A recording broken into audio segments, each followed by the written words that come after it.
A Journal of the Plague Year. By Daniel Defoe. A Journal of the Plague Year.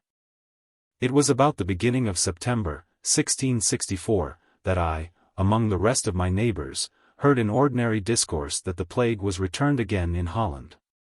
For it had been very violent there, and particularly at Amsterdam and Rotterdam, in the year 1663, whither, they say, it was brought, some said from Italy, others from the Levant. Among some goods which were brought home by their Turkey fleet. Others said it was brought from Candia, others from Cyprus. It mattered not from whence it came, but all agreed it was come into Holland again. We had no such thing as printed newspapers in those days to spread rumors and reports of things, and to improve them by the invention of men, as I have lived to see practiced since. But such things as these were gathered from the letters of merchants and others who corresponded abroad, and from them was handed about by word of mouth only. So that things did not spread instantly over the whole nation, as they do now. But it seems that the government had a true account of it, and several councils were held about ways to prevent its coming over, but all was kept very private. Hence it was that this rumor died off again, and people began to forget it as a thing we were very little concerned in, and that we hoped was not true. Till the latter end of November or the beginning of December 1664, when two men, said to be Frenchmen, died of the plague in Long Acre, or rather at the upper end of Drury Lane. The family they were in endeavored to conceal it as much as possible, but as it had gotten some vent in the discourse of the neighborhood, the secretaries of state got knowledge of it. And concerning themselves to inquire about it, in order to be certain of the truth, 2 physicians and a surgeon were ordered to go to the house and make inspection. This they did. And finding evident tokens of the sickness upon both the bodies that were dead, they gave their opinions publicly that they died of the plague. Whereupon it was given in to the parish clerk, and he also returned them to the hall, and it was printed in the weekly bill of mortality in the usual manner, thus. Plague, 2. Parishes infected, 1.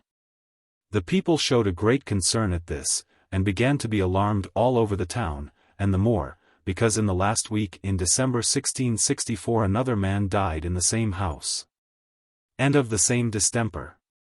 And then we were easy again for about 6 weeks, when none having died with any marks of infection, it was said the distemper was gone. But after that, I think it was about the 12th of February, another died in another house, but in the same parish and in the same manner. This turned the people's eyes pretty much towards that end of the town, and the weekly bills showing an increase of burials in St. Giles's parish more than usual, it began to be suspected that the plague was among the people at that end of the town, and that many had died of it. Though they had taken care to keep it as much from the knowledge of the public as possible. This possessed the heads of the people very much, and few cared to go through Drury Lane, or the other streets suspected, unless they had extraordinary business that obliged them to it. This increase of the bills stood thus: the usual number of burials in a week, in the parishes of St. Giles in the Fields and St. Andrews, Holborn, were from 12 to 17 or 19 each, few more or less, but from the time that the plague first began in St. Giles's parish it was observed that the ordinary burials increased in number considerably. For example, from December 27th to January 3rd. St. Giles's. 16. St. Andrews. 17. From January 3rd to January 10th. St. Giles's. 12. St. Andrews. 25. From January 10th to January 17th. St. Giles's. 18. St. Andrews. 18. From January 17th to January 24th. St. Giles's. 23. St. Andrews. 16. From January 24th to January 31st. St. Giles's. 24. St. Andrews. 15. From January 30th to February 7th. St. Giles's. 21. St. Andrews. 23. From February 7th to February 14th. St. Giles's. 24. Whereof one of the plague. The like increase of the bills was observed in the parishes of St. Bride's, adjoining on one side of Holborn parish, and in the parish of St. James, Clerkenwell, adjoining on the other side of Holborn. In both which parishes the usual numbers that died weekly were from 4 to 6 or 8, whereas at that time they were increased as follows. From December 20th to December 27th. St. Bride's. 0. St. James's. 8. From December 27th to January 3rd. St. Bride's. 6. St. James's. 9. From January 3rd to January 10th. St. Bride's. 11. St. James's. 7.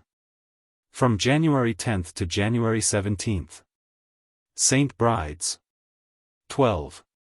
St. James's. 9. From January 17th to January 24th. St. Bride's. 9. St. James's. 15. From January 24th to January 31st. St. Bride's. 8. St. James's. 12. From January 31st to February 7th. St. Bride's. 13. St. James's. 5. From February 7th to February 14th. St. Bride's. 12. St. James's. 6. Besides this, it was observed with great uneasiness by the people that the weekly bills in general increased very much during these weeks. Although it was at a time of the year when usually the bills are very moderate. The usual number of burials within the bills of mortality for a week was from about 240 or thereabouts to 300. The last was esteemed a pretty high bill. But after this we found the bills successively increasing as follows. Buried. Increased. December the 20th to the 27th. 291. December the 27th to the January 3rd. 349. 58. January the 3rd to the January 10th. 394. 45. January the 10th to the January 17th. 415. 21. January the 17th to the January 24th. 474. 59. This last bill was really frightful.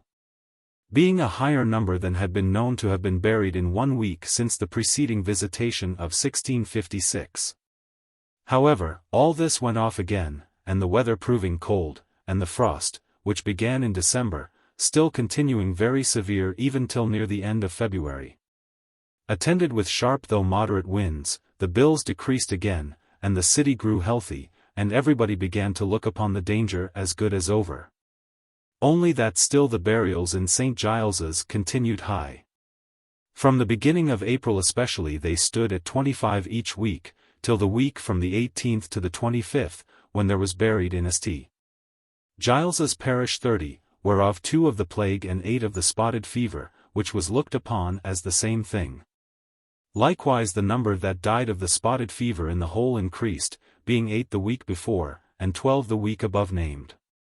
This alarmed us all again, and terrible apprehensions were among the people, especially the weather being now changed and growing warm, and the summer being at hand. However, the next week there seemed to be some hopes again, the bills were low, the number of the dead in all was but 388, there was none of the plague, and but 4 of the spotted fever. But the following week it returned again, and the distemper was spread into 2 or 3 other parishes, viz., St. Andrew's, Holborn, St. Clement Danes. And, to the great affliction of the city, 1 died within the walls, in the parish of St. Mary Woolchurch, that is to say, in Bearbinder Lane, near Stocks Market. In all there were 9 of the plague and 6 of the spotted fever. It was, however, upon inquiry found that this Frenchman who died in Bearbinder Lane was one who, having lived in Long Acre, near the infected houses, had removed for fear of the distemper, not knowing that he was already infected.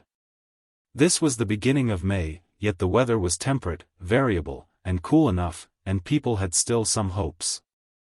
That which encouraged them was that the city was healthy, the whole 97 parishes buried but 54, and we began to hope that, as it was chiefly among the people at that end of the town, it might go no farther.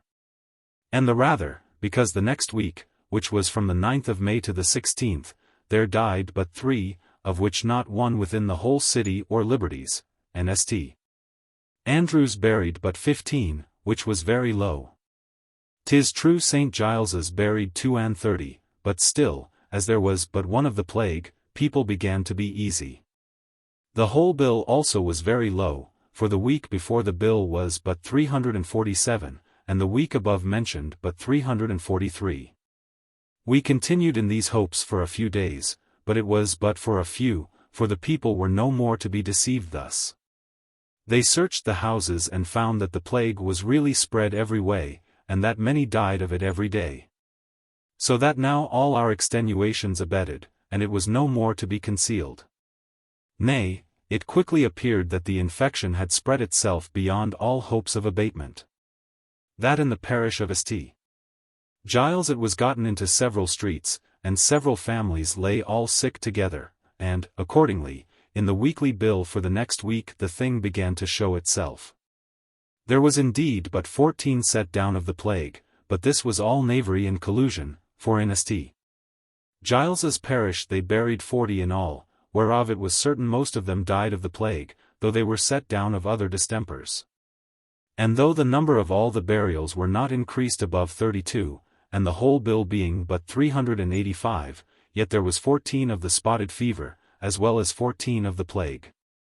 And we took it for granted upon the whole that there were 50 died that week of the plague. The next bill was from the 23rd of May to the 30th, when the number of the plague was 17. But the burials in St. Giles's were 53, a frightful number, of whom they set down but 9 of the plague. But on an examination more strictly by the justices of peace, and at the Lord Mayor's request, it was found there were 20 more who were really dead of the plague in that parish, but had been set down of the spotted fever or other distempers, besides others concealed. But those were trifling things to what followed immediately after, for now the weather set in hot, and from the first week in June the infection spread in a dreadful manner, and the bills rose high.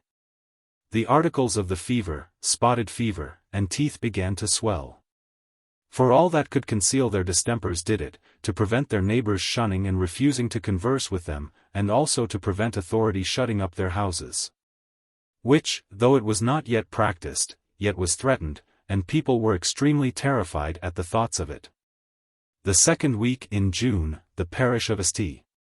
Giles, where still the weight of the infection lay, buried 120, whereof though the bills said but 68 of the plague, everybody said there had been 100 at least.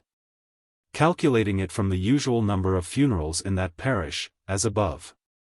Till this week the city continued free, there having never any died, except that one Frenchman whom I mentioned before, within the whole 97 parishes. Now there died 4 within the city, 1 in Wood Street, 1 in Fenchurch Street, and 2 in Crooked Lane. Southwark was entirely free, having not one yet died on that side of the water. I lived without Aldgate, about midway between Aldgate Church and Whitechapel Bars, on the left-hand or north side of the street. And as the distemper had not reached to that side of the city, our neighborhood continued very easy. But at the other end of the town their consternation was very great, and the richer sort of people, especially the nobility and gentry from the west part of the city, thronged out of town with their families and servants in an unusual manner. And this was more particularly seen in Whitechapel, that is to say, the broad street where I lived. Indeed, nothing was to be seen but wagons and carts, with goods, women, servants, children, etc. Coaches filled with people of the better sort and horsemen attending them, and all hurrying away. Then empty wagons and carts appeared, and spare horses with servants, who, it was apparent, were returning or sent from the countries to fetch more people. Besides innumerable numbers of men on horseback, some alone, others with servants, and, generally speaking, all loaded with baggage and fitted out for traveling. As anyone might perceive by their appearance. This was a very terrible and melancholy thing to see, and as it was a sight which I could not but look on from morning to night, for indeed there was nothing else of moment to be seen. It filled me with very serious thoughts of the misery that was coming upon the city, and the unhappy condition of those that would be left in it. This hurry of the people was such for some weeks that there was no getting at the Lord Mayor's door without exceeding difficulty. There were such pressing and crowding there to get passes and certificates of health for such as travelled abroad. For without these there was no being admitted to pass through the towns upon the road, or to lodge in any inn. Now, as there had none died in the city for all this time, my Lord Mayor gave certificates of health without any difficulty to all those who lived in the 97 parishes. And to those within the liberties too for a while. This hurry, I say, continued some weeks, that is to say, all the month of May and June. And the more because it was rumored that an order of the government was to be issued out to place turnpikes and barriers on the road to prevent people traveling. And that the towns on the road would not suffer people from London to pass for fear of bringing the infection along with them. Though neither of these rumors had any foundation but in the imagination, especially at first. I now began to consider seriously with myself concerning my own case, and how I should dispose of myself. That is to say, whether I should resolve to stay in London or shut up my house and flee, as many of my neighbours did. I have set this particular down so fully, because I know not but it may be of moment to those who come after me, if they come to be brought to the same distress. And to the same manner of making their choice. And therefore I desire this account may pass with them rather for a direction to themselves to act by than a history of my actings. Seeing it may not be of one farthing value to them to note what became of me. I had two important things before me, the one was the carrying on my business and shop, which was considerable, and in which was embarked all my effects in the world. And the other was the preservation of my life in so dismal a calamity as I saw apparently was coming upon the whole city, and which, however great it was, my fears perhaps, as well as other people's, represented to be much greater than it could be. The first consideration was of great moment to me. My trade was a saddler, and as my dealings were chiefly not by a shop or chance trade, but among the merchants trading to the English colonies in America. So my effects lay very much in the hands of such.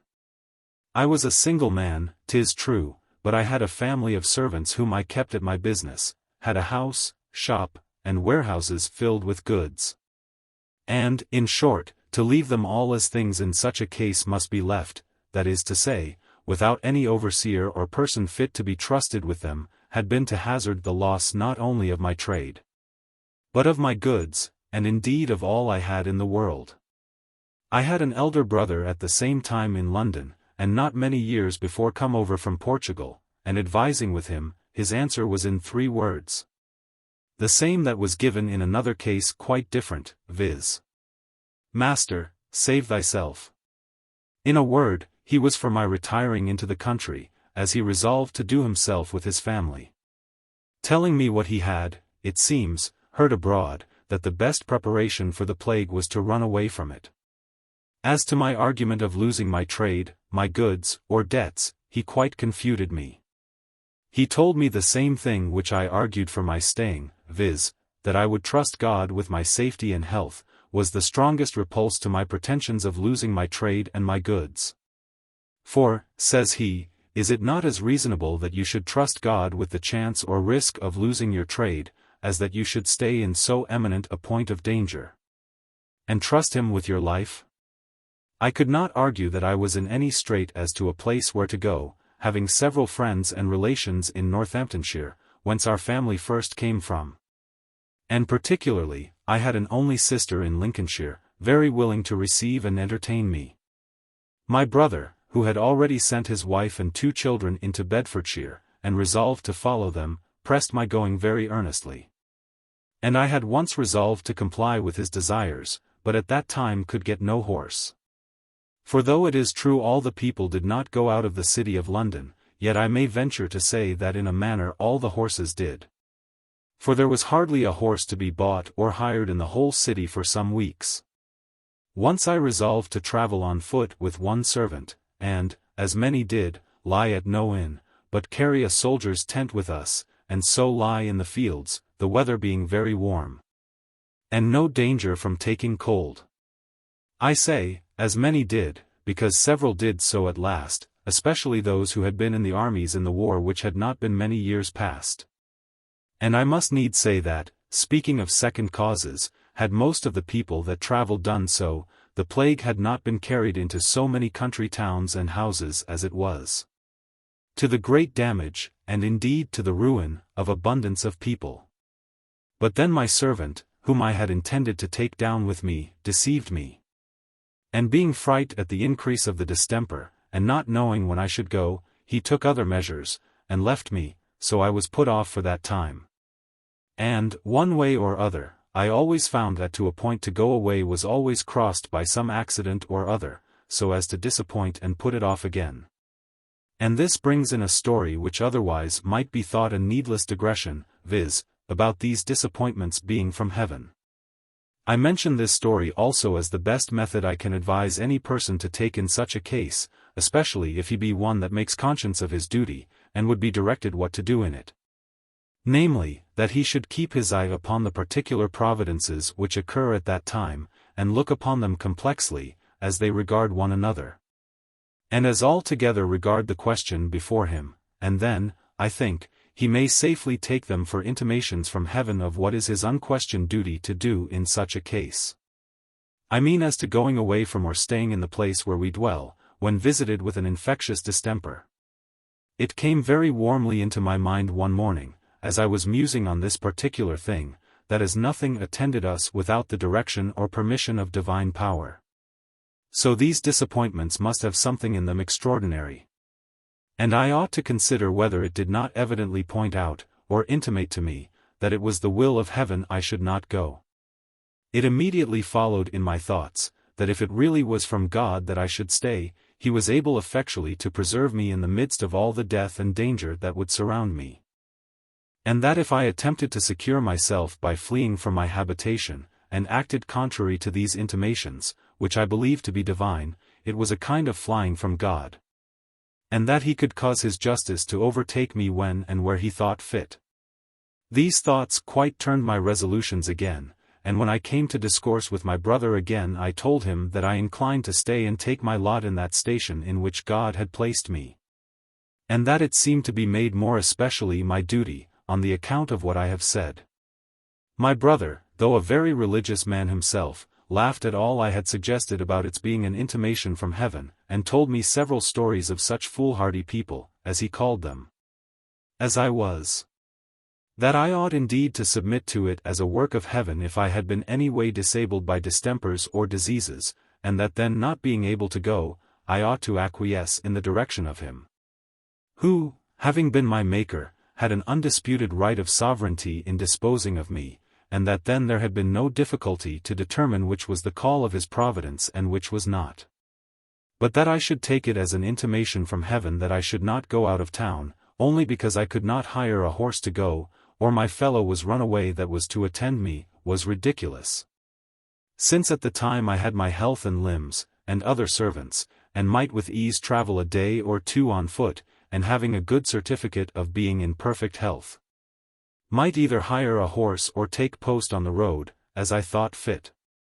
Then he proceeded to tell me of the mischievous consequences which attended the presumption of the Turks and Mohammedans in Asia and in other places where he had been, for my brother, being a merchant, was a few years before, as I have already observed, returned from abroad, coming last from Lisbon, and how, presuming upon their professed predestinating notions, and of every man's end being predetermined and unalterably beforehand decreed, they would go unconcerned into infected places and converse with infected persons. By which means they died at the rate of 10 or 15,000 a week, whereas the Europeans or Christian merchants, who kept themselves retired and reserved, generally escaped the contagion. Upon these arguments my brother changed my resolutions again, and I began to resolve to go, and accordingly made all things ready. For, in short, the infection increased round me, and the bills were risen to almost 700 a week, and my brother told me he would venture to stay no longer. I desired him to let me consider of it but till the next day, and I would resolve, and as I had already prepared everything as well as I could as to my business, and whom to entrust my affairs with, I had little to do but to resolve. I went home that evening greatly oppressed in my mind, irresolute, and not knowing what to do. I had set the evening wholly apart to consider seriously about it, and was all alone. For already people had, as it were by a general consent, taken up the custom of not going out of doors after sunset, the reasons I shall have occasion to say more of by and by. In the retirement of this evening I endeavored to resolve, first, what was my duty to do, and I stated the arguments with which my brother had pressed me to go into the country. And I set against them the strong impressions which I had on my mind for staying. The visible call I seemed to have from the particular circumstance of my calling, and the care due from me for the preservation of my effects, which were, as I might say, my estate. Also the intimations which I thought I had from heaven, that to me signified a kind of direction to venture.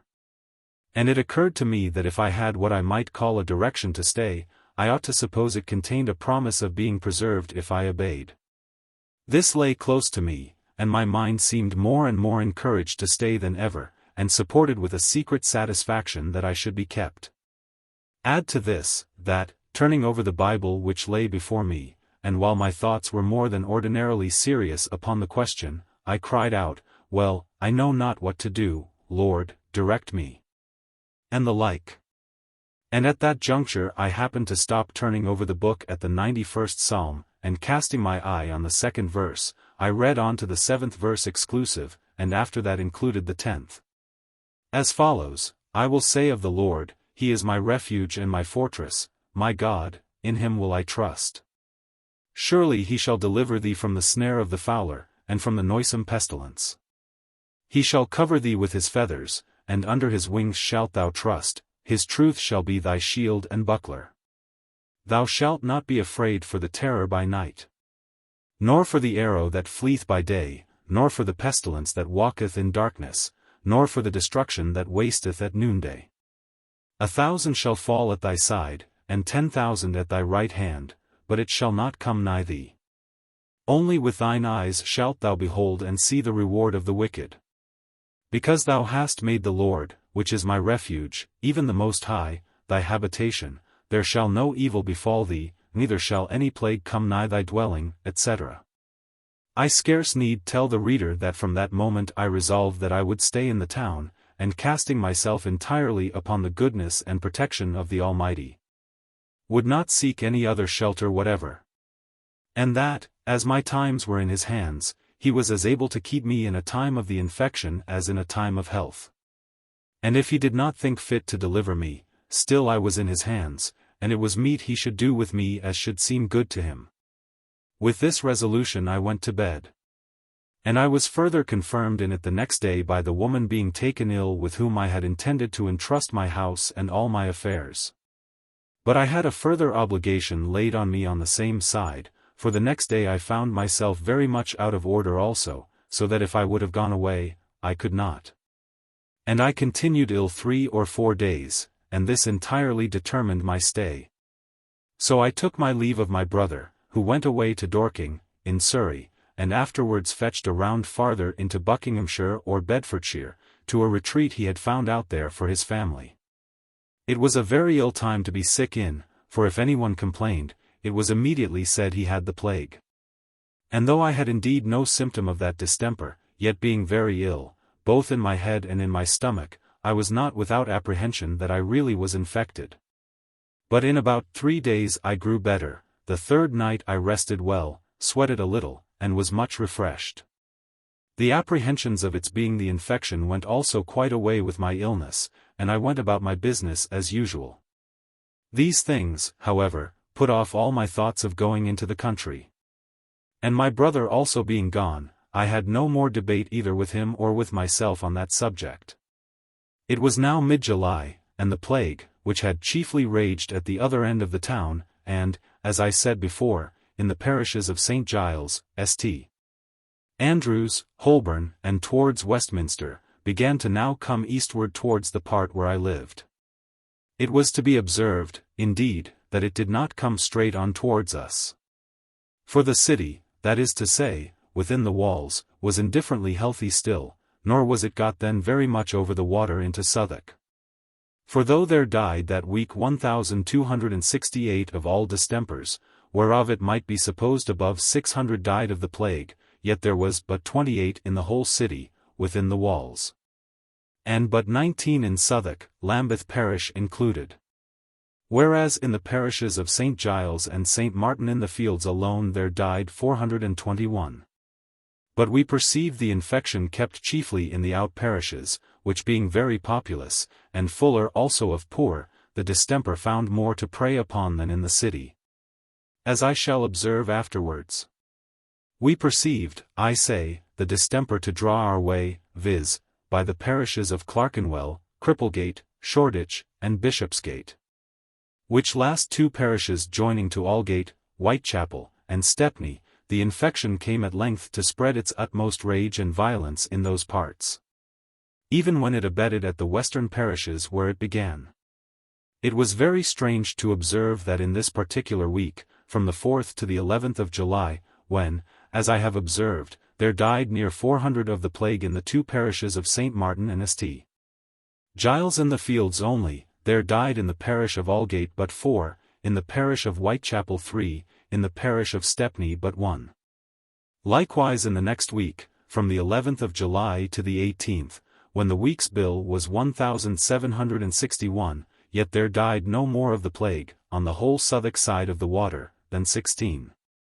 But this face of things soon changed, and it began to thicken in Cripplegate parish especially, and in Clerkenwell. So that by the second week in August, Cripplegate parish alone buried 886, and Clerkenwell 155. Of the first, 850 might well be reckoned to die of the plague. And of the last, the bill itself said 145 were of the plague. During the month of July, and while, as I have observed, our part of the town seemed to be spared in comparison of the west part, I went ordinarily about the streets, as my business required. And particularly went generally once in a day, or in 2 days, into the city, to my brother's house, which he had given me charge of, and to see if it was safe. And having the key in my pocket, I used to go into the house, and over most of the rooms, to see that all was well. For though it be something wonderful to tell, that any should have hearts so hardened in the midst of such a calamity as to rob and steal, yet certain it is that all sorts of villainies, and even levities and debaucheries, were then practiced in the town as openly as ever, I will not say quite as frequently, because the numbers of people were many ways lessened. But the city itself began now to be visited too, I mean within the walls, but the number of people there were indeed extremely lessened by so great a multitude having been gone into the country.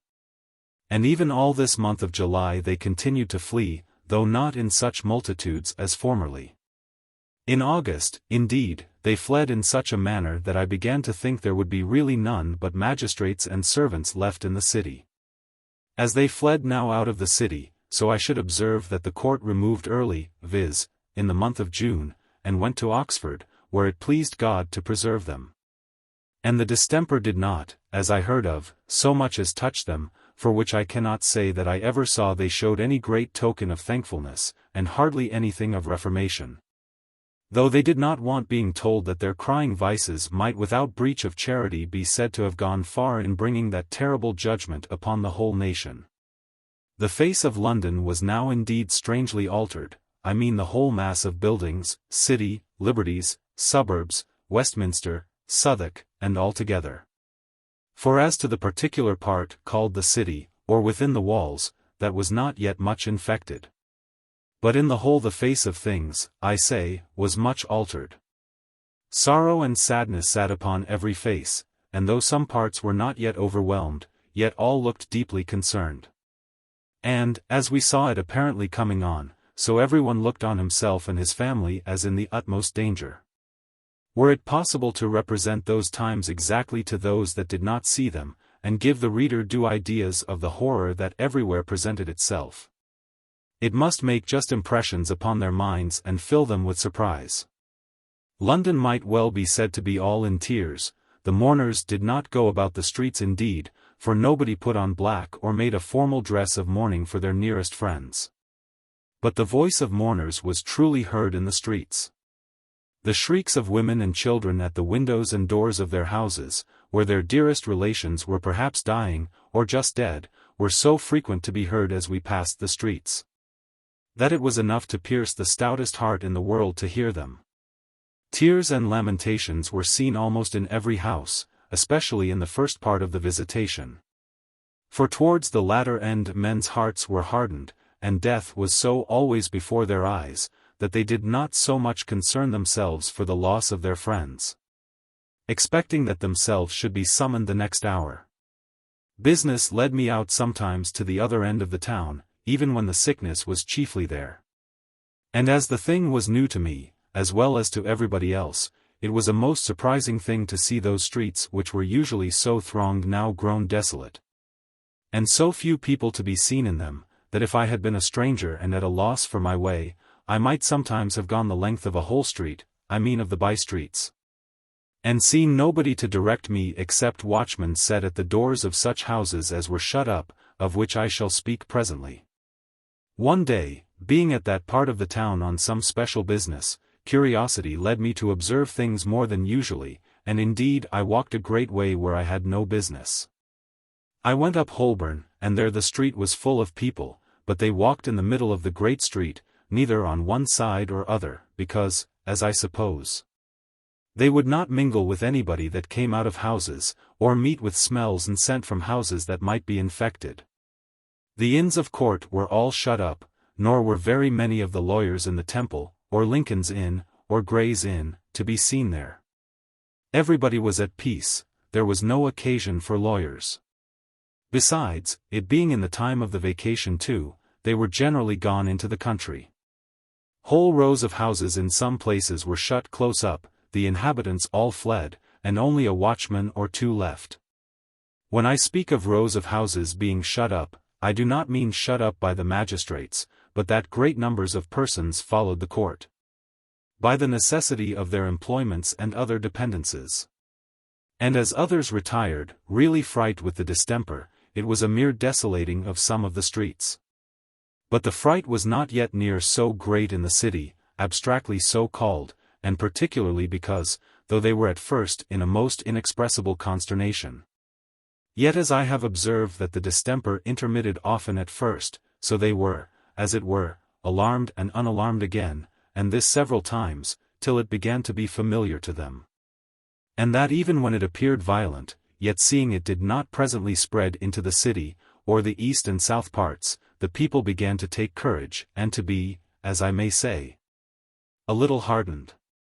It is true a vast many people fled, as I have observed, yet they were chiefly from the west end of the town, and from that we call the heart of the city, that is to say, among the wealthiest of the people, and such people as were unencumbered with trades and business. But of the rest, the generality stayed, and seemed to abide the worst. So that in the place we call the Liberties, and in the suburbs, in Southwark, and in the east part, such as Wapping, Ratcliffe, Stepney, Rotherhithe, and the like, the people generally stayed. Except here and there a few wealthy families, who, as above, did not depend upon their business. It must not be forgot here that the city and suburbs were prodigiously full of people at the time of this visitation, I mean at the time that it began. For though I have lived to see a further increase, and mighty throngs of people settling in London more than ever, yet we had always a notion that the numbers of people which, the wars being over, the armies disbanded, and the royal family and the monarchy being restored, had flocked to London to settle in business, or to depend upon and attend the court for rewards of services, preferments, and the like, was such that the town was computed to have in it above 100,000 people more than ever it held before. Nay, some took upon them to say it had twice as many, because all the ruined families of the royal party flocked hither. All the old soldiers set up trades here, and abundance of families settled here. Again, the court brought with them a great flux of pride, and new fashions. All people were grown gay and luxurious, and the joy of the Restoration had brought a vast many families to London. I often thought that as Jerusalem was besieged by the Romans when the Jews were assembled together to celebrate the Passover, by which means an incredible number of people were surprised there who would otherwise have been in other countries, so the plague entered London when an incredible increase of people had happened occasionally, by the particular circumstances above named. As this conflux of the people to a youthful and gay court made a great trade in the city, especially in everything that belonged to fashion and finery, so it drew by consequence a great number of workmen, manufacturers, and the like, being mostly poor people who depended upon their labor. And I remember in particular that in a representation to my Lord Mayor of the condition of the poor, it was estimated that there were no less than 100,000 ribbon weavers in and about the city, the chiefest number of whom lived then in the parishes of Shoreditch, Stepney, Whitechapel, and Bishopsgate, that, namely, about Spitalfields. That is to say, as Spitalfields was then, for it was not so large as now by 1/5 part. By this, however, the number of people in the whole may be judged of. And, indeed, I often wondered that, after the prodigious numbers of people that went away at first, there was yet so great a multitude left as it appeared there was. But I must go back again to the beginning of this surprising time. While the fears of the people were young, they were increased strangely by several odd accidents which, put all together, it was really a wonder the whole body of the people did not rise as one man and abandon their dwellings, leaving the place as a space of ground designed by heaven for an Akeldama, doomed to be destroyed from the face of the earth, and that all that would be found in it would perish with it. I shall name but a few of these things, but sure they were so many, and so many wizards and cunning people propagating them, that I have often wondered there was any, women especially, left behind. In the first place, a blazing star or comet appeared for several months before the plague, as there did the year after another, a little before the fire. The old women and the phlegmatic hypochondriac part of the other sex, whom I could almost call old women too, remarked, especially afterward, though not till both those judgments were over, that those two comets passed directly over the city, and that so very near the houses that it was plain they imported something peculiar to the city alone. That the comet before the pestilence was of a faint, dull, languid color, and its motion very heavy, solemn, and slow. But that the comet before the fire was bright and sparkling, or, as others said, flaming, and its motion swift and furious. And that, accordingly, one foretold a heavy judgment, slow but severe, terrible and frightful, as was the plague. But the other foretold a stroke, sudden, swift, and fiery as the conflagration. Nay, so particular some people were, that as they looked upon that comet preceding the fire, they fancied that they not only saw it pass swiftly and fiercely, and could perceive the motion with their eye, but even they heard it. That it made a rushing, mighty noise, fierce and terrible, though at a distance, and but just perceivable. I saw both these stars, and, I must confess, had so much of the common notion of such things in my head, that I was apt to look upon them as the forerunners and warnings of God's judgments. And especially when, after the plague had followed the first, I yet saw another of the like kind, I could not but say God had not yet sufficiently scourged the city. But I could not at the same time carry these things to the height that others did, knowing, too, that natural causes are assigned by the astronomers for such things, and that their motions and even their revolutions are calculated, or pretended to be calculated, so that they cannot be so perfectly called the forerunners or foretellers, much less the procurers of such events as pestilence, war, fire, and the like.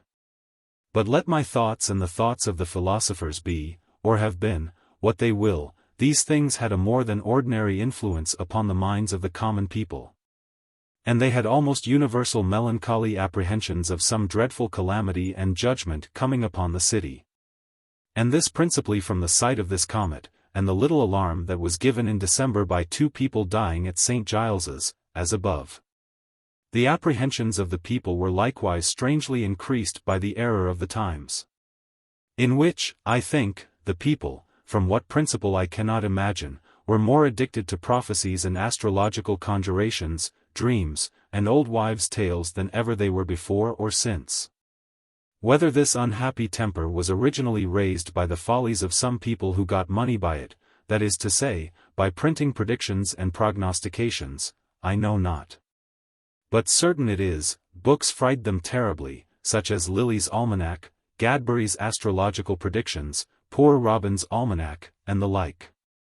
Also several pretended religious books, one entitled, Come Out of Her, My People, Lest You Be Partaker of Her Plagues, another called, Fair Warning, another, Britain's Remembrancer. And many such, all, or most part of which, foretold, directly or covertly, the ruin of the city.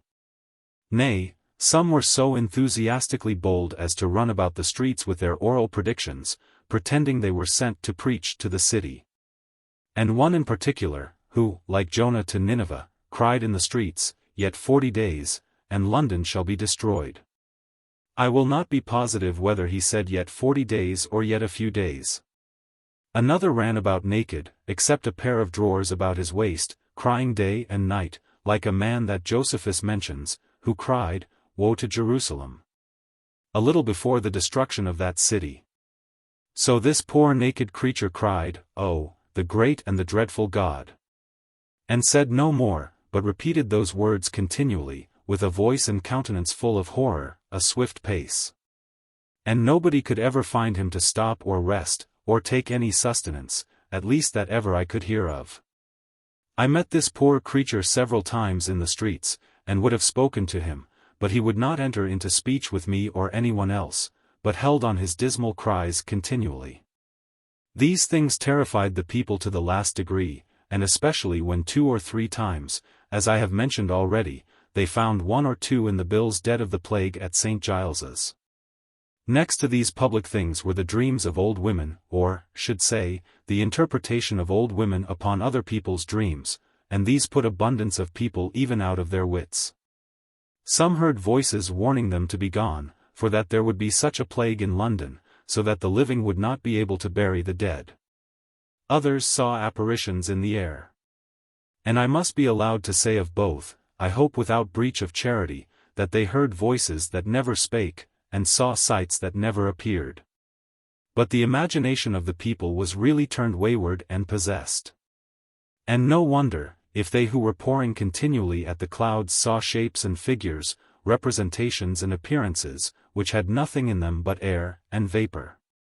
Here they told us they saw a flaming sword held in a hand coming out of a cloud, with a point hanging directly over the city.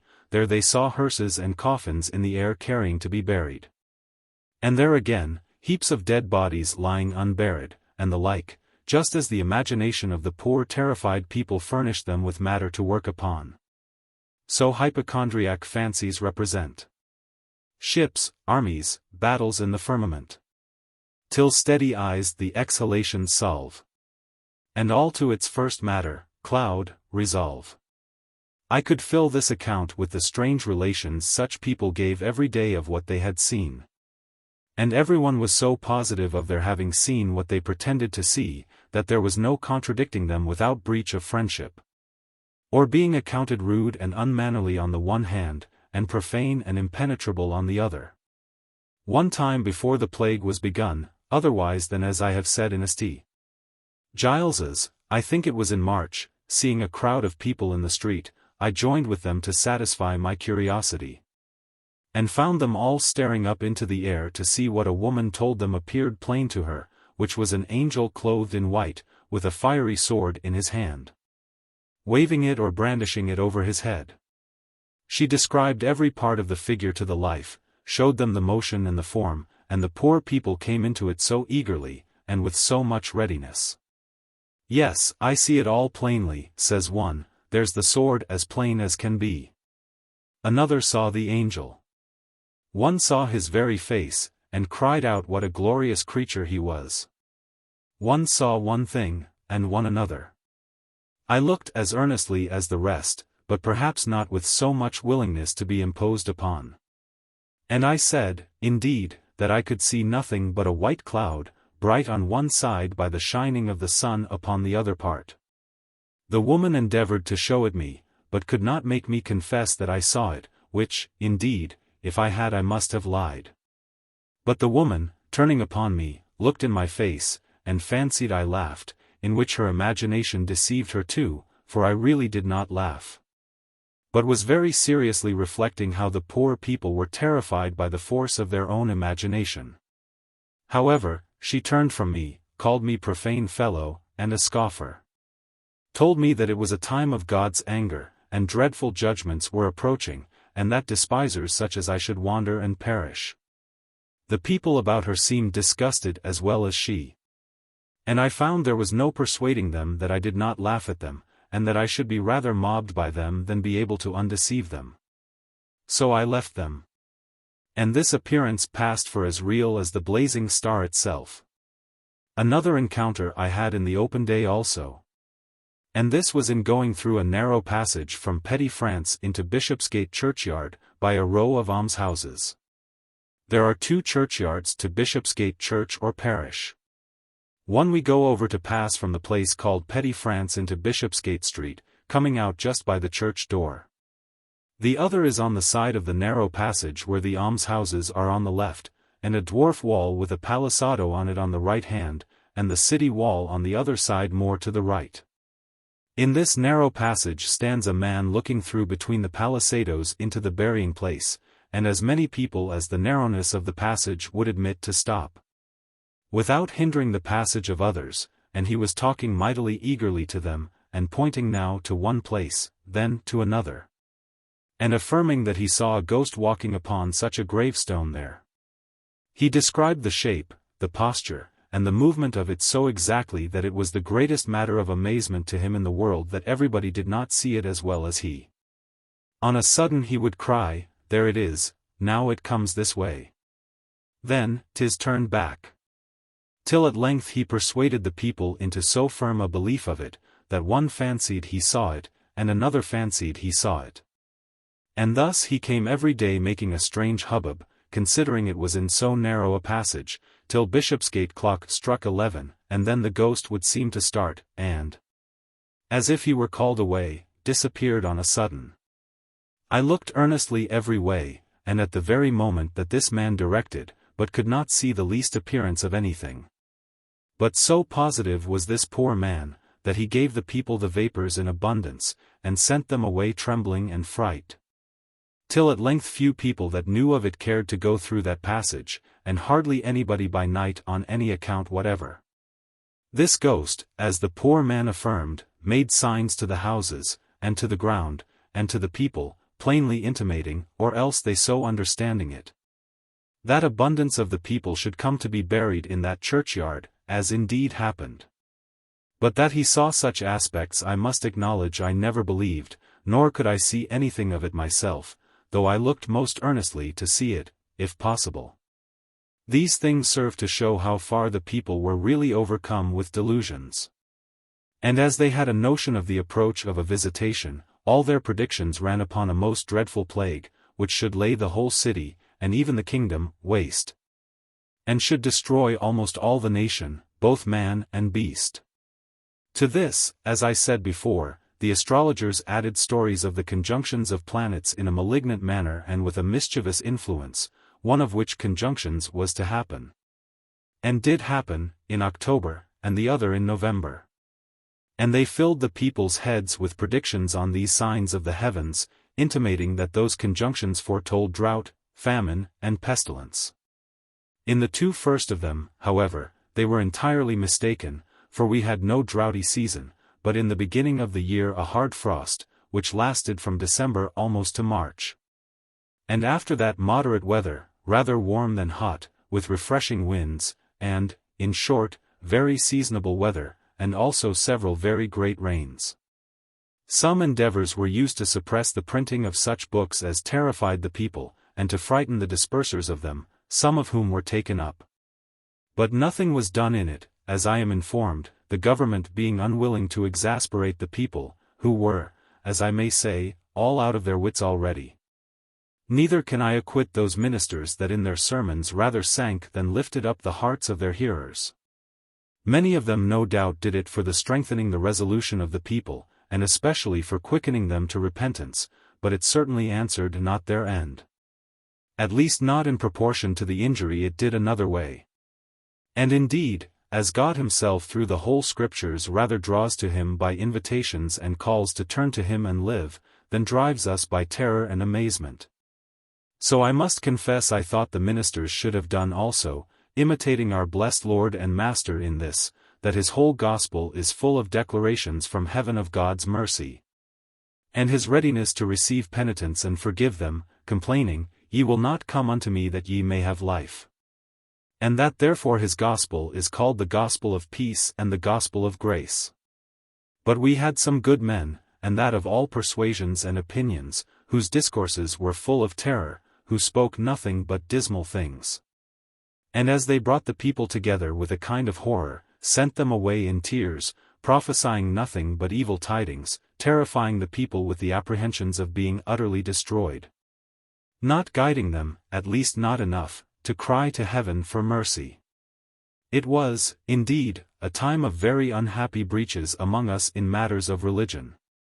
Innumerable sects and divisions and separate opinions prevailed among the people. The Church of England was restored, indeed, with the restoration of the monarchy, about 4 years before. But the ministers and preachers of the Presbyterians and Independents, and of all the other sorts of professions, had begun to gather separate societies and erect altar against altar. And all those had their meetings for worship apart, as they have now, but not so many then, the dissenters being not thoroughly formed into a body as they are since. And those congregations which were thus gathered together were yet but few. And even those that were, the government did not allow, but endeavored to suppress them and shut up their meetings. But the visitation reconciled them again, at least for a time. And many of the best and most valuable ministers and preachers of the dissenters were suffered to go into the churches where the incumbents were fled away, as many were, not being able to stand it. And the people flocked without distinction to hear them preach, not much inquiring who or what opinion they were of. But after the sickness was over, that spirit of charity abated.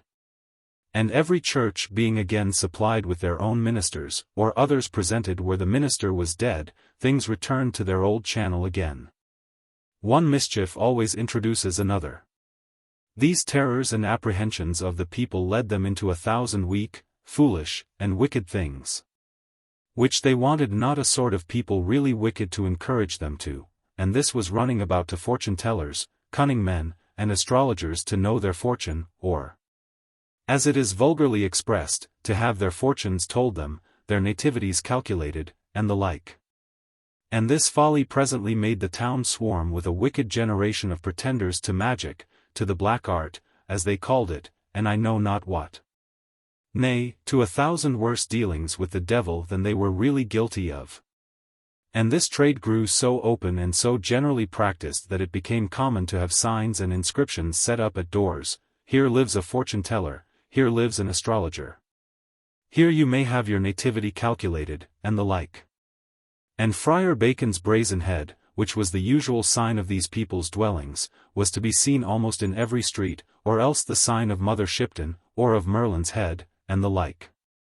With what blind, absurd, and ridiculous stuff these oracles of the devil pleased and satisfied the people I really know not. But certain it is that innumerable attendants crowded about their doors every day.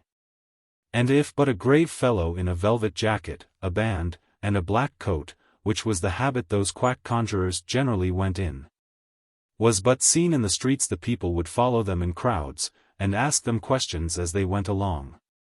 I need not mention what a horrid delusion this was, or what it tended to. But there was no remedy for it till the plague itself put an end to it all, and, I suppose, cleared the town of most of those calculators themselves. One mischief was, that if the poor people asked these mock astrologers whether there would be a plague or no, they all agreed in general to answer, yes, for that kept up their trade. And had the people not been kept in a fright about that, the wizards would presently have been rendered useless, and their craft had been at an end. But they always talked to them of such and such influences of the stars, of the conjunctions of such and such planets, which must necessarily bring sickness and distempers. And consequently the plague. And some had the assurance to tell them the plague was begun already, which was too true, though they that said so knew nothing of the matter. The ministers, to do them justice, and preachers of most sorts that were serious and understanding persons, thundered against these and other wicked practices, and exposed the folly as well as the wickedness of them together, and the most sober and judicious people despised and abhorred them. But it was impossible to make any impression upon the middling people and the working laboring poor. Their fears were predominant over all their passions, and they threw away their money in a most distracted manner upon those whimsies. Maidservants especially, and menservants, were the chief of their customers, and their question generally was, after the first demand of, "Will there be a plague?" I say, the next question was, "Oh, sir, for the Lord's sake, what will become of me?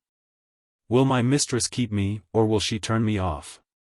Will she stay here, or will she go into the country? And if she goes into the country, will she take me with her, or leave me here to be starved and undone?" And the like of menservants. The truth is, the case of poor servants was very dismal, as I shall have occasion to mention again by and by, for it was apparent a prodigious number of them would be turned away, and it was so. And of them abundance perished, and particularly of those that these false prophets had flattered with hopes that they should be continued in their services, and carried with their masters and mistresses into the country. And had not public charity provided for these poor creatures, whose number was exceeding great and in all cases of this nature must be so, they would have been in the worst condition of any people in the city. These things agitated the minds of the common people for many months, while the first apprehensions were upon them, and while the plague was not, as I may say, yet broken out. But I must also not forget that the more serious part of the inhabitants behaved after another manner.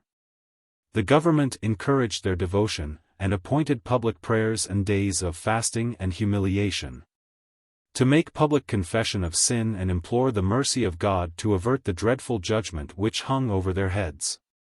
And it is not to be expressed with what alacrity the people of all persuasions embraced the occasion. How they flocked to the churches and meetings, and they were all so thronged that there was often no coming near, no, not to the very doors of the largest churches. Also there were daily prayers appointed morning and evening at several churches, and days of private praying at other places, at all which the people attended, I say, with an uncommon devotion. Several private families also, as well of one opinion as of another, kept family fasts, to which they admitted their near relations only. So that, in a word, those people who were really serious and religious applied themselves in a truly Christian manner to the proper work of repentance and humiliation, as a Christian people ought to do. Again, the public showed that they would bear their share in these things. The very court, which was then gay and luxurious, put on a face of just concern for the public danger. All the plays and interludes which, after the manner of the French court, had been set up, and began to increase among us, were forbid to act. The gaming tables, public dancing rooms, and music houses, which multiplied and began to debauch the manners of the people, were shut up and suppressed. And the jack-puddings, merry andrews, puppet shows, rope dancers, and such like doings, which had bewitched the poor common people, shut up their shops, finding indeed no trade. For the minds of the people were agitated with other things, and a kind of sadness and horror at these things sat upon the countenances even of the common people. Death was before their eyes, and everybody began to think of their graves, not of mirth and diversions. But even those wholesome reflections, which, rightly managed, would have most happily led the people to fall upon their knees, make confession of their sins, and look up to their merciful Saviour for pardon, imploring his compassion on them in such a time of their distress, by which we might have been as a second Nineveh, had a quite contrary extreme in the common people, who, ignorant and stupid in their reflections as they were brutishly wicked and thoughtless before, were now led by their fright to extremes of folly. And, as I have said before, that they ran to conjurers and witches, and all sorts of deceivers, to know what should become of them, who fed their fears. and kept them always alarmed and awake on purpose to delude them and pick their pockets, so they were as mad upon their running after quacks and mountebanks, and every practising old woman, for medicines and remedies, storing themselves with such multitudes of pills, potions, and preservatives, as they were called, that they not only spent their money but even poisoned themselves beforehand for fear of the poison of the infection, and prepared their bodies for the plague, instead of preserving them against it. On the other hand, it is incredible and scarce to be imagined, how the posts of houses and corners of streets were plastered over with doctors' bills and papers of ignorant fellows, quacking and tampering in physic, and inviting the people to come to them for remedies, which was generally set off with such flourishes as these, viz. Infallible preventive pills against the plague, never-failing preservatives against the infection, sovereign cordials against the corruption of the air, exact regulations for the conduct of the body in case of an infection, antipestilential pills, incomparable drink against the plague, never found out before, an universal remedy for the plague, the only true plague water, the royal antidote against all kinds of infection, and such a number more that I cannot reckon up, and if I could, would fill a book of themselves to set them down. Others set up bills to summon people to their lodgings for directions and advice in the case of infection. These had specious titles also, such as these: an eminent High Dutch physician, newly come over from Holland, where he resided during all the time of the Great Plague last year in Amsterdam, and cured multitudes of people that actually had the plague upon them. An Italian gentlewoman just arrived from Naples, having a choice secret to prevent infection, which she found out by her great experience, and did wonderful cures with it in the late plague there, wherein there died 20,000 in one day. An ancient gentlewoman, having practiced with great success in the late plague in this city, anno 1636, gives her advice only to the female sex, to be spoken with, etc. An experienced physician, who has long studied the doctrine of antidotes against all sorts of poison and infection, has, after 40 years' practice, arrived to such skill as may, with God's blessing, direct persons how to prevent their being touched by any contagious distemper whatsoever. He directs the poor gratis. I take notice of these by way of specimen. I could give you 2 or 3 dozen of the like and yet have abundance left behind. 'Tis sufficient from these to apprise anyone of the humor of those times, and how a set of thieves and pickpockets not only robbed and cheated the poor people of their money, but poisoned their bodies with odious and fatal preparations, some with mercury, and some with other things as bad, perfectly remote from the thing pretended to, and rather hurtful than serviceable to the body in case an infection followed. I cannot omit a subtlety of one of those quack operators, with which he gulled the poor people to crowd about him, but did nothing for them without money. He had, it seems, added to his bills, which he gave about the streets, this advertisement in capital letters, viz., he gives advice to the poor for nothing. Abundance of poor people came to him accordingly, to whom he made a great many fine speeches, examined them of the state of their health and of the constitution of their bodies, and told them many good things for them to do, which were of no great moment. But the issue and conclusion of all was, that he had a preparation which if they took such a quantity of every morning, he would pawn his life they should never have the plague. No, though they lived in the house with people that were infected. This made the people all resolve to have it, but then the price of that was so much, I think 'twas half a crown. But, sir, says one poor woman, I am a poor almswoman and am kept by the parish, and your bills say you give the poor your help for nothing. Ay, good woman, says the doctor, so I do, as I published there. I give my advice to the poor for nothing, but not my physic. Alas, sir, says she, that is a snare laid for the poor, then. For you give them advice for nothing, that is to say, you advise them gratis, to buy your physic for their money, so does every shopkeeper with his wares.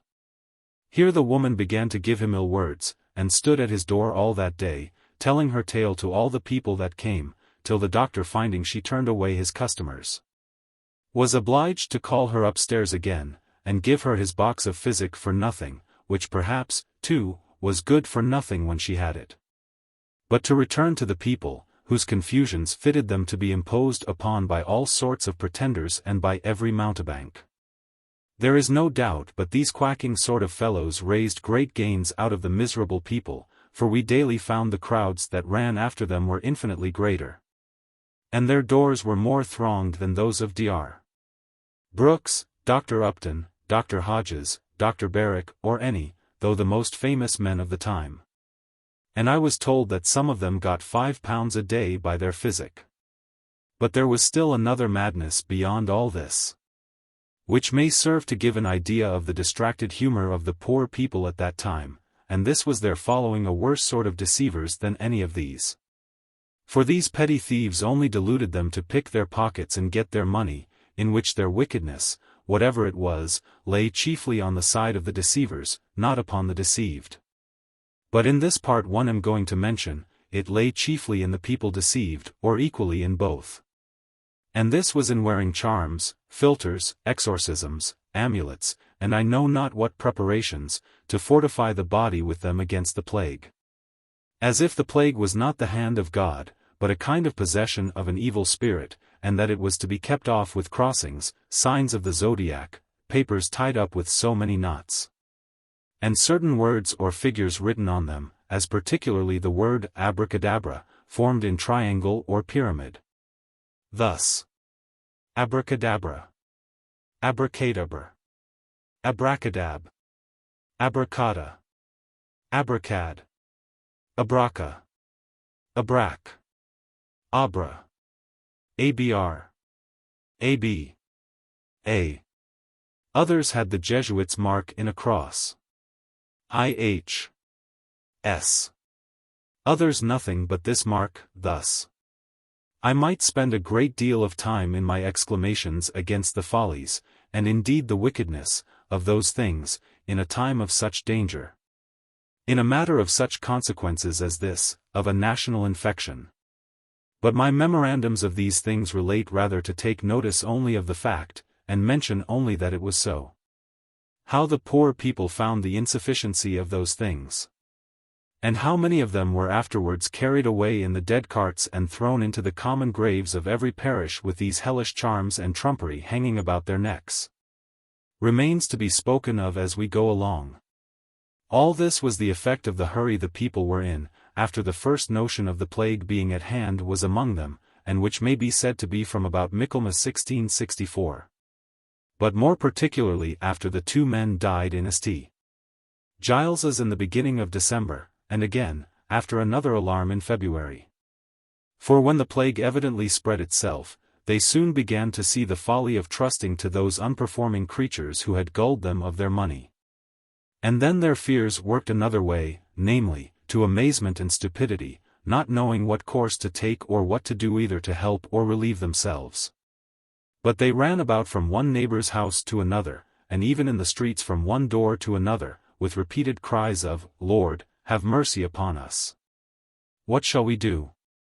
Indeed, the poor people were to be pitied in one particular thing in which they had little or no relief, and which I desire to mention with a serious awe and reflection, which perhaps everyone that reads this may not relish.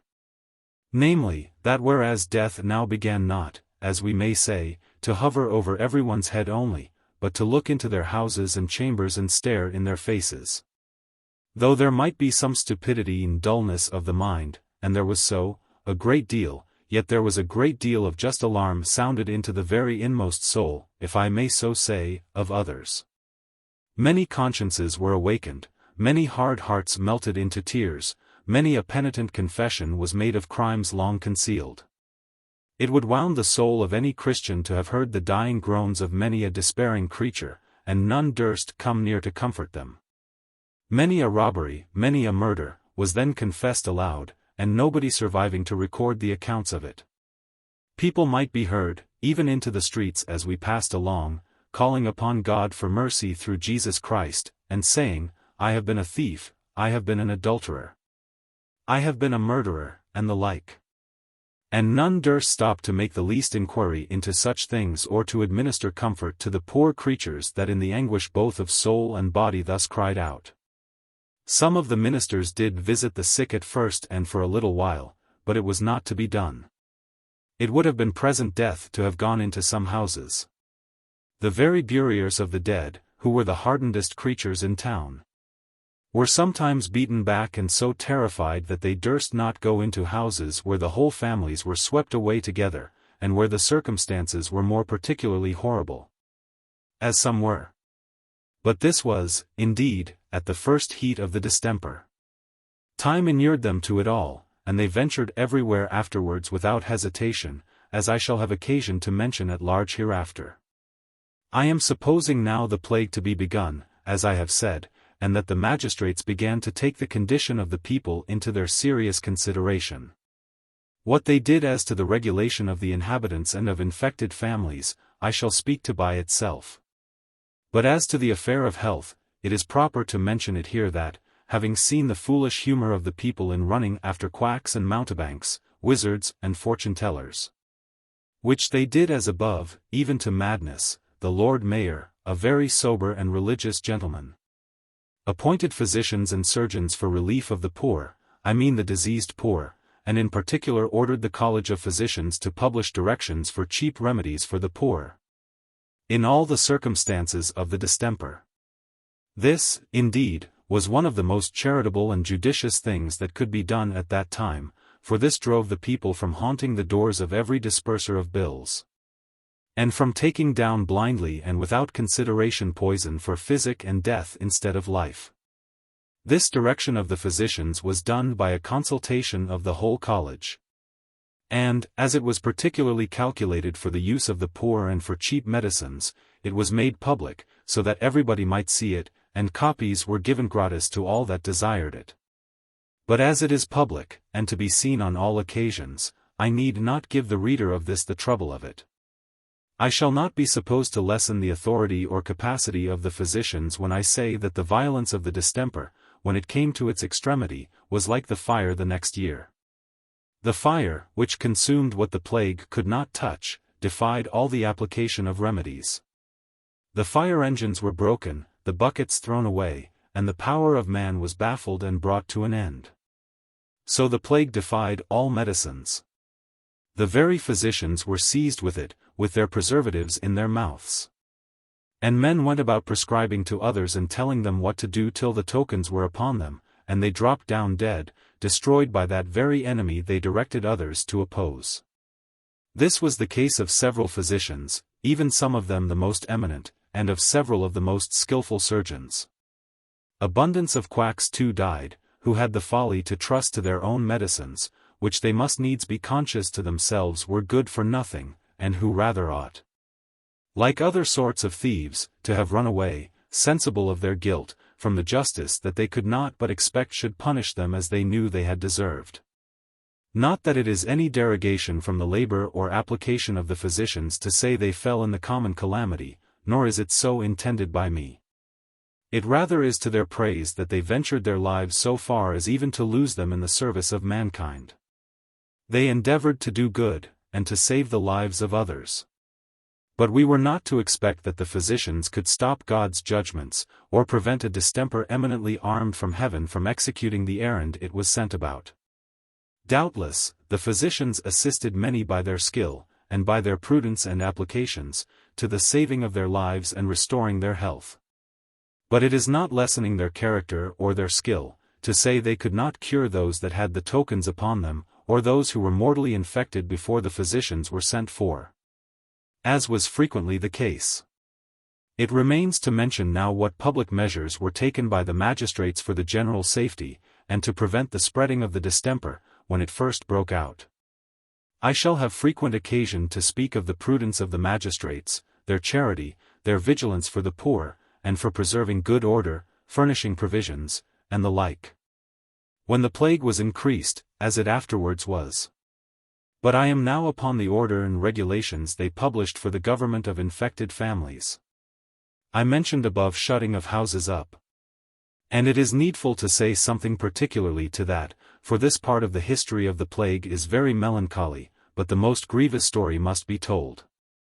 About June the Lord Mayor of London and the Court of Aldermen, as I have said, began more particularly to concern themselves for the regulation of the city.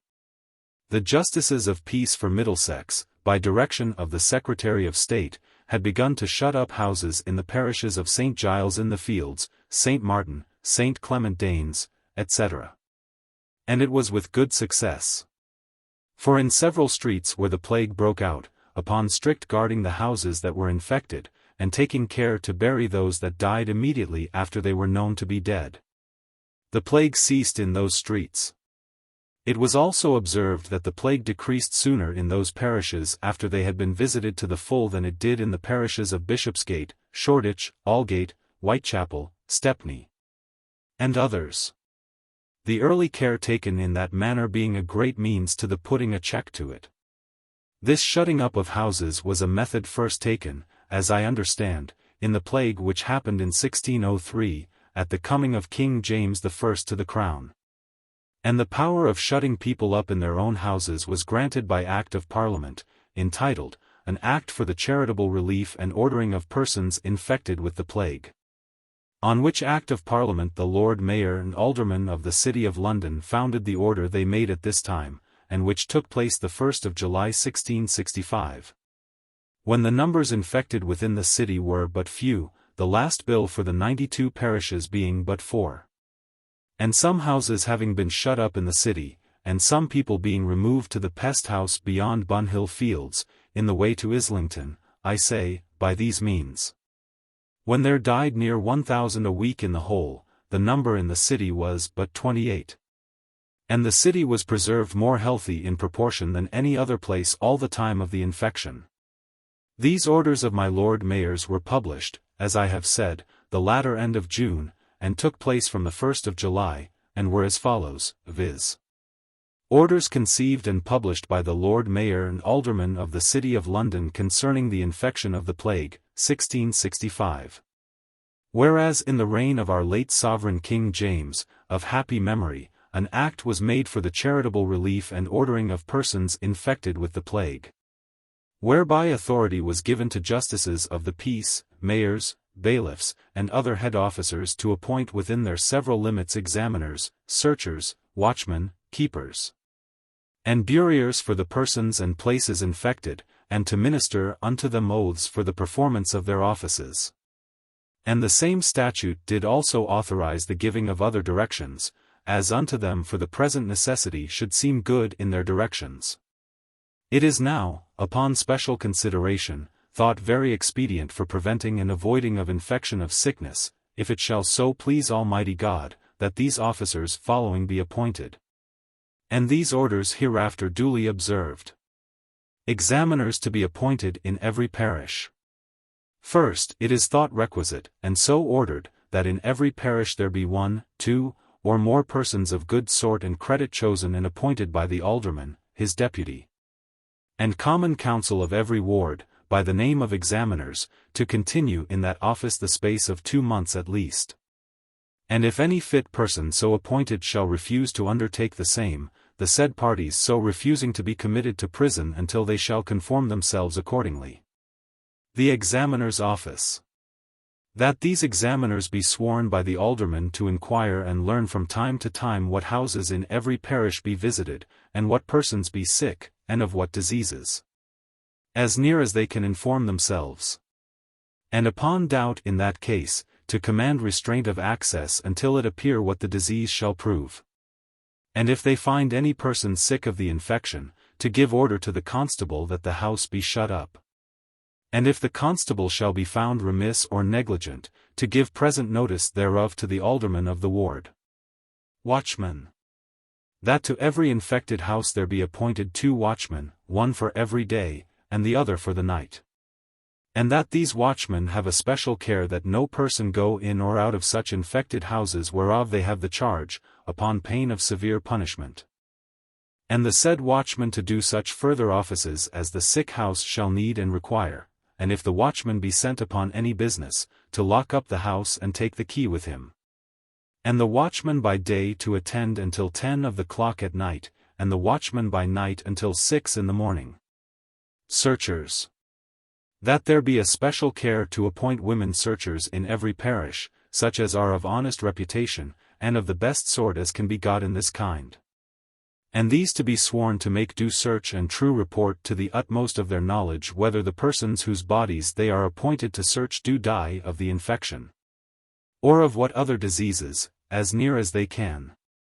And that the physicians who shall be appointed for cure and prevention of the infection do call before them the said searchers who are, or shall be, appointed for the several parishes under their respective cares, to the end they may consider whether they are fitly qualified for that employment, and charge them from time to time as they shall see cause, if they appear defective in their duties.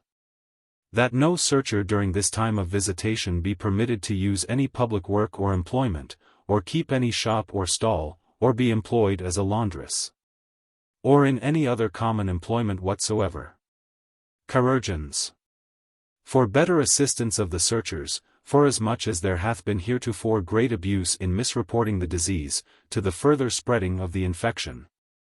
It is therefore ordered that there be chosen and appointed able and discreet chirurgeons, besides those that do already belong to the pest house, amongst whom the city and liberties to be quartered as the places lie most apt and convenient.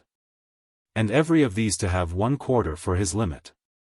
And the said chirurgeons in every of their limits to join with the searchers for the view of the body, to the end there may be a true report made of the disease. And further, that the said chirurgeons shall visit and search such like persons as shall either send for them or be named and directed unto them by the examiners of every parish, and inform themselves of the disease of the said parties. And forasmuch as the said chirurgeons are to be sequestered from all other cures, and kept only to this disease of the infection, it is ordered that every of the said chirurgeons shall have 12 pence a body searched by them, to be paid out of the goods of the party searched, if he be able, or otherwise by the parish. Nurse-keepers. If any nurse-keeper shall remove herself out of any infected house before 28 days after the decease of any person dying of the infection, the house to which the said nurse-keeper doth so remove herself shall be shut up until the said 28 days be expired. Orders concerning infected houses and persons sick of the plague. Notice to be given of the sickness. The master of every house, as soon as anyone in his house complaineth, either of blotch or purple, or swelling in any part of his body, or falleth otherwise dangerously sick, without apparent cause of some other disease, shall give knowledge thereof to the examiner of health within 2 hours after the said sign shall appear. Sequestration of the sick. As soon as any man shall be found by this examiner, chirurgeon, or searcher to be sick of the plague, he shall the same night be sequestered in the same house. And in case he be so sequestered, then though he afterwards die not, the house wherein he sickened should be shut up for a month, after the use of the due preservatives taken by the rest. Airing the stuff. For sequestration of the goods and stuff of the infection. Their bedding and apparel and hangings of chambers must be well aired with fire and such perfumes as are requisite within the infected house before they be taken again to use. This to be done by the appointment of an examiner. Shutting up of the house. If any person shall have visited any man known to be infected of the plague, or entered willingly into any known infected house, being not allowed, the house wherein he inhabiteth shall be shut up for certain days by the examiner's direction. None to be removed out of infected houses, but, etc. Item, that none be removed out of the house where he falleth sick of the infection into any other house in the city, except it be to the pest house or a tent, or unto some such house which the owner of the said visited house holdeth in his own hands and occupieth by his own servants. And so as security be given to the parish whither such remove is made. That the attendance and charge about the said visited persons shall be observed and charged in all the particularities before expressed, without any cost of that parish to which any such remove shall happen to be made, and this remove to be done by night. And it shall be lawful to any person that hath 2 houses to remove either his sound or his infected people to his spare house at his choice, so as, if he send away first his sound, he not after send thither his sick, nor again unto the sick the sound. And that the same which he sendeth be for 1 week at the least shut up and secluded from company, for fear of some infection at the first not appearing. Burial of the dead. That the burial of the dead by this visitation be at most convenient hours, always either before sunrising or after sunsetting, with the privity of the churchwardens or constable. And not otherwise.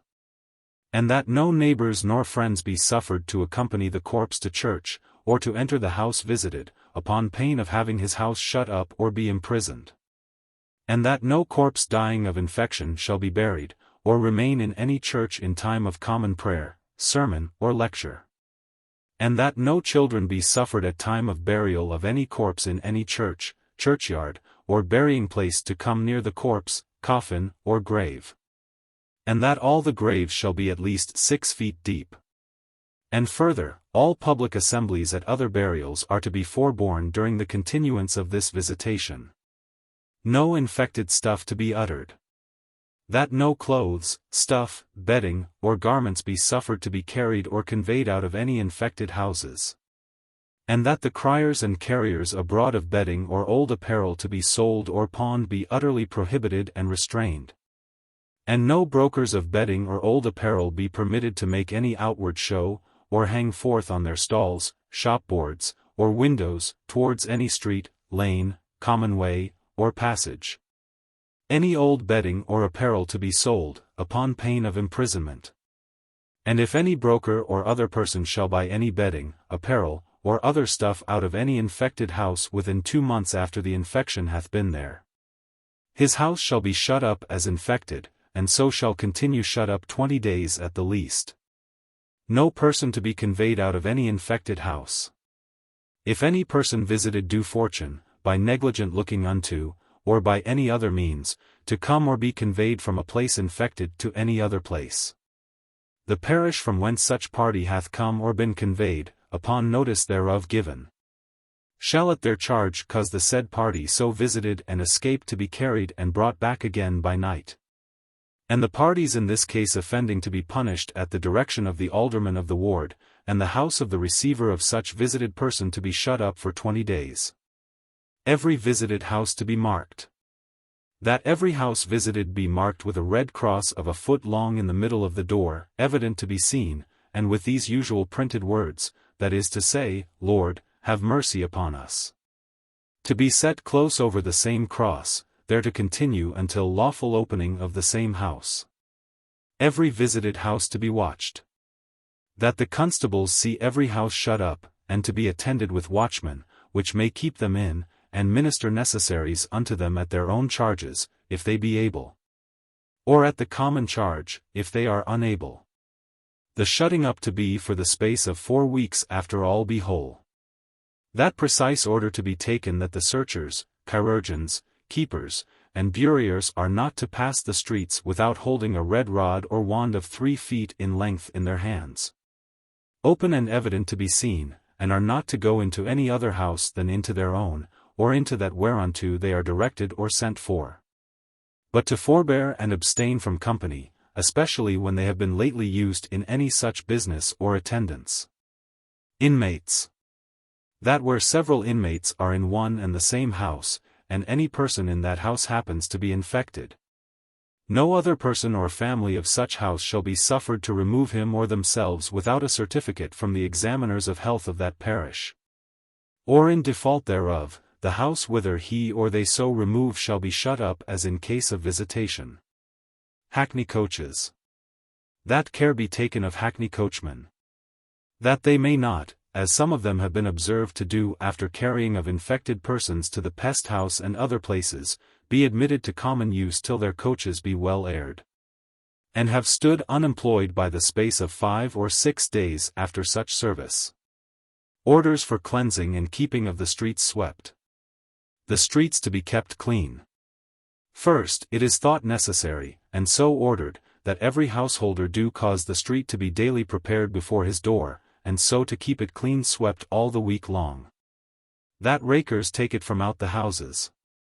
That the sweeping and filth of houses be daily carried away by the rakers, and that the raker shall give notice of his coming by the blowing of a horn, as hitherto hath been done. Lay stalls to be made far off from the city. That the lay stalls be removed as far as may be out of the city and common passages, and that no nightman or other be suffered to empty a vault into any garden near about the city. Care to be had of unwholesome fish or flesh, and of musty corn. That special care be taken that no stinking fish, or unwholesome flesh, or musty corn, or other corrupt fruits of what sort soever, be suffered to be sold about the city, or any part of the same. That the brewers and tippling houses be looked into for musty and unwholesome casks. That no hogs, dogs, or cats, or tame pigeons, or ponies, be suffered to be kept within any part of the city, or any swine to be or stray in the streets or lanes. But that such swine be impounded by the beadle or any other officer, and the owner punished according to act of common council. And that the dogs be killed by the dog killers appointed for that purpose. Orders concerning loose persons and idle assemblies. Beggars. Forasmuch as nothing is more complained of than the multitude of rogues and wandering beggars that swarm in every place about the city, being a great cause of the spreading of the infection. And will not be avoided, notwithstanding any orders that have been given to the contrary. It is therefore now ordered, that such constables, and others whom this matter may any way concern, take special care that no wandering beggars be suffered in the streets of this city in any fashion or manner whatsoever, upon the penalty provided by the law, to be duly and severely executed upon them. Plays. That all plays, bear-baitings, games, singing of ballads, buckler play, or such like causes of assemblies of people be utterly prohibited. And the parties offending severely punished by every alderman in his ward. Feasting prohibited. That all public feasting, and particularly by the companies of this city, and dinners at taverns, alehouses, and other places of common entertainment, be forborne till further order and allowance. And that the money thereby spared be preserved and employed for the benefit and relief of the poor visited with the infection. Tippling houses. That disorderly tippling in taverns, alehouses, coffeehouses, and cellars be severely looked unto, as the common sin of this time and greatest occasion of dispersing the plague. And that no company or person be suffered to remain or come into any tavern, alehouse, or coffeehouse to drink after 9 of the clock in the evening, according to the ancient law and custom of this city, upon the penalties ordained in that behalf.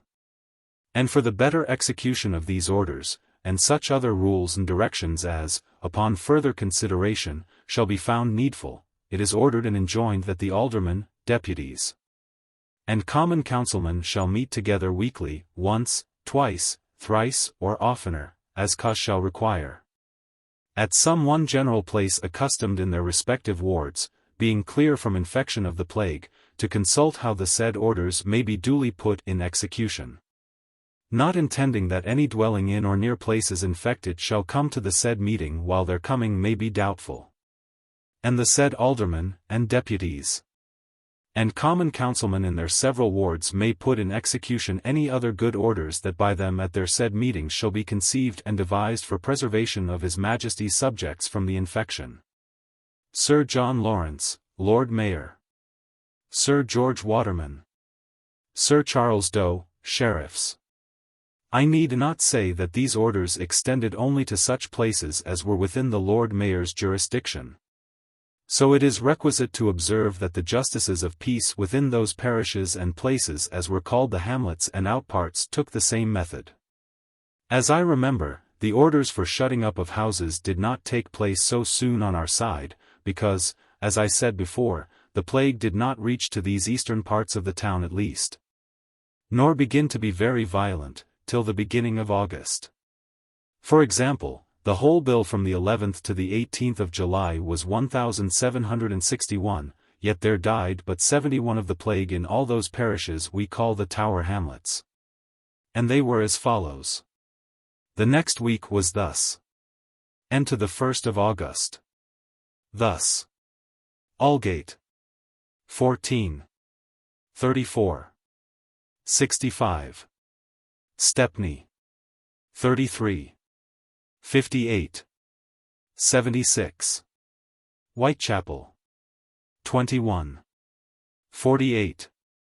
79. St. Catherine, Tower. 2. 4. 4. Trinity, Minories. 1. 1. 4. 71. 145. 228. It was indeed coming on amain. For the burials that same week were in the next adjoining parishes thus. The next week prodigiously increased, as to the 1st of August. Thus. St. Leonard's, Shoreditch. 64. 84. 110. St. Botolph's, Bishopsgate. 65. 105. 116. St. Giles's, Cripplegate. 213. 421. 554. 342. 610. 780. This shutting up of houses was at first counted a very cruel and unchristian method. And the poor people so confined made bitter lamentations. Complaints of the severity of it were also daily brought to my Lord Mayor, of houses causelessly, and some maliciously, shut up. I cannot say. But upon inquiry many that complained so loudly were found in a condition to be continued. And others again, inspection being made upon the sick person, and the sickness not appearing infectious, or if uncertain, yet on his being content to be carried to the pest house, were released. It is true that the locking up the doors of people's houses, and setting a watchman there night and day to prevent their stirring out or any coming to them, when perhaps the sound people in the family might have escaped if they had been removed from the sick, looked very hard and cruel. And many people perished in these miserable confinements which, 'tis reasonable to believe, would not have been distempered if they had had liberty, though the plague was in the house. At which the people were very clamorous and uneasy at first, and several violences were committed and injuries offered to the men who were set to watch the houses so shut up. Also several people broke out by force in many places, as I shall observe by and by. But it was a public good that justified the private mischief, and there was no obtaining the least mitigation by any application to magistrates or government at that time. At least not that I heard of. This put the people upon all manner of stratagem in order, if possible, to get out. And it would fill a little volume to set down the arts used by the people of such houses to shut the eyes of the watchmen who were employed, to deceive them, and to escape or break out from them. In which frequent scuffles and some mischief happened. Of which by itself. As I went along Houndsditch one morning about 8 o'clock there was a great noise. It is true, indeed, there was not much crowd, because people were not very free to gather together, or to stay long together when they were there, nor did I stay long there.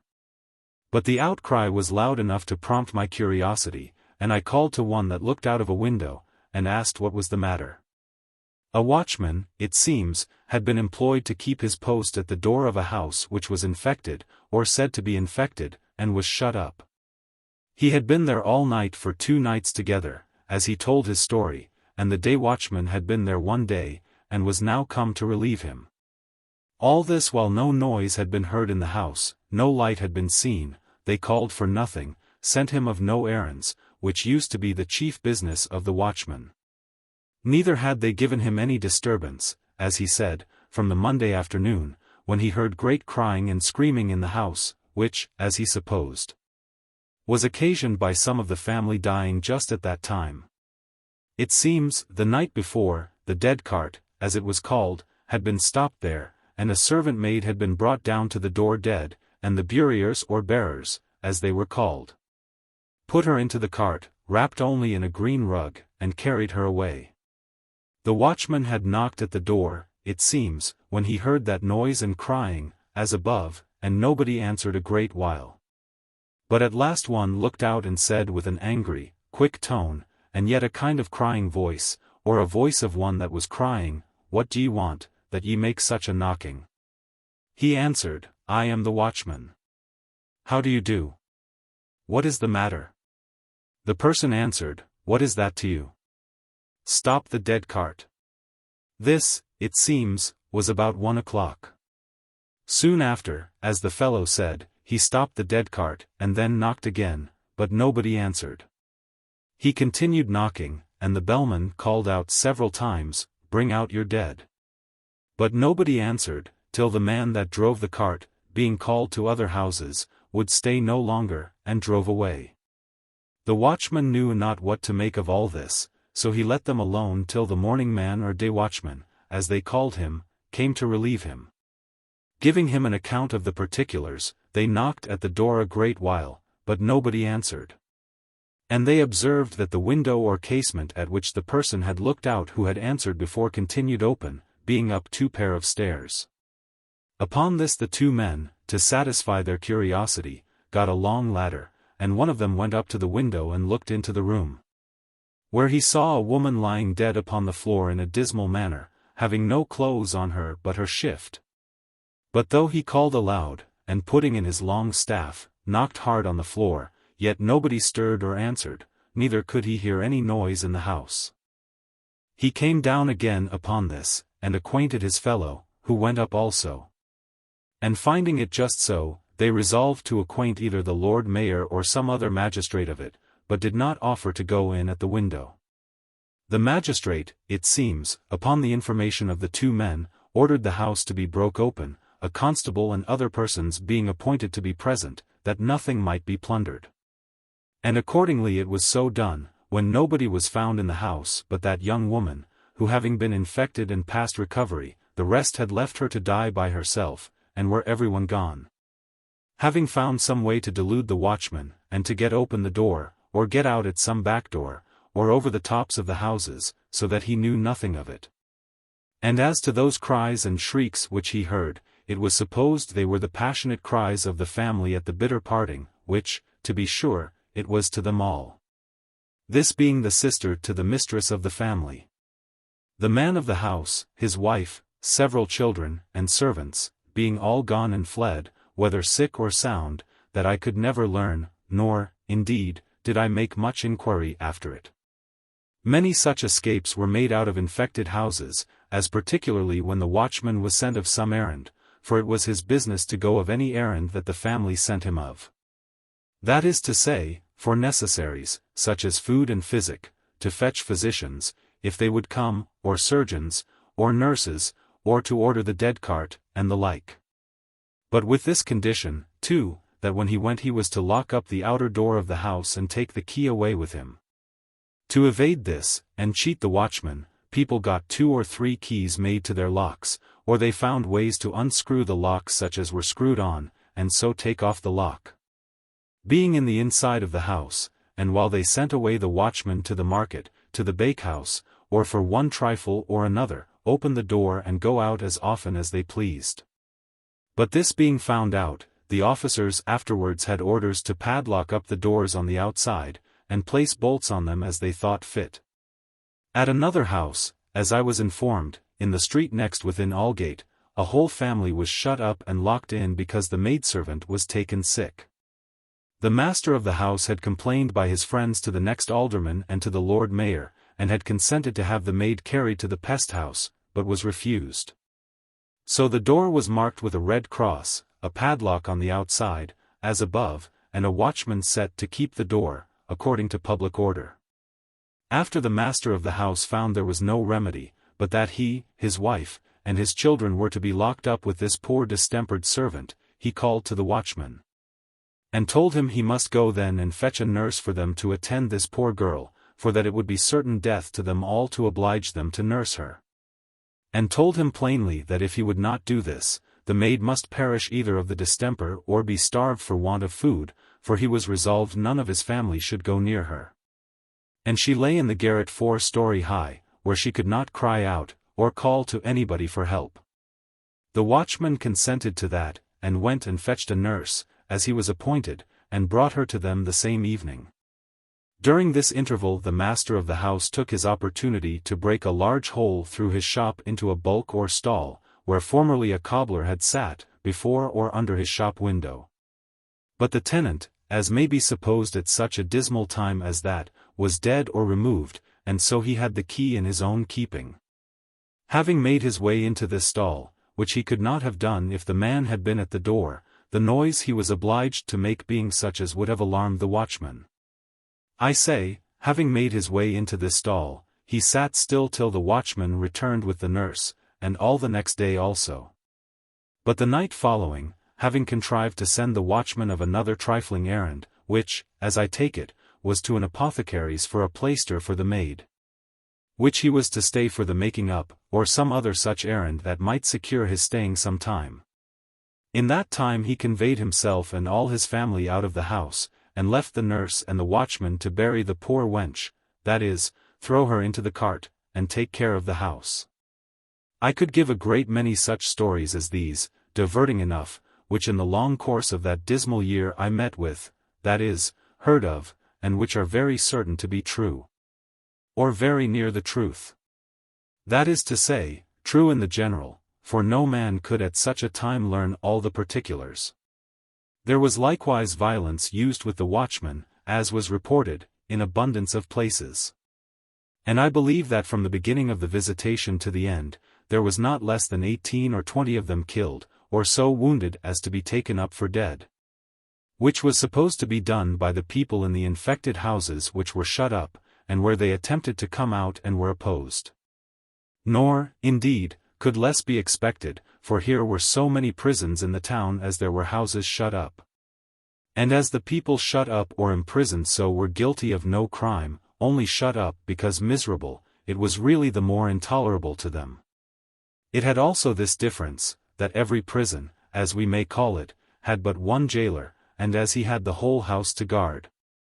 And that many houses were so situated as that they had several ways out, some more, some less, and some into several streets. It was impossible for one man so to guard all the passages as to prevent the escape of people made desperate by the fright of their circumstances, by the resentment of their usage, or by the raging of the distemper itself. So that they would talk to the watchman on one side of the house, while the family made their escape at another. For example, in Coleman Street there are abundance of alleys, as appears still. A house was shut up in that they call White's Alley, and this house had a back window, not a door, into a court which had a passage into Bell Alley.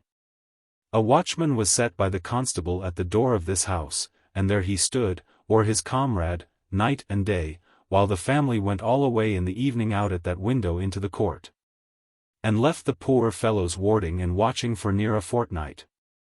Not far from the same place they blew up a watchman with gunpowder, and burned the poor fellow dreadfully. And while he made hideous cries, and nobody would venture to come near to help him, the whole family that were able to stir got out at the windows 1 story high. 2 that were left sick calling out for help. Care was taken to give them nurses to look after them, but the persons fled were never found, till after the plague was abated they returned. But as nothing could be proved, so nothing could be done to them. It is to be considered, too, that as these were prisons without bars and bolts, which our common prisons are furnished with, so the people let themselves down out of their windows, even in the face of the watchman, bringing swords or pistols in their hands, and threatening the poor wretch to shoot him if he stirred or called for help. In other cases, some had gardens, and walls or pales, between them and their neighbors, or yards and back houses. And these, by friendship and entreaties, would get leave to get over those walls or pales, and so go out at their neighbors' doors. Or, by giving money to their servants, get them to let them through in the night, so that in short, the shutting up of houses was in no wise to be depended upon. Neither did it answer the end at all, serving more to make the people desperate, and drive them to such extremities as that they would break out at all adventures. And that which was still worse, those that did thus break out spread the infection farther by their wandering about with the distemper upon them, in their desperate circumstances, than they would otherwise have done. For whoever considers all the particulars in such cases must acknowledge, and we cannot doubt but the severity of those confinements made many people desperate, and made them run out of their houses at all hazards, and with the plague visibly upon them, not knowing either whither to go or what to do, or, indeed, what they did. And many that did so were driven to dreadful exigencies and extremities, and perished in the streets or fields for mere want, or dropped down by the raging violence of the fever upon them. Others wandered into the country, and went forward any way, as their desperation guided them, not knowing whither they went or would go, till, faint and tired, and not getting any relief, the houses and villages on the road refusing to admit them to lodge whether infected or no, they have perished by the roadside or gotten into barns and died there. None daring to come to them or relieve them, though perhaps not infected, for nobody would believe them. On the other hand, when the plague at first seized a family, that is to say, when anybody of the family had gone out and unwarily or otherwise catched the distemper and brought it home, it was certainly known by the family before it was known to the officers, who, as you will see by the order, were appointed to examine into the circumstances of all sick persons when they heard of their being sick. In this interval, between their being taken sick and the examiner's coming, the master of the house had leisure and liberty to remove himself or all his family, if he knew whither to go. And many did so. But the great disaster was that many did thus after they were really infected themselves, and so carried the disease into the houses of those who were so hospitable as to receive them. Which, it must be confessed, was very cruel and ungrateful. And this was in part the reason of the general notion, or scandal rather, which went about of the temper of people infected, namely, that they did not take the least care or make any scruple of infecting others, though I cannot say but there might be some truth in it too, but not so general as was reported. What natural reason could be given for so wicked a thing at a time when they might conclude themselves just going to appear at the bar of divine justice I know not. I am very well satisfied that it cannot be reconciled to religion and principle any more than it can be to generosity and humanity, but I may speak of that again. I am speaking now of people made desperate by the apprehensions of their being shut up, and their breaking out by stratagem or force, either before or after they were shut up, whose misery was not lessened when they were out, but sadly increased. On the other hand, many that thus got away had retreats to go to in other houses, where they locked themselves up and kept hid till the plague was over. And many families, foreseeing the approach of the distemper, laid up stores of provisions sufficient for their whole families, and shut themselves up. And that so entirely that they were neither seen or heard of till the infection was quite ceased, and then came abroad sound and well. I might recollect several such as these, and give you the particulars of their management. For doubtless it was the most effectual secure step that could be taken for such whose circumstances would not admit them to remove, or who had not retreats abroad proper for the case. For in being thus shut up they were as if they had been 100 miles off. Nor do I remember that any one of those families miscarried.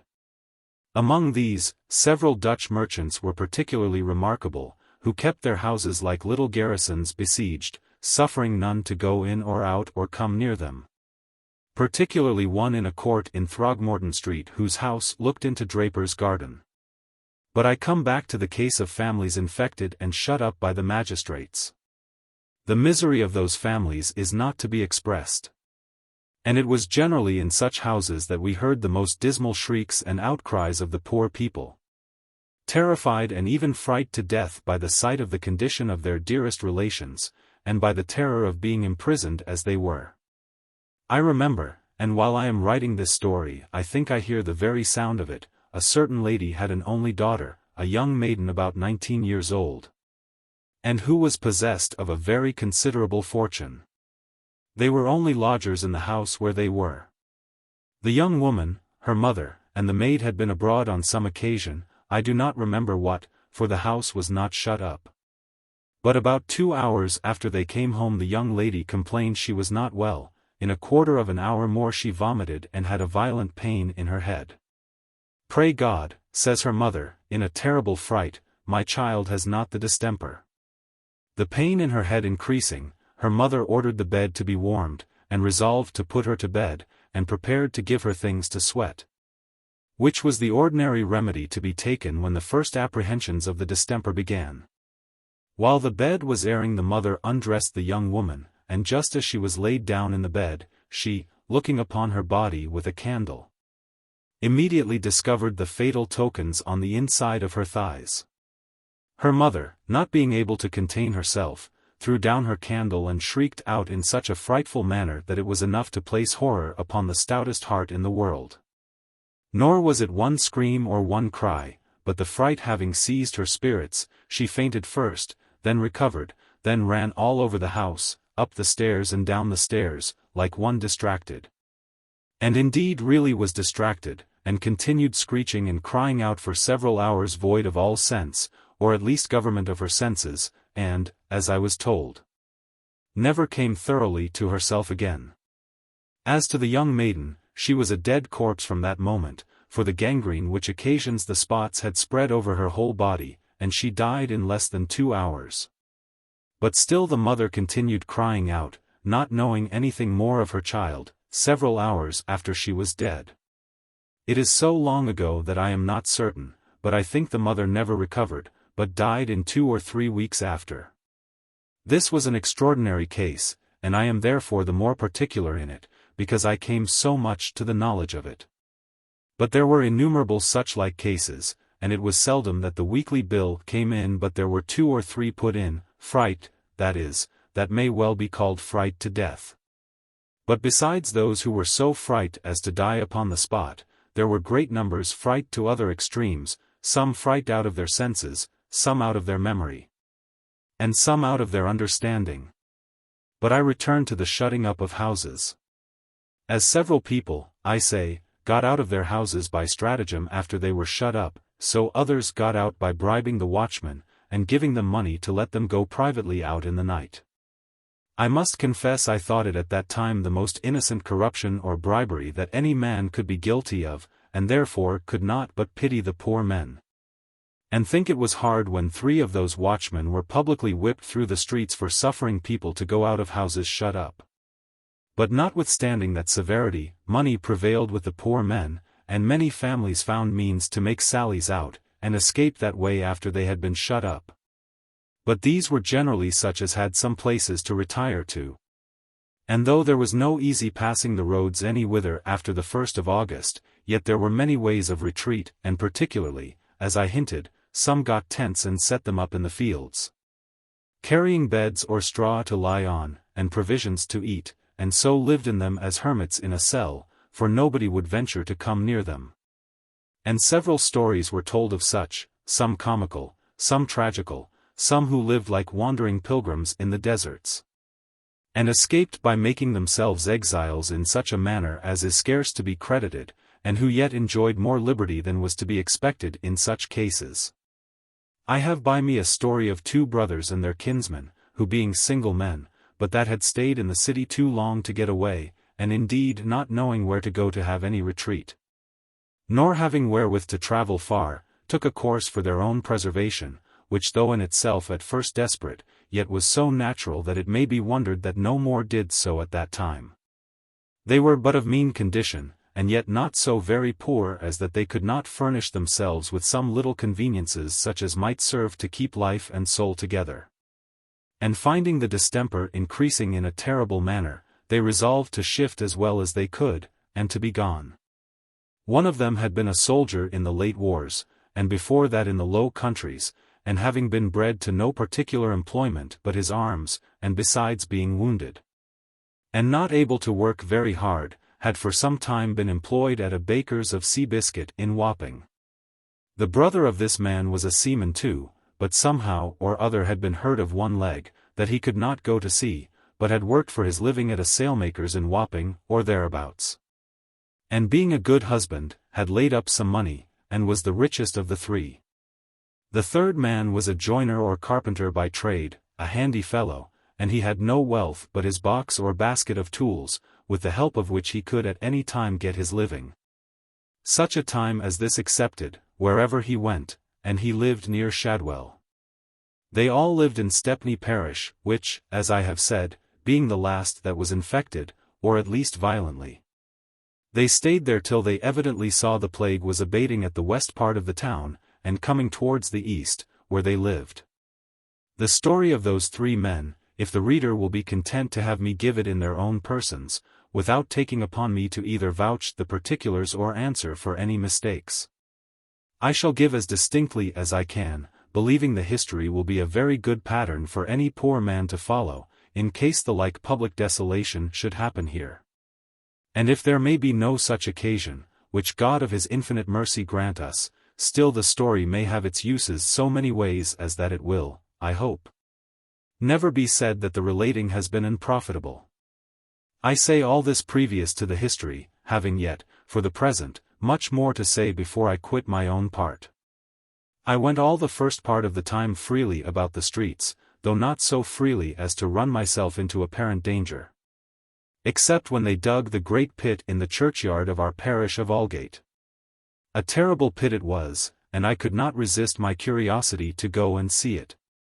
As near as I may judge, it was about 40 feet in length, and about 15 or 16 feet broad, and at the time I first looked at it, about 9 feet deep. But it was said they dug it near 20 feet deep afterwards in one part of it, till they could go no deeper for the water, for they had, it seems, dug several large pits before this.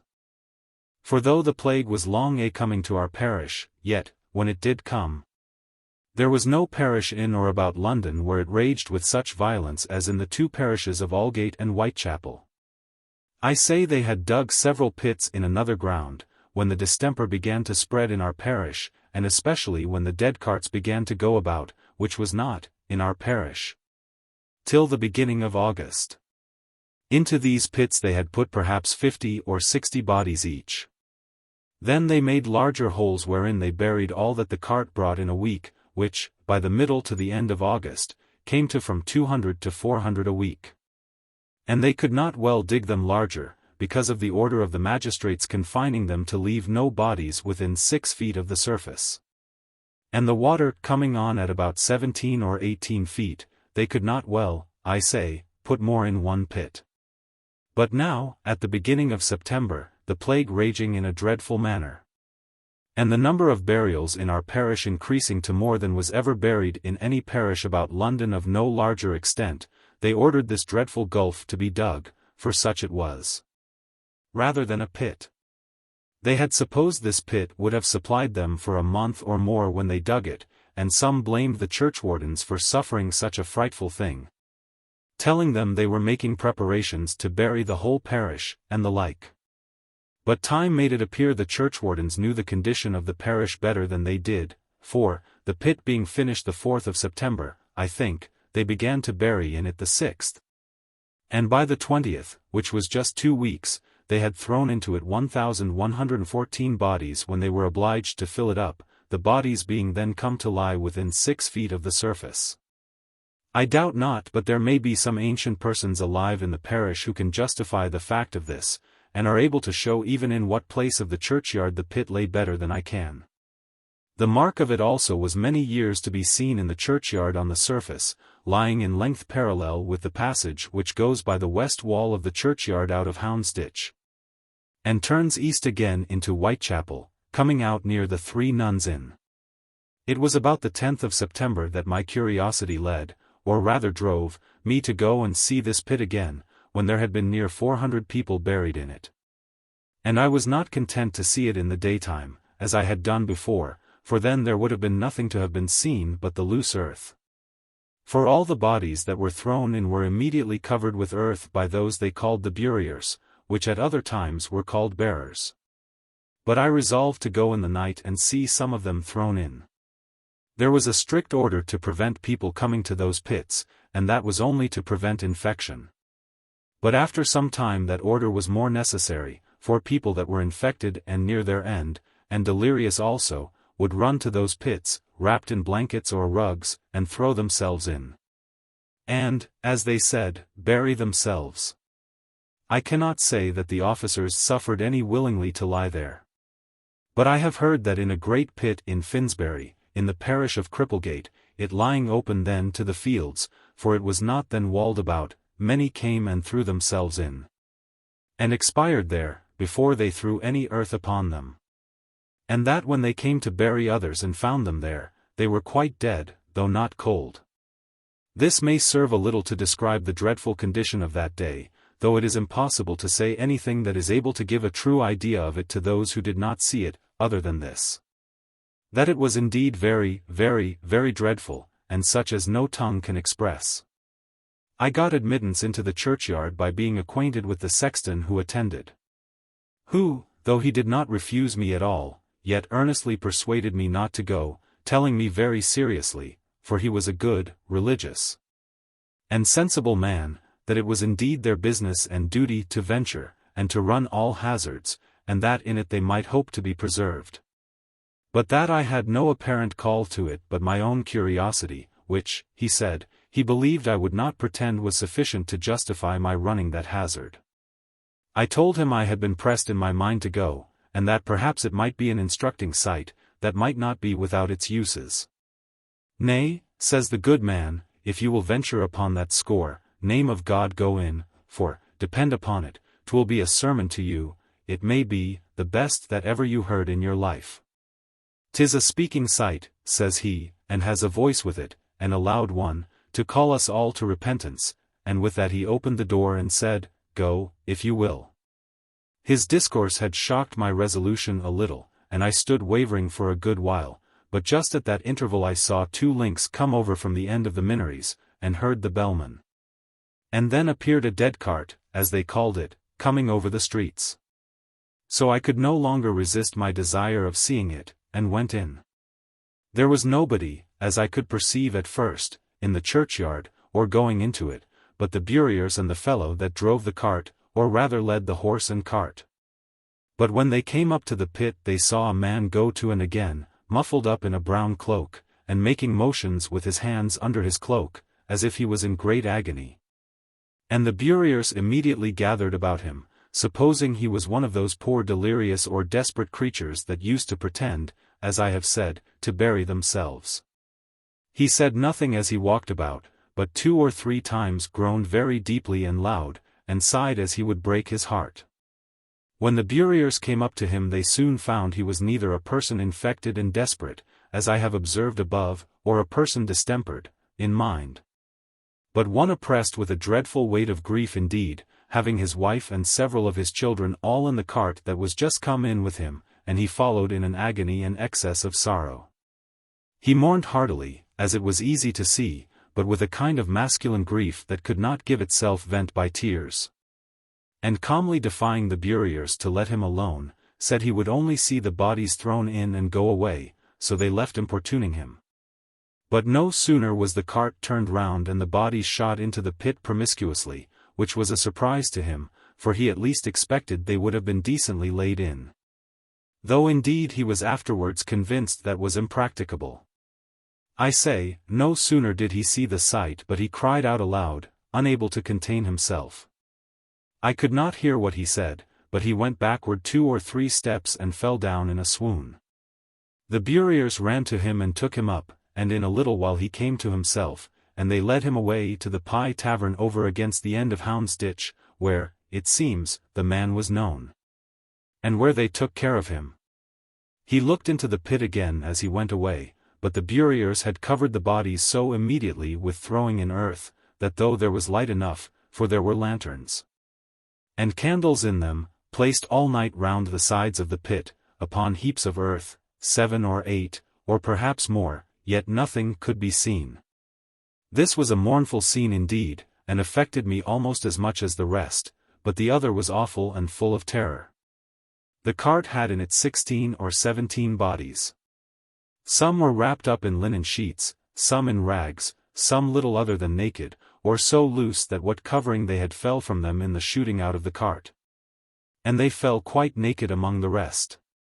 But the matter was not much to them, or the indecency much to anyone else, seeing they were all dead, and were to be huddled together into the common grave of mankind, as we may call it. For here was no difference made, but poor and rich went together. There was no other way of burials, neither was it possible there should, for coffins were not to be had for the prodigious numbers that fell in such a calamity as this. It was reported by way of scandal upon the buriers, that if any corpse was delivered to them decently wound up, as we called it then, in a winding sheet tied over the head and feet, which some did, and which was generally of good linen. I say, it was reported that the buriers were so wicked as to strip them in the cart and carry them quite naked to the ground. But as I cannot easily credit anything so vile among Christians, and at a time so filled with terrors as that was, I can only relate it and leave it undetermined. Innumerable stories also went about of the cruel behaviors and practices of nurses who tended the sick, and of their hastening on the fate of those they tended in their sickness. But I shall say more of this in its place. I was indeed shocked with this sight. It almost overwhelmed me, and I went away with my heart most afflicted, and full of the afflicting thoughts, such as I cannot describe just at my going out of the church.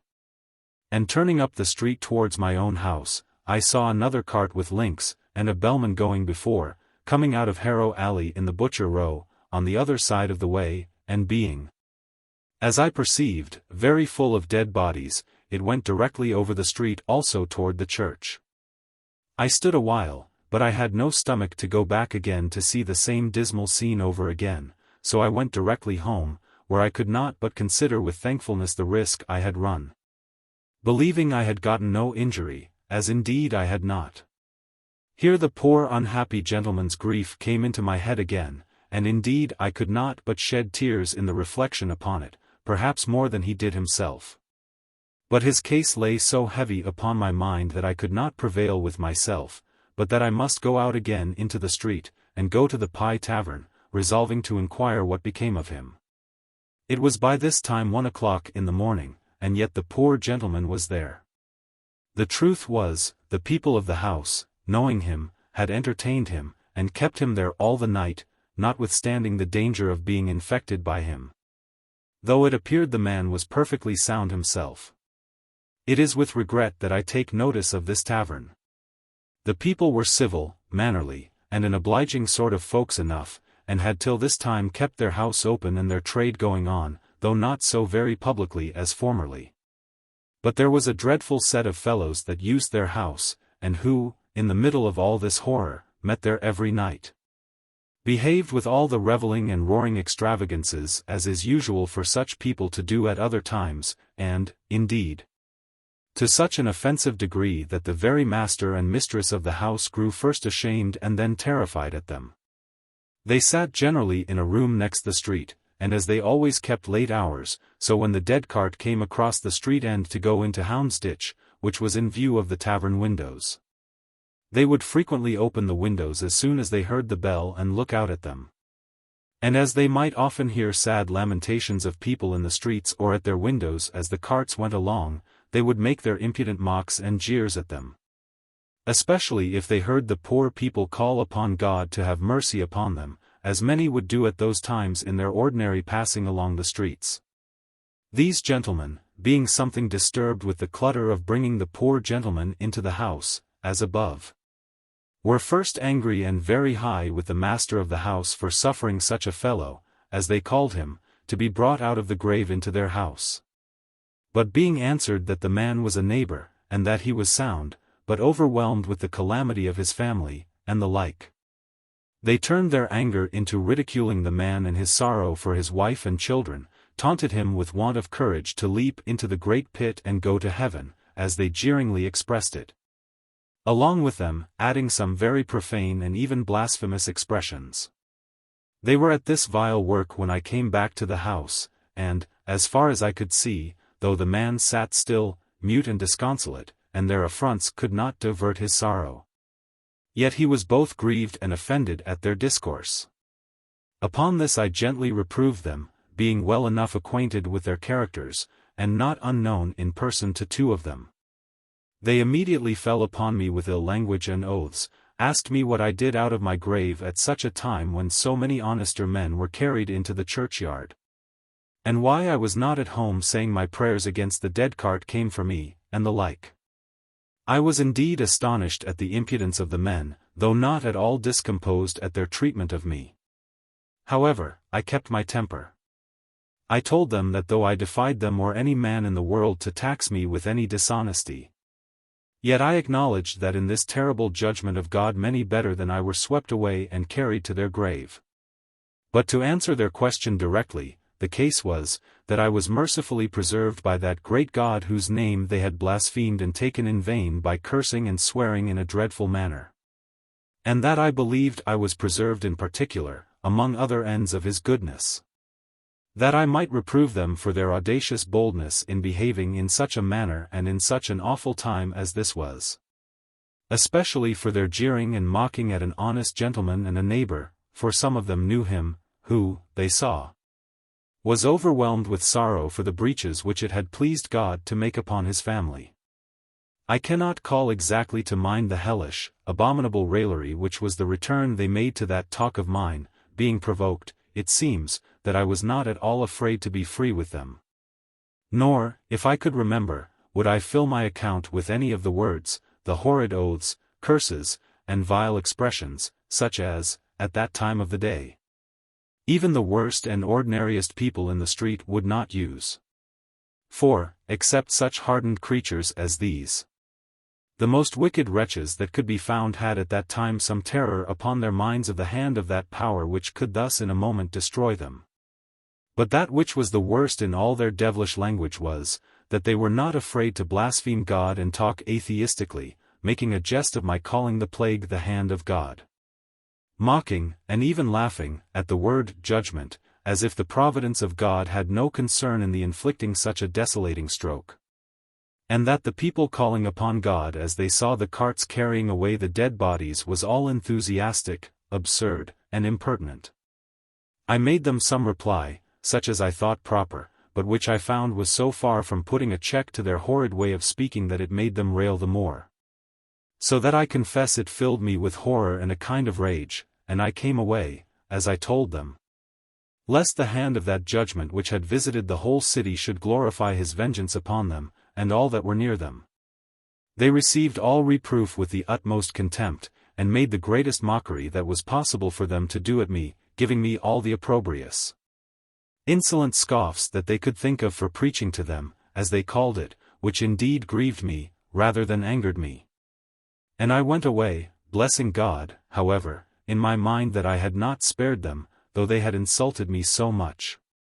They continued this wretched course 3 or 4 days after this, continually mocking and jeering at all that showed themselves religious or serious, or that were any way touched with the sense of the terrible judgment of God upon us. And I was informed they flouted in the same manner at the good people who, notwithstanding the contagion, met at the church, fasted, and prayed to God to remove his hand from them. I say, they continued this dreadful course 3 or 4 days, I think it was no more, when one of them, particularly he who asked the poor gentleman what he did out of his grave, was struck from heaven with the plague, and died in a most deplorable manner. And, in a word, they were every one of them carried into the great pit which I have mentioned above, before it was quite filled up, which was not above a fortnight or thereabout. These men were guilty of many extravagances, such as one would think human nature should have trembled at the thoughts of at such a time of general terror as was then upon us. And particularly scoffing and mocking at everything which they happened to see that was religious among the people. Especially at their thronging zealously to the place of public worship to implore mercy from heaven in such a time of distress. And this tavern where they held their dub being within view of the church door, they had the more particular occasion for their atheistical profane mirth. But this began to abate a little with them before the accident which I have related happened, for the infection increased so violently at this part of the town now, that people began to be afraid to come to the church. At least such numbers did not resort thither as was usual. Many of the clergymen likewise were dead, and others gone into the country. For it really required a steady courage and a strong faith for a man not only to venture being in town at such a time as this, but likewise to venture to come to church and perform the office of a minister to a congregation, of whom he had reason to believe many of them were actually infected with the plague. And to do this every day, or twice a day, as in some places was done. It is true the people showed an extraordinary zeal in these religious exercises, and as the church doors were always open, people would go in single at all times, whether the minister was officiating or no, and locking themselves into separate pews, would be praying to God with great fervency and devotion. Others assembled at meeting-houses, everyone as their different opinions in such things guided, but all were promiscuously the subject of these men's drollery. Especially at the beginning of the visitation. It seems they had been checked for their open insulting religion in this manner by several good people of every persuasion, and the violent raging of the infection, I suppose, was the occasion that they had abated much of their rudeness for some time before, and were only roused by the spirit of ribaldry and atheism at the clamour which was made when the gentleman was first brought in there, and perhaps were agitated by the same devil, when I took upon me to reprove them. Though I did it at first with all the calmness, temper, and good manners that I could, which for a while they insulted me the more for thinking it had been in fear of their resentment. Though afterwards they found the contrary. I went home, indeed, grieved and afflicted in my mind at the abominable wickedness of those men, not doubting, however, that they would be made dreadful examples of God's justice. For I looked upon this dismal time to be a particular season of divine vengeance, and that God would on this occasion single out the proper objects of his displeasure in a more especial and remarkable manner than at another time. And that though I did believe that many good people would, and did, fall in the common calamity, and that it was no certain rule to judge of the eternal state of any one by their being distinguished in such a time of general destruction in either one way or other, yet, I say, it could not but seem reasonable to believe that God would not think fit to spare by his mercy such open declared enemies, that should insult his name and being, defy his vengeance, and mock at his worship and worshippers at such a time. No, not though his mercy had thought fit to bear with and spare them at other times. That this was a day of visitation, a day of God's anger, and those words came into my thought, Jeremiah 5 verse 9, "Shall I not visit for these things? Saith the Lord, and shall not my soul be avenged of such a nation as this?" These things, I say, lay upon my mind, and I went home very much grieved and oppressed with the horror of these men's wickedness, and to think that anything could be so vile, so hardened, and notoriously wicked as to insult God, and his servants, and his worship in such a manner, and at such a time as this was, when he had, as it were, his sword drawn in his hand on purpose to take vengeance not on them only, but on the whole nation. I had, indeed, been in some passion at first with them, though it was really raised, not by any affront they had offered me personally, but by the horror their blaspheming tongues filled me with. However, I was doubtful in my thoughts whether the resentment I retained was not all upon my own private account, for they had given me a great deal of ill language too, I mean personally.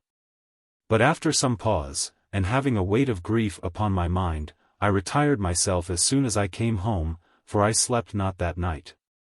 And giving God most humble thanks for my preservation in the eminent danger I had been in, I set my mind seriously and with the utmost earnestness to pray for those desperate wretches, that God would pardon them, open their eyes, and effectually humble them.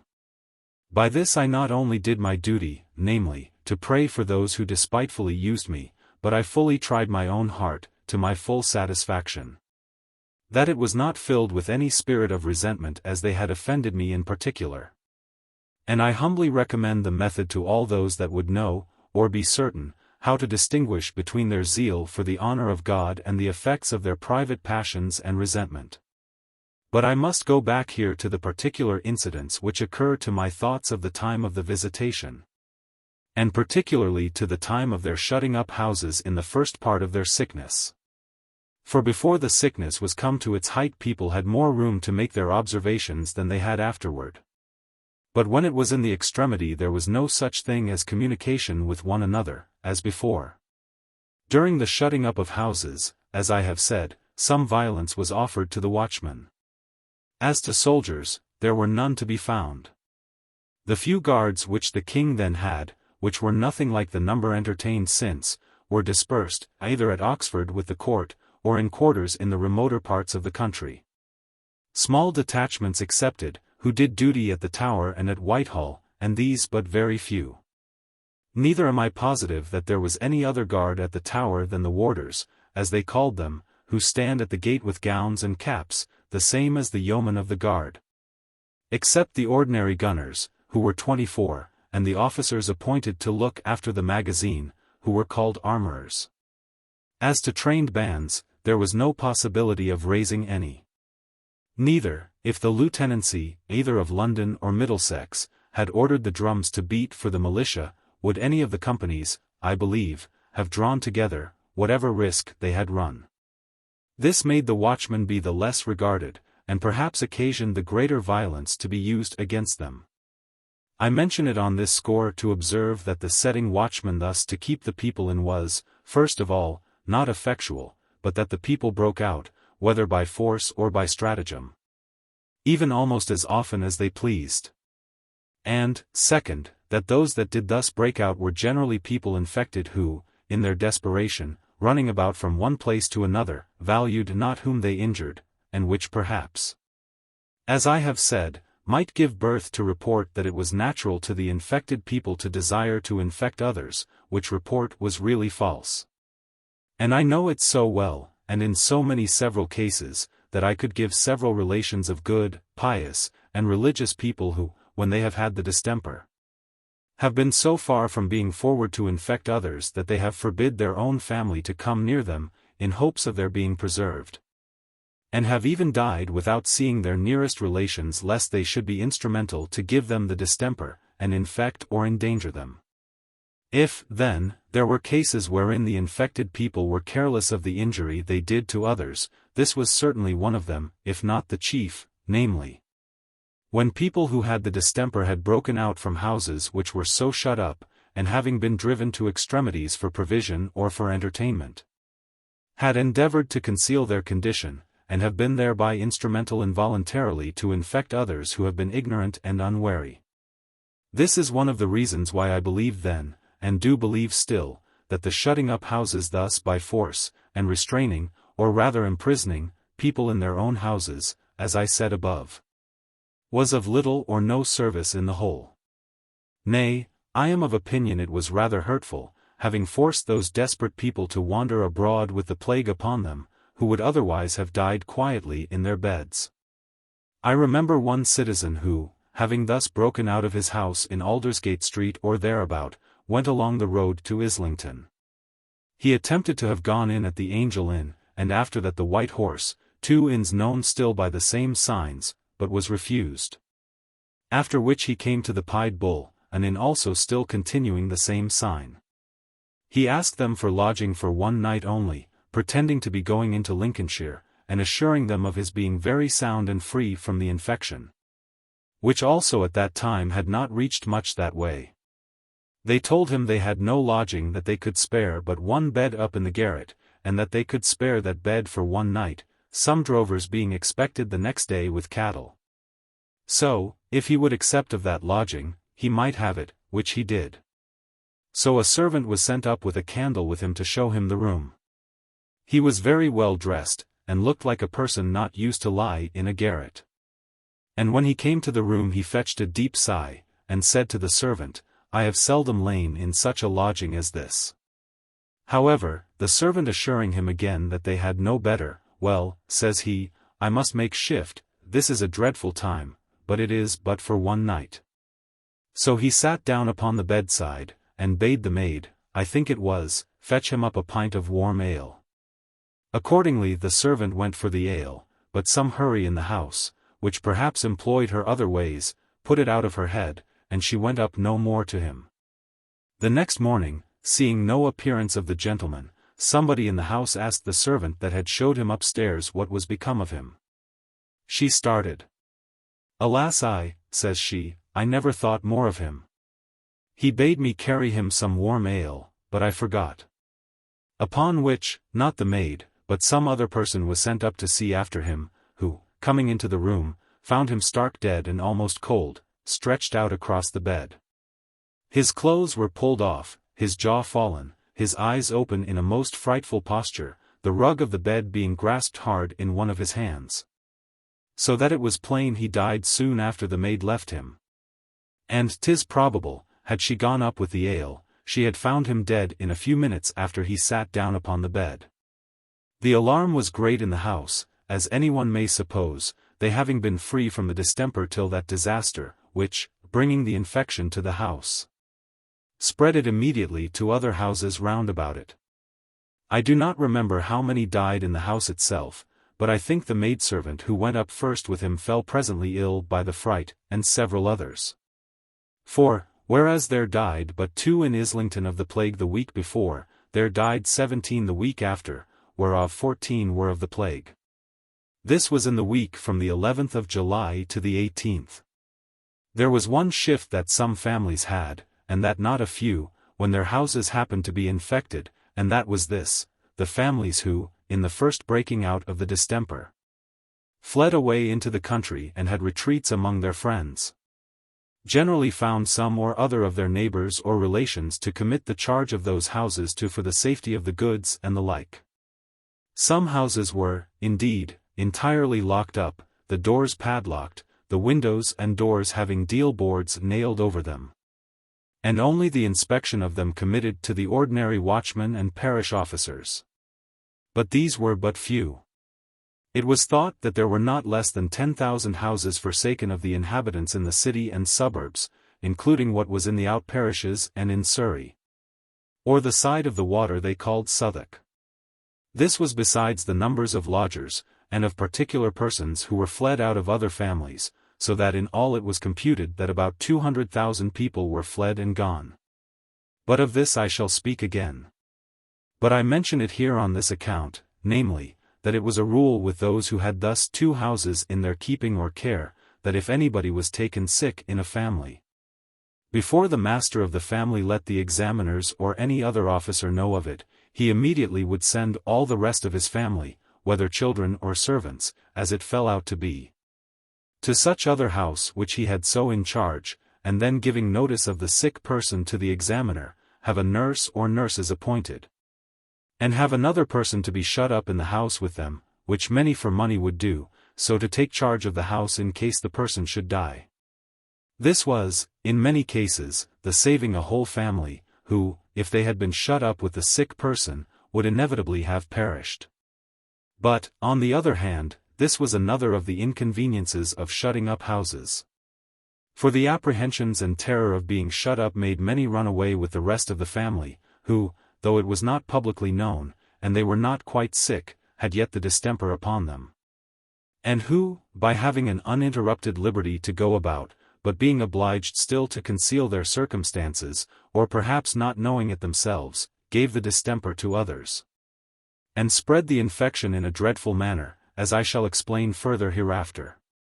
And here I may be able to make an observation or two of my own, which may be of use hereafter to those into whose hands these may come, if they should ever see the like dreadful visitation. 1. The infection generally came into the houses of the citizens by the means of their servants, whom they were obliged to send up and down the streets for necessaries. That is to say, for food or physic, to bakehouses, brewhouses, shops, etc. And who going necessarily through the streets into shops, markets, and the like, it was impossible but that they should, one way or other, meet with distempered people, who conveyed the fatal breath into them, and they brought it home to the families to which they belonged. 2. It was a great mistake that such a great city as this had but one pest house, for had there been, instead of one pest house, viz. beyond Bunhill Fields, where, at most, they could receive, perhaps, 200 or 300 people, I say, had there, instead of that one, been several pest houses, every one able to contain 1,000 people, without lying 2 in a bed, or 2 beds in a room. And had every master of a family, as soon as any servant especially had been taken sick in his house, been obliged to send them to the next pest house, if they were willing, as many were. And had the examiners done the like among the poor people when any had been stricken with the infection. I say, had this been done where the people were willing, not otherwise, and the houses not been shut, I am persuaded, and was all the while of that opinion, that not so many, by several thousands, had died. For it was observed, and I could give several instances within the compass of my own knowledge, where a servant had been taken sick, and the family had either time to send him out or retire from the house and leave the sick person, as I have said above, they had all been preserved. Whereas when, upon one or more sickening in a family, the house has been shut up, the whole family have perished, and the bearers been obliged to go in to fetch out the dead bodies, not being able to bring them to the door, and at last none left to do it. 3. This put it out of question to me, that the calamity was spread by infection. That is to say, by some certain steams or fumes, which the physicians call effluvia, by the breath, or by the sweat, or by the stench of the sores of the sick persons, or some other way, perhaps beyond even the reach of the physicians themselves, which effluvia affected the sound who came within certain distances of the sick, immediately penetrating the vital parts of the said sound persons, putting their blood into an immediate ferment, and agitating their spirits to that degree which it was found they were agitated. And so those newly infected persons communicated it in the same manner to others. And this I shall give some instances of, that cannot but convince those who seriously consider it. And I cannot but with some wonder find some people, now the contagion is over, talk of its being an immediate stroke from heaven, without the agency of means. Having commission to strike this and that particular person, and none other, which I look upon with contempt as the effect of manifest ignorance and enthusiasm. Likewise the opinion of others, who talk of infection being carried on by the air only, by carrying with it vast numbers of insects and invisible creatures, who enter into the body with the breath, or even at the pores with the air, and there generate or emit most acute poisons, or poisonous ovi or eggs, which mingle themselves with the blood, and so infect the body, a discourse full of learned simplicity, and manifested to be so by universal experience. But I shall say more to this case in its order.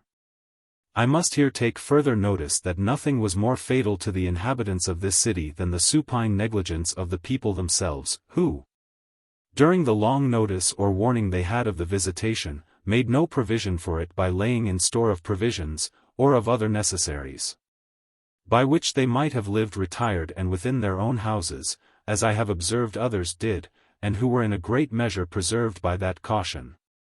Nor were they, after they were a little hardened to it, so shy of conversing with one another, when actually infected, as they were at first, no, though they knew it.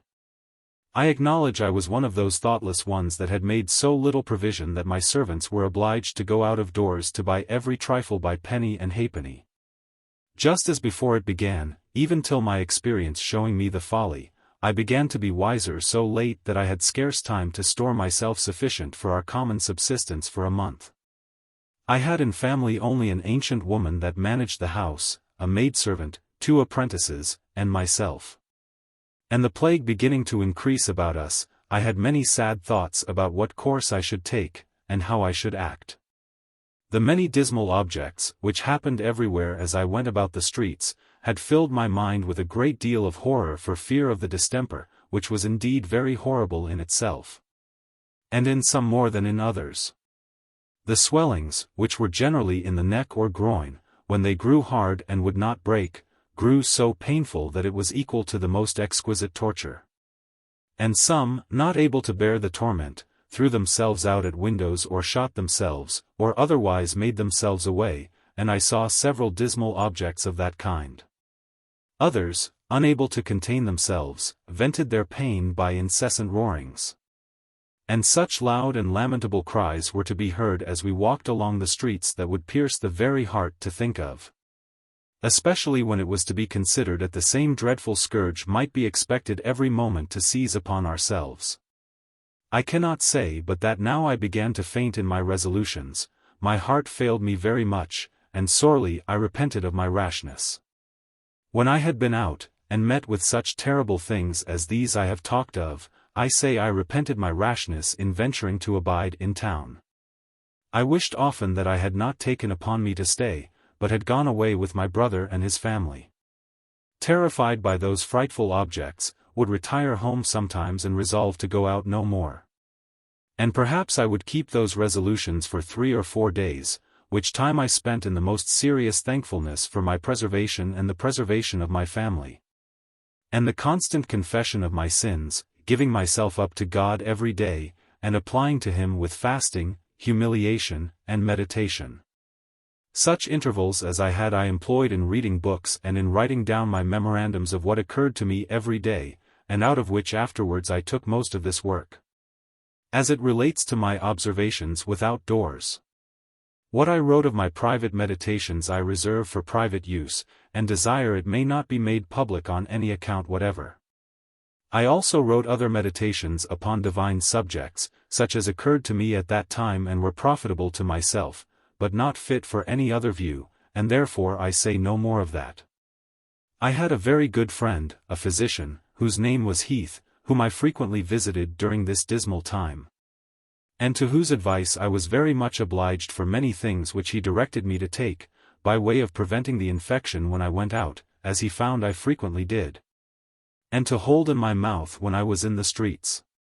He also came very often to see me, and as he was a good Christian as well as a good physician, his agreeable conversation was a very great support to me in the worst of this terrible time. It was now the beginning of August, and the plague grew very violent and terrible in the place where I lived, and Dr. Heath coming to visit me, and finding that I ventured so often out in the streets, earnestly persuaded me to lock myself up and my family, and not to suffer any of us to go out of doors. To keep all our windows fast, shutters and curtains close, and never to open them. But first, to make a very strong smoke in the room where the window or door was to be opened, with rosin and pitch, brimstone or gunpowder and the like, and we did this for some time. But as I had not laid in a store of provision for such a retreat, it was impossible that we could keep within doors entirely. However, I attempted, though it was so very late, to do something towards it. And first, as I had convenience both for brewing and baking, I went and bought 2 sacks of meal, and for several weeks, having an oven, we baked all our own bread. Also I bought malt, and brewed as much beer as all the casks I had would hold, and which seemed enough to serve my house for 5 or 6 weeks. Also I laid in a quantity of salt butter and Cheshire cheese. But I had no flesh meat, and the plague raged so violently among the butchers and slaughterhouses on the other side of our street, where they are known to dwell in great numbers, that it was not advisable so much as to go over the street among them. And here I must observe again, that this necessity of going out of our houses to buy provisions was in a great measure the ruin of the whole city. For the people catched the distemper on these occasions one of another, and even the provisions themselves were often tainted. At least I have great reason to believe so. And therefore I cannot say with satisfaction what I know is repeated with great assurance, that the market people and such as brought provisions to town were never infected. I am certain the butchers of Whitechapel, where the greatest part of the flesh meat was killed, were dreadfully visited, and that at least to such a degree that few of their shops were kept open. And those that remained of them killed their meat at Mile End and that way, and brought it to market upon horses. However, the poor people could not lay up provisions, and there was a necessity that they must go to market to buy, and others to send servants or their children. And as this was a necessity which renewed itself daily, it brought abundance of unsound people to the markets, and a great many that went thither sound brought death home with them. It is true people used all possible precaution.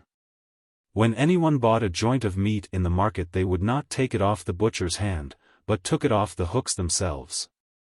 On the other hand, the butcher would not touch the money, but have it put into a pot full of vinegar, which he kept for that purpose. The buyer carried always small money to make up any odd sum, that they might take no change. They carried bottles of scents and perfumes in their hands, and all the means that could be used were used, but then the poor could not do even these things, and they went at all hazards. Innumerable dismal stories we heard every day on this very account. Sometimes a man or woman dropped down dead in the very markets, for many people that had the plague upon them knew nothing of it till the inward gangrene had affected their vitals. And they died in a few moments. This caused that many died frequently in that manner in the streets suddenly, without any warning. Others perhaps had time to go to the next bulk or stall, or to any door porch, and just sit down and die, as I have said before. These objects were so frequent in the streets that when the plague came to be very raging on one side, There was scarce any passing by the streets but that several dead bodies would be lying here and there upon the ground. On the other hand, it is observable that though at first the people would stop as they went along and call to the neighbors to come out on such an occasion, yet afterward no notice was taken of them. But that if at any time we found a corpse lying, go across the way and not come near it, or, if in a narrow lane or passage, go back again and seek some other way to go on the business we were upon. And in those cases the corpse was always left till the officers had notice to come and take them away, or till night, when the bearers attending the dead cart would take them up and carry them away. Nor did those undaunted creatures who performed these offices fail to search their pockets, and sometimes strip off their clothes if they were well dressed, as sometimes they were, and carry off what they could get. But to return to the markets. The butchers took that care that if any person died in the market they had the officers always at hand to take them up upon hand-barrows and carry them to the next churchyard.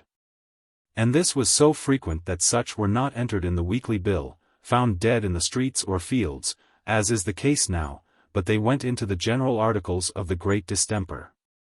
But now the fury of the distemper increased to such a degree that even the markets were but very thinly furnished with provisions or frequented with buyers compared to what they were before.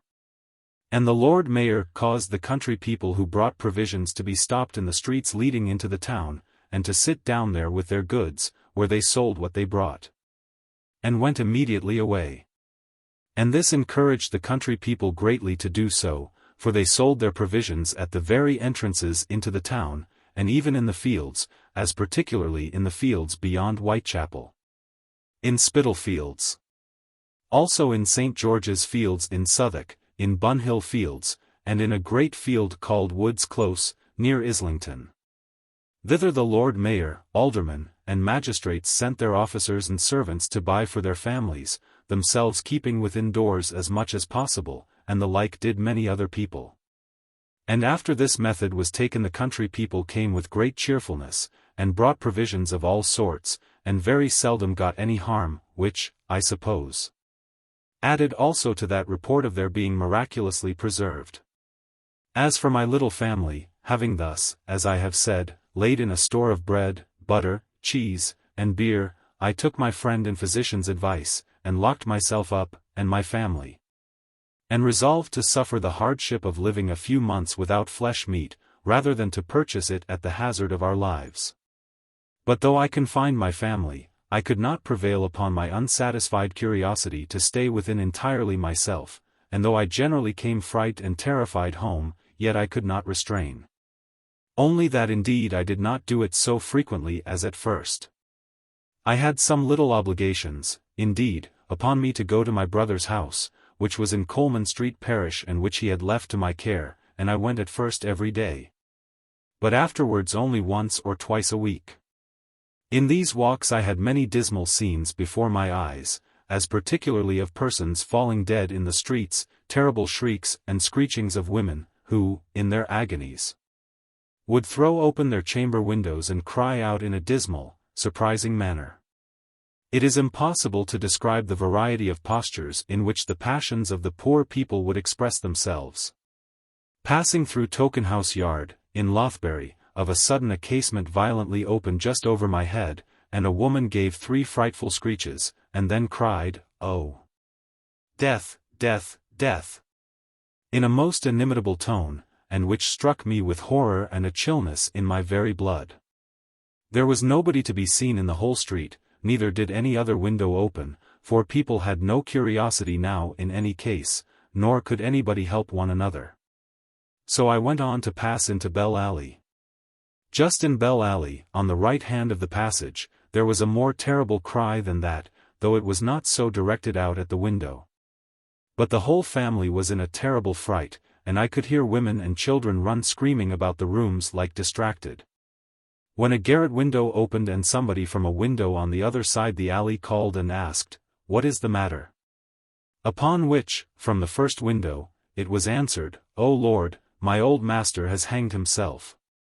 The other asked again, "Is he quite dead?" and the first answered, "Aye, quite dead. Quite dead and cold." This person was a merchant and a deputy alderman, and very rich. I care not to mention the name, though I knew his name too, but that would be an hardship to the family, which is now flourishing again. But this is but one. It is scarce credible what dreadful cases happened in particular families every day. People in the rage of the distemper, or in the torment of their swellings, which was indeed intolerable, running out of their own government, raving and distracted. And oftentimes laying violent hands upon themselves, throwing themselves out at their windows, shooting themselves, etc. Mothers murdering their own children in their lunacy, some dying of mere grief as a passion, some of mere fright and surprise without any infection at all. Others fright into idiotism and foolish distractions, some into despair and lunacy, others into melancholy madness. The pain of the swelling was in particular very violent, and to some intolerable. The physicians and surgeons may be said to have tortured many poor creatures even to death. The swellings in some grew hard, and they applied violent drawing plaisters or poultices to break them, and if these did not do they cut and scarified them in a terrible manner. In some those swellings were made hard partly by the force of the distemper and partly by their being too violently drawn, and were so hard that no instrument could cut them. And then they burnt them with caustics, so that many died raving mad with the torment, and some in the very operation. In these distresses, some, for want of help to hold them down in their beds, or to look to them, laid hands upon themselves as above. Some broke out into the streets, perhaps naked, and would run directly down to the river if they were not stopped by the watchmen or other officers. And plunged themselves into the water wherever they found it. It often pierced my very soul to hear the groans and cries of those who were thus tormented, but of the two this was counted the most promising particular in the whole infection. For if these swellings could be brought to a head, and to break and run, or, as the surgeons call it, to digest, the patient generally recovered. Whereas those who, like the gentlewoman's daughter, were struck with death at the beginning, and had the tokens come out upon them, often went about indifferent easy till a little before they died. And some till the moment they dropped down, as in apoplexies and epilepsies is often the case. Such would be taken suddenly very sick, and would run to a bench or bulk, or any convenient place that offered itself, or to their own houses if possible, as I mentioned before, and there sit down, grow faint, and die. This kind of dying was much the same as it was with those who die of common mortifications, who die swooning, and, as it were, go away in a dream. Such as died thus had very little notice of their being infected at all till the gangrene was spread through their whole body. Nor could physicians themselves know certainly how it was with them till they opened their breasts or other parts of their body and saw the tokens. We had at this time a great many frightful stories told us of nurses and watchmen who looked after the dying people. That is to say, hired nurses who attended infected people, using them barbarously, starving them, smothering them, or by other wicked means hastening their end, that is to say, murdering of them. And watchmen, being set to guard houses that were shut up when there has been but one person left, and perhaps that one lying sick, that they have broke in and murdered that body, and immediately thrown them out into the dead cart. And so they have gone scarce cold to the grave. I cannot say but that some such murders were committed, and I think 2 were sent to prison for it, but died before they could be tried. And I have heard that 3 others, at several times, were excused for murders of that kind. But I must say I believe nothing of its being so common a crime as some have since been pleased to say. Nor did it seem to be so rational where the people were brought so low as not to be able to help themselves, for such seldom recovered, and there was no temptation to commit a murder. At least none equal to the fact, where they were sure persons would die in so short a time, and could not live. That there were a great many robberies and wicked practices committed even in this dreadful time I do not deny. The power of avarice was so strong in some that they would run any hazard to steal and to plunder. And particularly in houses where all the families or inhabitants have been dead and carried out, they would break in at all hazards, and without regard to the danger of infection. Take even the clothes off the dead bodies and the bedclothes from others where they lay dead.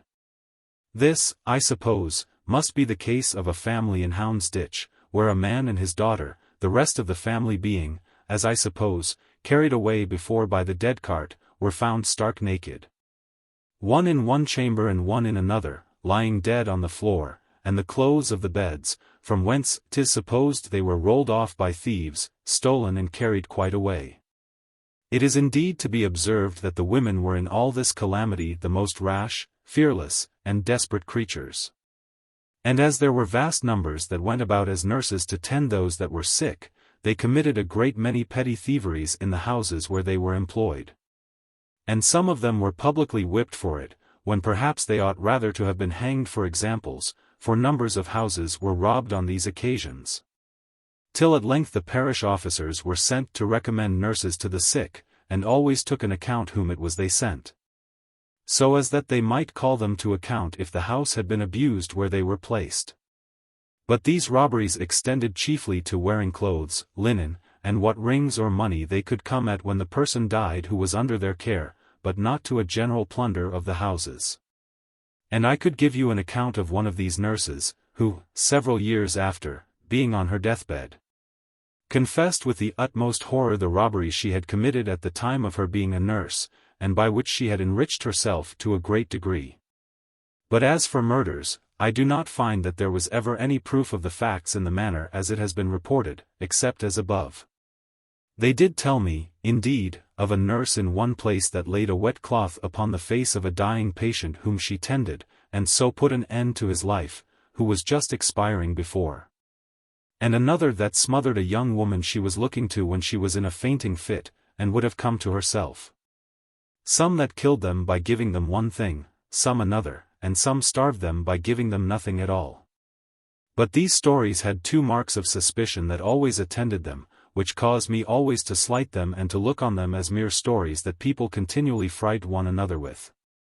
First, that wherever it was that we heard it, they always placed the scene at the farther end of the town, opposite or most remote from where you were to hear it. If you heard it in Whitechapel, it had happened at St. Giles's, or at Westminster, or Holborn, or that end of the town. If you heard of it at that end of the town, then it was done in Whitechapel, or the Minories, or about Cripplegate parish.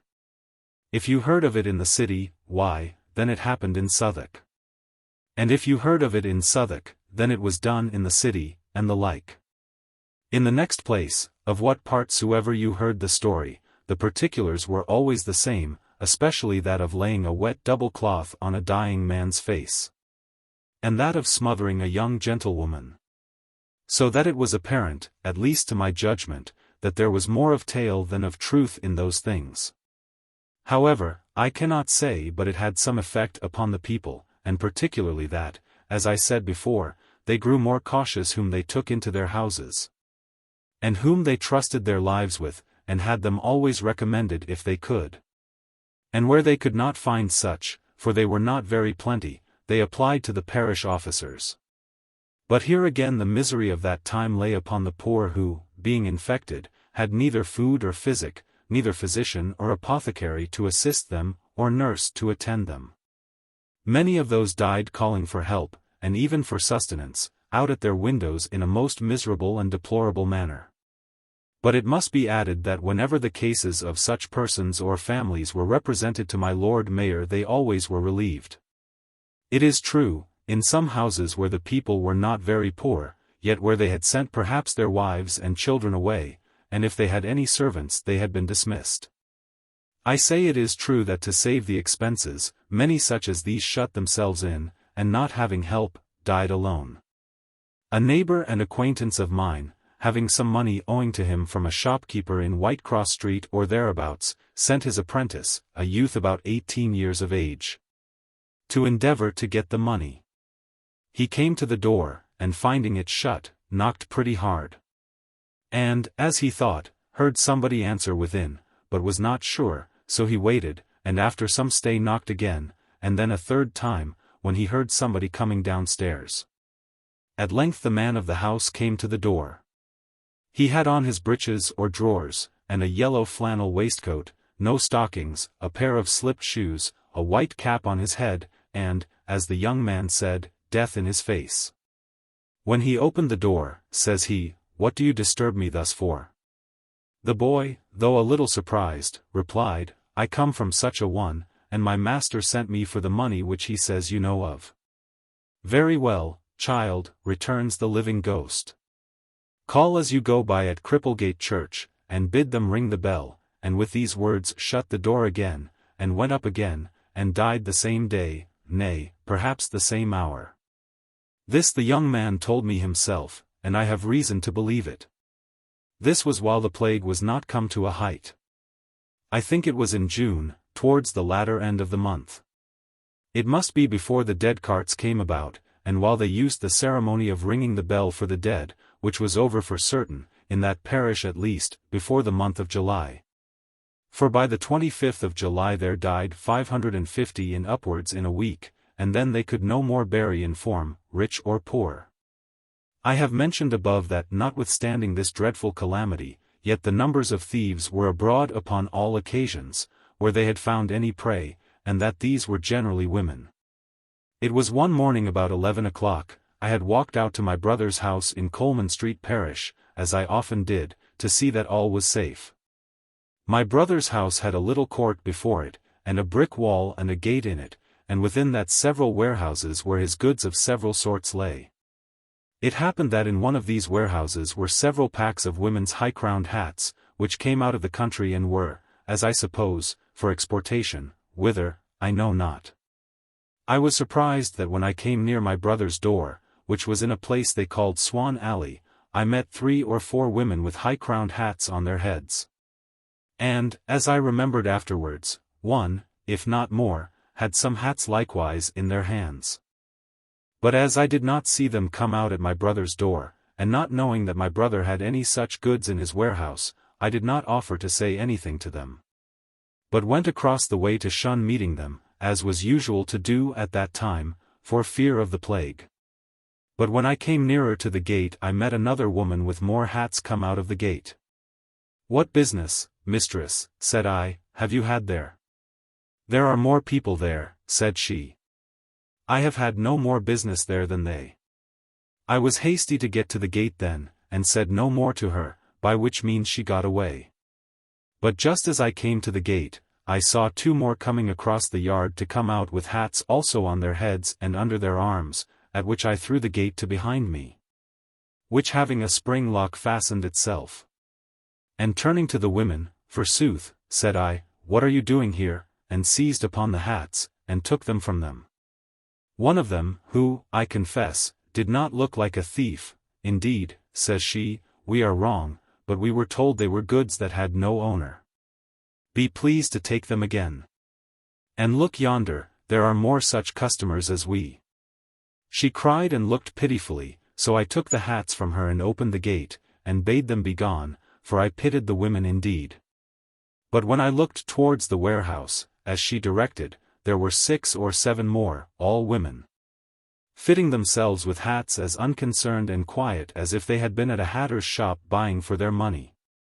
I was surprised, not at the sight of so many thieves only, but at the circumstances I was in.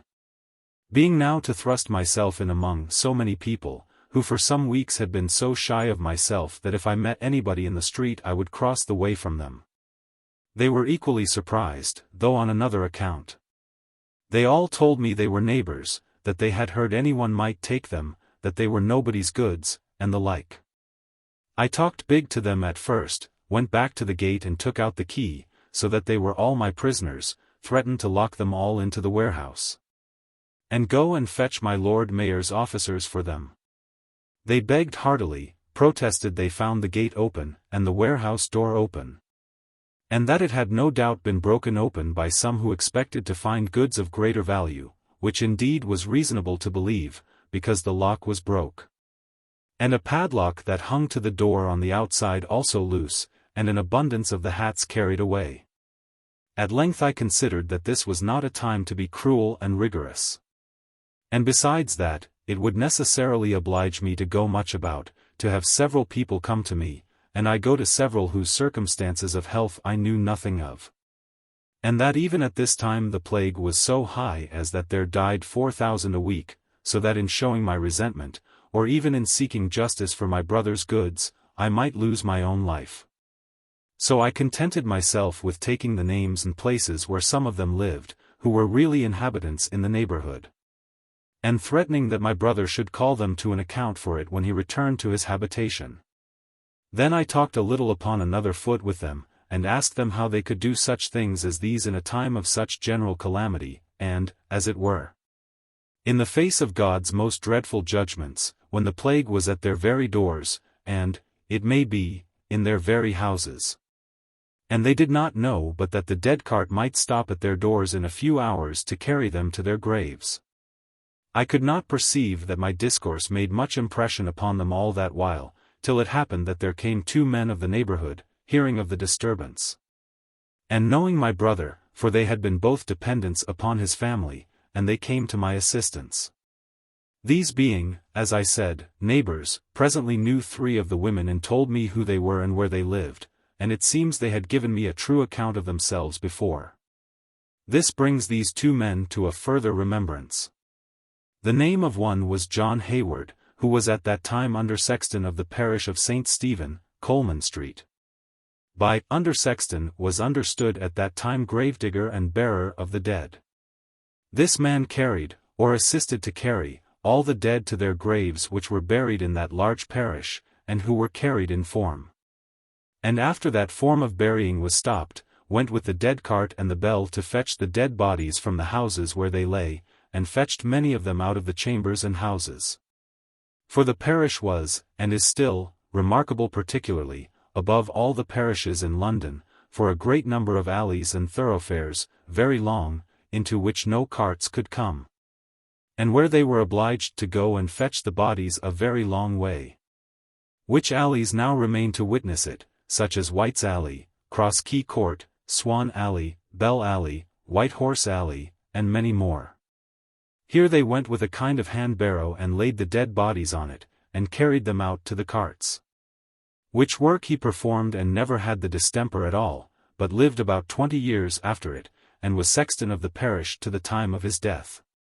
His wife at the same time was a nurse to infected people, and tended many that died in the parish, being for her honesty recommended by the parish officers, yet she never was infected neither.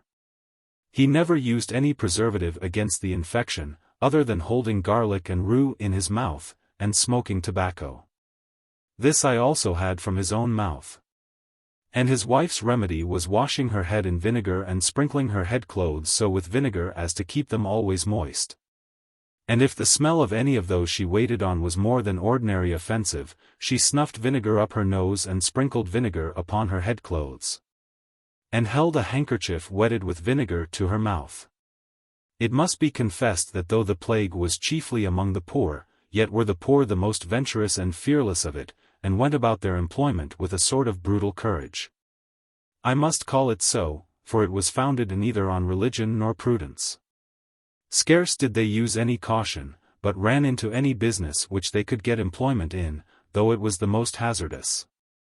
Such was that of tending the sick, watching houses shut up, carrying infected persons to the pest house, and, which was still worse, carrying the dead away to their graves.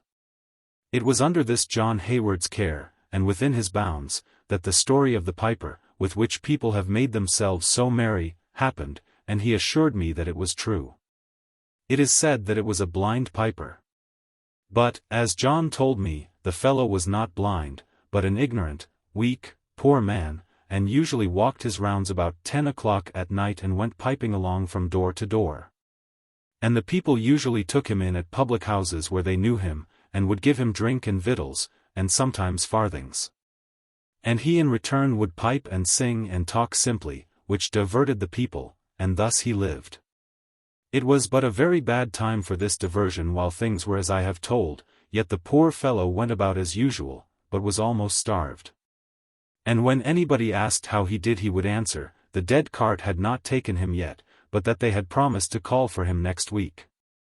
It happened one night that this poor fellow, whether somebody had given him too much drink or no, John Hayward said he had not drink in his house, but that they had given him a little more victuals than ordinary at a public house in Coleman Street, and the poor fellow, having not usually had a bellyful for perhaps not a good while, was laid all along upon the top of a bulk or stall, and fast asleep, at a door in the street near London Wall, towards Cripplegate, and that upon the same bulk or stall the people of some house, in the alley of which the house was a corner, hearing a bell which they always rang before the cart came, had laid a body really dead of the plague just by him, thinking, too, that this poor fellow had been a dead body, as the other was, and laid there by some of the neighbours. Accordingly, when John Hayward with his bell and the cart came along, finding 2 dead bodies lie upon the stall, they took them up with the instrument they used and threw them into the cart, and all this while the piper slept soundly. From hence they passed along and took in other dead bodies, till, as honest John Hayward told me, they almost buried him alive in the cart, yet all this while he slept soundly. At length the cart came to the place where the bodies were to be thrown into the ground, which, as I do remember, was at Mount Mill. And as the cart usually stopped some time before they were ready to shoot out the melancholy load they had in it. As soon as the cart stopped the fellow awaked and struggled a little to get his head out from among the dead bodies, when, raising himself up in the cart, he called out, "Hey! Where am I?" This frightened the fellow that attended about the work, but after some pause John Hayward, recovering himself, said, "Lord, bless us! There's somebody in the cart not quite dead." So another called to him and said, "Who are you?" The fellow answered, "I am the poor piper." "Where am I?" "Where are you?" says Hayward. "Why, you are in the dead cart, and we are going to bury you." "But I ain't dead though, am I?" says the piper, which made them laugh a little, though, as John said, they were heartily frightened at first. So they helped the poor fellow down, and he went about his business.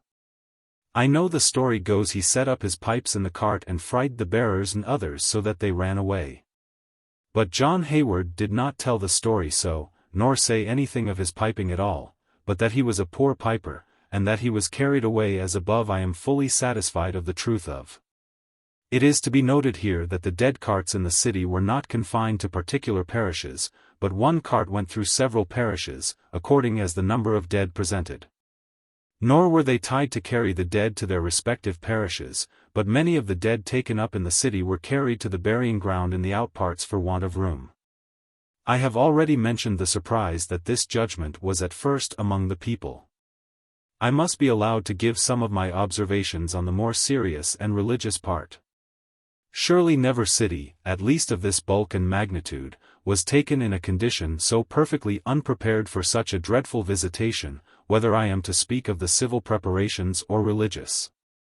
They were, indeed, as if they had had no warning, no expectation, no apprehensions, and consequently the least provision imaginable was made for it in a public way.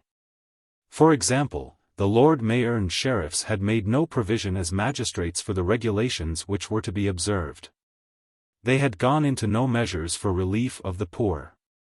The citizens had no public magazines or storehouses for corn or meal for the subsistence of the poor, which if they had provided themselves, as in such cases is done abroad, many miserable families who were now reduced to the utmost distress would have been relieved, and that in a better manner than now could be done. The stock of the city's money I can say but little to. The Chamber of London was said to be exceedingly rich, and it may be concluded that they were so, by the vast of money issued from thence in the rebuilding the public edifices after the fire of London, and in building new works, such as, for the first part, the Guildhall, Blackwell Hall, part of Leadenhall, half the Exchange, the Session House, the Compter, the prisons of Ludgate, Newgate, etc. Several of the wharfs and stairs and landing places on the river, all which were either burned down or damaged by the great fire of London, the next year after the plague. And of the second sort, the Monument, Fleet Ditch with its bridges, and the Hospital of Bethlehem or Bedlam, etc. But possibly the managers of the city's credit at that time made more conscience of breaking in upon the orphans' money to show charity to the distressed citizens than the managers in the following years did to beautify the city and re-edify the buildings. Though, in the first case, the losers would have thought their fortunes better bestowed, and the public faith of the city have been less subjected to scandal and reproach. It must be acknowledged that the absent citizens, who, though they were fled for safety into the country, were yet greatly interested in the welfare of those whom they left behind, forgot not to contribute liberally to the relief of the poor, and large sums were also collected among trading towns in the remotest parts of England. And, as I have heard also, the nobility and the gentry in all parts of England took the deplorable condition of the city into their consideration, and sent up large sums of money in charity to the Lord Mayor and magistrates for the relief of the poor. The king also, as I was told, ordered £1,000 a week to be distributed in 4 parts, 1/4 to the city in liberty of Westminster, 1/4 or part among the inhabitants of the Southwark side of the water, 1/4 to the liberty and parts within of the city, exclusive of the city within the walls, and 1/4 part to the suburbs in the county of Middlesex, and the east and north parts of the city. But this latter I only speak of as a report. Certain it is, the greatest part of the poor or families who formerly lived by their labor, or by retail trade, lived now on charity. And had there not been prodigious sums of money given by charitable, well-minded Christians for the support of such, the city could never have subsisted. There were, no question, accounts kept of their charity, and of the just distribution of it by the magistrates. But as such multitudes of those very officers died through whose hands it was distributed, and also that, as I have been told, most of the accounts of those things were lost in the great fire which happened in the very next year, and which burnt even the Chamberlain's office and many of their papers. So I could never come at the particular account, which I used great endeavors to have seen. It may, however, be a direction in case of the approach of a like visitation, which God keep the city from. I say, it may be of use to observe that by the care of the Lord Mayor and Aldermen at that time in distributing weekly great sums of money for relief of the poor, a multitude of people who would otherwise have perished, were relieved, and their lives preserved. And here let me enter into a brief state of the case of the poor at that time, and what way apprehended from them. From whence may be judged hereafter what may be expected if the like distress should come upon the city. At the beginning of the plague, when there was now no more hope but that the whole city would be visited. When, as I have said, all that had friends or estates in the country retired with their families. And when, indeed, one would have thought the very city itself was running out of the gates, and that there would be nobody left behind. You may be sure from that hour all trade, except such as related to immediate subsistence, was, as it were, at a full stop. This is so lively a case, and contains in it so much of the real condition of the people, that I think I cannot be too particular in it. And therefore I descend to the several arrangements or classes of people who fell into immediate distress upon this occasion. For example, 1. All master workmen in manufactures, especially such as belong to ornament and the less necessary parts of the people's dress, clothes, and furniture for houses, such as riband weavers and other weavers, gold and silver lace makers, and gold and silver wire drawers, sempstresses, milliners, shoemakers, hatmakers, and glove makers. Also upholsterers, joiners, cabinet makers, looking-glass makers, and innumerable trades which depend upon such as these. I say, the master workmen in such stopped their work, dismissed their journeymen and workmen, and all their dependents. 2. As merchandising was at a full stop, for very few ships ventured to come up the river and none at all went out, so all the extraordinary officers of the customs, likewise the watermen, carmen, porters, and all the poor whose labor depended upon the merchants, were at once dismissed and put out of business. 3. All the tradesmen usually employed in building or repairing of houses were at a full stop. For the people were far from wanting to build houses when so many thousand houses were at once stripped of their inhabitants. So that this one article turned all the ordinary workmen of that kind out of business, such as bricklayers, masons, carpenters, joiners, plasterers, painters, glaziers, smiths, plumbers, and all the laborers depending on such. 4. As navigation was at a stop, our ships neither coming in or going out as before, so the seamen were all out of employment, and many of them in the last and lowest degree of distress. And with the seamen were all the several tradesmen and workmen belonging to and depending upon the building and fitting out of ships, such as ship carpenters, caulkers, rope-makers, dry coopers, sailmakers, anchor-smiths, and other smiths, block-makers, carvers, gunsmiths, ship-chandlers, ship-carvers, and the like. The masters of those perhaps might live upon their substance, but the traders were universally at a stop, and consequently all their workmen discharged. Add to these that the river was in a manner without boats, and all or most part of the watermen, lightermen, boat-builders, and lighter-builders in like manner idle and laid by. 5. All families retrenched their living as much as possible, as well those that fled as those that stayed. So that an innumerable multitude of footmen, serving-men, shopkeepers, journeymen, merchants, bookkeepers, and such sort of people, and especially poor maidservants, were turned off, and left friendless and helpless, without employment and without habitation, and this was really a dismal article. I might be more particular as to this part, but it may suffice to mention in general, all trades being stopped, employment ceased, the labor, and by that the bread, of the poor were cut off. And at first indeed the cries of the poor were most lamentable to hear, though by the distribution of charity their misery that way was greatly abated. Many indeed fled into the counties, but thousands of them having stayed in London till nothing but desperation sent them away, death overtook them on the road. And they served for no better than the messengers of death. Indeed, others carrying the infection along with them, spread it very unhappily into the remotest parts of the kingdom. Many of these were the miserable objects of despair which I have mentioned before, and were removed by the destruction which followed. These might be said to perish not by the infection itself but by the consequence of it. Indeed, namely, by hunger and distress and the want of all things, being without lodging, without money, without friends, without means to get their bread, or without anyone to give it them.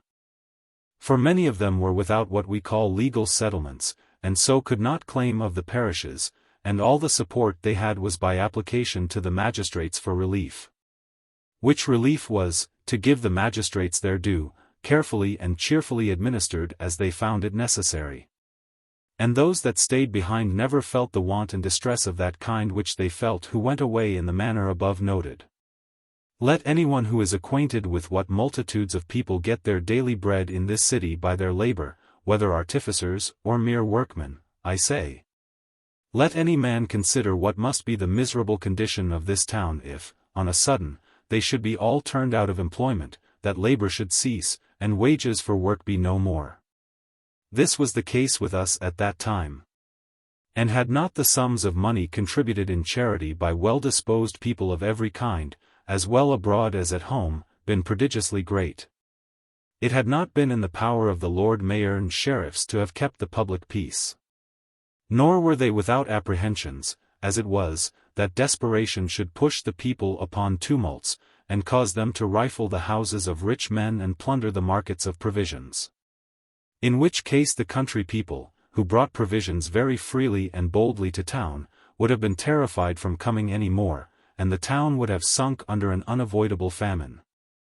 But the prudence of my Lord Mayor and the Court of Aldermen within the city, and of the justices of peace in the outparts, was such, and they were supported with money from all parts so well, that the poor people were kept quiet, and their wants everywhere relieved, as far as was possible to be done. Two things besides this contributed to prevent the mob doing any mischief. One was, that really the rich themselves had not laid up stores of provisions in their houses as indeed they ought to have done, and which if they had been wise enough to have done, and locked themselves entirely up, as some few did, they had perhaps escaped the disease better. But as it appeared they had not, so the mob had no notion of finding stores of provisions there if they had broken in, as it is plain they were sometimes very near doing, and which, if they had finished the ruin of the whole city, for there were no regular troops to have withstood them, nor could the trained bands have been brought together to defend the city, no men being to be found to bear arms. But the vigilance of the Lord Mayor and such magistrates as could be had, for some, even of the aldermen, were dead, and some absent, prevented this. And they did it by the most kind and gentle methods they could think of, as particularly by relieving the most desperate with money, and putting others into business. And particularly that employment of watching houses that were infected and shut up. And as the number of these were very great, for it was said there was at one time 10,000 houses shut up, and every house had 2 watchmen to guard it, viz. one by night and the other by day, this gave opportunity to employ a very great number of poor men at a time. The women and servants that were turned off from their places were likewise employed as nurses to tend the sick in all places, and this took off a very great number of them.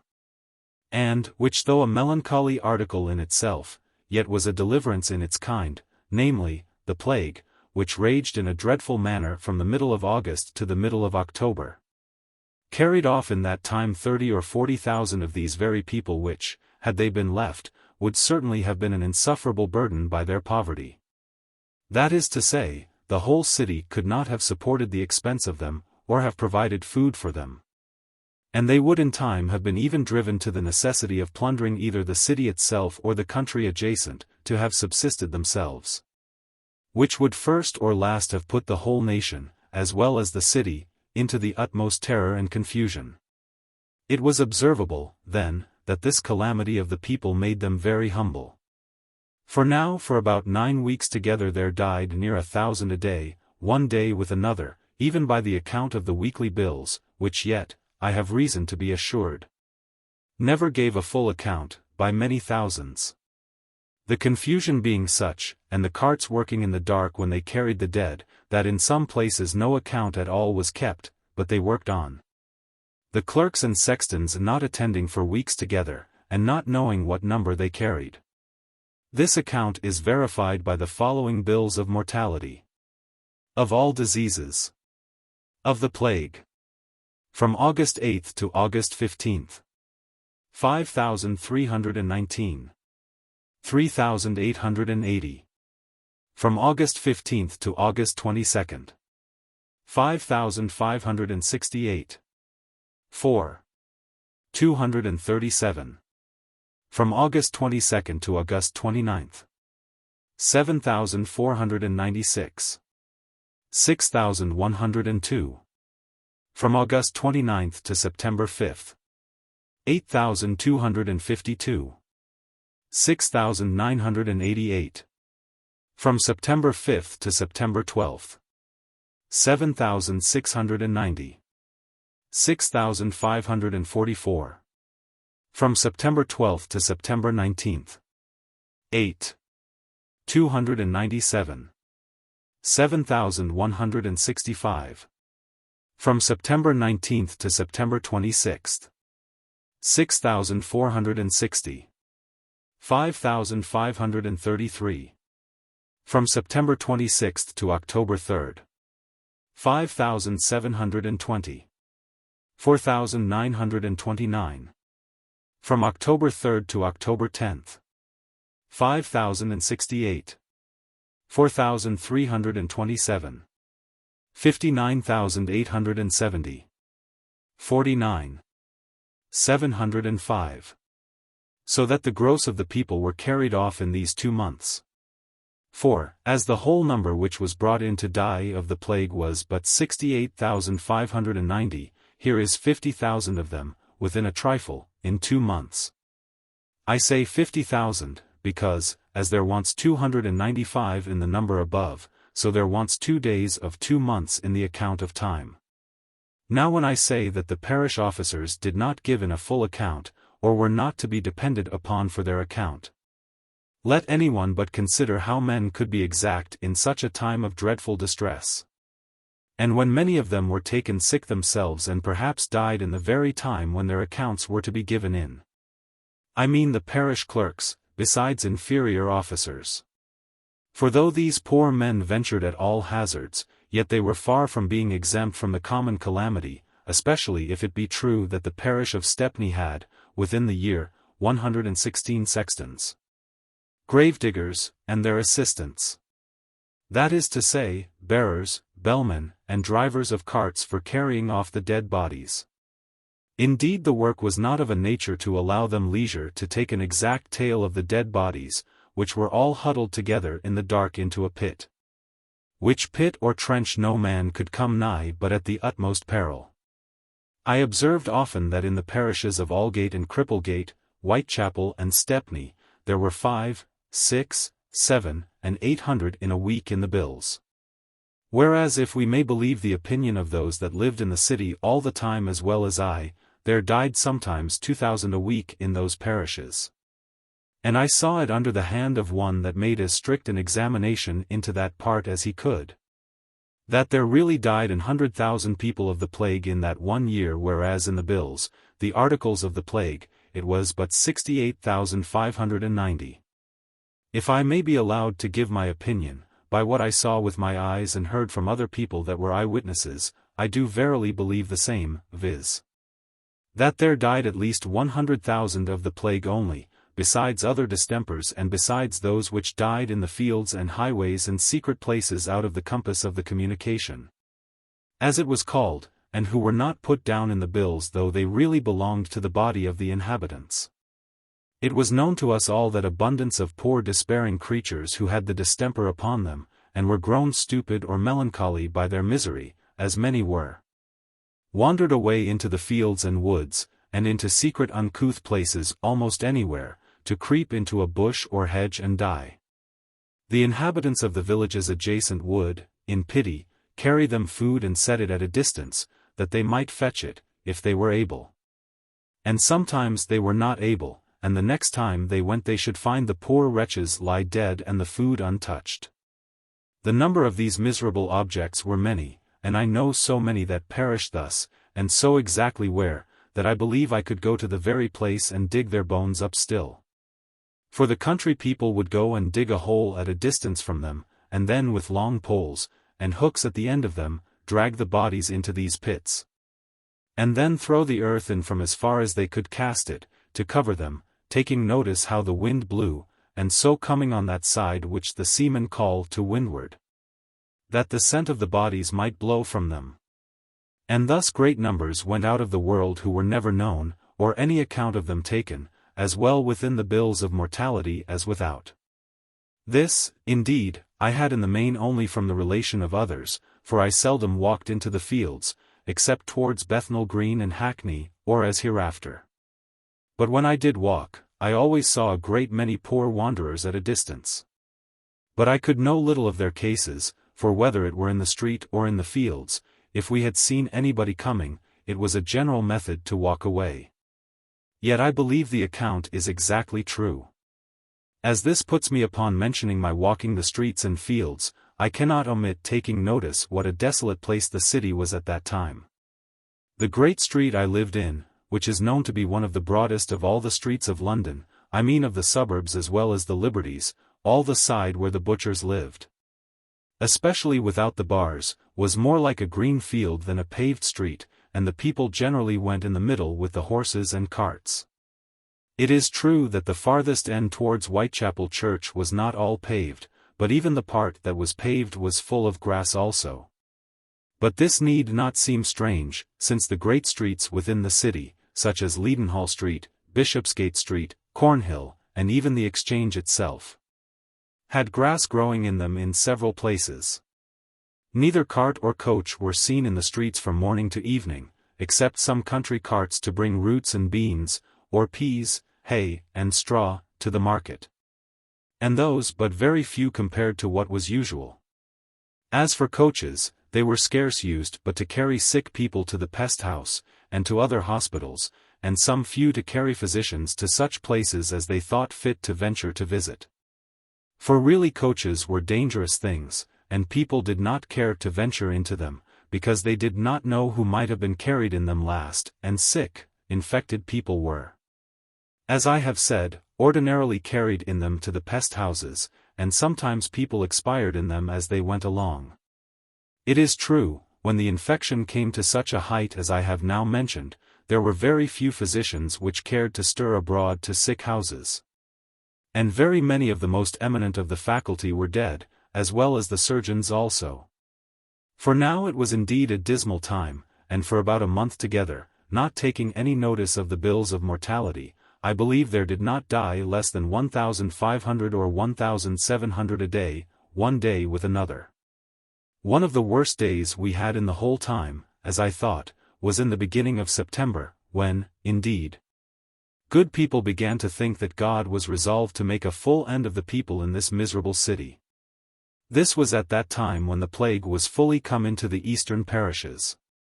The parish of Aldgate, if I may give my opinion, buried above 1,000 a week for 2 weeks, though the bills did not say so many. But it surrounded me at so dismal a rate that there was not a house in 20 uninfected in the Minories, in Houndsditch, and in those parts of Aldgate parish about the Butcher Row and the alleys over against me. I say, in those places death reigned in every corner. Whitechapel parish was in the same condition, and though much less than the parish I lived in, yet buried near 600 a week by the bills, and in my opinion near twice as many. Whole families, and indeed whole streets of families, were swept away together. Insomuch that it was frequent for neighbors to call to the bellman to go to such and such houses and fetch out the people, for that they were all dead. And, indeed, the work of removing the dead bodies by carts was now grown so very odious and dangerous that it was complained of that the bearers did not take care to clear such houses where all the inhabitants were dead, but that sometimes the bodies lay several days unburied, till the neighboring families were offended with the stench, and consequently infected. And this neglect of the officers was such that the churchwardens and constables were summoned to look after it.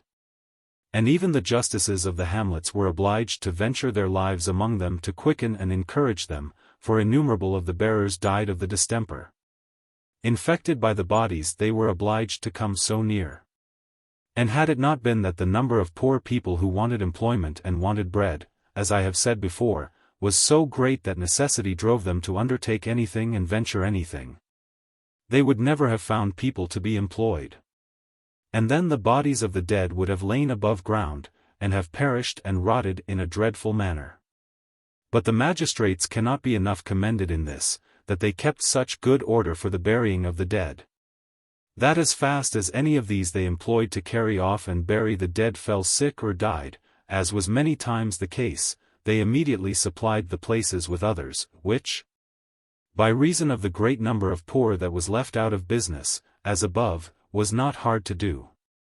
This occasioned, that notwithstanding the infinite number of people which died and were sick, almost all together, yet they were always cleared away and carried off every night. So that it was never to be said of London that the living were not able to bury the dead. As the desolation was greater during those terrible times, so the amazement of the people increased, and 1,000 unaccountable things they would do in the violence of their fright.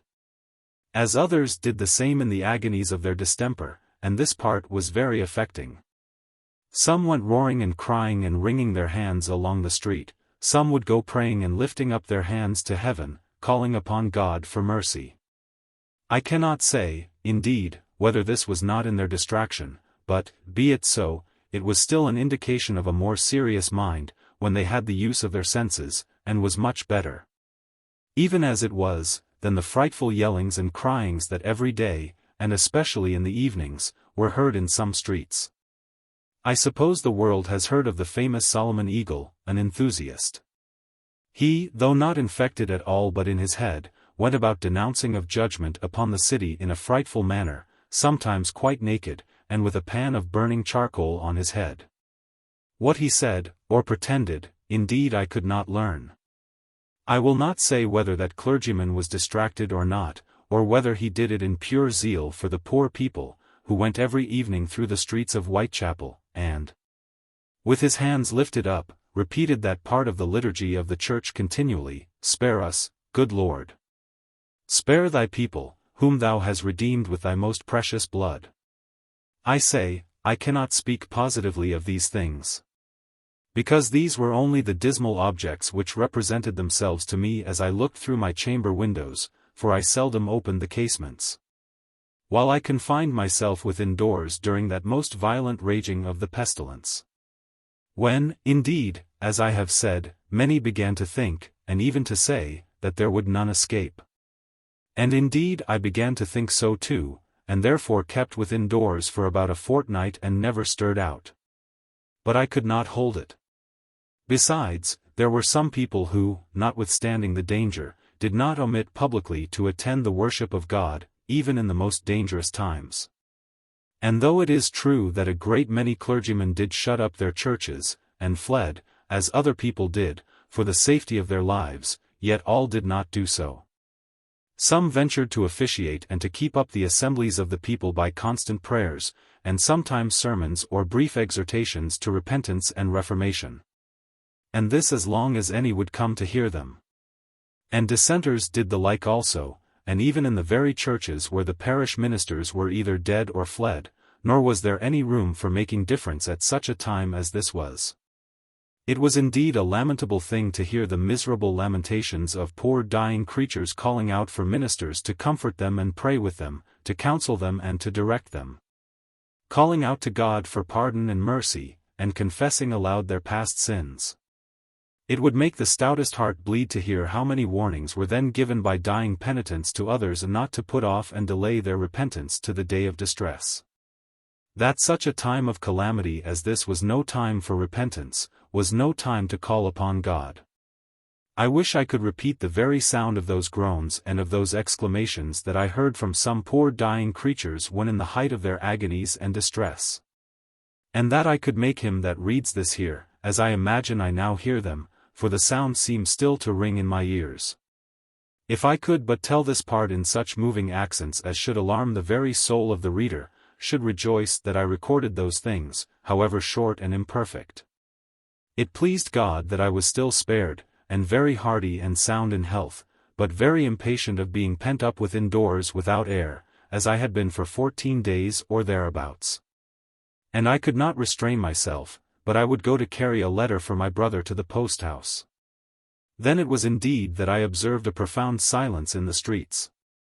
When I came to the post-house, as I went to put in my letter I saw a man stand in one corner of the yard and talking to another at a window, and a third had opened a door belonging to the office. In the middle of the yard lay a small leather purse with 2 keys hanging at it, with money in it, but nobody would meddle with it. I asked how long it had lain there. The man at the window said it had lain almost an hour, but that they had not meddled with it, because they did not know but the person who dropped it might come back to look for it. I had no such need of money, nor was the sum so big that I had any inclination to meddle with it, or to get the money at the hazard it might be attended with. So I seemed to go away, when the man who had opened the door said he would take it up, but so that if the right owner came for it he should be sure to have it. So he went in and fetched a pail of water and set it down hard by the purse, then went again and fetched some gunpowder, and cast a good deal of powder upon the purse. And then made a train from that which he had thrown loose upon the purse. The train reached about 2 yards.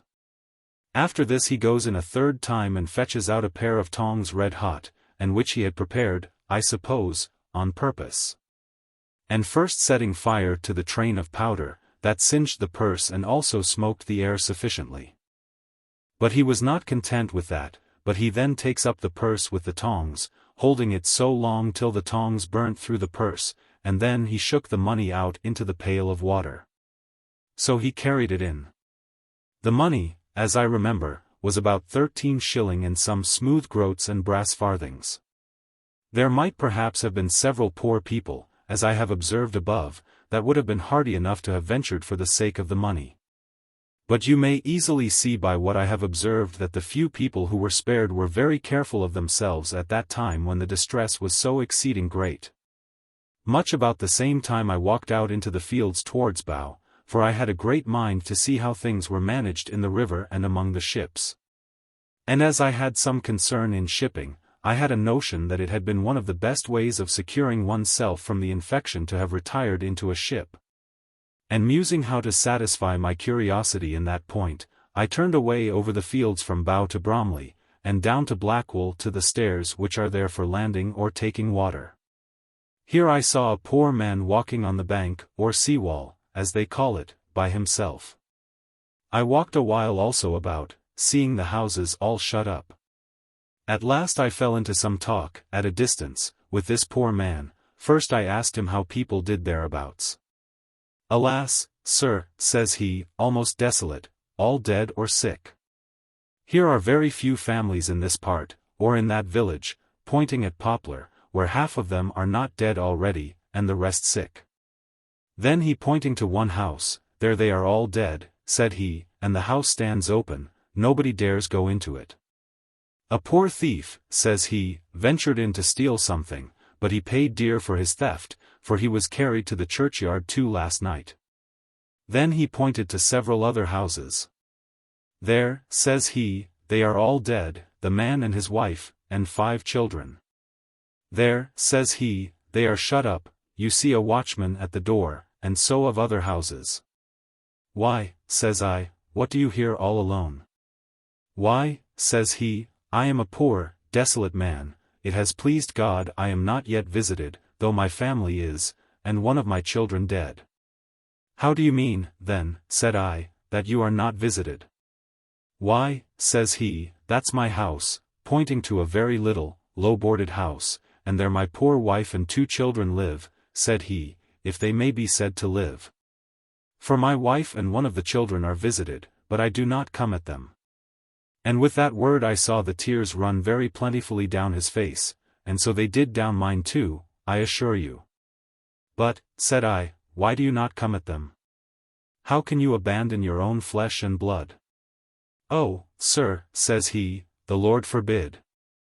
I do not abandon them, I work for them as much as I am able, and, blessed be the Lord, I keep them from want.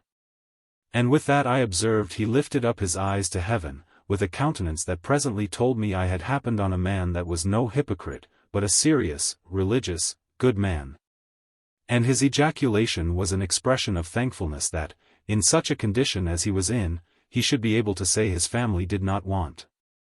Well, says I, honest man, that is a great mercy as things go now with the poor. But how do you live, then, and how are you kept from the dreadful calamity that is now upon us all? Why, sir, says he, I am a waterman, and there's my boat, says he, and the boat serves me for a house. I work in it in the day, and I sleep in it in the night.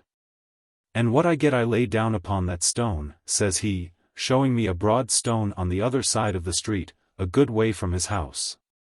And then, says he, I halloo, and call to them till I make them hear, and they come and fetch it. Well, friend, says I, but how can you get any money as a waterman? Does anybody go by water these times? Yes, sir, says he, in the way I am employed there does. Do you see there, says he, 5 ships lie at anchor, pointing down the river a good way below the town, and do you see, says he, 8 or 10 ships lie at the chain there? And at anchor yonder? Pointing above the town. All those ships have families on board, of their merchants and owners, and such like, who have locked themselves up and live on board, close shut in, for fear of the infection. And I tend on them to fetch things for them, carry letters, and do what is absolutely necessary, that they may not be obliged to come on shore. And every night I fasten my boat on board one of the ship's boats, and there I sleep by myself, and, blessed be God, I am preserved hitherto. Well, said I, friend, but will they let you come on board after you have been on shore here, when this is such a terrible place, and so infected as it is? Why, as to that, said he, I very seldom go up the ship side, but deliver what I bring to their boat, or lie by the side, and they hoist it on board. If I did, I think they are in no danger from me, for I never go into any house on shore, or touch anybody, no, not of my own family, but I fetch provisions for them. Nay, says I, but that may be worse, for you must have those provisions of somebody or other. And since all this part of the town is so infected, it is dangerous so much as to speak with anybody, for the village, said I, is, as it were, the beginning of London. Though it be at some distance from it. That is true, added he, but you do not understand me right, I do not buy provisions for them here. I row up to Greenwich and buy fresh meat there, and sometimes I row down the river to Woolwich and buy there. Then I go to single farmhouses on the Kentish side, where I am known, and buy fowls and eggs and butter, and bring to the ships, as they direct me, sometimes one, sometimes the other. I seldom come on shore here, and I came now only to call on my wife and hear how my family do, and give them a little money, which I received last night. Poor man, said I. And how much hast thou gotten for them? I have gotten 4 shillings, said he, which is a great sum, as things go now with poor men. But they have given me a bag of bread too, and a salt fish and some flesh, so all helps out. Well, said I, and have you given it them yet? No, said he. But I have called, and my wife has answered that she cannot come out yet, but in half an hour she hopes to come, and I am waiting for her. Poor woman, says he, she is brought sadly down. She has a swelling, and it is broke, and I hope she will recover, but I fear the child will die, but it is the Lord. Here he stopped, and wept very much. Well, honest friend, said I, thou hast a sure comforter, if thou hast brought thyself to be resigned to the will of God, he is dealing with us all in judgment. Oh, sir, says he, it is infinite mercy if any of us are spared, and who am I to repine? Sayest thou so, said I, and how much less is my faith than thine? And here my heart smote me, suggesting how much better this poor man's foundation was on which he stayed in the danger than mine, that he had nowhere to fly. That he had a family to bind him to attendance, which I had not, and mine was mere presumption, his a true dependence and a courage resting on God. And yet that he used all possible caution for his safety. I turned a little way from the man while these thoughts engaged me, for, indeed, I could no more refrain from tears than he. At length, after some further talk, the poor woman opened the door and called, Robert, Robert. He answered, and bid her stay a few moments and he would come. So he ran down the common stairs to his boat and fetched up a sack, in which was the provisions he had brought from the ships, and when he returned he hallooed again. Then he went to the great stone which he showed me and emptied the sack, and laid all out, everything by themselves, and then retired. And his wife came with a little boy to fetch them away, and called and said such a captain had sent such a thing, and such a captain such a thing, and at the end adds, God has sent it all. Give thanks to him. When the poor woman had taken up all, she was so weak she could not carry it at once in, though the weight was not much neither. So she left the biscuit, which was in a little bag, and left a little boy to watch it till she came again. Well, but, says I to him, did you leave her the 4 shillings too, which you said was your week's pay? Yes, yes, says he, you shall hear her own it. So he calls again, Rachel, Rachel, which it seems was her name, did you take up the money? Yes, said she. How much was it, said he. 4 shillings and a groat, said she. Well, well, says he, the Lord keep you all, and so he turned to go away. As I could not refrain contributing tears to this man's story, so neither could I refrain my charity for his assistance. So I called him, Hark thee, friend, said I, come hither, for I believe thou art in health, that I may venture thee. So I pulled out my hand, which was in my pocket before, here, says I, go and call thy Rachel once more, and give her a little more comfort from me. God will never forsake a family that trust in him as thou dost. So I gave him 4 other shillings, and bid him go lay them on the stone and call his wife. I have not words to express the poor man's thankfulness, neither could he express it himself but by tears running down his face. He called his wife, and told her God had moved the heart of a stranger, upon hearing their condition, to give them all that money, and a great deal more such as that he said to her. The woman, too, made signs of the like thankfulness, as well to heaven as to me, and joyfully picked it up, and I parted with no money all that year that I thought better bestowed.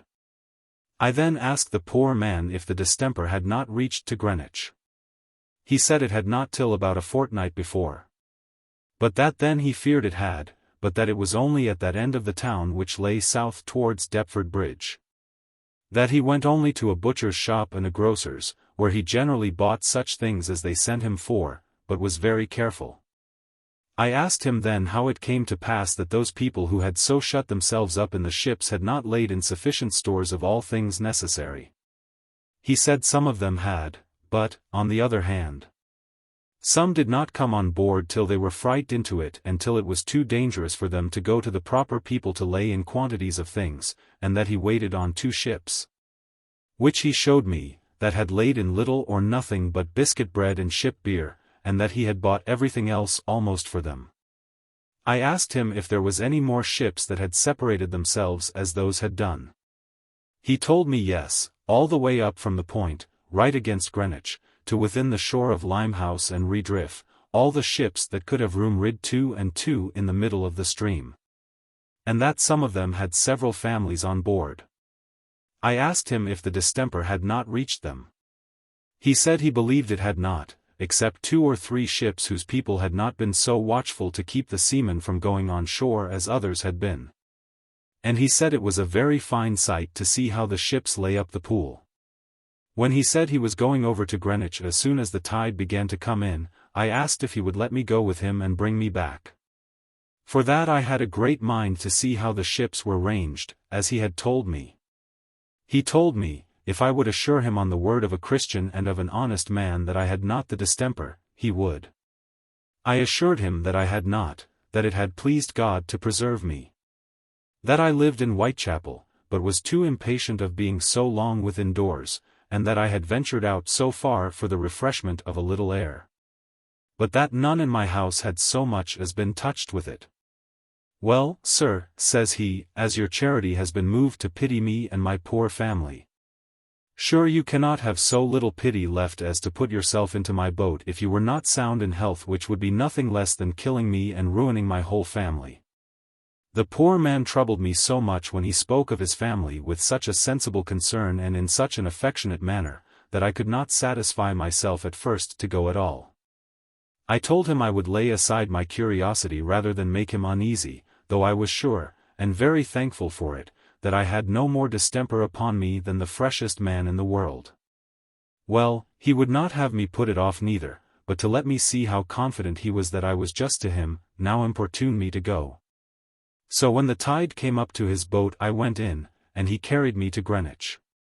While he bought the things which he had in his charge to buy, I walked up to the top of the hill under which the town stands, and on the east side of the town, to get a prospect of the river. But it was a surprising sight to see the number of ships which lay in rows, 2 and 2, and some places 2 or 3 such lines in the breadth of the river, and this not only up quite to the town. Between the houses which we call Ratcliffe and Redriff, which they name the Pool, but even down the whole river as far as the head of Long Reach, which is as far as the hills give us leave to see it. I cannot guess at the number of ships, but I think there must be several hundreds of sail. And I could not but applaud the contrivance, for 10,000 people and more who attended ship affairs were certainly sheltered here from the violence of the contagion, and lived very safe and very easy. I returned to my own dwelling very well satisfied with my day's journey, and particularly with the poor man. Also I rejoiced to see that such little sanctuaries were provided for so many families in a time of such desolation. I observed also that, as the violence of the plague had increased, so the ships which had families on board removed and went farther off, till, as I was told, some went quite away to sea, and put into such harbors and safe roads on the north coast as they could best come at. But it was also true that all the people who thus left the land and lived on board the ships were not entirely safe from the infection, for many died and were thrown overboard into the river. Some in coffins, and some, as I heard, without coffins, whose bodies were seen sometimes to drive up and down with the tide in the river. But I believe I may venture to say that in those ships which were thus infected it either happened where the people had recourse to them too late, and did not fly to the ship till they had stayed too long on shore and had the distemper upon them, though perhaps they might not perceive it, and so the distemper did not come to them on board the ships, but they really carried it with them. Or it was in these ships where the poor watermen said they had not had time to furnish themselves with provisions, but were obliged to send often on shore to buy what they had occasion for, or suffered boats to come to them from the shore. And so the distemper was brought insensibly among them. And here I cannot but take notice that the strange temper of the people of London at that time contributed extremely to their own destruction. The plague began, as I have observed, at the other end of the town, namely, in Long Acre, Drury Lane, etc., and came on towards the city very gradually and slowly. It was felt at first in December, then again in February, then again in April, and always but a very little at a time. Then it stopped till May, and even the last week in May there was but 17, and all at that end of the town. And all this while, even so long as till there died above 3,000 a week, yet had the people in Redriff, and in Wapping and Ratcliffe, on both sides of the river, and almost all Southwark side, a mighty fancy that they should not be visited, or at least that it would not be so violent among them. Some people fancied the smell of the pitch and tar, and such other things as oil and rosin and brimstone, which is so much used by all trades relating to shipping, would preserve them. Others argued it, because it was in its extremest violence in Westminster and the parish of St. Giles and St. Andrew, etc. And began to abate again before it came among them, which was true indeed, in part. For example, from the 8th to the 15th of August. St. Giles in the Fields. 242. Cripplegate. 886. Stepney. 197. St. Margaret, Bermondsey. 24. Rotherhithe. 3. Total this week. 4,030. From the 15th to the 22nd of August. St. Giles in the Fields. 175. Cripplegate. 847. Stepney. 273. St. Margaret, Bermondsey. 36. Rotherhithe. 2. Total this week. 5,319. N.B. That it was observed the numbers mentioned in Stepney parish at that time were generally all on that side where Stepney parish joined to Shoreditch, which we now call Spitalfields. Where the parish of Stepney comes up to the very wall of Shoreditch churchyard, and the plague at this time was abated at St. Giles in the Fields, and raged most violently in Cripplegate, Bishopsgate, and Shoreditch parishes. But there was not 10 people a week that died of it in all that part of Stepney parish which takes in Limehouse, Ratdiff Highway, and which are now the parishes of Shadwell and Wapping, even to St. Catherine's by the Tower, till after the whole month of August was expired. But they paid for it afterwards, as I shall observe by and by.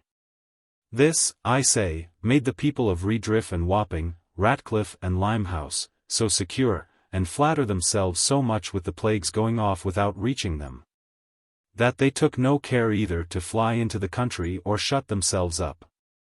Nay, so far were they from stirring that they rather received their friends and relations from the city into their houses.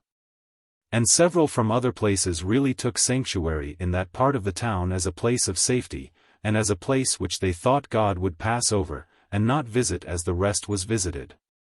And this was the reason that when it came upon them they were more surprised, more unprovided, and more at a loss what to do than they were in other places. For when it came among them really and with violence, as it did indeed in September and October, there was then no stirring out into the country, nobody would suffer a stranger to come near them, no, nor near the towns where they dwelt. And, as I have been told, several that wandered into the country on Surrey side were found starved to death in the woods and commons. That country being more open and more woody than any other part so near London, especially about Norwood and the parishes of Camberwell, Dulwich and Lusholm, where, it seems, nobody durst relieve the poor distressed people for fear of the infection. This notion having, as I said, prevailed with the people in that part of the town, was in part the occasion, as I said before, that they had recourse to ships for their retreat. And where they did this early and with prudence, furnishing themselves so with provisions that they had no need to go on shore for supplies or suffer boats to come on board to bring them, I say.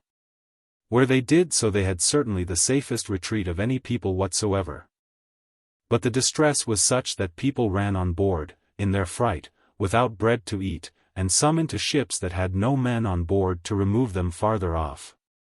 or to take the boat and go down the river to buy provisions where it might be done safely, and these often suffered and were infected on board as much as on shore. As the richer sort got into ships, so the lower rank got into hoys, smacks, lighters, and fishing boats, and many, especially watermen, lay in their boats. But those made sad work of it, especially the latter, for, going about for provision, and perhaps to get their subsistence, the infection got in among them and made a fearful havoc. Many of the watermen died alone in their wherries as they rid at their roads, as well as above bridge as below, and were not found sometimes till they were not in condition for anybody to touch or come near them. Indeed, the distress of the people at this seafaring end of the town was very deplorable, and deserved the greatest commiseration. But, alas! This was a time when everyone's private safety lay so near them that they had no room to pity the distresses of others. For everyone had death, as it were, at his door, and many even in their families, and knew not what to do or whither to fly. This, I say, took away all compassion. Self-preservation, indeed, appeared here to be the first law. For the children ran away from their parents as they languished in the utmost distress. And in some places, though not so frequent as the other, parents did the like to their children. Nay, some dreadful examples there were, and particularly 2 in 1 week, of distressed mothers, raving and distracted, killing their own children. One whereof was not far off from where I dwelt, the poor lunatic creature not living herself long enough to be sensible of the sin of what she had done, much less to be punished for it. It is not, indeed, to be wondered at, for the danger of immediate death to ourselves took away all bowels of love, all concern for one another. I speak in general, for there were many instances of immovable affection, pity, and duty in many, and some that came to my knowledge, that is to say, by hearsay. For I shall not take upon me to vouch the truth of the particulars. To introduce one, let me first mention that one of the most deplorable cases in all the present calamity was that of women with child, who, when they came to the hour of their sorrows, and their pains come upon them, could neither have help of one kind or another, neither midwife or neighboring women to come near them. Most of the midwives were dead, especially of such as served the poor, and many, if not all the midwives of note, were fled into the country. So that it was next to impossible for a poor woman that could not pay an immoderate price to get any midwife to come to her, and if they did, those they could get were generally unskilful and ignorant creatures. And the consequence of this was that a most unusual and incredible number of women were reduced to the utmost distress. Some were delivered and spoiled by the rashness and ignorance of those who pretended to lay them. Children without number were, I might say, murdered by the same but a more justifiable ignorance, pretending they would save the mother, whatever became of the child. And many times both mother and child were lost in the same manner, and especially where the mother had the distemper, there nobody would come near them and both sometimes perished. Sometimes the mother has died of the plague, and the infant, it may be, half born, or born but not parted from the mother. Some died in the very pains of their travail, and not delivered at all. And so many were the cases of this kind that it is hard to judge of them. Something of it will appear in the unusual numbers which are put into the weekly bills, though I am far from allowing them to be able to give anything of a full account, under the articles of childbed, abortive and stillborn, Christmas and infants. Take the weeks in which the plague was most violent, and compare them with the weeks before the distemper began, even in the same year. For example, childbed, abortive, stillborn. From January 3rd to January 10th. 7. 1. 13. From January 10th to January 17th. 8. 6. 11. From January 17th to January 24th. 9. 5. 15. From January 24th to January 31st. 3. 2. 9. From January 31st to February 7th. 3. 3. 8. From February 7th to February 14th. 6. 2. 11. From February 14th to February 21st. 5. 2. 13. From February 21st to February 28th. 2. 2. 10. From February 28th to March 7th. 5. 1. 10. 48. 24. 100. Childbed. Abortive. Stillborn. From August 1st to August 8th. 25. 5. 11. From August 8th to August 15th. 23. 6. 8. From August 15th to August 22nd. 28. 4. 4. From August 22nd to August 29th. 40. 6. 10. From August 29th to September 5th. 38. 2. 11. From September 5th to September 12th. 39. 23. From September 12th to September 19th. 42. 5. 17. From September 19th to September 26th. 42. 6. 10. From September 26th to October 3rd. 141. 4. 9. To the disparity of these numbers it is to be considered and allowed for. That according to our usual opinion who were then upon the spot. There were not 1/3 of the people in the town during the months of August and September as were in the months of January and February. In a word, the usual number that used to die of these 3 articles, and, as I hear, did die of them the year before, was thus 1,664. Childbed. 189. Abortive and stillborn. 458. 647. 1,665. Childbed. 625. Abortive and stillborn. 617. 1. 242. This inequality, I say, is exceedingly augmented when the numbers of people are considered. I pretend not to make any exact calculation of the numbers of people which were at this time in the city, but I shall make a probable conjecture at that part by and by. What I have said now is to explain the misery of those poor creatures above. So that it might well be said, as in the Scripture, Woe be to those who are with child, and to those which give suck in that day. For, indeed, it was a woe to them in particular. I was not conversant in many particular families where these things happened, but the outcries of the miserable were heard afar off. As to those who were with child, we have seen some calculation made. 291 women dead in childbed in 9 weeks, out of 1/3 part of the number of whom there usually died in that time but 84 of the same disaster. Let the reader calculate the proportion. There is no room to doubt but the misery of those that gave suck was in proportion as great. Our bills of mortality could give but little light in this, yet some it did.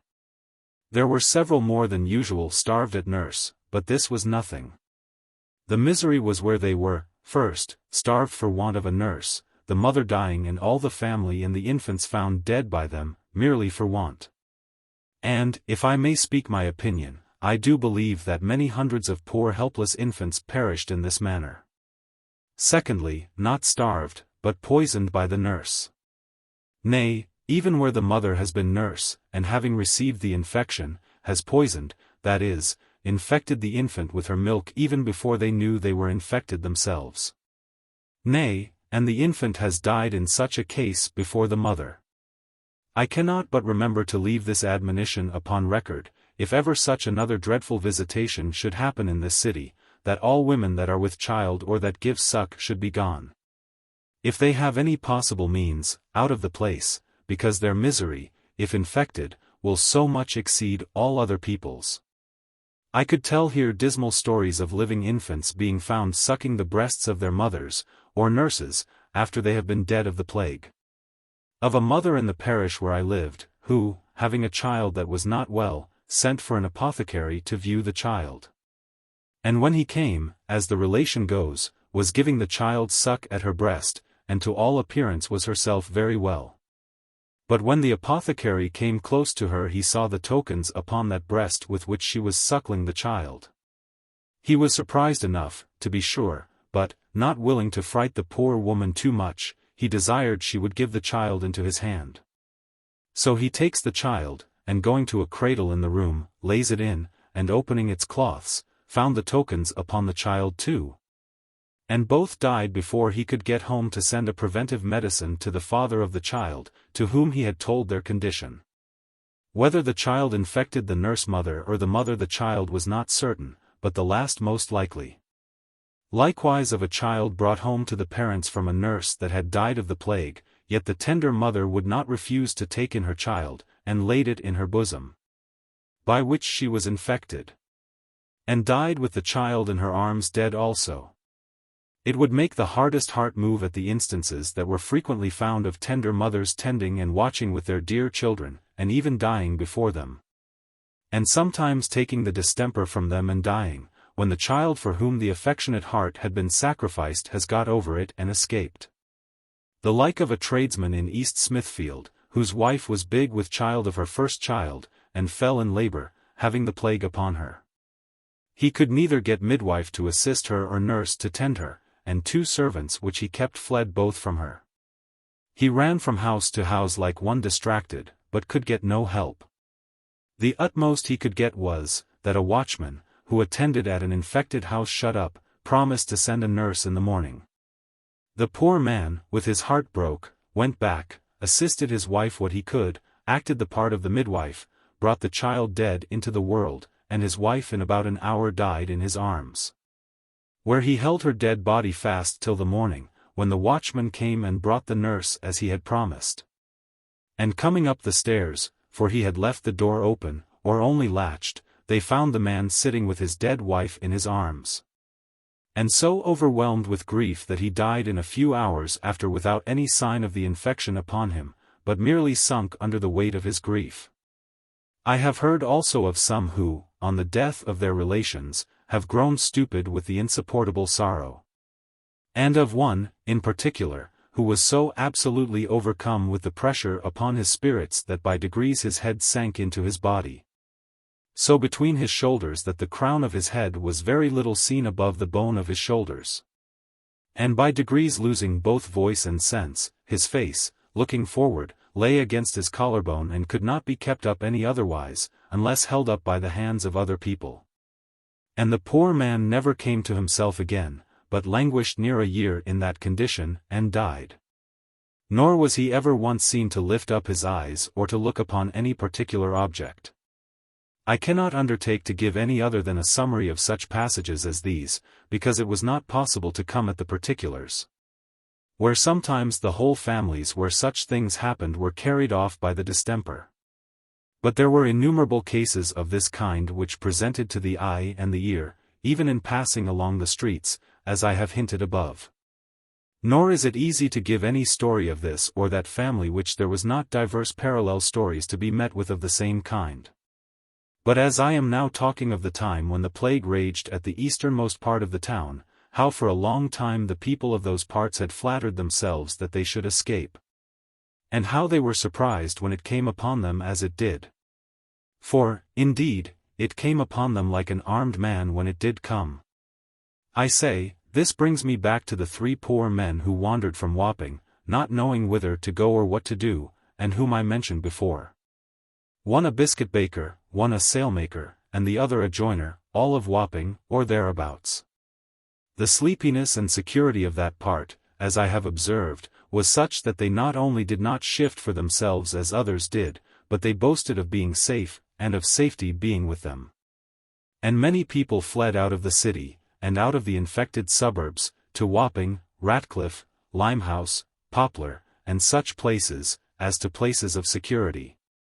And it is not at all unlikely that their doing this helped to bring the plague that way faster than it might otherwise have come. For though I am much for people flying away and emptying such a town as this upon the first appearance of a like visitation, and that all people who have any possible retreat should make use of it in time and be gone, yet I must say, when all that will fly are gone, those that are left and must stand it should stand stock still where they are, and not shift from one end of the town or one part of the town to the other. For that is the bane and mischief of the whole, and they carry the plague from house to house in their very clothes. Wherefore were we ordered to kill all the dogs and cats, but because as they were domestic animals, and are apt to run from house to house and from street to street, so they are capable of carrying the effluvia or infectious streams of bodies infected even in their furs and hair. And therefore it was that, in the beginning of the infection, an order was published by the Lord Mayor, and by the magistrates, according to the advice of the physicians, that all the dogs and cats should be immediately killed, and an officer was appointed for the execution. It is incredible, if their account is to be depended upon, what a prodigious number of those creatures were destroyed. I think they talked of 40,000 dogs, and 5 times as many cats. Few houses being without a cat, some having several, sometimes 5 or 6 in a house. All possible endeavors were used also to destroy the mice and rats, especially the latter, by laying ratsbane and other poisons for them, and a prodigious multitude of them were also destroyed. I often reflected upon the unprovided condition that the whole body of the people were in at the first coming of this calamity upon them, and how it was for want of timely entering into measures and managements, as well public as private, that all the confusions that followed were brought upon us.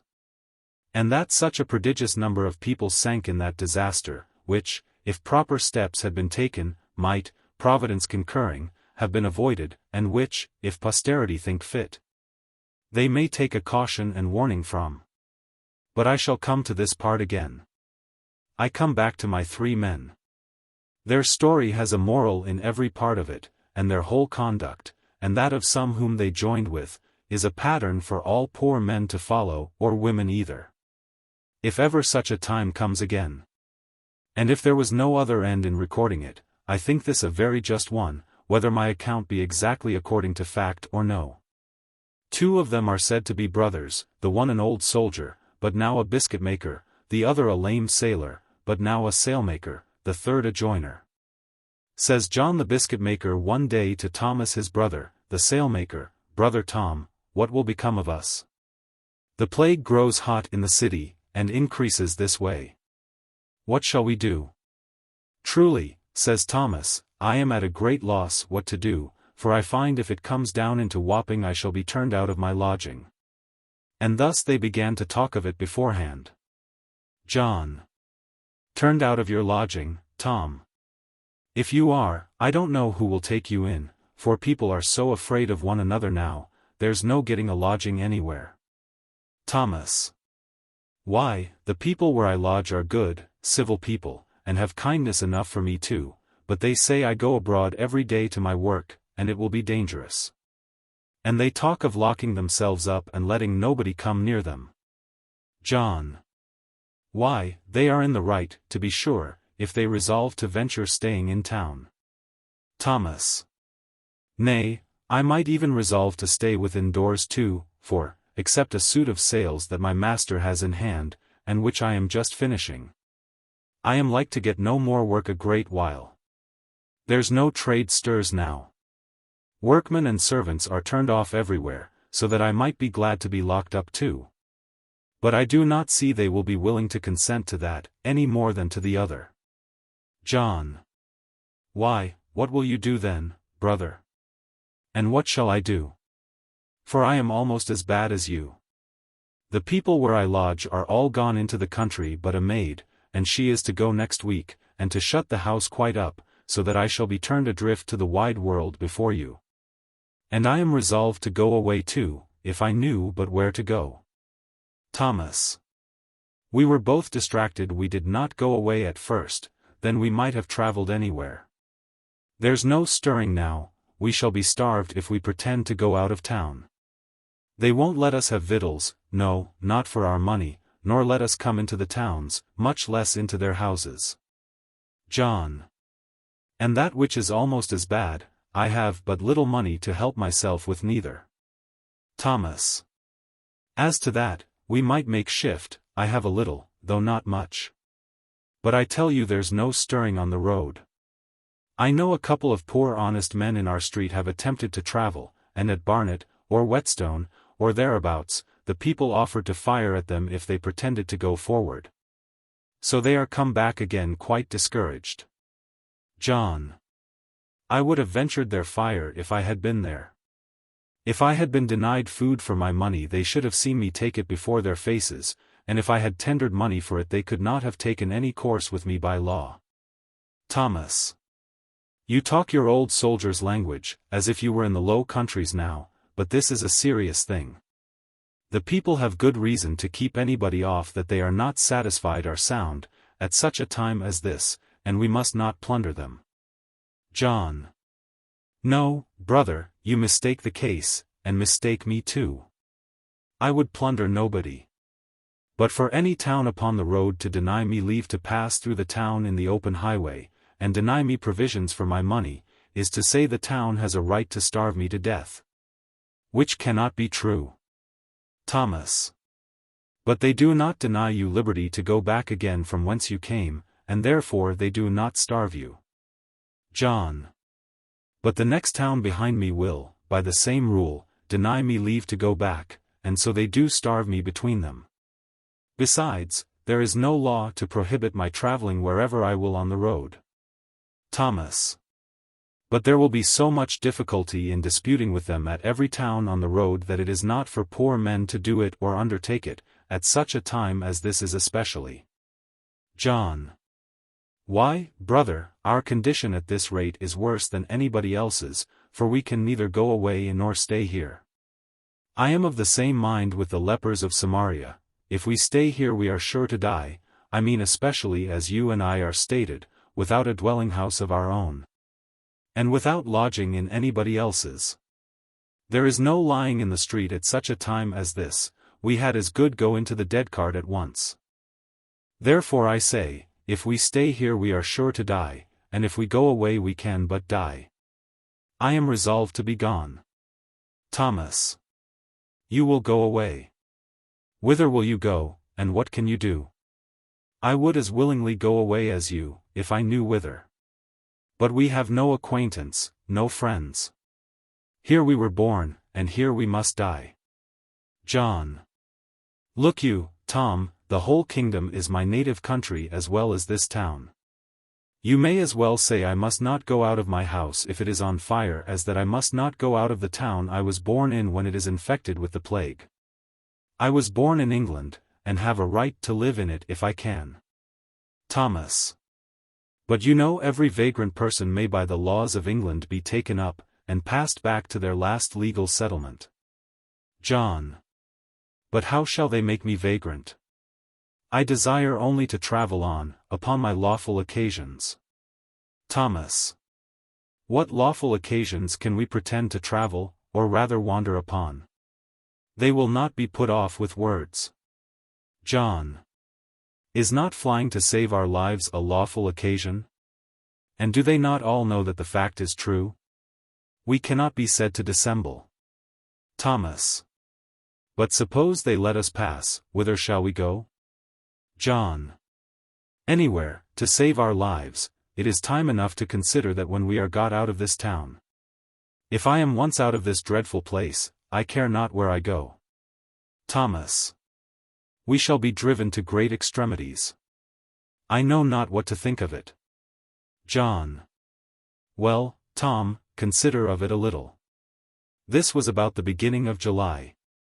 And though the plague was come forward in the west and north parts of the town, yet all Wapping, as I have observed before, and Redriff, and Ratdiff, and Limehouse, and Poplar, in short, Deptford and Greenwich, all both sides of the river from the Hermitage, and from over against it, quite down to Blackwall, was entirely free.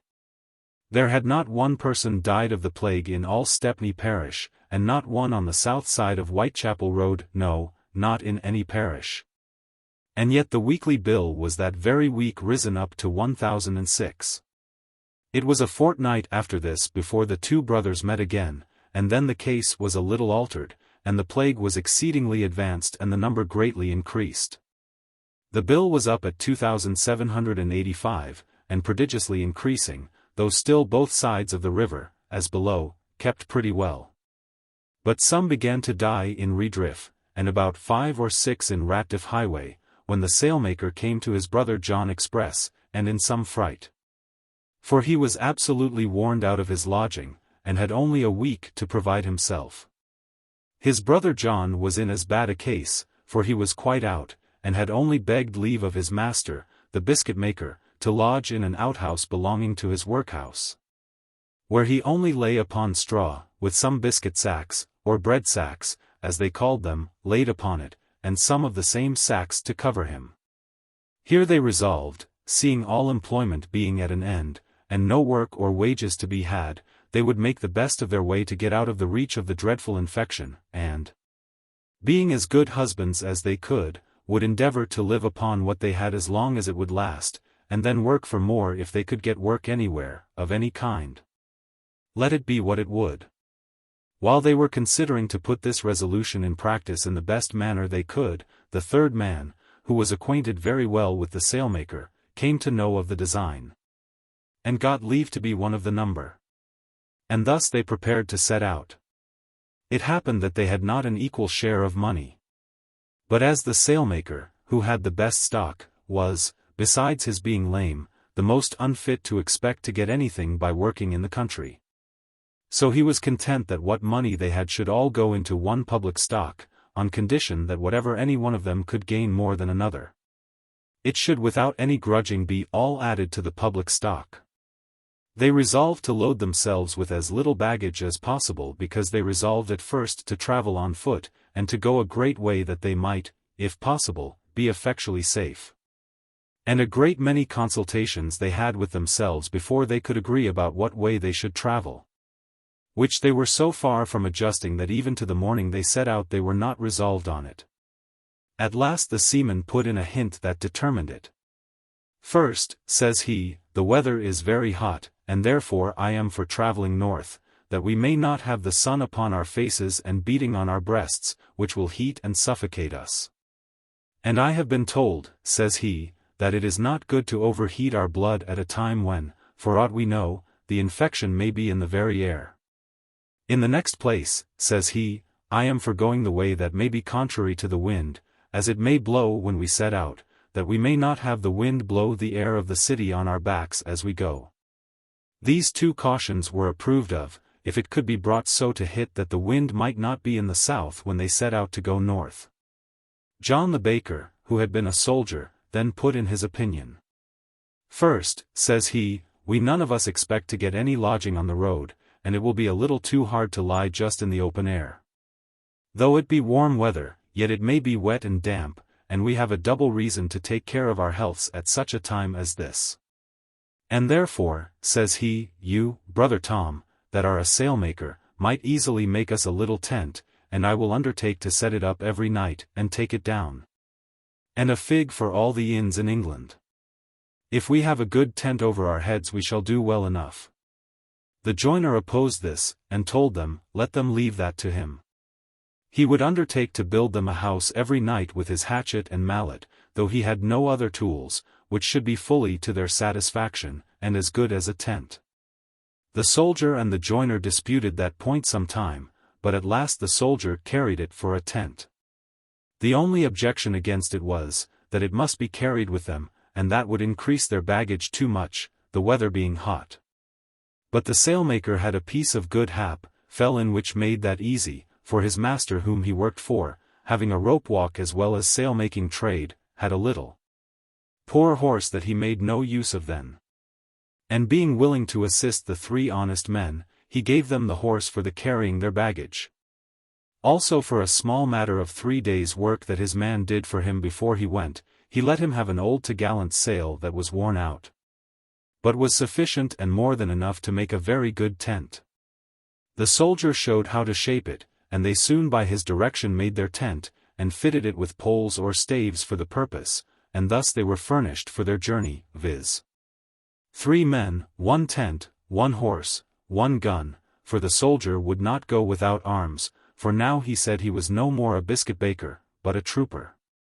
The joiner had a small bag of tools such as might be useful if he should get any work abroad, as well for their subsistence as his own.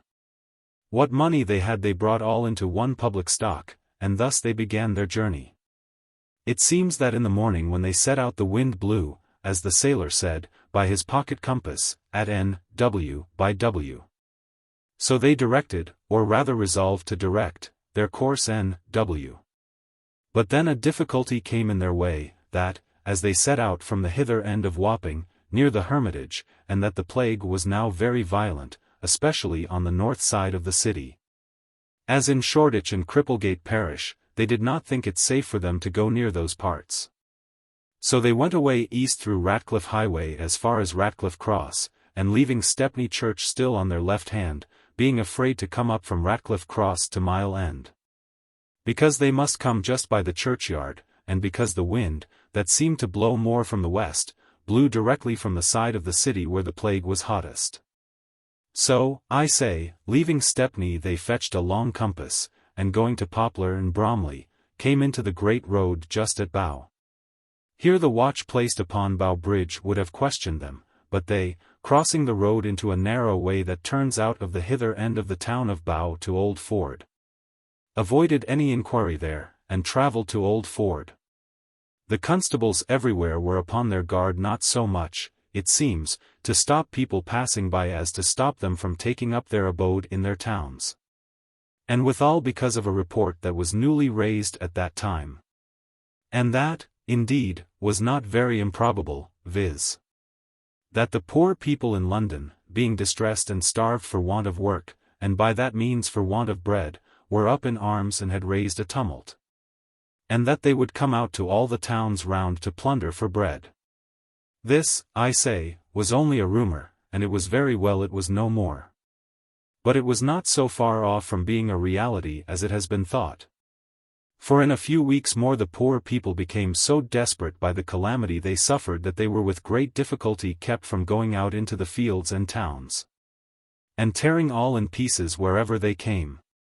And, as I have observed before, nothing hindered them but that the plague raged so violently and fell in upon them so furiously that they rather went to the grave by thousands than into the fields in mobs by thousands.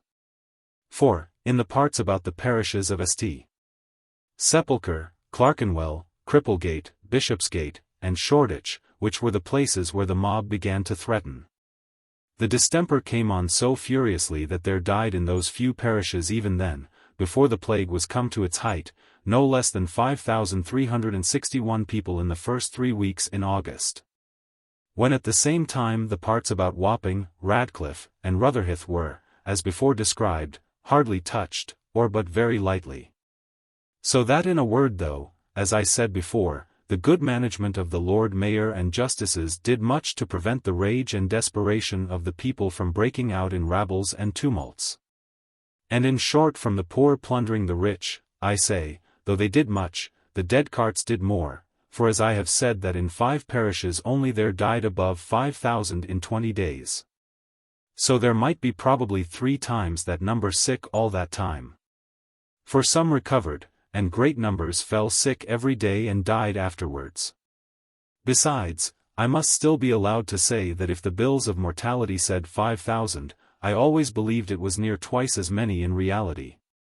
There being no room to believe that the account they gave was right, or that indeed they were among such confusions as I saw them in any condition to keep an exact account. But to return to my travellers. Here they were only examined, and as they seemed rather coming from the country than from the city, they found the people the easier with them. That they talked to them, let them come into a public house where the constable and his warders were, and gave them drink and some victuals which greatly refreshed and encouraged them. And here it came into their heads to say, when they should be inquired of afterwards, not that they came from London, but that they came out of Essex. To forward this little fraud, they obtained so much favour of the constable at Old Ford as to give them a certificate of their passing from Essex through that village, and that they had not been at London. Which, though false in the common acceptance of London in the county, yet was literally true, Wapping or Ratcliffe being no part either of the city or liberty.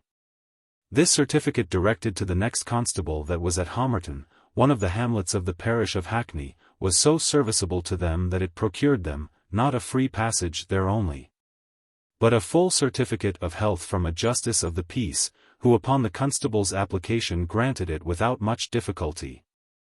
And thus they passed through the long divided town of Hackney, for it lay then in several separated hamlets, and travelled on till they came into the Great North Road on the top of Stamford Hill. By this time they began to be weary, and so in the back road from Hackney, a little before it opened into the said Great Road, they resolved to set up their tent and encamp for the first night.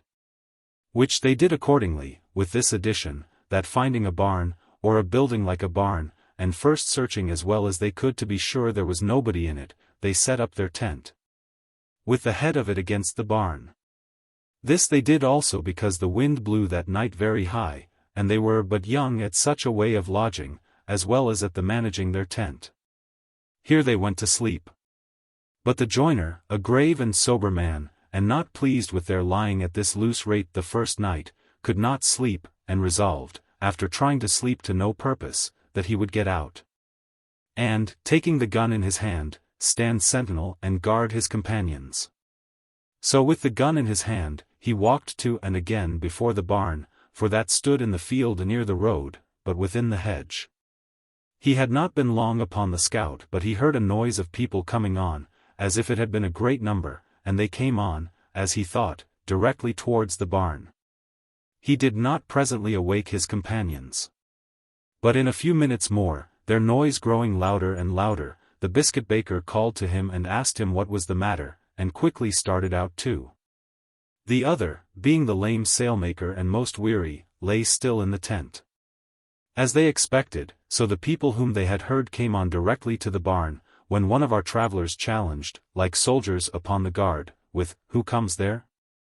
The people did not answer immediately, but one of them speaking to another that was behind him, "Alas! Alas!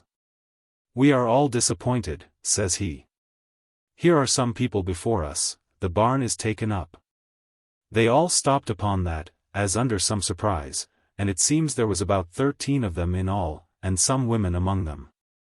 They consulted together what they should do, and by their discourse our travellers soon found they were poor, distressed people too, like themselves, seeking shelter and safety. And besides, our travellers had no need to be afraid of their coming up to disturb them, for as soon as they heard the words, "Who comes there?"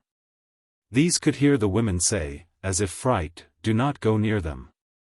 How do you know but they may have the plague?" And when one of the men said, "Let us but speak to them," the women said, "No, don't by any means. We have escaped thus far by the goodness of God, do not let us run into danger now, we beseech you." Our travellers found by this that they were a good, sober sort of people, and flying for their lives, as they were. And, as they were encouraged by it, so John said to the joiner, his comrade, "Let us encourage them too as much as we can." So he called to them, "Hark ye, good people," says the joiner, "we find by your talk that you are flying from the same dreadful enemy as we are. Do not be afraid of us. We are only 3 poor men of us. If you are free from the distemper you shall not be hurt by us. We are not in the barn, but in a little tent here in the outside, and we will remove for you.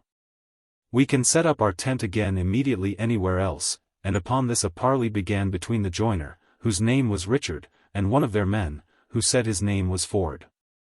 "Ford. And do you assure us that you are all sound men?" Richard. "Nay, we are concerned to tell you of it, that you may not be uneasy or think yourselves in danger. But you see we do not desire you should put yourselves into any danger, and therefore I tell you that we have not made use of the barn, so we will remove from it, that you may be safe and we also." Ford. "That is very kind and charitable. But if we have reason to be satisfied that you are sound and free from the visitation, why should we make you remove now you are settled in your lodging, and, it may be, are laid down to rest. We will go into the barn, if you please, to rest ourselves a while, and we need not disturb you. Richard. Well, but you are more than we are. I hope you will assure us that you are all of you sound too, for the danger is as great from you to us as from us to you. Ford. Blessed be God that some do escape, though it is but few. What may be our portion still we know not, but hitherto we are preserved. Richard. What part of the town do you come from? Was the plague come to the places where you lived? Ford. Aye, in a most frightful and terrible manner, or else we had not fled away as we do, but we believe there will be very few left alive behind us. Richard. What part do you come from? Ford. We are most of us of Cripplegate parish, only 2 or 3 of Clerkenwell parish, but on the hither side. Richard. How then was it that you came away no sooner? Ford. We have been away some time, and kept together as well as we could at the hither end of Islington, where we got leave to lie in an old uninhabited house. And had some bedding and conveniences of our own that we brought with us. But the plague is come up into Islington too, and a house next door to our poor dwelling was infected and shut up, and we are come away in a fright. Richard. And what way are you going? Ford. As our lot shall cast us, we know not whither, but God will guide those that look up to him. They parleyed no further at that time, but came all up to the barn, and with some difficulty got into it. There was nothing but hay in the barn, but it was almost full of that, and they accommodated themselves as well as they could, and went to rest. But our travellers observed that before they went to sleep an ancient man, who, it seems, was father of one of the women, went to prayer with all the company, recommending themselves to the blessing and direction of Providence, before they went to sleep. It was soon day at that time of the year, and as Richard the joiner had kept guard the first part of the night, so John the soldier relieved him, and he had the post in the morning. And they began to be acquainted with one another. It seems when they left Islington they intended to have gone north, away to Highgate, but were stopped at Holloway, and there they would not let them pass. So they crossed over the fields and hills to the eastward, and came out at the boarded river, and so avoiding the towns, they left Hornsey on the left hand and Newington on the right hand, and came into the great road about Stamford Hill on that side, as the 3 travellers had done on the other side. And now they had thoughts of going over the river in the marshes, and make forwards to Epping Forest, where they hoped they should get leave to rest. It seems they were not poor, at least not so poor as to be in want. At least they had enough to subsist them moderately for 2 or 3 months, when, as they said, they were in hopes the cold weather would check the infection. Or at least the violence of it would have spent itself, and would abate, if it were only for want of people left alive to be infected. This was much the fate of our 3 travellers, only that they seemed to be the better furnished for travelling, and had it in their view to go farther off. For as to the first, they did not propose to go farther than 1 day's journey, that so they might have intelligence every 2 or 3 days how things were at London. But here our travellers found themselves under an unexpected inconvenience, namely that of their horse, for by means of the horse to carry their baggage they were obliged to keep in the road. Whereas the people of this other band went over the fields or roads, path or no path, way or no way, as they pleased. Neither had they any occasion to pass through any town, or come near any town, other than to buy such things as they wanted for their necessary subsistence. And in that indeed they were put to much difficulty. Of which in its place. But our 3 travellers were obliged to keep the road, or else they must commit spoil, and do the country a great deal of damage in breaking down fences and gates to go over enclosed fields. Which they were loath to do if they could help it. Our 3 travellers, however, had a great mind to join themselves to this company and take their lot with them. And after some discourse they laid aside their first design which looked northward, and resolved to follow the other into Essex. So in the morning they took up their tent and loaded their horse, and away they travelled all together. They had some difficulty in passing the ferry at the riverside, the ferryman being afraid of them. But after some parley at a distance, the ferryman was content to bring his boat to a place distant from the usual ferry, and leave it there for them to take it. So putting themselves over, he directed them to leave the boat, and he, having another boat, said he would fetch it again, which it seems, however, he did not do for above 8 days. Here, giving the ferryman money beforehand, they had a supply of victuals and drink, which he brought and left in the boat for them, but not without, as I said, having received the money beforehand. But now our travelers were at a great loss and difficulty how to get the horse over. The boat being small and not fit for it, and at last could not do it without unloading the baggage and making him swim over. From the river they travelled towards the forest, but when they came to Walthamstow the people of that town denied to admit them, as was the case everywhere. The constables and their watchmen kept them off at a distance and parleyed with them. They gave the same account of themselves as before, but these gave no credit to what they said, giving it for a reason that 2 or 3 companies had already come that way and made the like pretenses, but that they had given several people the distemper in the towns where they had passed, and had been afterwards so hardly used by the country, though with justice, too, as they had deserved, that about Brentwood, or that way, several of them perished in the fields, whether of the plague or of mere want and distress they could not tell. This was a good reason indeed why the people of Walthamstow should be very cautious, and why they should resolve not to entertain anybody that they were not well satisfied of. But, as Richard the joiner and one of the other men who parleyed with them told them, it was no reason why they should block up the roads and refuse to let people pass through the town, and who asked nothing of them but to go through the street. That if their people were afraid of them, they might go into their houses and shut their doors, they would neither show them civility nor incivility, but go on about their business. The constables and attendants, not to be persuaded by reason, continued obstinate, and would hearken to nothing. So the 2 men that talked with them went back to their fellows to consult what was to be done. It was very discouraging in the whole, and they knew not what to do for a good while. But at last John the soldier and biscuit maker, considering a while, "Come," says he, "leave the rest of the parley to me." He had not appeared yet, so he sets the joiner, Richard, to work to cut some poles out of the trees and shape them as like guns as he could, and in a little time he had 5 or 6 fair muskets, which at a distance would not be known. And about the part where the lock of a gun is he caused them to wrap cloth and rags such as they had, as soldiers do in wet weather to preserve the locks of their pieces from rust. The rest was discolored with clay or mud, such as they could get. And all this while the rest of them sat under the trees by his direction, in 2 or 3 bodies, where they made fires at a good distance from one another. While this was doing he advanced himself and 2 or 3 with him, and set up their tent in the lane within sight of the barrier which the town's men had made, and set a sentinel just by it with the real gun, the only one they had, and who walked to and fro with the gun on his shoulder, so as that the people of the town might see them.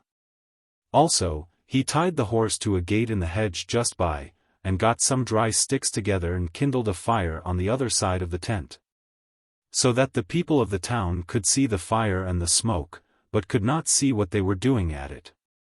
After the country people had looked upon them very earnestly a great while, and, by all that they could see, could not but suppose that they were a great many in company, they began to be uneasy, not for their going away, but for staying where they were. And above all, perceiving they had horses and arms, for they had seen 1 horse and 1 gun at the tent, and they had seen others of them walk about the field on the inside of the hedge by the side of the lane with their muskets, as they took them to be, shouldered. I say, upon such a sight as this, you may be assured they were alarmed and terribly fright, and it seems they went to a justice of the peace to know what they should do. What the justice advised them to I know not, but towards the evening they called from the barrier, as above, to the sentinel at the tent.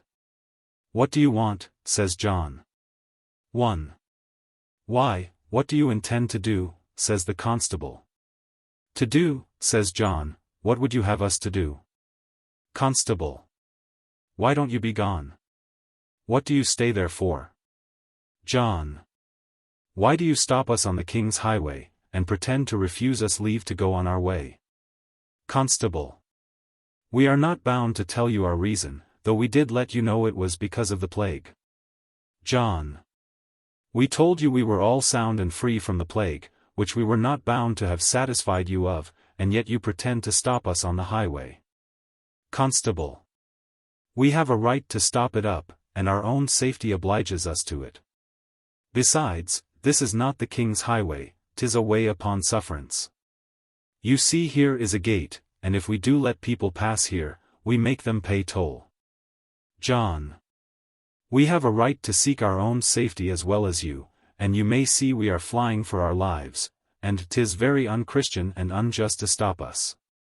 Constable. You may go back from whence you came, we do not hinder you from that. John. No. It is a stronger enemy than you that keeps us from doing that, or else we should not have come hither. Constable. Well, you may go any other way, then. John. No, no. I suppose you see we are able to send you going, and all the people of your parish, and come through your town when we will, but since you have stopped us here, we are content. You see we have encamped here, and here we will live. We hope you will furnish us with victuals. Constable. We furnish you. What mean you by that? John. Why, you would not have us starve, would you? If you stop us here, you must keep us. Constable. You will be ill kept at our maintenance. John. If you stint us, we shall make ourselves the better allowance. Constable. Why, you will not pretend to quarter upon us by force, will you? John. We have offered no violence to you yet. Why do you seem to oblige us to it? I am an old soldier, and cannot starve, and if you think that we shall be obliged to go back for want of provisions, you are mistaken. Constable. Since you threaten us, we shall take care to be strong enough for you. I have orders to raise the county upon you. John. It is you that threaten, not we. And since you are for mischief, you cannot blame us if we do not give you time for it. We shall begin our march in a few minutes. Point 2. Constable. What is it you demand of us? John. At first we desired nothing of you but leave to go through the town. We should have offered no injury to any of you, neither would you have had any injury or loss by us. We are not thieves, but poor people in distress, and flying from the dreadful plague in London, which devours thousands every week. We wonder how you could be so unmerciful. Constable. Self-preservation obliges us. John. What? To shut up your compassion in a case of such distress as this? Constable. Well, if you will pass over the fields on your left hand, and behind that part of the town, I will endeavor to have gates opened for you. John. Our horsemen 3 cannot pass with our baggage that way, it does not lead into the road that we want to go, and why should you force us out of the road? Besides, you have kept us here all day without any provisions but such as we brought with us. I think you ought to send us some provisions for our relief. Constable. If you will go another way we will send you some provisions. John. That is the way to have all the towns in the county stop up the ways against us. Constable. If they all furnish you with food, what will you be the worse? I see you have tents, you want no lodging. John. Well, what quantity of provisions will you send us? Constable. How many are you? John. Nay, we do not ask enough for all our company, we are in 3 companies. If you will send us bread for 20 men and about 6 or 7 women for 3 days, and show us the way over the field you speak of, we desire not to put your people into any fear for us. We will go out of our way to oblige you, though we are as free from infection as you are. Point 4. Constable. And will you assure us that your other people shall offer us no new disturbance? John. No, no, you may depend on it. Constable. You must oblige yourself, too, that none of your people shall come a step nearer than where the provisions we send you shall be set down. John. I answer for it we will not. Accordingly they sent to the place 20 loaves of bread and 3 or 4 large pieces of good beef, and opened some gates, through which they passed. But none of them had courage so much as to look out to see them go, and, as it was evening, if they had looked they could not have seen them as to know how few they were. This was John the soldier's management.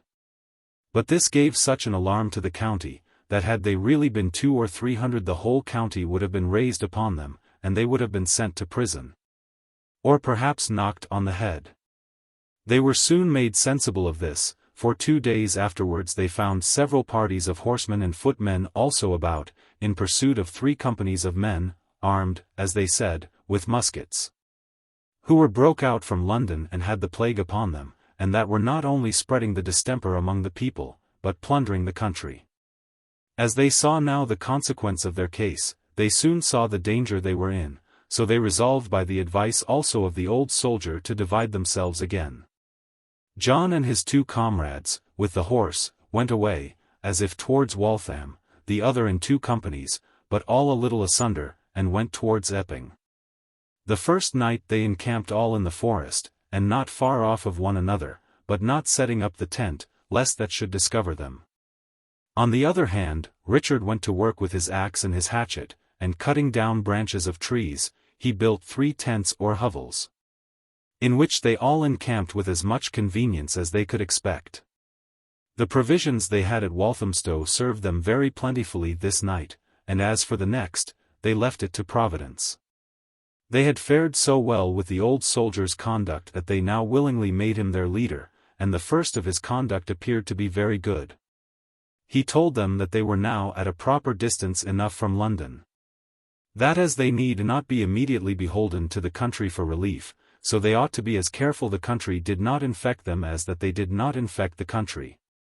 That what little money they had, they must be as frugal of as they could. That as he would not have them think of offering the country any violence, so they must endeavor to make the sense of their condition go as far with the country as it could. They all referred themselves to his direction, so they left their 3 houses standing, and the next day went away towards Epping. The captain also, for so they now called him, and his 2 fellow travellers, laid aside their design of going to Waltham, and all went together. When they came near Epping they halted, choosing out a proper place in the open forest, not very near the highway, but not far out of it on the north side, under a little cluster of low pollard trees. Here they pitched their little camp, which consisted of 3 large tents or huts made of poles which their carpenter, and such as were his assistants, cut down and fixed in the ground in a circle, binding all the small ends together at the top and thickening the sides with boughs of trees and bushes, so that they were completely close and warm. They had, besides this, a little tent where the women lay by themselves, and a hut to put the horse in. It happened that the next day, or next but one, was market day at Epping, when Captain John and one of the other men went to market and bought some provisions. That is to say, bread, and some mutton and beef, and 2 of the women went separately, as if they had not belonged to the rest, and bought more. John took the horse to bring it home, and the sack which the carpenter carried his tools in, to put it in.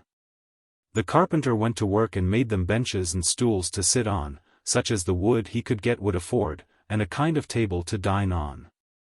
They were taken no notice of for 2 or 3 days, but after that abundance of people ran out of the town to look at them, and all the country was alarmed about them. The people at first seemed afraid to come near them. And, on the other hand, they desired the people to keep off, for there was a rumor that the plague was at Waltham, and that it had been in Epping 2 or 3 days.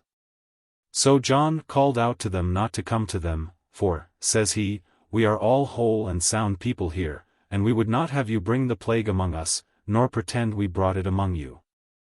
After this the parish officers came up to them and parleyed with them at a distance, and desired to know who they were, and by what authority they pretended to fix their stand at that place. John answered very frankly, they were poor distressed people from London who, foreseeing the misery they should be reduced to if plague spread into the city, had fled out in time for their lives. And, having no acquaintance or relations to fly to, had first taken up at Islington. But, the plague being come into that town, were fled farther. And as they supposed that the people of Epping might have refused them coming into their town, they had pitched their tents thus in the open field and in the forest, being willing to bear all the hardships of such a disconsolate lodging rather than have anyone think or be afraid that they should receive injury by them. At first the Epping people talked roughly to them, and told them they must remove, that this was no place for them, and that they pretended to be sound and well, but that they might be infected with the plague for aught they knew, and might infect the whole country, and they could not suffer them there. John argued very calmly with them a great while, and told them that London was the place by which they, that is, the townsmen of Epping and all the country round them, subsisted, to whom they sold the produce of their lands, and out of whom they made their rent of their farms. And to be so cruel to the inhabitants of London, or to any of those by whom they gained so much, was very hard, and they would be loath to have it remembered hereafter, and have it told how barbarous, how inhospitable, and how unkind they were to the people of London when they fled from the face of the most terrible enemy in the world. That it would be enough to make the name of an Epping man hateful through all the city, and to have the rabble stone them in the very streets whenever they came so much as to market. That they were not yet secure from being visited themselves, and that, as he heard, Waltham was already. That they would think it very hard that when any of them fled for fear before they were touched, they should be denied the liberty of lying so much as in the open fields. The Epping men told them again, that they, indeed, said they were sound and free from the infection, but that they had no assurance of it. And that it was reported that there had been a great rabble of people at Walthamstow, who made such pretenses of being sound as they did, but that they threatened to plunder the town and force their way, whether the parish officers would or no. That there were near 200 of them, and had arms and tents like low country soldiers. That they extorted provisions from the town, by threatening them with living upon them at free quarter, showing their arms, and talking in the language of soldiers. And that several of them being gone away toward Rumford and Brentwood, the country had been infected by them, and the plague spread into both those large towns, so that the people durst not go to market there as usual. That it was very likely they were some of that party. And if so, they deserved to be sent to the county jail, and be secured till they had made satisfaction for the damage they had done, and for the terror and fright they had put the country into. John answered that what other people had done was nothing to them, that they assured them they were all of one company.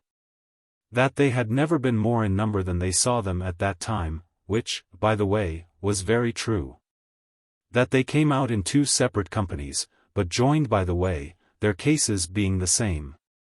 That they were ready to give what account of themselves anybody could desire of them, and to give in their names and places of abode. That so they might be called to an account for any disorder that they might be guilty of. That the townsmen might see they were content to live hardly, and only desired a little room to breathe in on the forest where it was wholesome. For where it was not they could not stay, and would decamp if they found it otherwise there. But, said the townsmen, we have a great charge of poor upon our hands already, and we must take care not to increase it. We suppose you can give us no security against your being chargeable to our parish and to the inhabitants, any more than you can of being dangerous to us as to the infection. Why, look you, says John, as to being chargeable to you, we hope we shall not. If you will relieve us with provisions for our present necessity, we will be very thankful. As we all lived without charity when we were at home, so we will oblige ourselves fully to repay you, if God pleases to bring us back to our own families and houses in safety, and to restore health to the people of London. As to our dying here, we assure you, if any of us die, we that survive will bury them, and put you to no expense, except it should be that we should all die. And then, indeed, the last man not being able to bury himself, would put you to that single expense which I am persuaded, says John, he would leave enough behind him to pay you for the expense of. On the other hand, says John, if you shut up all bowels of compassion, and not relieve us at all, we shall not extort anything by violence or steal from anyone. But when what little we have is spent, if we perish for want, God's will be done. John wrought so upon the townsmen, by talking thus rationally and smoothly to them, that they went away.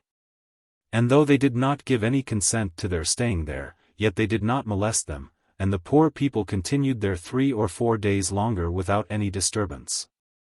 In this time they had got some remote acquaintance with a victualling house at the outskirts of the town, to whom they called at a distance to bring some little things that they wanted, and which they caused to be set down at a distance, and always paid for very honestly. During this time the younger people of the town came frequently pretty near them, and would stand and look at them, and sometimes talk with them at some space between.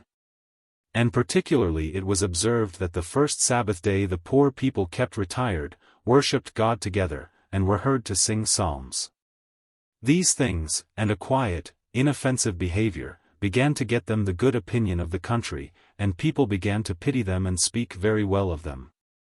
The consequence of which was, that upon the occasion of a very wet, rainy night, a certain gentleman who lived in the neighborhood sent them a little cart with 12 trusses or bundles of straw, as well for them to lodge upon as to cover and thatch their huts and to keep them dry. The minister of a parish not far off, not knowing of the other, sent them also about 2 bushels of wheat and half a bushel of white peas. They were very thankful, to be sure, for this relief, and particularly the straw was a very great comfort to them.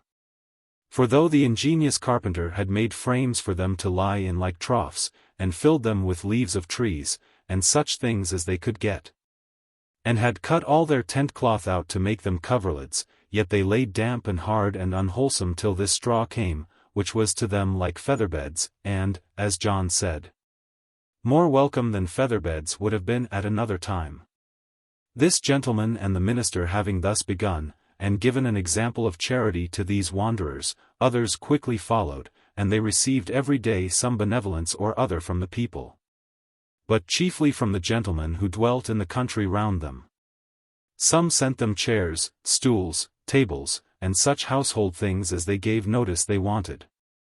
Some sent them blankets, rugs, and coverlids, some earthenware, and some kitchenware for ordering their food. Encouraged by this good usage, their carpenter in a few days built them a large shed or house with rafters, and a roof in form, and an upper floor, in which they lodged warm, for the weather began to be damp and cold in the beginning of September. But this house, being well thatched, and the sides and roof made very thick, kept out the cold well enough.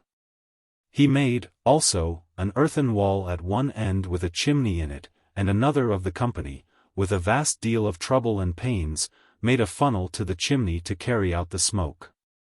Here they lived comfortably, though coarsely, till the beginning of September, when they had the bad news to hear, whether true or not, that the plague, which was very hot at Waltham Abbey on one side and at Rumford and Brentwood on the other side, was also coming to Epping, to Woodford, and to most of the towns upon the forest, and which, as they said, was brought down among them chiefly by the higglers, and such people as went to and from London with provisions.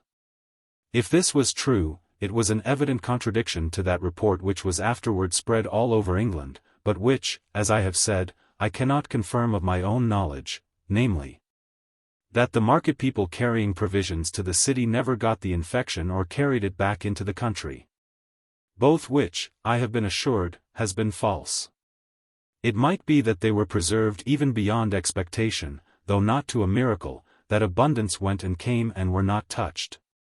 And that was much for the encouragement of the poor people of London, who had been completely miserable if the people that brought provisions to the markets had not been many times wonderfully preserved, or at least more preserved than could be reasonably expected.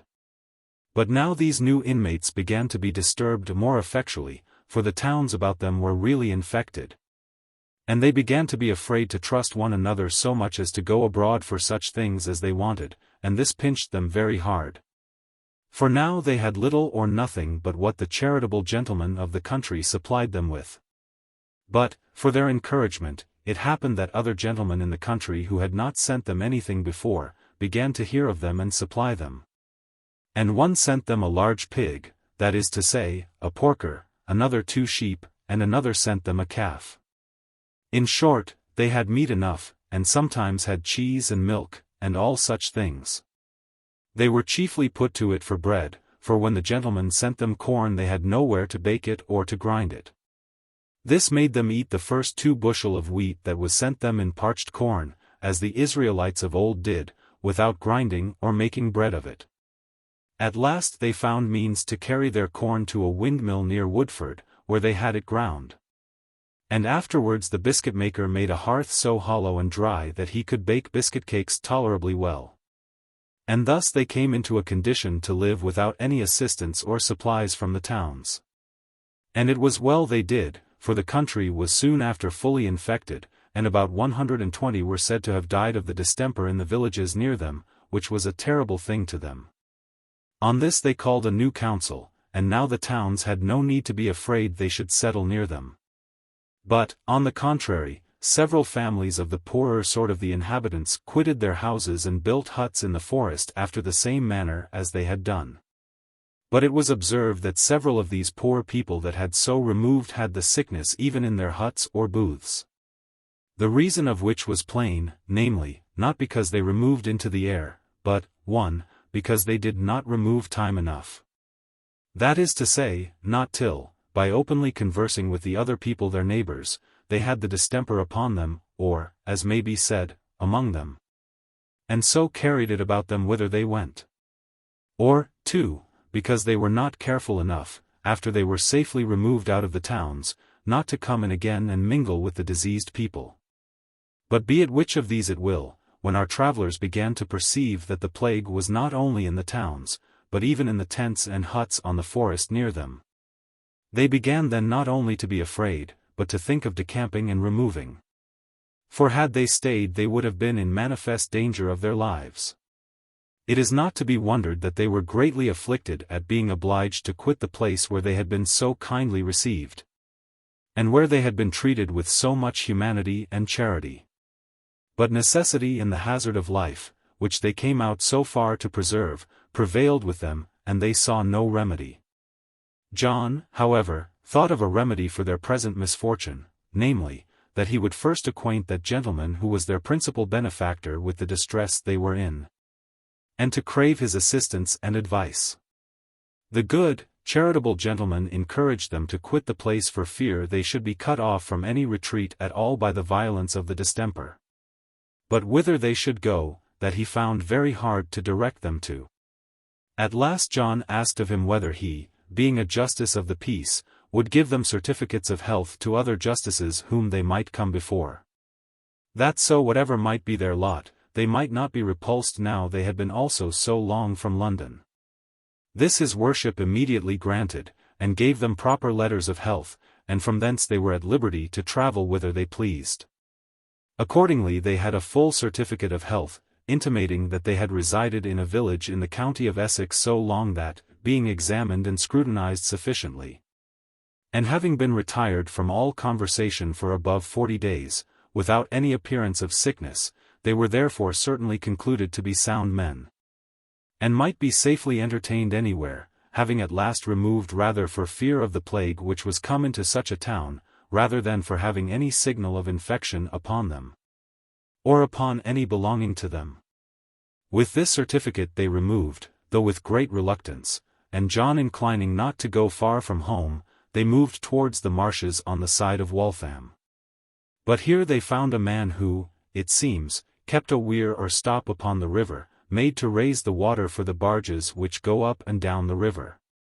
And he terrified them with dismal stories of the sickness having been spread into all the towns on the river and near the river, on the side of Middlesex and Hertfordshire. That is to say, into Waltham, Waltham Cross, Enfield, and Ware, and all the towns on the road, that they were afraid to go that way. Though it seems the man imposed upon them, for that the thing was not really true. However, it terrified them, and they resolved to move across the forest towards Rumford and Brentwood.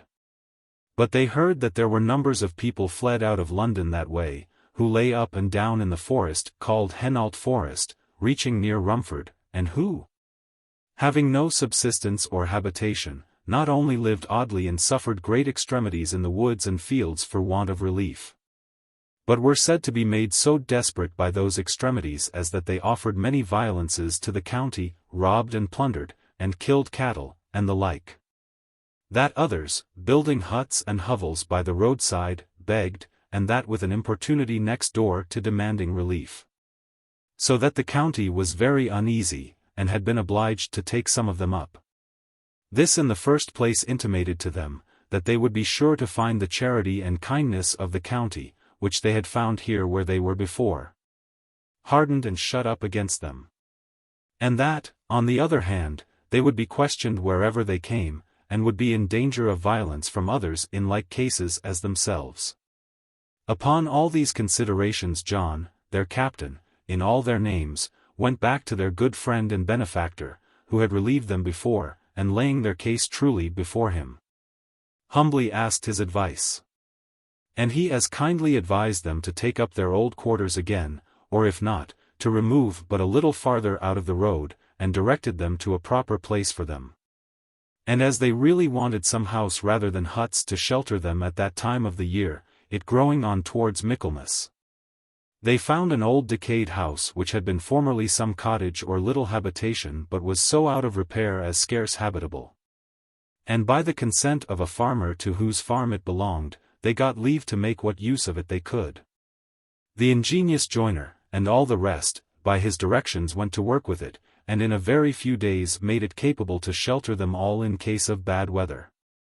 And in which there was an old chimney and old oven, though both lying in ruins. Yet they made them both fit for use, and, raising additions, sheds, and lean-tos on every side, they soon made the house capable to hold them all. They chiefly wanted boards to make window shutters, floors, doors, and several other things.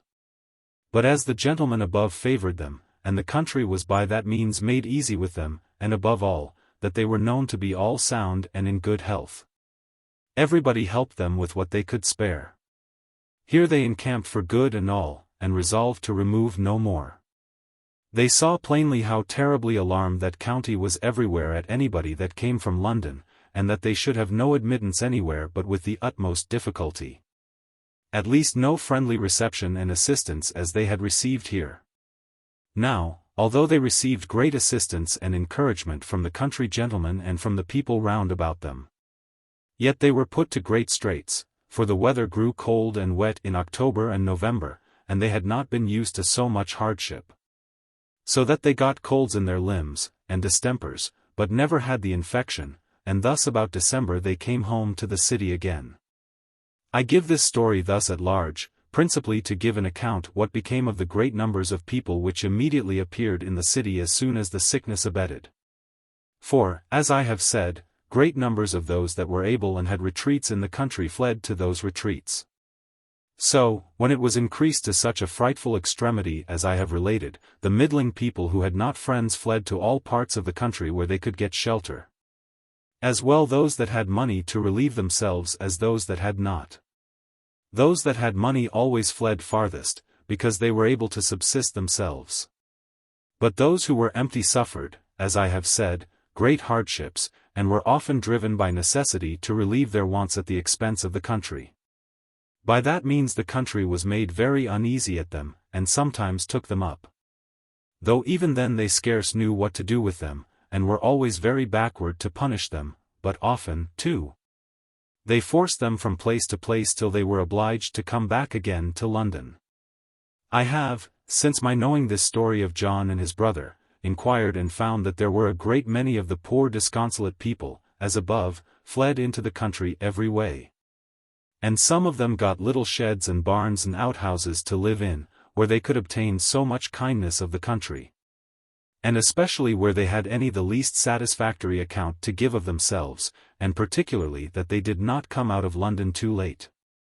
But others, and that in great numbers, built themselves little huts and retreats in the fields and woods, and lived like hermits in holes and caves, or any place they could find, and where, we may be sure, they suffered great extremities, such that many of them were obliged to come back again whatever the danger was. And so those little huts were often found empty, and the country people supposed the inhabitants lay dead in them of the plague, and would not go near them for fear, no, not in a great while. Nor is it unlikely but that some of the unhappy wanderers might die so all alone, even sometimes for want of help, as particularly in one tent or hut was found a man dead. And on the gate of a field just by was cut with his knife in uneven letters the following words, by which it may be supposed the other man escaped, or that, one dying first, the other buried him as well as he could. O misery! We both shall die. Woe, woe! I have given an account already of what I found to have been the case down the river among the seafaring men. How the ships lay in the offing, as it's called, in rows or lines astern of one another, quite down from the pool as far as I could see. I have been told that they lay in the same manner quite down the river as low as Gravesend. And some far beyond, even everywhere or in every place where they could ride with safety as to wind and weather. Nor did I ever hear that the plague reached to any of the people on board those ships, except such as lay up in the pool, or as high as Deptford Reach. Although the people went frequently on shore to the country towns and villages and farmers' houses, to buy fresh provisions, fowls, pigs, calves, and the like for their supply. Likewise I found that the watermen on the river above the bridge found means to convey themselves away up the river as far as they could go, and that they had, many of them, their whole families in their boats, covered with tilts and bales, as they call them, and furnished with straw within for their lodging, and that they lay thus all along by the shore in the marshes. Some of them setting up little tents with their sails, and so lying under them on shore in the day, and going into their boats at night. And in this manner, as I have heard, the riversides were lined with boats and people as long as they had anything to subsist on, or could get anything of the country. And indeed the country people, as well gentlemen as others, on these and all other occasions, were very forward to relieve them, but they were by no means willing to receive them into their towns and houses, and for that we cannot blame them. There was one unhappy citizen within my knowledge who had been visited in a dreadful manner, so that his wife and all his children were dead, and himself and 2 servants only left, with an elderly woman, a near relation, who had nursed those that were dead as well as she could. This disconsolate man goes to a village near the town, though not within the bills of mortality, and finding an empty house there, inquires out the owner, and took the house. After a few days he got a cart and loaded it with goods, and carries them down to the house. The people of the village opposed his driving the cart along. But with some arguings and some force, the men that drove the cart along got through the street up to the door of the house. There the constable resisted them again, and would not let them be brought in. The man caused the goods to be unloaden and laid at the door, and sent the cart away. Upon which they carried the man before a justice of peace, that is to say, they commanded him to go, which he did. The justice ordered him to cause the cart to fetch away the goods again, which he refused to do. Upon which the justice ordered the constable to pursue the carters and fetch them back, and make them reload the goods and carry them away, or to set them in the stocks till they came for further orders. And if they could not find them, nor the man would not consent to take them away, they should cause them to be drawn with hooks from the house door and burned in the street. The poor distressed man upon this fetched the goods again, but with grievous cries and lamentations at the hardship of his case. But there was no remedy. Self-preservation obliged the people to those severities which they would not otherwise have been concerned in. Whether this poor man lived or died I cannot tell, but it was reported that he had the plague upon him at that time, and perhaps the people might report that to justify their usage of him. But it was not unlikely that either he or his goods, or both, were dangerous, when his whole family had been dead of the distempers so little a while before. I know that the inhabitants of the towns adjacent to London were much blamed for cruelty to the poor people that ran from the contagion in their distress, and many very severe things were done, as may be seen from what has been said. But I cannot but say also that, where there was room for charity and assistance to the people, without apparent danger to themselves, they were willing enough to help and relieve them. But as every town were indeed judges in their own case, so the poor people who ran abroad in their extremities were often ill-used and driven back again into the town. And this caused infinite exclamations and outcries against the country towns, and made the clamour very popular. And yet, more or less, maugre all the caution, there was not a town of any note within 10, or, I believe, 20, miles of the city but what was more or less infected and had some died among them. I have heard the accounts of several, such as they were reckoned up as follows. In Enfield, 32. In Hornsey, 58. In Newington, 17. In Tottenham, 42. In Edmonton, 19. In Barnet and Hadley, 43. In St. Albans, 121. In Watford, 45. In Uxbridge, 117. In Hertford, 90. In Ware, 160. In Hoddesdon, 30. In Waltham Abbey, 23. In Epping, 26. In Deptford, 623. In Greenwich, 231. In Eltham and Lusholme, 85. In Croydon, 61. In Brentwood, 70. In Romford, 109. In Barking Abbot, 200. In Brentford, 432. In Kingston, 122. In Staines, 82. In Chertsey, 18. In Windsor, 103. Cum aliis. Another thing might render the country more strict with respect to the citizens, and especially with respect to the poor, and this was what I hinted at before, namely, that there was a seeming propensity or a wicked inclination in those that were infected to infect others. There have been great debates among our physicians as to the reason of this. Some will have it to be in the nature of the disease, and that it impresses everyone that is seized upon by it with a kind of a rage and a hatred against their own kind, as if there was a malignity not only in the distemper to communicate itself, but in the very nature of man, prompting him with evil will or an evil eye, that, as they say in the case of a mad dog, who though the gentlest creature before of any of his kind, yet then will fly upon and bite anyone that comes next him, and those as soon as any who had been most observed by him before. Others placed it to the account of the corruption of human nature, who cannot bear to see itself more miserable than others of its own species, and has a kind of involuntary wish that all men were as unhappy or in as bad a condition as itself. Others say it was only a kind of desperation, not knowing or regarding what they did, and consequently unconcerned at the danger or safety not only of anybody near them, but even of themselves also. And indeed, when men are once come to a condition to abandon themselves, and be unconcerned for the safety or at the danger of themselves, it cannot be so much wondered that they should be careless of the safety of other people. But I choose to give this grave debate a quite different turn, and answer it or resolve it all by saying that I do not grant the fact. On the contrary, I say that the thing is not really so, but that it was a general complaint raised by the people inhabiting the outlying villages against the citizens to justify, or at least excuse, those hardships and severities so much talked of, and in which complaints both sides may be said to have injured one another.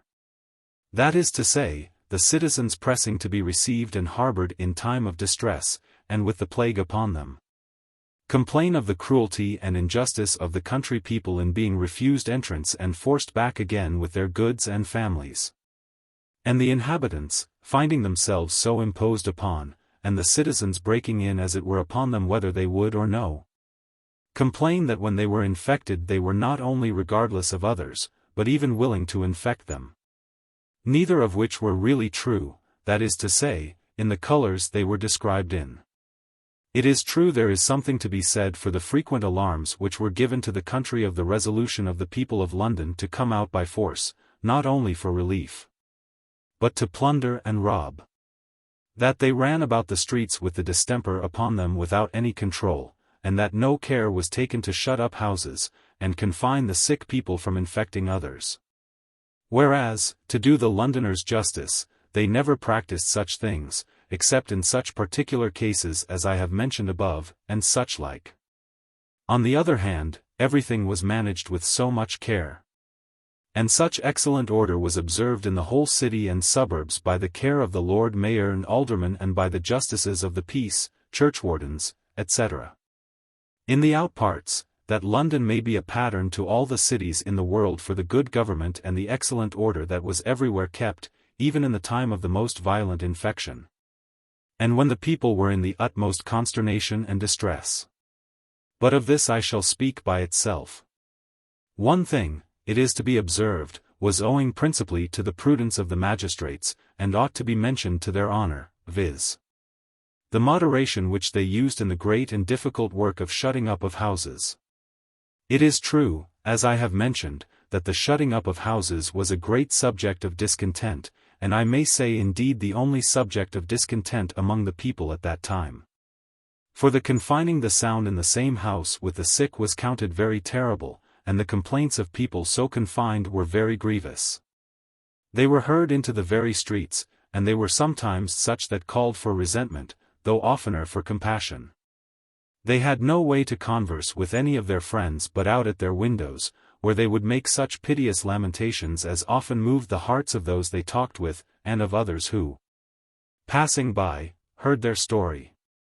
And as those complaints oftentimes reproached the severity, and sometimes the insolence, of the watchmen placed at their doors, those watchmen would answer saucily enough, and perhaps be apt to affront the people who were in the street talking to the said families.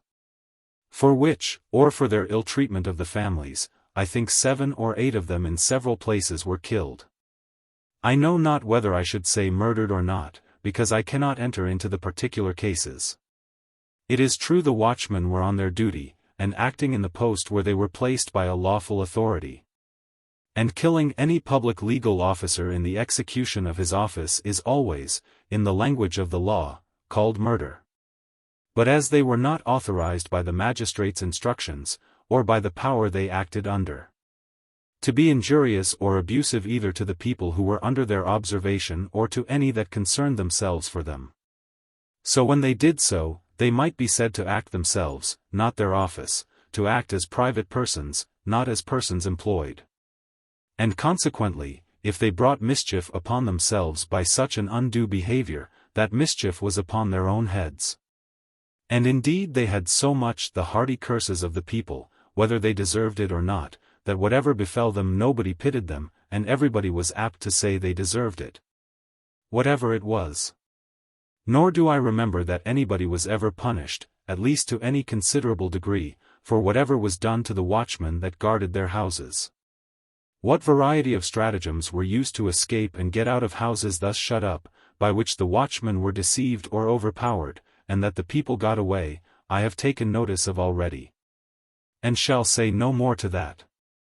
But I say the magistrates did moderate and ease families upon many occasions in this case, and particularly in that of taking away, or suffering to be removed, the sick persons out of such houses when they were willing to be removed either to a pest house or other places, and sometimes giving the well persons in the family so shut up, leave to remove upon information given that they were well, and that they would confine themselves in such houses where they went so long as should be required of them.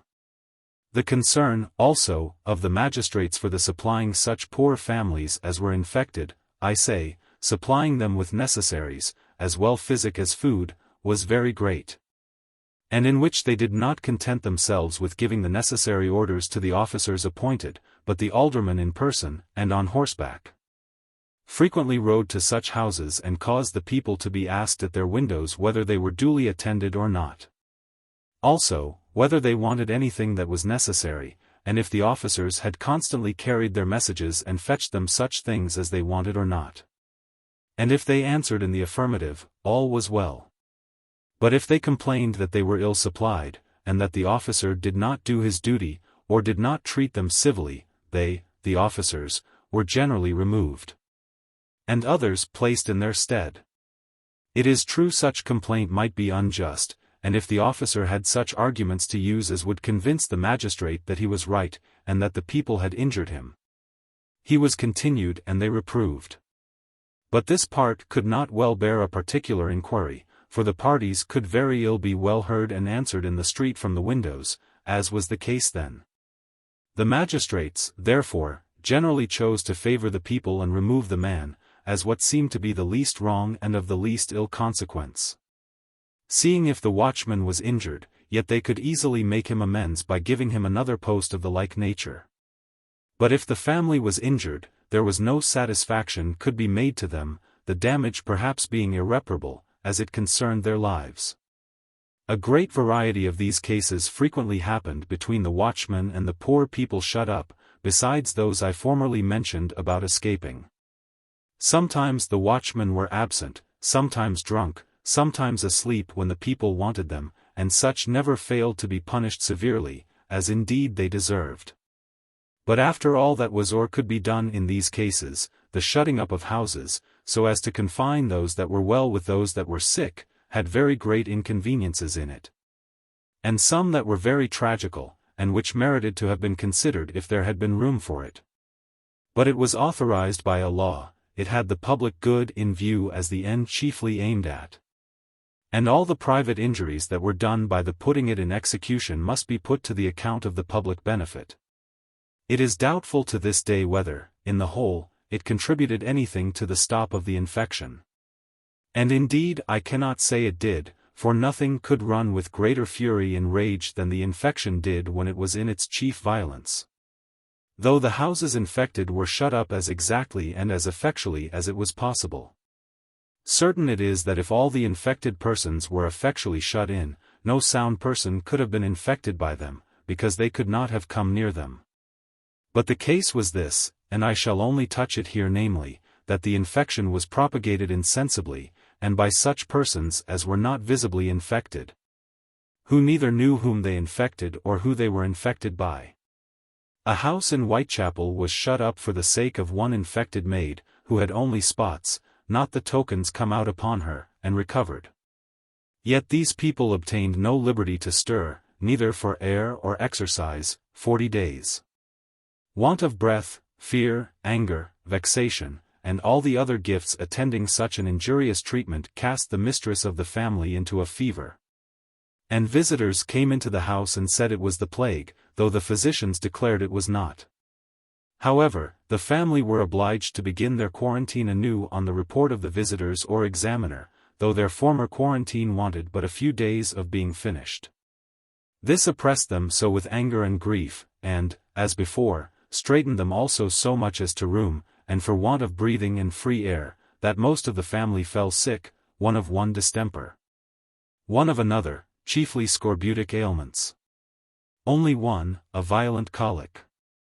Till, after several prolongings of their confinement, some or other of those that came in with the visitors to inspect the persons that were ill, in hopes of releasing them, brought the distemper with them and infected the whole house.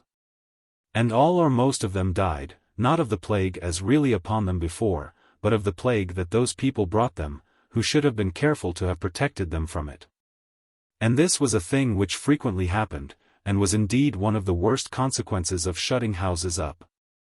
I had about this time a little hardship put upon me, which I was at first greatly afflicted at, and very much disturbed about, though, as it proved, it did not expose me to any disaster.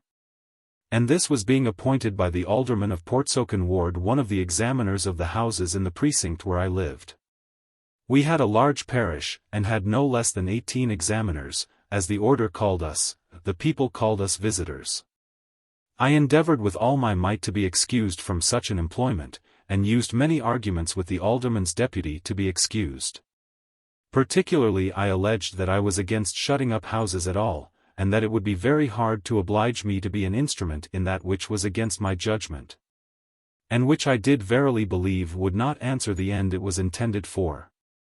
But all the abatement I could get was only, that whereas the officer was appointed by my Lord Mayor to continue 2 months, I should be obliged to hold it but 3 weeks. On condition nevertheless that I could then get some other sufficient housekeeper to serve the rest of the time for me, which was, in short, but a very small favor. It being very difficult to get any man to accept of such an employment, that was fit to be entrusted with it. It is true that shutting up of houses had one effect, which I am sensible was of moment, namely, it confined the distempered people, who would otherwise have been both very troublesome and very dangerous in their running about streets with the distemper upon them, which, when they were delirious, they would have done in a most frightful manner, and as indeed they began to do at first very much, till they were thus restrained. Nay, so very open they were that the poor would go about and beg at people's doors, and say they had the plague upon them, and beg rags for their sores, or both, or anything that delirious nature happened to think of. A poor, unhappy gentlewoman, a substantial citizen's wife, was, if the story be true, murdered by one of these creatures in Aldersgate Street, or that way. He was going along the street, raving mad to be sure, and singing. The people only said he was drunk, but he himself said he had the plague upon him, which it seems was true. And meeting this gentlewoman, he would kiss her. She was terribly frightened, as he was only a rude fellow, and she ran from him, but the street being very thin of people, there was nobody near enough to help her. When she saw he would overtake her, she turned and gave him a thrust so forcibly, he being but weak, and pushed him down backward. But very unhappily, she being so near, he caught hold of her and pulled her down also, and getting up first, mastered her and kissed her. And which was worst of all, when he had done, told her he had the plague, and why should not she have it as well as he? She was frightened enough before, being also young with child. But when she heard him say he had the plague, she screamed out and fell down into a swoon, or in a fit, which, though she recovered a little, yet killed her in a very few days. And I never heard whether she had the plague or no. Another infected person came and knocked at the door of a citizen's house where they knew him very well. The servant let him in, and being told the master of the house was above, he ran up and came into the room to them as the whole family was at supper. They began to rise up, a little surprised, not knowing what the matter was, but he bid them sit still, he only came to take his leave of them. They asked him, "Why, mister, where are you going?" "Going," says he, "I have got the sickness, and shall die tomorrow night." 'Tis easy to believe, though not to describe, the consternation they were all in. The women and the man's daughters, which were but little girls, were frightened almost to death and got up, one running out at one door and one at another, some downstairs and some upstairs. And getting together as well as they could, locked themselves into their chambers and screamed out at the window for help, as if they had been frightened out of their wits. The master, more composed than they, though both frightened and provoked, was going to lay hands on him and throw him downstairs, being in a passion. But then, considering a little the condition of the man and the danger of touching him, horror seized his mind, and he stood still like one astonished. The poor distempered man all this while, being as well diseased in his brain as in his body, stood still like one amazed. At length he turns round, "Aye," says he, with all the seeming calmness imaginable, "is it so with you all? Are you all disturbed at me? Why, then I'll e'en go home and die there." And so he goes immediately downstairs. The servant that had let him in goes down after him with a candle, but was afraid to go past him and open the door, so he stood on the stairs to see what he would do. The man went and opened the door, and went out and flung the door after him. It was some while before the family recovered the fright, but as no ill consequence attended, they have had occasion since to speak of it, you may be sure, with great satisfaction. Though the man was gone, it was some time, nay, as I heard, some days before they recovered themselves of the hurry they were in. Nor did they go up and down the house with any assurance till they had burnt a great variety of fumes and perfumes in all the rooms, and made a great many smokes of pitch, of gunpowder, and of sulphur, all separately shifted, and washed their clothes, and the like. As to the poor man, whether he lived or died I don't remember. It is most certain that, if by the shutting up of houses the sick had not been confined, multitudes who in the height of their fever were delirious and distracted would have been continually running up and down the streets. And even as it was a very great number did so, and offered all sorts of violence to those they met, even just as a mad dog runs on and bites at everyone he meets. Nor can I doubt but that, should one of those infected, diseased creatures have bitten any man or woman while the frenzy of the distemper was upon them, they, I mean the person so wounded, would as certainly have been incurably infected as one that was sick before, and had the tokens upon him. I heard of one infected creature who, running out of his bed in his shirt in the anguish and agony of his swellings, of which he had 3 upon him, got his shoes on and went to put on his coat. But the nurse resisting, and snatching the coat from him, he threw her down, ran over her, ran downstairs and into the street, directly to the Thames in his shirt. The nurse running after him, and calling to the watch to stop him, but the watchman, fright at the man, and afraid to touch him, let him go on. Upon which he ran down to the Stillyard stairs, threw away his shirt, and plunged into the Thames, and, being a good swimmer, swam quite over the river. And the tide being coming in, as they call it, that is, running westward, he reached the land not till he came about the Falcon Stairs, where landing, and finding no people there, it being in the night, he ran about the streets there, naked as he was, for a good while, when, it being by that time high water, he takes the river again, and swam back to the Stillyard, landed. Ran up the streets again to his own house, knocking at the door, went up the stairs and into his bed again. And that this terrible experiment cured him of the plague, that is to say, that the violent motion of his arms and legs stretched the parts where the swellings he had upon him were, that is to say, under his arms and his groin, and caused them to ripen and break. And that the cold of the water abated the fever in his blood. I have only to add that I do not relate this any more than some of the other, as a fact within my own knowledge, so as that I can vouch the truth of them. And especially that of the man being cured by the extravagant adventure, which I confess I do not think very possible. But it may serve to confirm the many desperate things which the distressed people falling into deliriums, and what we call lightheadedness, were frequently run upon at that time. And how infinitely more such there would have been if such people had not been confined by the shutting up of houses. And this I take to be the best, if not the only good thing which was performed by that severe method. On the other hand, the complaints and the murmurings were very bitter against the thing itself. It would pierce the hearts of all that came by to hear the piteous cries of those infected people, who, being thus out of their understandings by the violence of their pain or the heat of their blood, were either shut in or perhaps tied in their beds and chairs, to prevent their doing themselves hurt, and who would make a dreadful outcry at their being confined, and at their being not permitted to die at large, as they called it, and as they would have done before. This running of distempered people about the streets was very dismal, and the magistrates did their utmost to prevent it. But as it was generally in the night and always sudden when such attempts were made, the officers could not be at hand to prevent it. And even when any got out in the day, the officers appointed did not care to meddle with them, because, as they were all grievously infected, to be sure, when they were come to that height, so they were more than ordinarily infectious, and it was one of the most dangerous things that could be to touch them. On the other hand, they generally ran on, not knowing what they did, till they dropped down stark dead, or till they had exhausted their spirits so as that they would fall and then die in perhaps half an hour or an hour. And, which was most piteous to hear, they were sure to come to themselves entirely in that half hour or hour, and then to make most grievous and piercing cries and lamentations in the deep, afflicting sense of the condition they were in.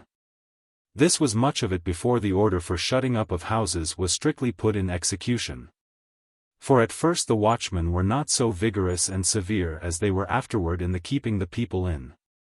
That is to say, before they were, I mean some of them, severely punished for their neglect, failing in their duty, and letting people who were under their care slip away, or conniving at their going abroad, whether sick or well. But after they saw the officers appointed to examine into their conduct were resolved to have them do their duty or be punished for the omission, they were more exact, and the people were strictly restrained.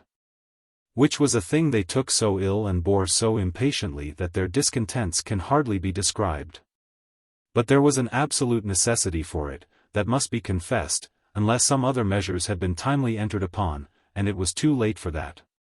Had not this particular, of the sick being restrained as above, been our case at that time, London would have been the most dreadful place that ever was in the world. There would, for aught I know, have as many people died in the streets as died in their houses. For when the distemper was at its height it generally made them raving and delirious, and when they were so they would never be persuaded to keep in their beds but by force. And many who were not tied threw themselves out of windows when they found they could not get leave to go out of their doors. It was for want of people conversing one with another, in this time of calamity, that it was impossible any particular person could come at the knowledge of all the extraordinary cases that occurred in different families. And particularly I believe it was never known to this day how many people in their deliriums drowned themselves in the Thames, and in the river which runs from the marshes by Hackney, which we generally called Ware River, or Hackney River. As to those which were set down in the weekly bill, they were indeed few, nor could it be known of any of those whether they drowned themselves by accident or not. But I believe I might reckon up more who within the compass of my knowledge or observation really drowned themselves in that year, than are put down in the bill of all put together, for many of the bodies were never found who yet were known to be lost. And the like in other methods of self-destruction. There was also one man in or about Whitecross Street burned himself to death in his bed. Some said it was done by himself, others that it was by the treachery of the nurse that attended him, but that he had the plague upon him was agreed by all. It was a merciful disposition of Providence also, and which I have many times thought of at that time, that no fires, or no considerable ones at least, happened in the city during that year, which, if it had been otherwise, would have been very dreadful. And either the people must have let them alone unquenched, or have come together in great crowds and throngs, unconcerned at the danger of the infection, not concerned at the houses they went into, at the goods they handled, or at the persons or the people they came among. But so it was, that excepting that in Cripplegate parish, and 2 or 3 little eruptions of fires, which were presently extinguished, there was no disaster of that kind happened in the whole year. They told us a story of a house in a place called Swan Alley, passing from Goswell Street, near the end of Old Street, into St. John Street, that a family was infected there in so terrible a manner that every one of the house died. The last person lay dead on the floor, and, as it is supposed, had lain herself all along to die just before the fire. The fire, it seems, had fallen from its place, being of wood, and had taken hold of the boards and the joists they lay on, and burnt as far as just to the body. But had not taken hold of the dead body, though she had little more than her shift on, and had gone out of itself, not burning the rest of the house, though it was a slight timber house. How true this might be I do not determine, but the city being to suffer severely the next year by fire, this year it felt very little of that calamity. Indeed, considering the deliriums which the agony threw people into, and how I have mentioned in their madness, when they were alone, they did many desperate things. It was very strange there were no more disasters of that kind. It has been frequently asked me, and I cannot say that I ever knew how to give a direct answer to it, how it came to pass that so many infected people appeared abroad in the streets at the same time that the houses which were infected were so vigilantly searched, and all of them shut up and guarded as they were. I confess I know not what answer to give to this, unless it be this, that in so great and populous a city as this it was impossible to discover every house that was infected as soon as it was so, or to shut up all the houses that were infected, so that people had the liberty of going about the streets, even where they pleased, unless they were known to belong to such and such infected houses. It is true that, as several physicians told my Lord Mayor, the fury of the contagion was such at some particular times, and people sickened so fast and died so soon, that it was impossible, and indeed to no purpose, to go about to inquire who was sick and who was well, or to shut them up with such exactness as the thing required, almost every house in a whole street being infected, and in many places every person in some of the houses. And that which was still worse, by the time that the houses were known to be infected, most of the persons infected would be stone dead, and the rest run away for fear of being shut up. So that it was to very small purpose to call them infected houses and shut them up. the infection having ravaged and taken its leave of the house before it was really known that the family was any way touched. This might be sufficient to convince any reasonable person that as it was not in the power of the magistrates, or of any human methods of policy, to prevent the spreading the infection. So that this way of shutting up of houses was perfectly insufficient for that end. Indeed, it seemed to have no manner of public good in it, equal or proportionable to the grievous burden that it was to the particular families that were so shut up. And, as far as I was employed by the public in directing that severity, I frequently found occasion to see that it was incapable of answering the end. For example, as I was desired, as a visitor or examiner, to inquire into the particulars of several families which were infected. We scarce came to any house where the plague had visibly appeared in the family but that some of the family were fled and gone. The magistrates would resent this, and charge the examiners with being remiss in their examination or inspection. But by that means houses were long infected before it was known.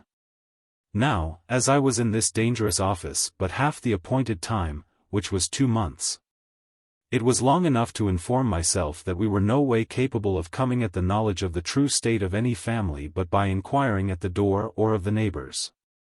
As for going into every house to search, that was a part no authority would offer to impose on the inhabitants, or any citizen would undertake, for it would have been exposing us to certain infection and death, and to the ruin of our own families as well as of ourselves.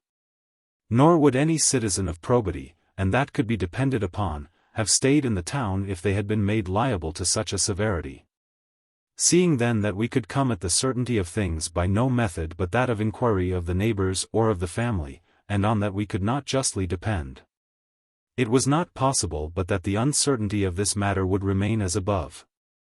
It is true masters of families were bound by the order to give notice to the examiner of the place wherein he lived, within 2 hours after he should discover it, of any person being sick in his house, that is to say, having signs of the infection, but they found so many ways to evade this and excuse their negligence that they seldom gave that notice till they had taken measures to have everyone escape out of the house who had a mind to escape, whether they were sick or sound. And while this was so, it is easy to see that the shutting up of houses was no way to be depended upon as a sufficient method for putting a stop to the infection because, as I have said elsewhere, many of those that so went out of those infected houses had the plague really upon them, though they might really think themselves sound. And some of these were the people that walked the streets till they fell down dead, not that they were suddenly struck with the distemper as with a bullet that killed with the stroke, but that they really had the infection in their blood long before. Only, that as it preyed secretly on the vitals, it appeared not till it seized the heart with a mortal power, and the patient died in a moment, as with a sudden fainting or an apoplectic fit. I know that some even of our physicians thought for a time that those people that so died in the streets were seized but that moment they fell, as if they had been touched by a stroke from heaven as men are killed by a flash of lightning, but they found reason to alter their opinion afterward. For upon examining the bodies of such after they were dead, they always either had tokens upon them or other evident proofs of the distemper having been longer upon them than they had otherwise expected. This often was the reason that, as I have said, we that were examiners were not able to come at the knowledge of the infection being entered into a house till it was too late to shut it up, and sometimes not till the people that were left were all dead. In Petticoat Lane 2 houses together were infected, and several people sick. But the distemper was so well concealed, the examiner, who was my neighbor, got no knowledge of it till notice was sent him that the people were all dead, and that the carts should call there to fetch them away. The 2 heads of the families concerted their measures, and so ordered their matters as that when the examiner was in the neighborhood they appeared generally at a time, and answered, that is, lied, for one another, or got some of the neighborhood to say they were all in health, and perhaps knew no better, till, death making it impossible to keep it any longer as a secret, the dead carts were called in the night to both the houses, and so it became public. But when the examiner ordered the constable to shut up the houses there was nobody left in them but 3 people, 2 in one house and 1 in the other, just dying, and a nurse in each house who acknowledged that they had buried 5 before, that the houses had been infected 9 or 10 days, and that for all the rest of the 2 families, which were many, they were gone, some sick, some well, or whether sick or well could not be known. In like manner, at another house in the same lane, a man having his family infected but very unwilling to be shut up, when he could conceal it no longer, shut up himself. That is to say, he set the great red cross upon his door with the words, "Lord have mercy upon us," and so deluded the examiner, who supposed it had been done by the constable by order of the other examiner, for there were 2 examiners to every district or precinct. By this means he had free egress and regress into his house again and out of it, as he pleased, notwithstanding it was infected, till at length his stratagem was found out. And then he, with the sound part of his servants and family, made off and escaped, so they were not shut up at all. These things made it very hard, if not impossible, as I have said, to prevent the spreading of an infection by the shutting up of houses, unless the people would think the shutting of their houses no grievance, and be so willing to have it done as that they would give notice duly and faithfully to the magistrates of their being infected as soon as it was known by themselves. But as that cannot be expected from them, and the examiners cannot be supposed, as above, to go into their houses to visit and search, all the good of shutting up houses will be defeated. And few houses will be shut up in time, except those of the poor, who cannot conceal it, and of some people who will be discovered by the terror and consternation which the things put them into. I got myself discharged of the dangerous office I was in as soon as I could get another admitted, whom I had obtained for a little money to accept of it.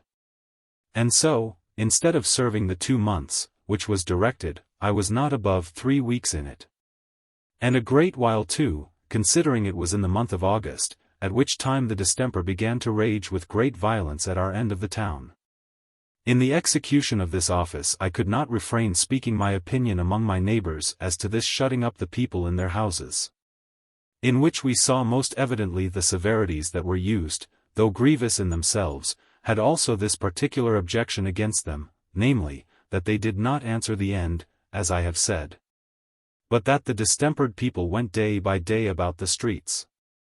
And it was our united opinion that a method to have removed the sound from the sick, in case of a particular house being visited, would have been much more reasonable on many accounts, leaving nobody with the sick persons but such as should on such occasion request to stay and declare themselves content to be shut up with them. Our scheme for removing those that were sound from those that were sick was only in such houses as were infected, and confining the sick was no confinement. Those that could not stir would not complain while they were in their senses and while they had the power of judging. Indeed, when they came to be delirious and light-headed, then they would cry out of the cruelty of being confined. But for the removal of those that were well, we thought it highly reasonable and just, for their own sakes, they should be removed from the sick, and that for other people's safety they should keep retired for a while, to see that they were sound, and might not infect others. And we thought 20 or 30 days enough for this. Now, certainly, if houses had been provided on purpose for those that were sound to perform this demi-quarantine in, they would have much less reason to think themselves injured in such a restraint than in being confined with infected people in the houses where they lived. It is here, however, to be observed that after the funerals became so many that people could not toll the bell, mourn or weep, or wear black for one another, as they did before. No, nor so much as make coffins for those that died, so after a while the fury of the infection appeared to be so increased that, in short, they shut up no houses at all. It seemed enough that all the remedies of that kind had been used till they were found fruitless, and that the plague spread itself with an irresistible fury. So that as the fire the succeeding year spread itself, and burned with such violence that the citizens, in despair, gave over their endeavors to extinguish it, so in the plague it came at last to such violence that the people sat still looking at one another, and seemed quite abandoned to despair. Whole streets seemed to be desolated, and not to be shut up only, but to be emptied of their inhabitants. Doors were left open, windows stood shattering with the wind in empty houses for want of people to shut them. In a word, people began to give up themselves to their fears and to think that all regulations and methods were in vain, and that there was nothing to be hoped for but an universal desolation. And it was even in the height of this general despair that it pleased God to stay his hand, and to slacken the fury of the contagion in such a manner as was even surprising, like its beginning. And demonstrated it to be his own particular hand, and that above, if not without the agency of means, as I shall take notice of in its proper place. But I must still speak of the plague as in its height, raging even to desolation, and the people under the most dreadful consternation, even, as I have said, to despair. It is hardly credible to what excess the passions of men carried them in this extremity of the distemper, and this part, I think, was as moving as the rest. What could affect a man in his full power of reflection, and what could make deeper impressions on the soul, than to see a man almost naked, and got out of his house, or perhaps out of his bed, into the street, come out of Harrow Alley, a populous conjunction or collection of alleys, courts, and passages in the Butcher Row in Whitechapel, I say? What could be more affecting than to see this poor man come out into the open street, run dancing and singing and making 1,000 antic gestures, with 5 or 6 women and children running after him, crying and calling upon him for the Lord's sake to come back, and entreating the help of others to bring him back, but all in vain. Nobody daring to lay a hand upon him or to come near him. This was a most grievous and afflicting thing to me, who saw it all from my own windows. For all this while the poor afflicted man was, as I observed it, even then in the utmost agony of pain, having, as they said, 2 swellings upon him which could not be brought to break or to suppurate. But, by laying strong caustics on them, the surgeons had, it seems, hopes to break them, which caustics were then upon him, burning his flesh as with a hot iron. I cannot say what became of this poor man, but I think he continued roving about in that manner till he fell down and died. No wonder the aspect of the city itself was frightful. The usual concourse of people in the streets, and which used to be supplied from our end of the town, was abated. The exchange was not kept shut, indeed, but it was no more frequented. The fires were lost, they had been almost extinguished for some days by a very smart and hasty rain. But that was not all. Some of the physicians insisted that they were not only no benefit, but injurious to the health of people. This they made a loud clamor about, and complained to the Lord Mayor about it.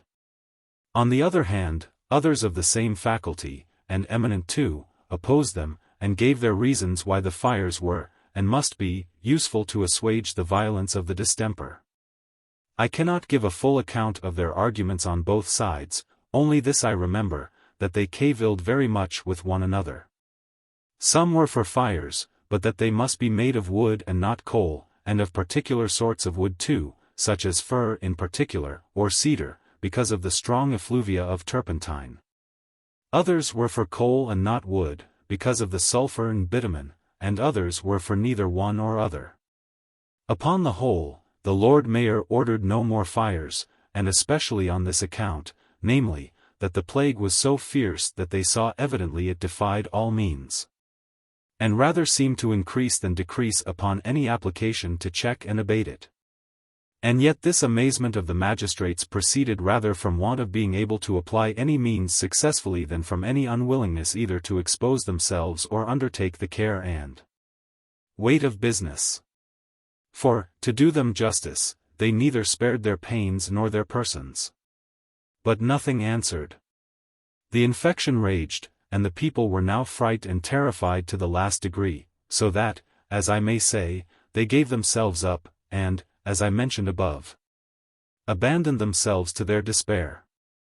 But let me observe here that, when I say the people abandoned themselves to despair, I do not mean to what men call a religious despair, or a despair of their eternal state.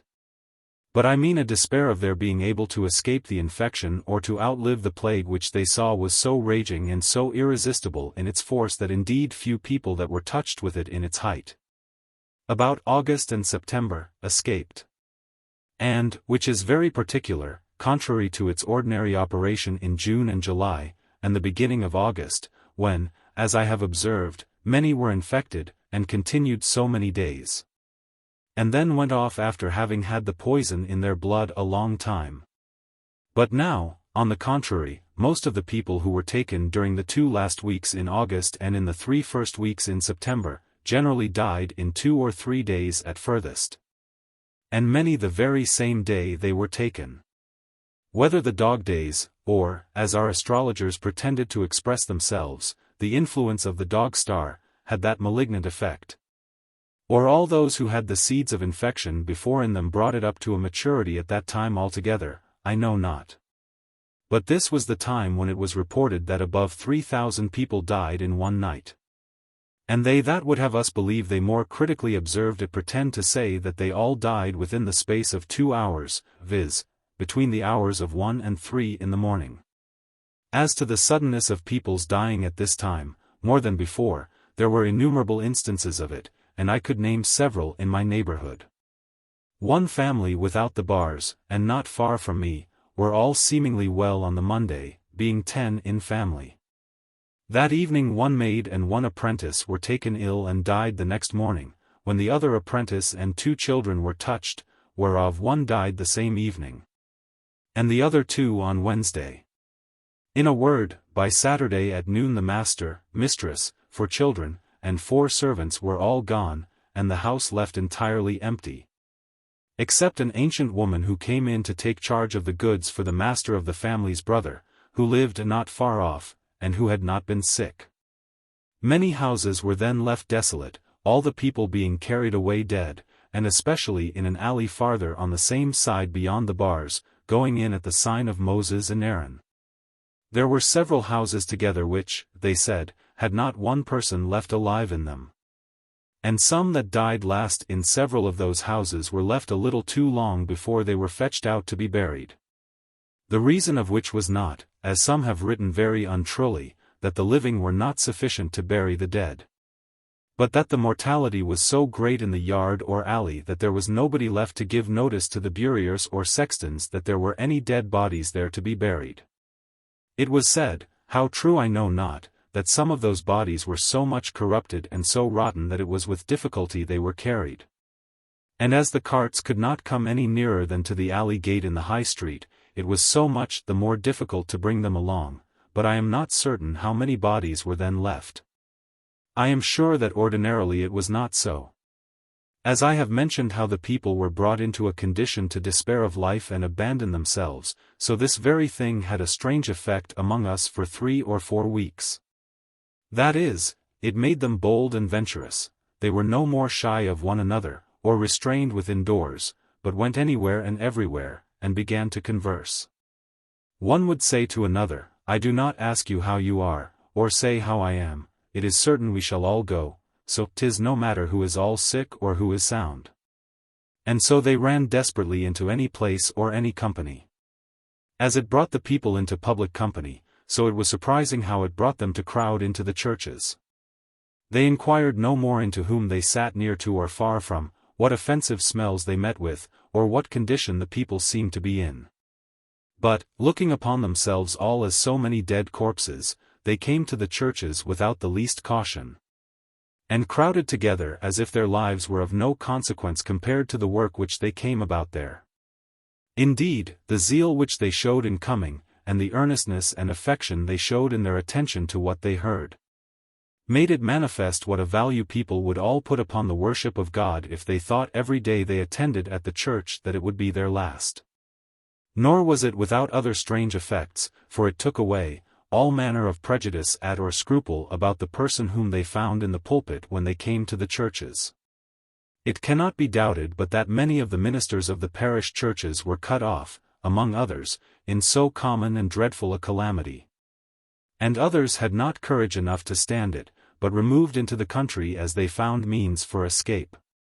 As then some parish churches were quite vacant and forsaken, the people made no scruple of desiring such dissenters as had been a few years before deprived of their livings by virtue of the Act of Parliament called the Act of Uniformity to preach in the churches.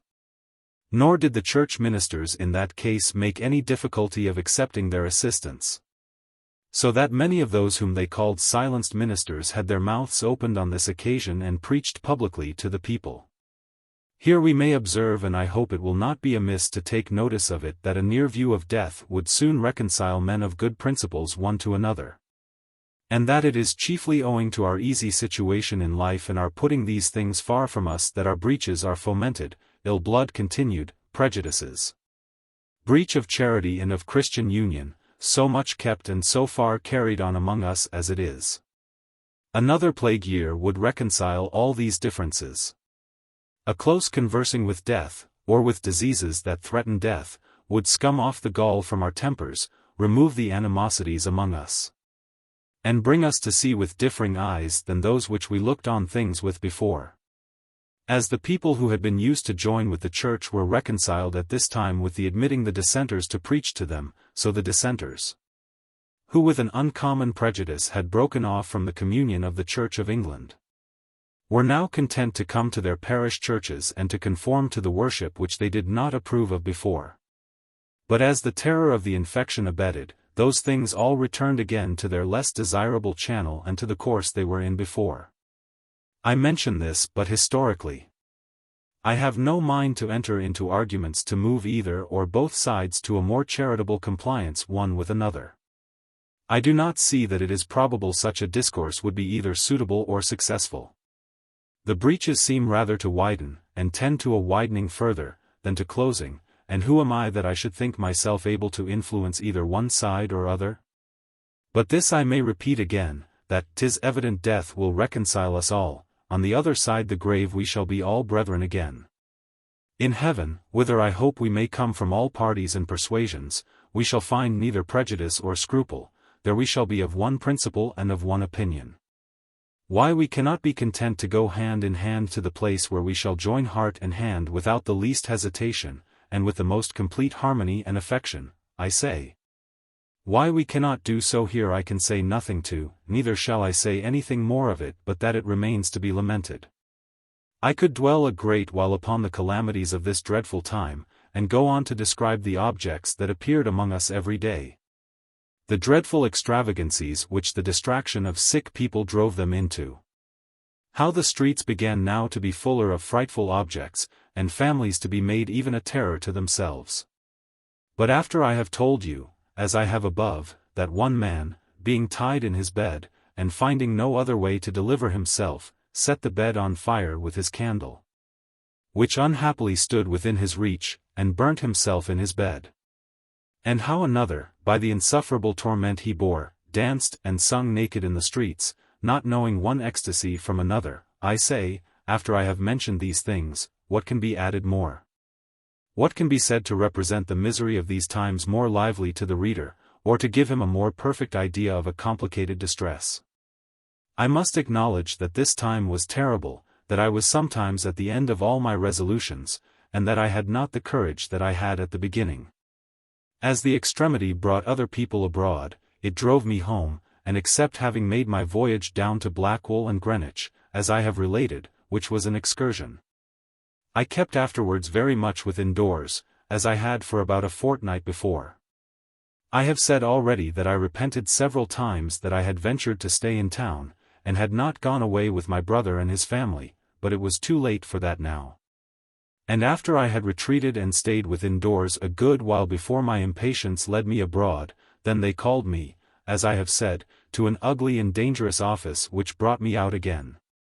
But as that was expired while the height of the distemper lasted, I retired again, and continued close 10 or 12 days more, during which many dismal spectacles represented themselves in my view out of my own windows and in our own street, as that particularly from Harrow Alley, of the poor outrageous creature which danced and sung in his agony. And many others there were. Scarce a day or night passed over but some dismal thing or other happened at the end of that Harrow Alley, which was a place full of poor people, most of them belonging to the butchers or to employments depending upon the butchery. Sometimes heaps and throngs of people would burst out of the alley, most of them women, making a dreadful clamor, mixed or compounded of screeches, cryings, and calling one another, that we could not conceive what to make of it. Almost all the dead part of the night the dead cart stood at the end of that alley, for if it went in it could not well turn again, and could go in but a little way. There, I say, it stood to receive dead bodies, and as the churchyard was but a little way off, if it went away full it would soon be back again. It is impossible to describe the most horrible cries and noise the poor people would make at their bringing the dead bodies of their children and friends out of the cart. And by the number one would have thought there had been none left behind, or that there were people enough for a small city living in those places. Several times they cried murder, sometimes fire, but it was easy to perceive it was all distraction, and the complaints of distressed and distempered people. I believe it was everywhere thus as that time, for the plague raged for 6 or 7 weeks beyond all that I have expressed, and came even to such a height that, in the extremity, they began to break into that excellent order of which I have spoken so much in behalf of the magistrates. Namely, that no dead bodies were seen in the street or burials in the daytime, for there was a necessity in this extremity to bear with its being otherwise for a little while. One thing I cannot omit here, and indeed I thought it was extraordinary, at least it seemed a remarkable hand of divine justice, viz. that all the predictors, astrologers, fortune-tellers, and what they called cunning men, conjurers, and the like, calculators of nativities and dreamers of dream, and such people, were gone and vanished. Not one of them was to be found. I am verily persuaded that a great number of them fell in the heat of the calamity, having ventured to stay upon the prospect of getting great estates. And indeed their gain was but too great for a time, through the madness and folly of the people. But now they were silent. Many of them went to their long home, not able to foretell their own fate or to calculate their own nativities. Some have been critical enough to say that every one of them died. I dare not affirm that, but this I must own, that I never heard of one of them that ever appeared after the calamity was over. But to return to my particular observations during this dreadful part of the visitation. I am now come, as I have said, to the month of September, which was the most dreadful of its kind, I believe, that ever London saw. For, by all the accounts which I have seen of the preceding visitations which have been in London, nothing has been like it, the number in the weekly bill amounting to almost 40,000 from the 22nd of August to the 26th of September, being but 5 weeks. The particulars of the bills are as follows, viz. From August the 22nd to the 29th. 7,496. From August the 29th to the 5th of September. 8,252. From September the 5th to the 12th of September. 7,690. From September the 12th to the 19th of September. 8,297. From September the 19th to the 26th of September. 6,460. 38,195. This was a prodigious number of itself. But if I should add the reasons which I have to believe that this account was deficient, and how deficient it was, you would, with me, make no scruple to believe that there died above 10,000 a week for all those weeks, 1 week with another, and a proportion for several weeks both before and after. The confusion among the people, especially within the city, at that time, was inexpressible. The terror was so great at last that the courage of the people appointed to carry away the dead began to fail them.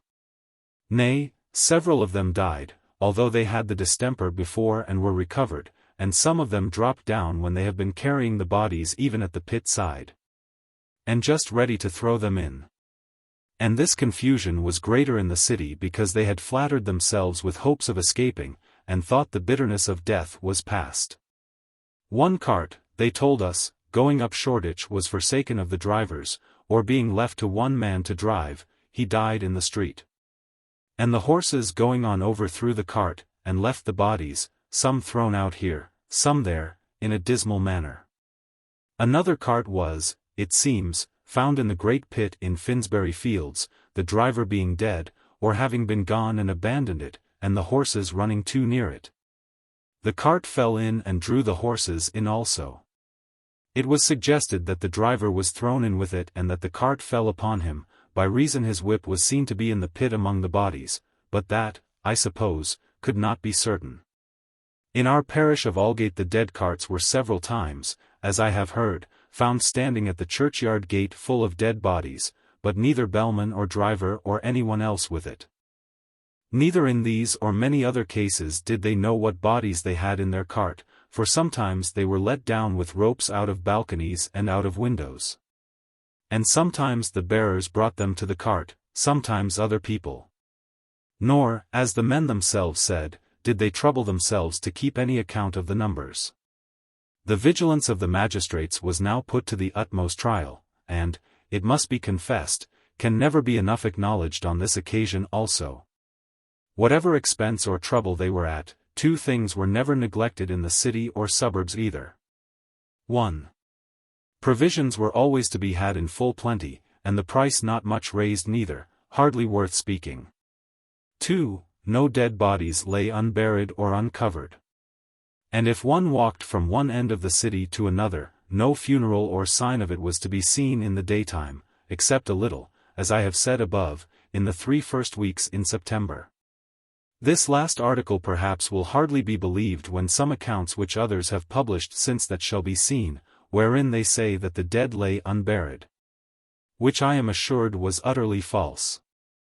At least, if it had been anywhere so, it must have been in houses where the living were gone from the dead, having found means, as I have observed, to escape, and where no notice was given to the officers. All which amounts to nothing at all in the case in hand. For this I am positive in, having myself been employed a little in the direction of that part in the parish in which I lived. And where as great a desolation was made in proportion to the number of inhabitants as was anywhere. I say, I am sure that there were no dead bodies remained unburied, that is to say, none that the proper officers knew of. None for want of people to carry them off, and buriers to put them into the ground and cover them, and this is sufficient to the argument.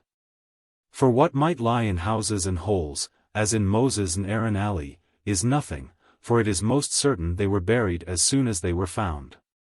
As to the first article, namely, of provisions, the scarcity or dearness, though I have mentioned it before and shall speak of it again, yet I must observe here. 1. The price of bread in particular was not much raised, for in the beginning of the year, viz., in the first week in March, the penny wheaten loaf was 10 ounces and a half. And in the height of the contagion it was to be had at 9 ounces and a half, and never dearer, no, not all that season. And about the beginning of November it was sold 10 ounces and a half again. The like of which, I believe, was never heard of in any city, under so dreadful a visitation, before. 2. Neither was there, which I wondered much at, any want of bakers or ovens kept open to supply the people with the bread, but this was indeed alleged by some families, viz. that their maidservants, going to the bakehouses with their dough to be baked, which was then the custom, sometimes came home with the sickness, that is to say the plague, upon them. In all this dreadful visitation there were, as I have said before, but 2 pest houses made use of, viz., one in the fields beyond Old Street and one in Westminster. Neither was there any compulsion used in carrying people thither. Indeed there was no need of compulsion in the case, for there were thousands of poor distressed people who, having no help or conveniences or supplies but of charity, would have been very glad to have been carried thither and been taken care of. Which, indeed, was the only thing that I think was wanting in the whole public management of the city, seeing nobody was here allowed to be brought to the pest house but where money was given, or security for money, either at their introducing or upon their being cured and sent out, for very many were sent out again whole. And very good physicians were appointed to those places, so that many people did very well there, of which I shall make mention again. The principal sort of people sent thither were, as I have said, servants who got the distemper by going on errands to fetch necessaries to the families where they lived, and who in that case, if they came home sick, were removed to preserve the rest of the house. And they were so well looked after there in all the time of the visitation that there was but 156 buried in all at the London pest house, and 159 at that of Westminster. By having more pest houses I am far from meaning a forcing all people into such places. Had the shutting up of houses been omitted and the sick hurried out of their dwellings to pest houses, as some proposed, it seems, at that time as well as since, it would certainly have been much worse than it was.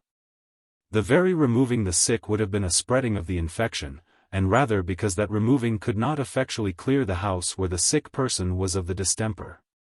And the rest of the family, being then left at liberty, would certainly spread it among others. The methods also in private families, which would have been universally used to have concealed the distemper and to have concealed the persons being sick, would have been such that the distemper would sometimes have seized a whole family before any visitors or examiners could have known of it. On the other hand, the prodigious numbers which would have been sick at a time would have exceeded all the capacity of public pest houses to receive them, or of public officers to discover and remove them.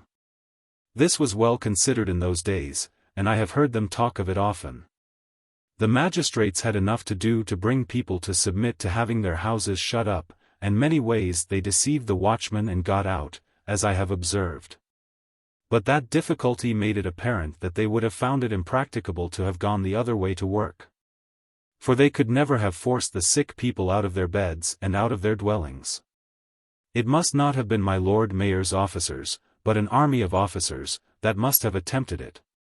And the people, on the other hand, would have been enraged and desperate, and would have killed those that should have offered to have meddled with them or with their children and relations, whatever had befallen them for it. So that they would have made the people, who, as it was, were in the most terrible distraction imaginable, I say, they would have made them stark mad.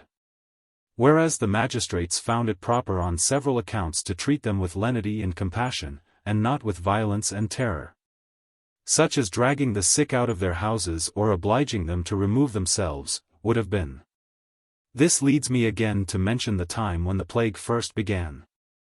That is to say, when it became certain that it would spread over the whole town, when, as I have said, the better sort of people first took the alarm and began to hurry themselves out of town. It was true, as I observed in its place, that the throng was so great, and the coaches, horses, wagons, and carts were so many, driving and dragging the people away, that it looked as if all the city was running away.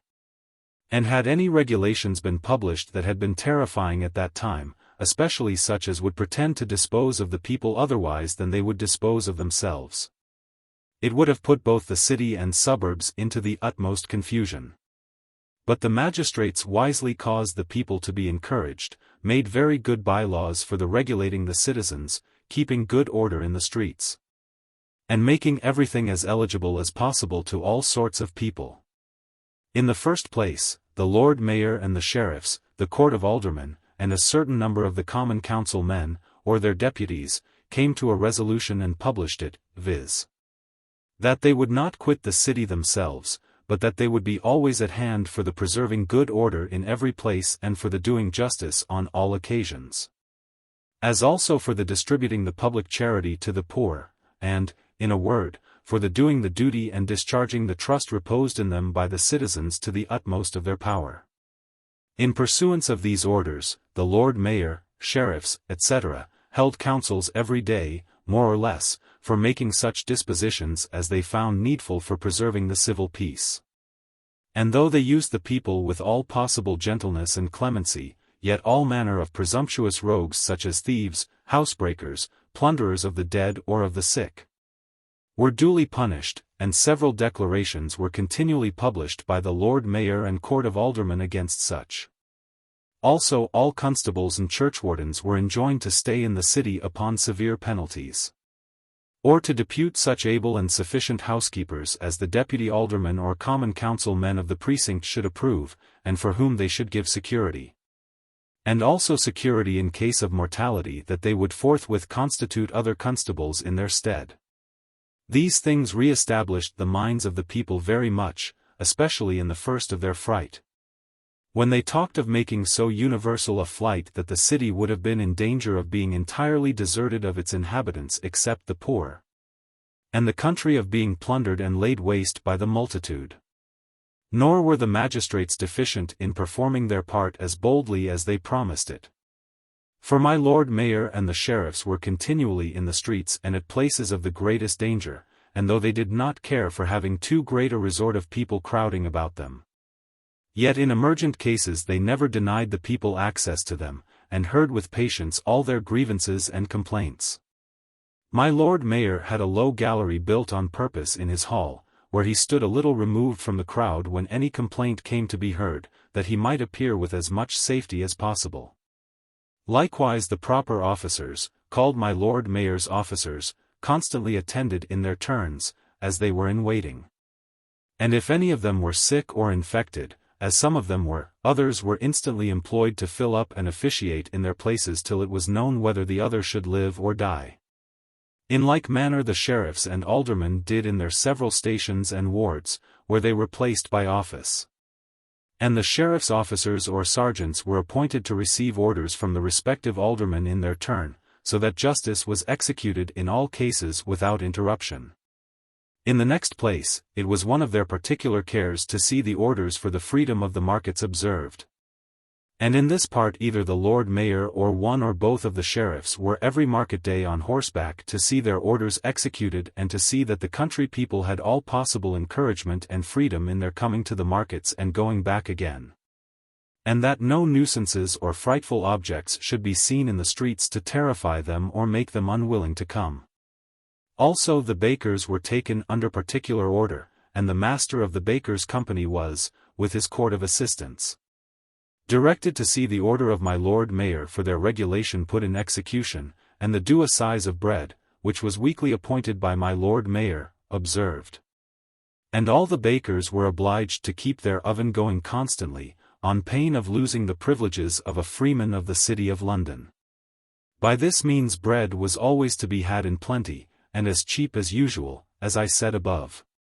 And provisions were never wanting in the markets, even to such a degree that I often wondered at it, and reproached myself with being so timorous and cautious in stirring abroad. When the country people came freely and boldly to market, as if there had been no manner of infection in the city, or danger of catching it. It was indeed one admirable piece of conduct in the said magistrates that the streets were kept constantly clear and free from all manner of frightful objects, dead bodies, or any such things as were indecent or unpleasant, unless where anybody fell down suddenly or died in the streets, as I have said above. And these were generally covered with some cloth or blanket, or removed into the next churchyard till night. All the needful works that carried terror with them, that were both dismal and dangerous, were done in the night. If any diseased bodies were removed, or dead bodies buried, or infected clothes burnt, it was done in the night. And all the bodies which were thrown into the great pits in the several churchyards or burying grounds, as has been observed, were so removed in the night. And everything was covered and closed before day. So that in the daytime there was not the least signal of the calamity to be seen or heard of, except what was to be observed from the emptiness of the streets, and sometimes from the passionate outcries and lamentations of the people, out at their windows, and from the numbers of houses and shops shut up. Nor was the silence and emptiness of the streets so much in the city as in the outparts, except just at one particular time when, as I have mentioned, the plague came east and spread over all the city. It was indeed a merciful disposition of God, that as the plague began at one end of the town first, as has been observed at large, so it proceeded progressively to other parts, and did not come on this way, or eastward, till it had spent its fury in the west part of the town. And so, as it came on one way, it abated another. For example, it began at St. Giles's and the Westminster end of the town, and it was in its height in all that part by about the middle of July, viz. In St. Giles in the Fields, St. Andrews, Holborn, St. Clement Danes, St. Martin in the Fields, and in Westminster. The latter end of July it decreased in those parishes. And coming east, it increased prodigiously in Cripplegate, St. Sepulchre's, St. James's, Clerkenwell, and St. Bride's and Aldersgate. While it was in all these parishes, the city and all the parishes of the Southwark side of the water and all Stepney, Whitechapel, Aldgate, Wapping, and Ratcliffe, were very little touched. So that people went about their business unconcerned, carried on their trades, kept open their shops, and conversed freely with one another in all the city, the east and northeast suburbs. And in Southwark, almost as if the plague had not been among us. Even when the north and northwest suburbs were fully infected, viz., Cripplegate, Clerkenwell, Bishopsgate, and Shoreditch, yet still all the rest were tolerably well. For example, from July 25 to August 1 the bill stood thus: of all diseases. St. Giles, Cripplegate. 554. St. Sepulchres. 250. Clerkenwell. 103. Bishopsgate. 116. Shoreditch. 110.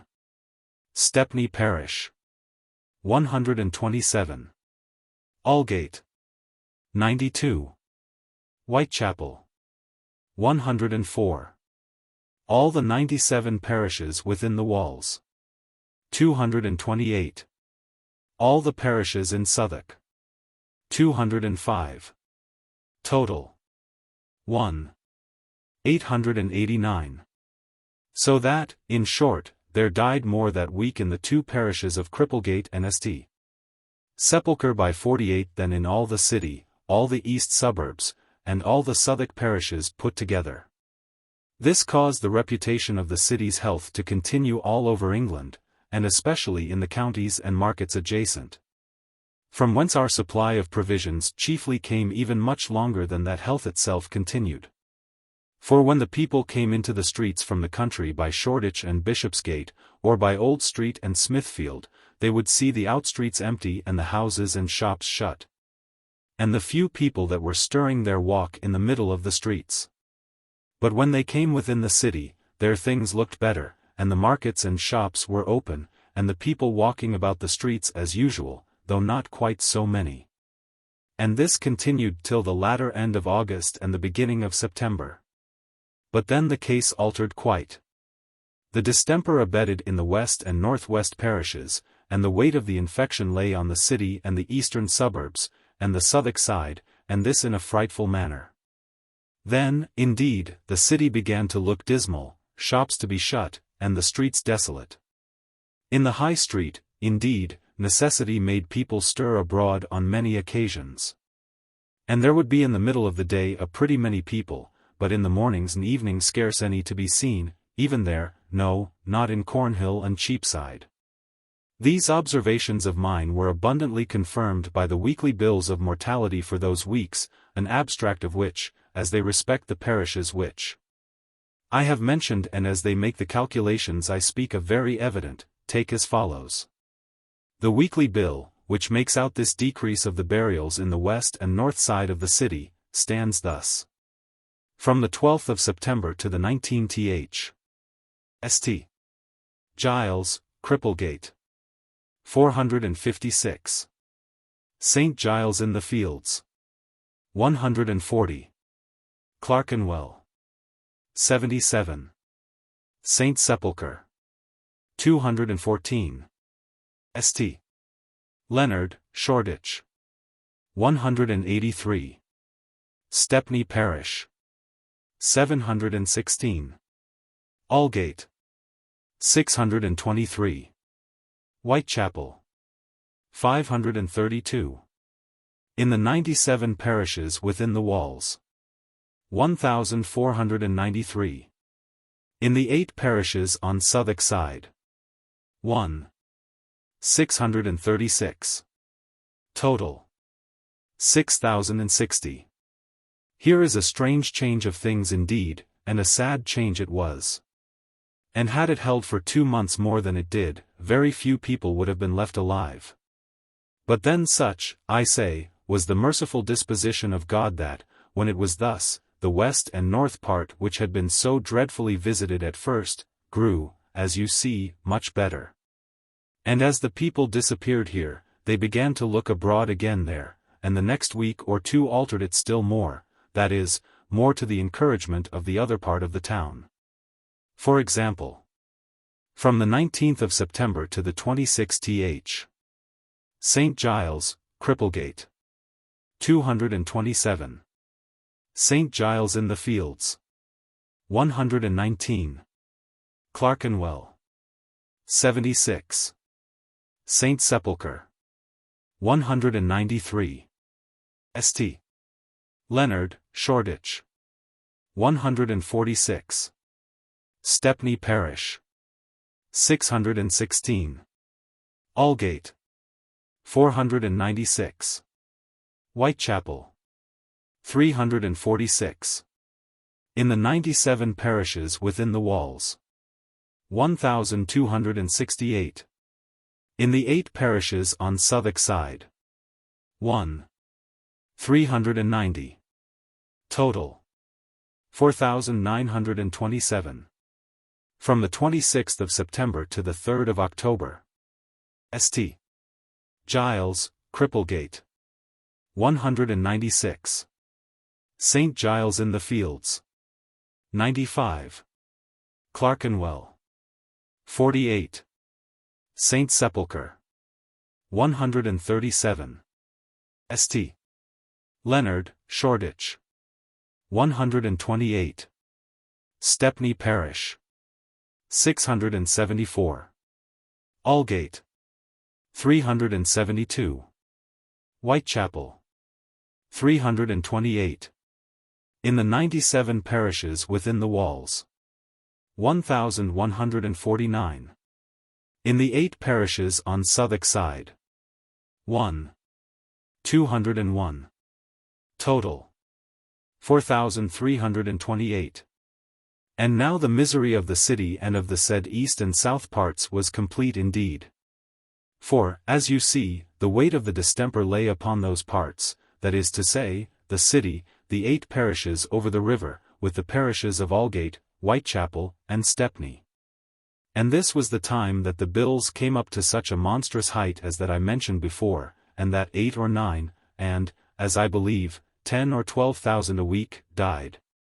For it is my settled opinion that they never could come at any just account of the numbers, for the reasons which I have given already.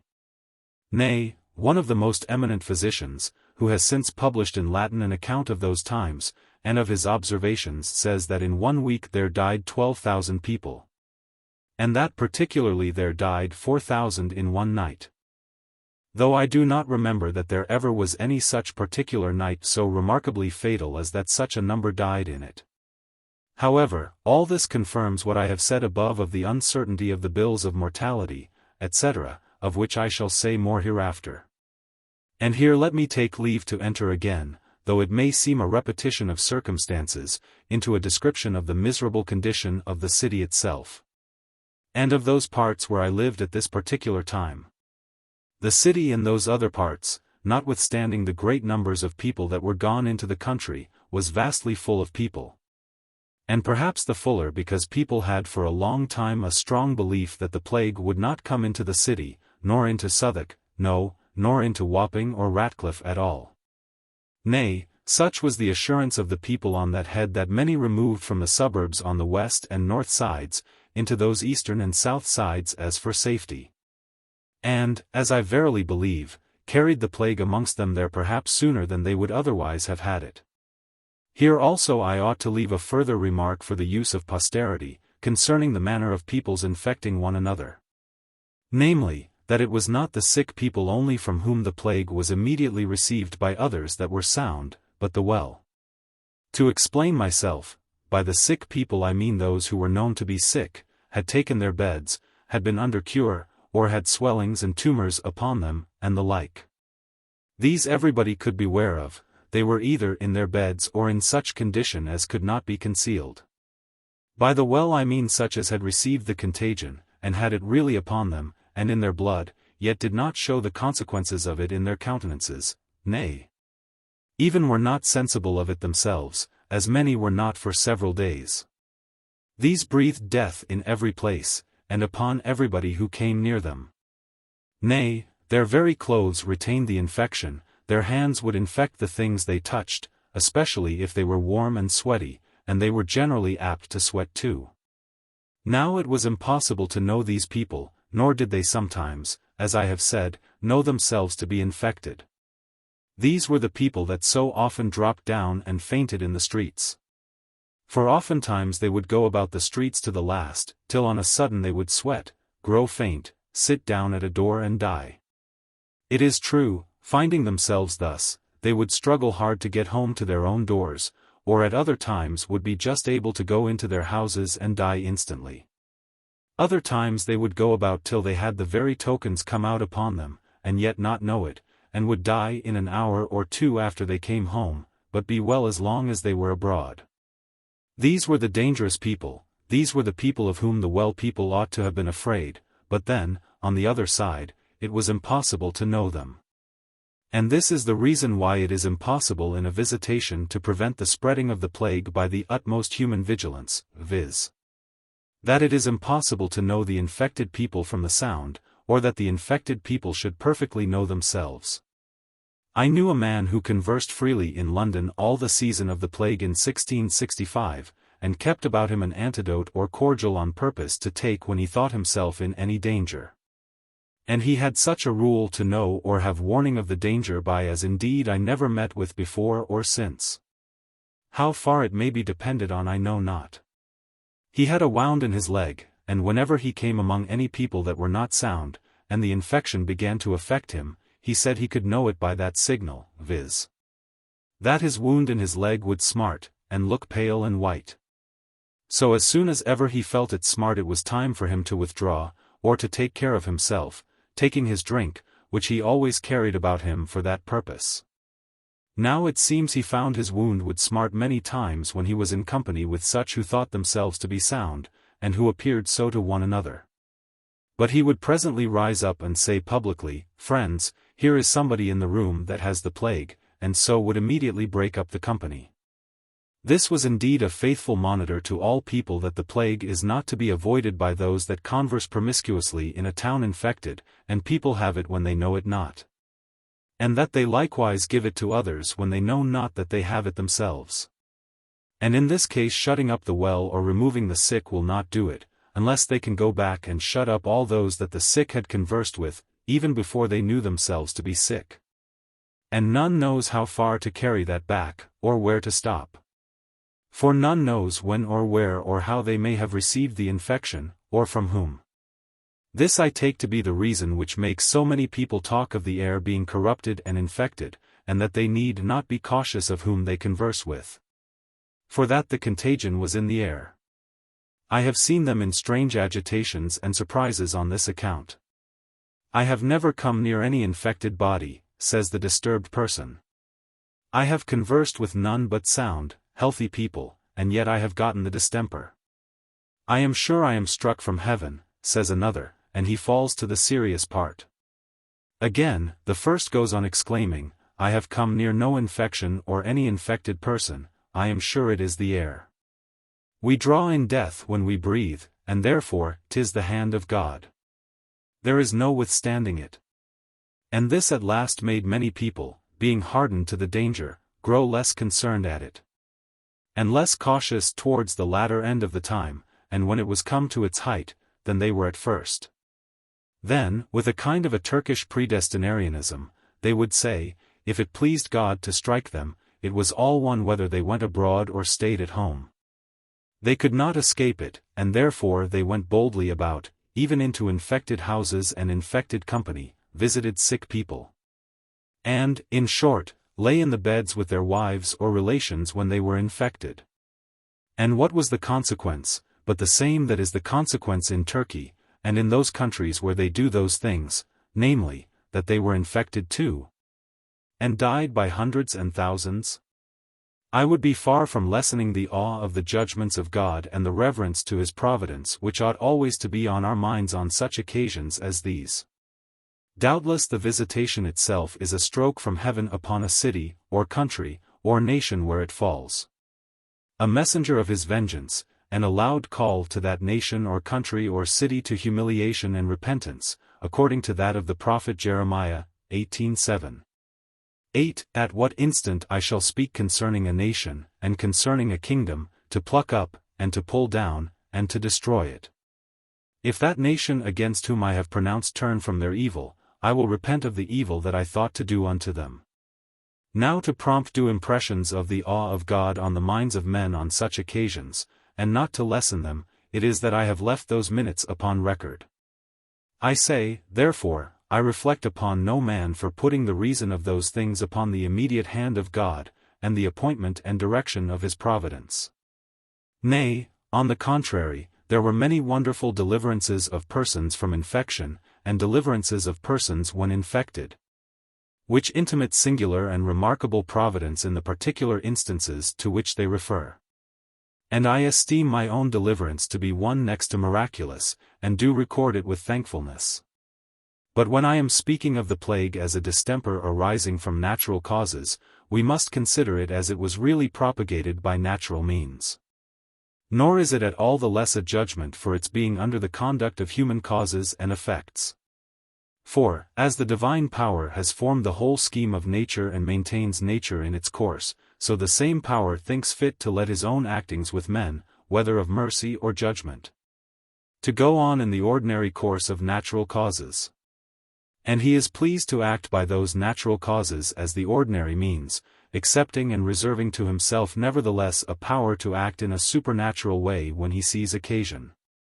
Now 'tis evident that in the case of an infection there is no apparent extraordinary occasion for supernatural operation, but the ordinary course of things appears sufficiently armed and made capable of all the effects that heaven usually directs by a contagion. Among these causes and effects, this of the secret conveyance of infection, imperceptible and unavoidable, is more than sufficient to execute the fierceness of divine vengeance, without putting it upon supernaturals and miracle. The acute penetrating nature of the disease itself was such, and the infection was received so imperceptibly, that the most exact caution could not secure us while in the place. But I must be allowed to believe, and I have so many examples fresh in my memory to convince me of it, that I think none can resist their evidence. I say, I must be allowed to believe that no one in this whole nation ever received the sickness or infection but who received it in the ordinary way of infection from somebody, or the clothes or touch or stench of somebody that was infected before.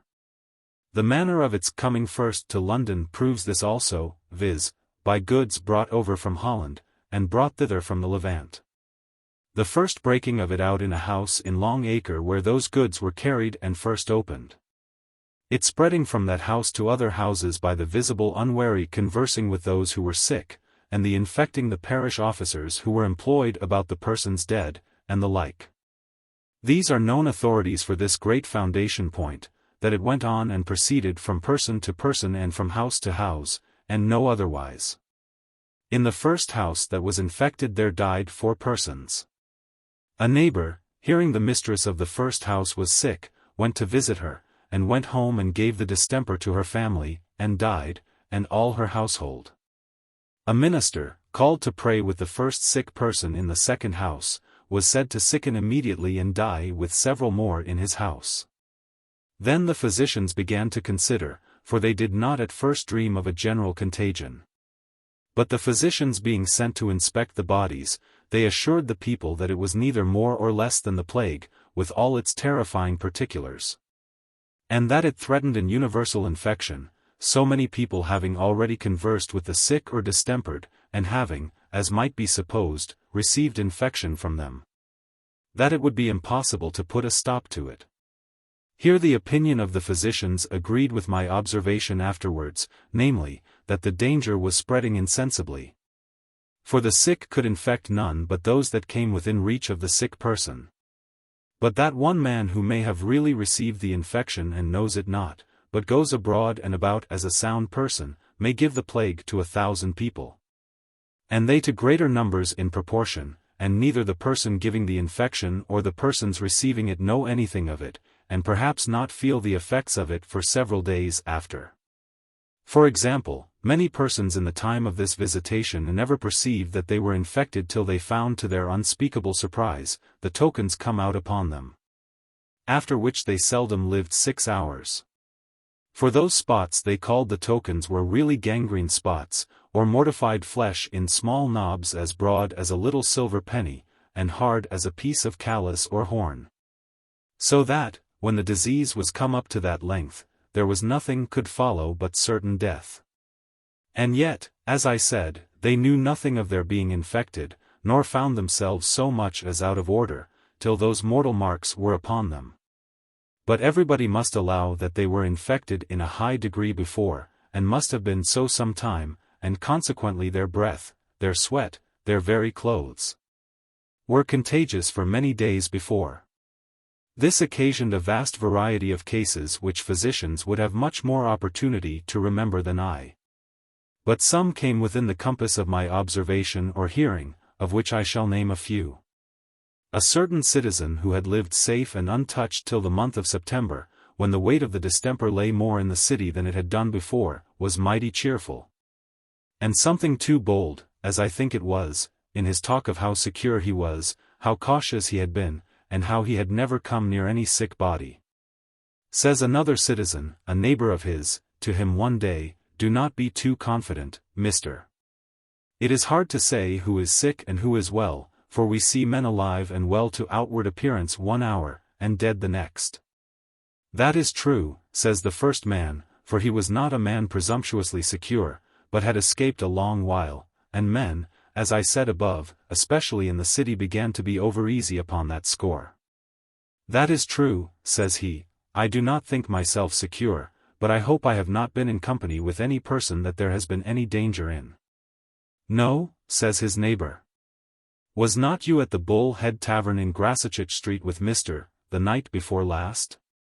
Yes, says the first, I was, but there was nobody there that we had any reason to think dangerous. Upon which his neighbor said no more, being unwilling to surprise him. But this made him more inquisitive, and as his neighbor appeared backward, he was the more impatient, and in a kind of warmth says he aloud, "Why, he is not dead, is he?" Upon which his neighbor still was silent, but cast up his eyes and said something to himself. At which the first citizen turned pale, and said no more but this, "Then I am a dead man too," and went home immediately and sent for a neighboring apothecary to give him something preventive. For he had not yet found himself ill. But the apothecary, opening his breast, fetched a sigh, and said no more but this, "Look up to God," and the man died in a few hours. Now let any man judge from a case like this if it is possible for the regulations of magistrates, either by shutting up the sick or removing them, to stop an infection which spreads itself from man to man even while they are perfectly well and insensible of its approach, and may be so for many days.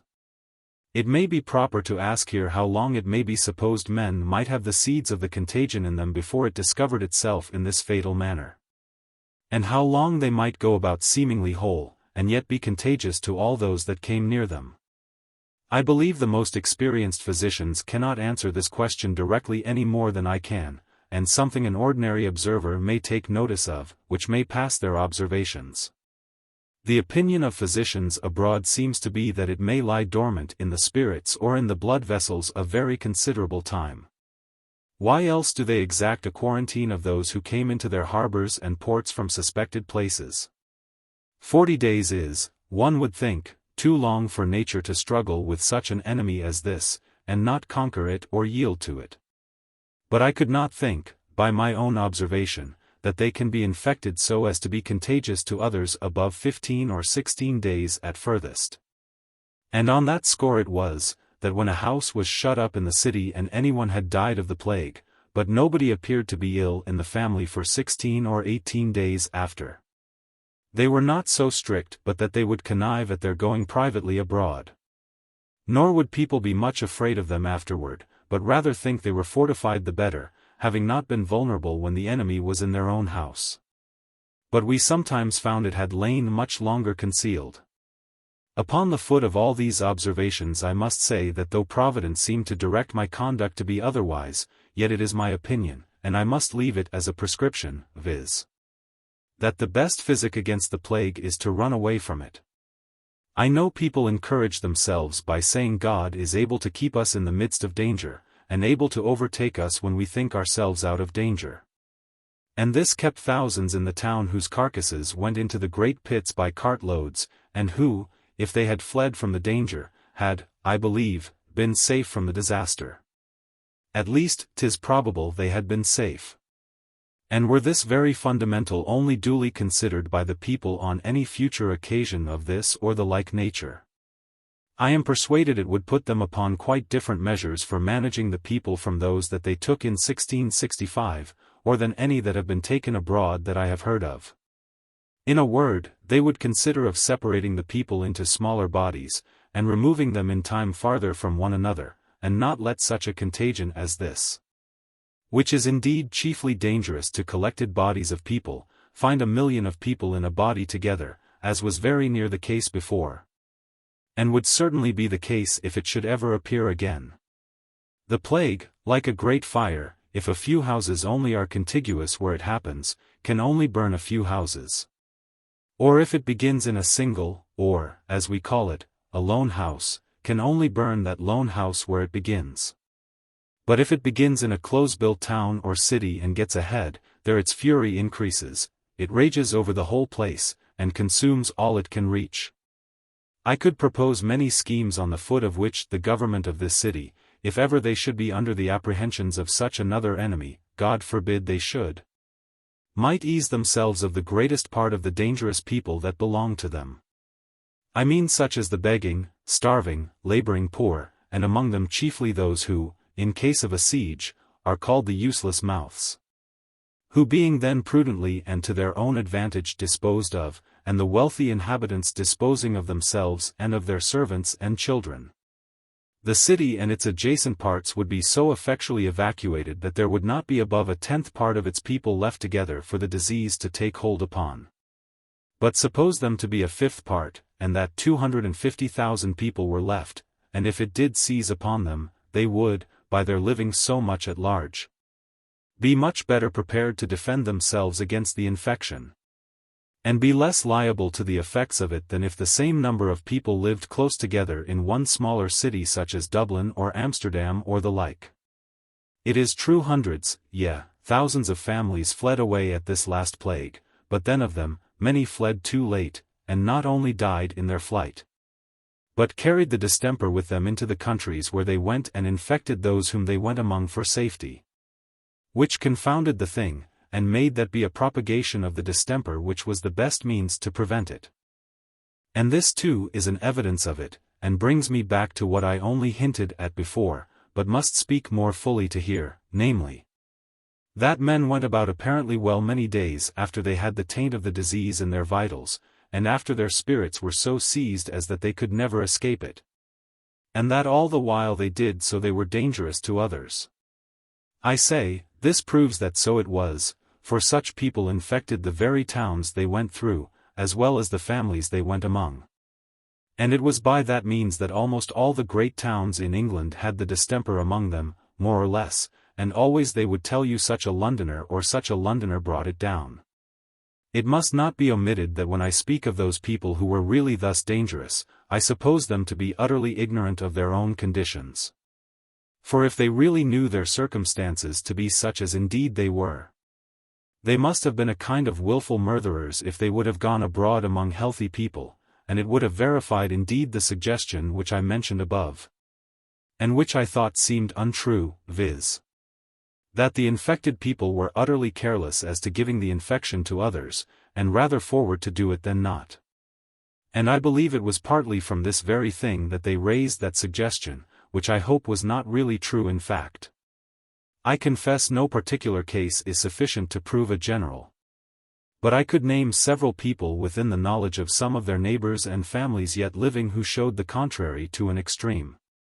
One man, a master of a family in my neighborhood, having had the distemper, he thought he had it given him by a poor workman whom he employed, and whom he went to his house to see, or went for some work that he wanted to have finished. And he had some apprehensions even while he was at the poor workman's door, but did not discover it fully.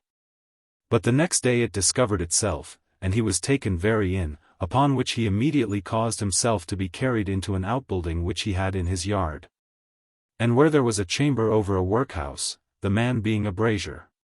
Here he lay, and here he died, and would be tended by none of his neighbors, but by a nurse from abroad, and would not suffer his wife, nor children, nor servants to come up into the room, lest they should be infected, but sent them his blessing and prayers for them by the nurse, who spoke it to them at a distance, and all this for fear of giving them the distemper, and without which he knew, as they were kept up, they could not have it. And here I must observe also that the plague, as I suppose all distempers do, operated in a different manner on differing constitutions. Some were immediately overwhelmed with it, and it came to violent fevers, vomitings, insufferable headaches, pains in the back, and so up to ravings and ragings with those pains. Others with swellings and tumors in the neck or groin, or armpits, which till they could be broke put them into insufferable agonies and torment. While others, as I have observed, were silently infected, the fever preying upon their spirits insensibly, and they seeing little of it till they fell into swooning, and faintings. And death without pain. I am not physician enough to enter into the particular reasons and manner of these differing effects of one and the same distemper, and of its differing operation in several bodies. Nor is it my business here to record the observations which I really made, because the doctors themselves have done that part much more effectually than I can do.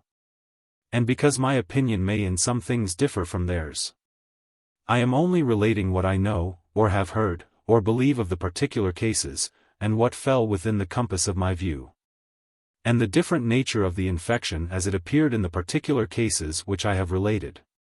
But this may be added too, that though the former sort of those cases, namely, those openly visited, were the worst for themselves as to pain, I mean those that had such fevers, vomitings, headaches, pains, and swellings, because they died in such a dreadful manner, yet the latter had the worst state of the disease. For in the former they frequently recovered, especially if the swellings broke, but the latter was inevitable death, no cure, no help, could be possible, nothing could follow but death. And it was worse also to others, because, as above, it secretly and unperceived by others or by themselves, communicated death to those they conversed with. The penetrating poison insinuating itself into their blood in a manner which it is impossible to describe, or indeed conceive. This infecting and being infected without so much as its being known to either person is evident from two sorts of cases which frequently happened at that time. And there is hardly anybody living who was in London during the infection but must have known several of the cases of both sorts. 1. Fathers and mothers have gone about as if they had been well, and have believed themselves to be so, till they have insensibly infected and been the destruction of their whole families. Which they would have been far from doing if they had the least apprehensions of their being unsound and dangerous themselves. A family, whose story I have heard, was thus infected by the father, and the distemper began to appear upon some of them even before he found it upon himself. But searching more narrowly, it appeared he had been affected some time. And as soon as he found that his family had been poisoned by himself he went distracted, and would have laid violent hands upon himself, but was kept from that by those who looked to him. And in a few days died. 2. The other particular is, that many people having been well to the best of their own judgment, or by the best observation which they could make of themselves for several days, and only finding a decay of appetite, or a light sickness upon their stomachs. Nay, some whose appetite has been strong, and even craving, and only a light pain in their heads, have sent for physicians to know what ailed them, and have been found, to their great surprise, at the brink of death, the tokens upon them, or the plague grown up to an incurable height. It was very sad to reflect how such a person as this last mentioned above had been a walking destroyer perhaps for a week or a fortnight before that. How he had ruined those that he would have hazarded his life to save, and had been breathing death upon them, even perhaps in his tender kissing and embracings of his own children. Yet thus certainly it was, and often has been, and I could give many particular cases where it has been so. If then the blow is thus insensibly striking, if the arrow flies thus unseen, and cannot be discovered, to what purpose are all the schemes for shutting up or removing the sick people? Those schemes cannot take place but upon those that appear to be sick, or to be infected. Whereas there are among them at the same time thousands of people who seem to be well, but are all that while carrying death with them into all companies which they come into. This frequently puzzled our physicians, and especially the apothecaries and surgeons, who knew not how to discover the sick from the sound. They all allowed that it was really so, that many people had the plague in their very blood, and preying upon their spirits, and were in themselves but walking putrefied carcasses whose breath was infectious and their sweat poison, and yet were as well to look on as other people, and even knew it not themselves. I say, they all allowed that it was really true in fact, but they knew not how to propose a discovery. My friend Dr. Heath was of opinion that it might be known by the smell of their breath. But then, as he said, who durst smell to that breath for his information? Since, to know it, he must draw the stench of the plague up into his own brain, in order to distinguish the smell. I have heard it was the opinion of others that it might be distinguished by the parties breathing upon a piece of glass, where, the breath condensing, there might living creatures be seen by a microscope, of strange, monstrous, and frightful shapes, such as dragons, snakes, serpents, and devils, horrible to behold. But this I very much question the truth of, and we had no microscopes at that time, as I remember, to make the experiment with. It was the opinion also of another learned man, that the breath of such a person would poison and instantly kill a bird. Not only a small bird, but even a cock or hen, and that, if it did not immediately kill the latter, it would cause them to be rupee, as they call it. Particularly that if they had laid any eggs at any time, they would be all rotten. But those are opinions which I never found supported by any experiments, or heard of others that had seen it. So I leave them as I find them, only with this remark, namely, that I think the probabilities are very strong for them. Some have proposed that such persons should breathe hard upon warm water, and that they would leave an unusual scum upon it, or upon several other things, especially such as are of a glutinous substance and are apt to receive a scum and support it. But from the whole I found that the nature of this contagion was such that it was impossible to discover it at all, or to prevent it spreading from one to another by any human skill. Here was indeed one difficulty which I could never thoroughly get over to this time, and which there is but one way of answering that I know of, and it is this, viz. The first person that died of the plague was on December 20th, or thereabouts, 1664, and in or about Long Acre. Whence the first person had the infection was generally said to be from a parcel of silks imported from Holland, and first opened in that house. But after this we heard no more of any person dying of the plague, or of the distemper being in that place, till the 9th of February, which was about 7 weeks after. And then one more was buried out of the same house. Then it was hushed, and we were perfectly easy as to the public for a great while. For there were no more entered in the weekly bill to be dead of the plague till the 22nd of April, when there was 2 more buried, not out of the same house, but out of the same street. And, as near as I can remember, it was out of the next house to the first. This was 9 weeks asunder, and after this we had no more till a fortnight, and then it broke out in several streets and spread every way. Now the question seems to lie thus: where lay the seeds of the infection all this while? How came it to stop so long, and not stop any longer? Either the distemper did not come immediately by contagion from body to body, or, if it did, then a body may be capable to continue infected without the disease discovering itself many days, nay, weeks together.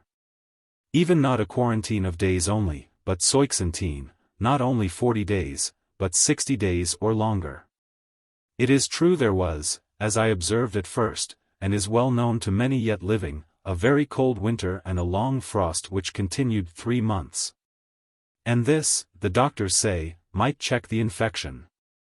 But then the learned must allow me to say that if, according to their notion, the disease was, as I may say, only frozen up, it would like a frozen river have returned to its usual force and current when it thawed, whereas the principal recess of this infection, which was from February to April, was after the frost was broken and the weather mild and warm.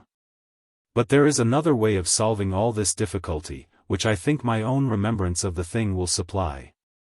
And that is, the fact is not granted, namely, that there died none in those long intervals, viz., from the 20th of December to the 9th of February, and from thence to the 22nd of April. The weekly bills are the only evidence on the other side, and those bills were not of credit enough, at least with me, to support an hypothesis or determine a question of such importance as this. For it was our received opinion at that time, and I believe upon very good grounds, that the fraud lay in the parish officers, searchers, and persons appointed to give account of the dead, and what diseases they died of. And as people were very loath at first to have the neighbors believe their houses were infected, so they gave money to procure, or otherwise procured, the dead persons to be returned as dying of other distempers. And this I know was practiced afterwards in many places, I believe I might say in all places where the distemper came. As will be seen by the vast increase of the numbers placed in the weekly bills under other articles of diseases during the time of the infection. For example, in the months of July and August, when the plague was coming on to its highest pitch, it was very ordinary to have from 1,000 to 1,200, nay, to almost 1,500 a week of other distempers. Not that the numbers of those distempers were really increased to such a degree, but the great number of families and houses where really the infection was obtained the favor to have their dead be returned of other distempers, to prevent the shutting up their houses. For example, dead of other diseases beside the plague. From the July 18th to the 25th, 942. From the July 25th to the 1st of August, 1,004. From the August 1st to the 8th of August, 1,213. From the August 8th to the 15th of August, 1,439. From the August 15th to the 22nd of August, 1,331. From the August 22nd to the 29th of August, 1,394. From the August 29th to the 5th of September, 1,264. From the September 5th to the 12th of September, 1,056. From the September 12th to the 19th of September, 1,132.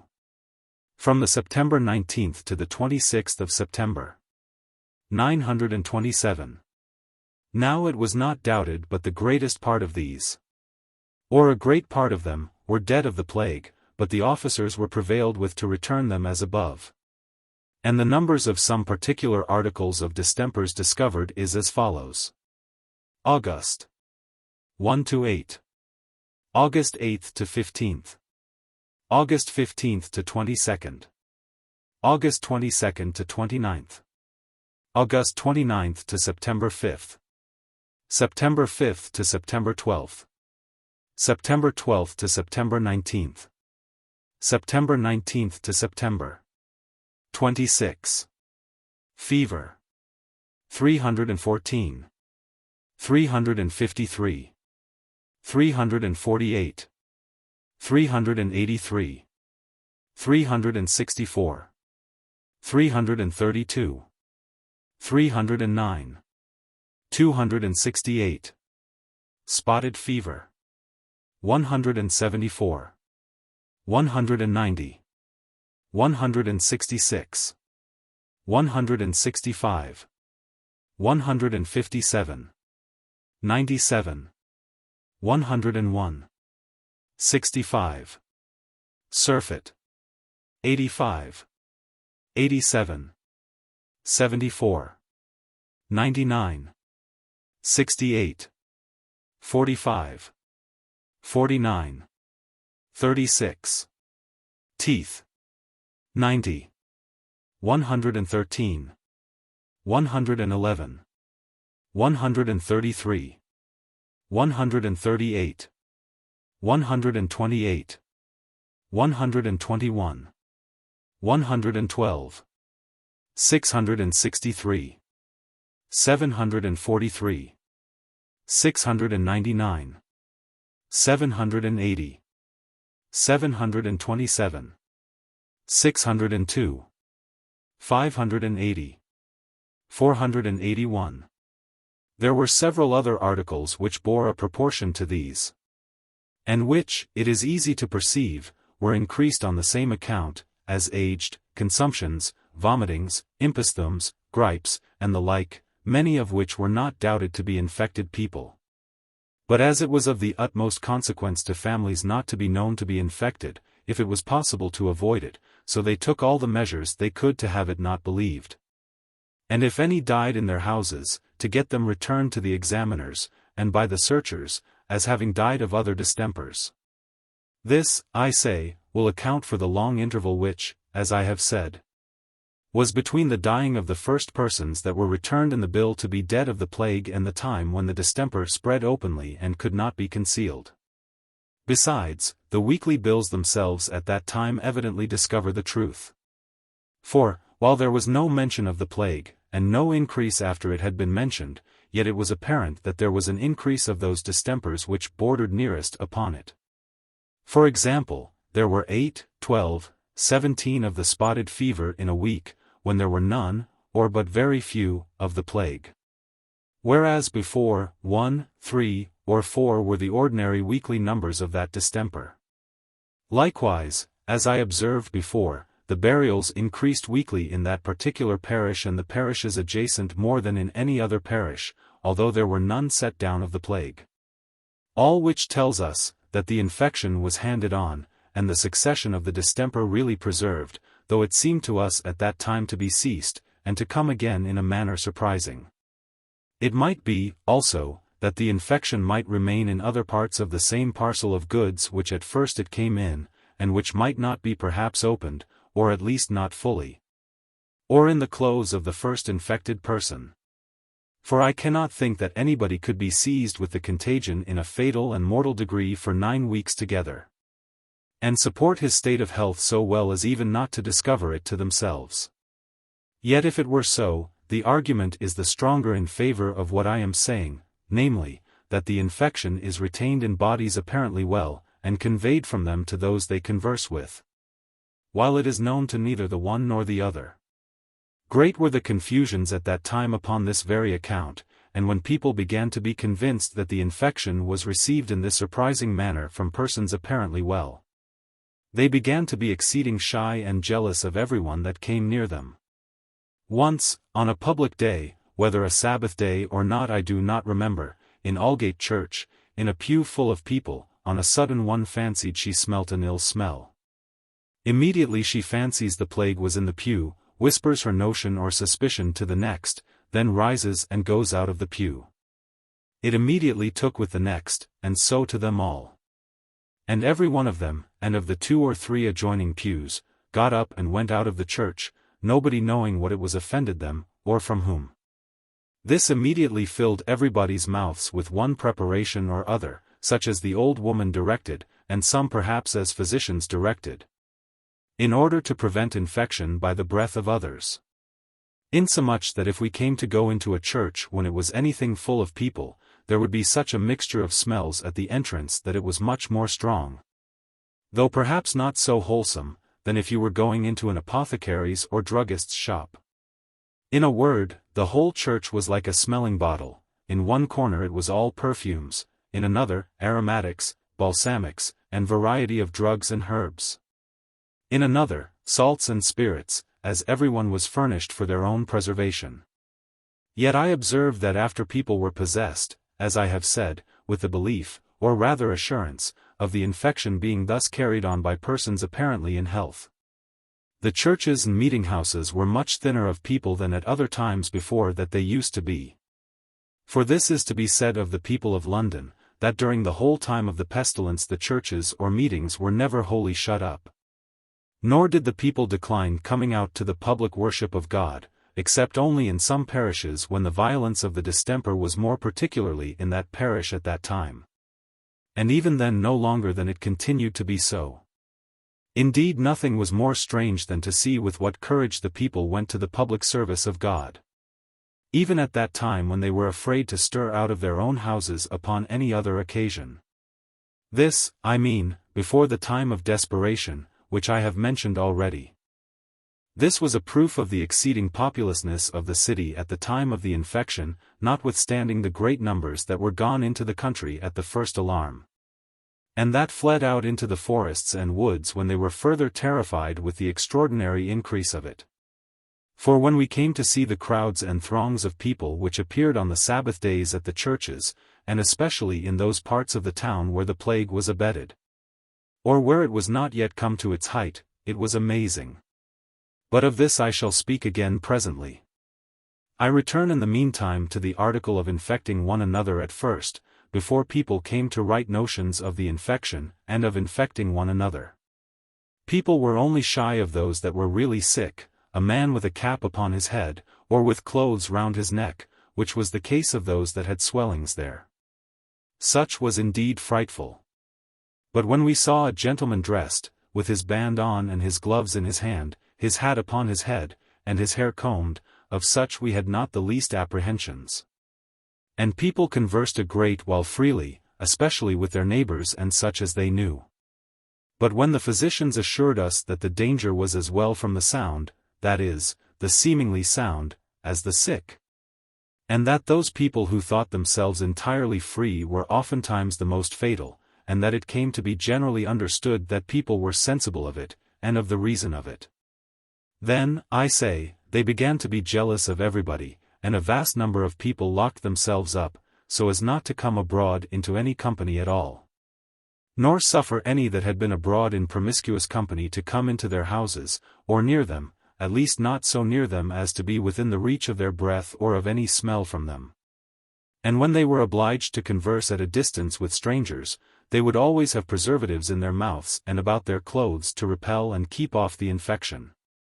It must be acknowledged that when people began to use these cautions they were less exposed to danger, and the infection did not break into such houses so furiously as it did into others before. And thousands of families were preserved, speaking with due reserve to the direction of divine providence, by that means. But it was impossible to beat anything into the heads of the poor. They went on with the usual impetuosity of their tempers, full of outcries and lamentations when taken, but madly careless of themselves, foolhardy and obstinate, while they were well. Where they could get employment they pushed into any kind of business, the most dangerous and the most liable to infection. And if they were spoken to, their answer would be, "I must trust to God for that, if I am taken, then I am provided for, and there is an end of me," and the like. Or thus, "Why, what must I do? I can't starve. I had as good have the plague as perish for want. I have no work, what could I do? I must do this or beg." Suppose it was burying the dead, or attending the sick, or watching infected houses, which were all terrible hazards, but their tale was generally the same.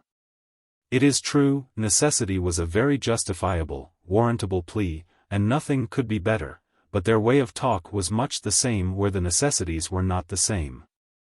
This adventurous conduct of the poor was that which brought the plague among them in a most furious manner.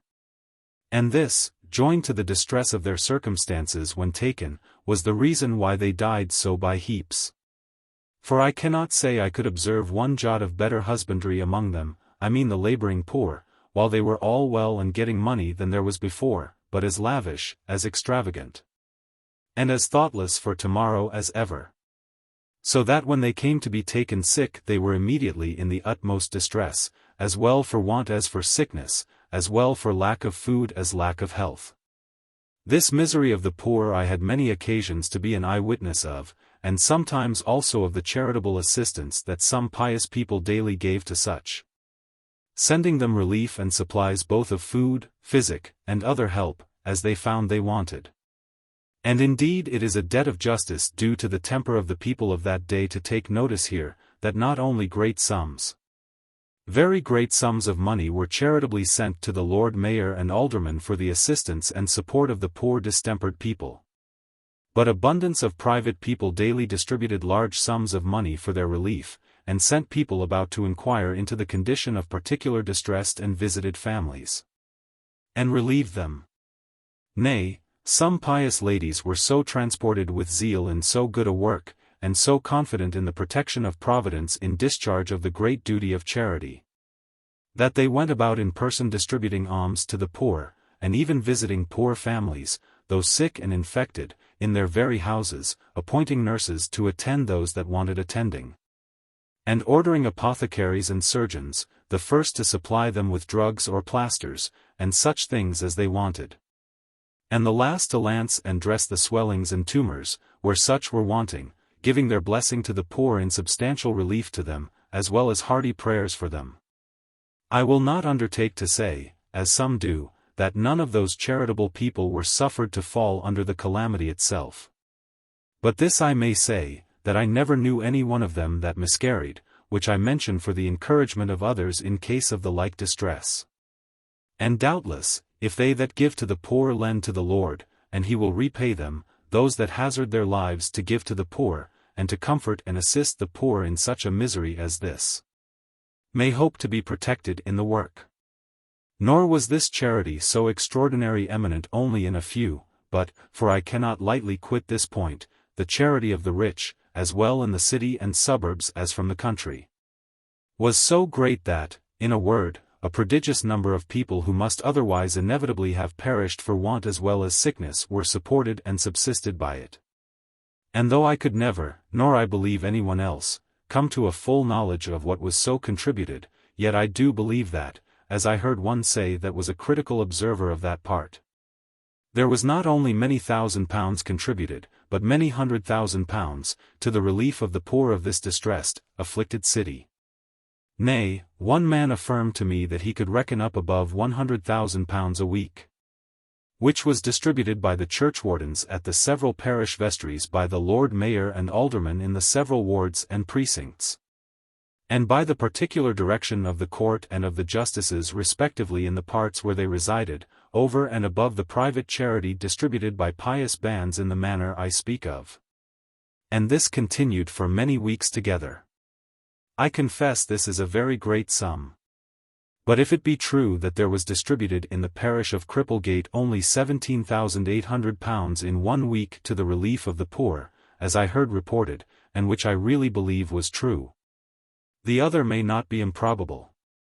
It was doubtless to be reckoned among the many signal good providences which attended this great city, and of which there were many other worth recording. I say, this was a very remarkable one. That it pleased God thus to move the hearts of the people in all parts of the kingdom so cheerfully to contribute to the relief and support of the poor at London, the good consequences of which were felt many ways, and particularly in preserving the lives and recovering the health of so many thousands, and keeping so many thousands of families from perishing and starving. And now I am talking of the merciful disposition of Providence in this time of calamity, I cannot but mention again, though I have spoken several times of it already on other accounts. I mean that of the progression of the distemper. How it began at one end of the town, and proceeded gradually and slowly from one part to another, and like a dark cloud that passes over our heads, which, as it thickens and overcasts the air at one end, clears up at the other end. So, while the plague went on raging from west to east, as it went forwards east, it abated in the west, by which means those parts of the town which were not seized, or who were left, and where it had spent its fury, were, as it were, spared to help and assist the other. Whereas, had the distemper spread itself over the whole city and suburbs, at once, raging in all places alike, as it has done since in some places abroad, the whole body of the people must have been overwhelmed, and there would have died 20,000 a day, as they say there did at Naples. Nor would the people have been able to have helped or assisted one another. For it must be observed that where the plague was in its full force, there indeed the people were very miserable, and the consternation was inexpressible. But a little before it reached even to that place, or presently after it was gone, they were quite another sort of people. And I cannot but acknowledge that there was too much of that common temper of mankind to be found among us all at that time, namely, to forget the deliverance when the danger is past. But I shall come to speak of that part again. It must not be forgot here to take some notice of the state of trade during the time of this common calamity, and this with respect to foreign trade, as also to our home trade. As to foreign trade, there needs little to be said. The trading nations of Europe were all afraid of us. No port of France, or Holland, or Spain, or Italy would admit our ships or correspond with us. Indeed, we stood on ill terms with the Dutch, and were in a furious war with them, but though in a bad condition to fight abroad, who had such dreadful enemies to struggle with at home. Our merchants were accordingly at a full stop, their ships could go nowhere, that is to say, to no place abroad. Their manufactures and merchandise, that is to say, of our growth, would not be touched abroad.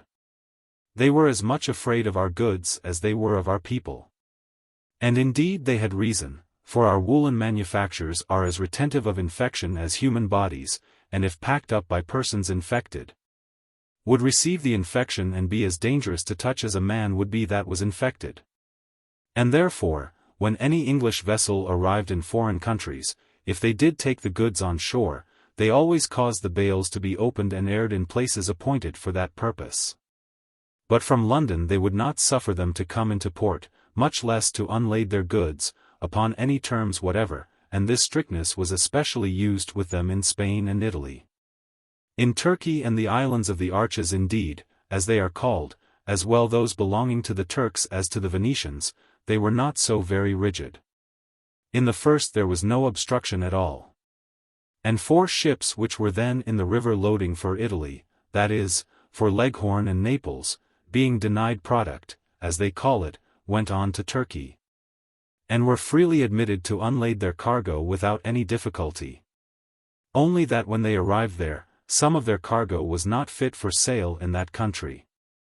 And other parts of it being consigned to merchants at Leghorn, the captains of the ships had no right nor any orders to dispose of the goods, so that great inconveniences followed to the merchants. But this was nothing but what the necessity of affairs required, and the merchants at Leghorn and Naples having notice given them, sent again from thence to take care of the effects which were particularly consigned to those ports, and to bring back in other ships such as were improper for the markets at Smyrna and Scanderoon. The inconveniences in Spain and Portugal were still greater, for they would by no means suffer our ships, especially those from London, to come into any of their ports, much less to unlade. There was a report that one of our ships having by stealth delivered her cargo, among which was some bales of English cloth, cotton, kerseys, and such like goods. The Spaniards caused all the goods to be burned, and punished the men with death who were concerned in carrying them on shore.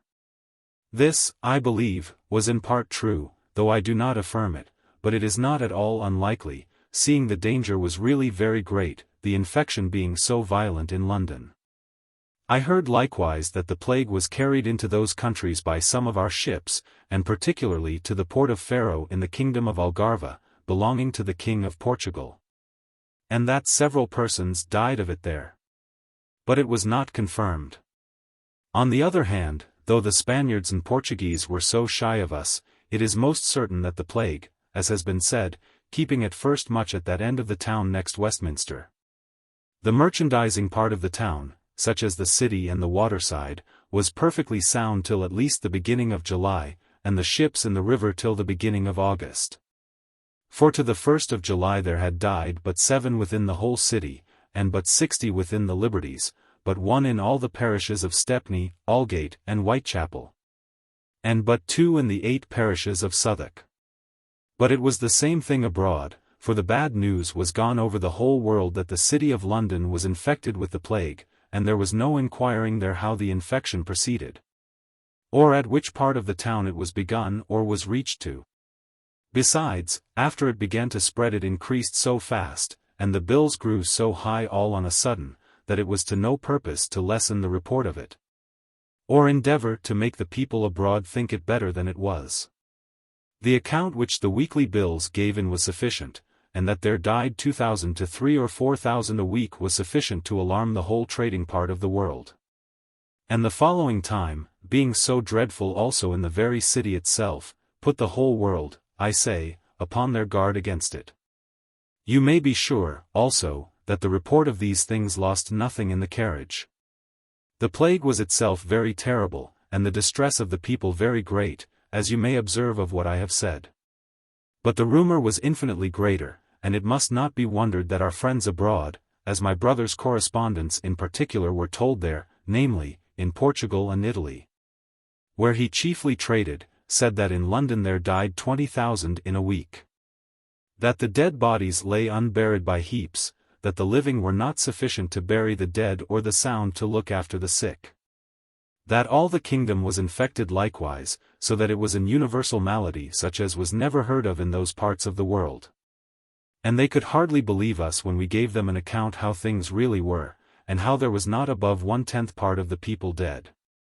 That there was 500,000 left that lived all the time in the town. That now the people began to walk the streets again, and those who were fled to return, there was no miss of the usual throng of people in the streets. Except as every family might miss their relations and neighbors, and the like. I say they could not believe these things. And if inquiry were now to be made in Naples, or in other cities on the coast of Italy, they would tell you that there was a dreadful infection in London so many years ago, in which, as above, there died 20,000 in a week, etc. Just as we have had it reported in London that there was a plague in the city of Naples in the year 1656, in which there died 20,000 people in a day. Of which I have had very good satisfaction that it was utterly false. But these extravagant reports were very prejudicial to our trade, as well as unjust and injurious in themselves. For it was a long time after the plague was quite over before our trade could recover itself in those parts of the world. And the Flemings and Dutch, but especially the last, made very great advantages of it, having all the market to themselves.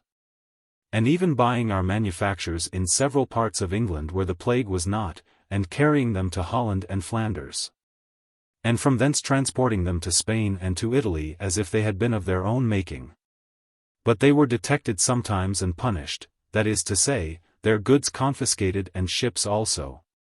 For if it was true that our manufactures as well as our people were infected, and that it was dangerous to touch or to open and receive the smell of them, then those people ran the hazard by that clandestine trade not only of carrying the contagion into their own country, but also of infecting the nations to whom they traded with those goods. Which, considering how many lives might be lost in consequence of such an action, must be a trade that no men of conscience could suffer themselves to be concerned in. I do not take upon me to say that any harm was done, I mean of that kind, by those people. But I doubt I need not make any such proviso in the case of our own country. For either by our people of London, or by the commerce which made their conversing with all sorts of people in every country and of every considerable town necessary, I say. By this means the plague was first or last spread all over the kingdom, as well in London as in all the cities and great towns, especially in the trading manufacturing towns and seaports. So that, first or last, all the considerable places in England were visited more or less, and the kingdom of Ireland in some places, but not so universally. How it fared with the people in Scotland I had no opportunity to inquire. It is to be observed that while the plague continued so violent in London, the outports, as they are called, enjoyed a very great trade. Especially to the adjacent countries and to our own plantations. For example, the towns of Colchester, Yarmouth, and Hun, on that side of England, exported to Holland and Hamburg the manufactures of the adjacent countries for several months after the trade with London was, as it were, entirely shut up. Likewise the cities of Bristol and Exeter, with the port of Plymouth, had the like advantage to Spain, to the Canaries, to Guinea, and to the West Indies, and particularly to Ireland. But as the plague spread itself every way after it had been in London to such a degree as it was in August and September, so all or most of those cities and towns were infected first or last. And then trade was, as it were, under a general embargo or at a full stop, as I shall observe further when I speak of our home trade. One thing, however, must be observed, that as to ships coming in from abroad, as many, you may be sure, did, some who were out in all parts of the world a considerable while before. And some who when they went out knew nothing of an infection, or at least of one so terrible, these came up the river boldly, and delivered their cargoes as they were obliged to do. Except just in the 2 months of August and September, when the weight of the infection lying, as I may say, all below bridge, nobody durst appear in business for a while. But as this continued but for a few weeks, the homeward-bound ships, especially such whose cargoes were not liable to spoil, came to an anchor for a time short of the Pool 5 or freshwater part of the river, even as low as the river Medway, where several of them ran in. And others lay at the Nore, and in the Hope below Gravesend. So that by the latter end of October there was a very great fleet of homeward-bound ships to come up, such as the like had not been known for many years. 2 particular trades were carried on by water carriage all the while of the infection, and that with little or no interruption. very much to the advantage and comfort of the poor distressed people of the city, and those were the coasting trade for corn and the Newcastle trade for coals. The first of these was particularly carried on by small vessels from the port of Hull and other places on the Humber, by which great quantities of corn were brought in from Yorkshire and Lincolnshire. The other part of this corn trade was from Lynn, in Norfolk, from Wells and Burnham, and from Yarmouth, all in the same county. And the third branch was from the river Medway, and from Milton, Feversham, Margate, and Sandwich, and all the other little places and ports round the coast of Kent and Essex. There was also a very good trade from the coast of Suffolk with corn, butter, and cheese.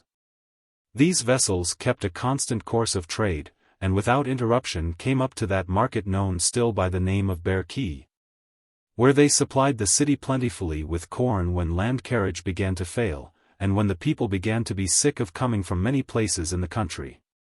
This also was much of it owing to the prudence and conduct of the Lord Mayor, who took such care to keep the masters and seamen from danger when they came up, causing their corn to be bought off at any time they wanted a market, which, however, was very seldom, and causing the corn factors immediately to unlade and deliver the vessels loaden with corn, that they had very little occasion to come out of their ships or vessels, the money being always carried on board to them and put into a pail of vinegar before it was carried.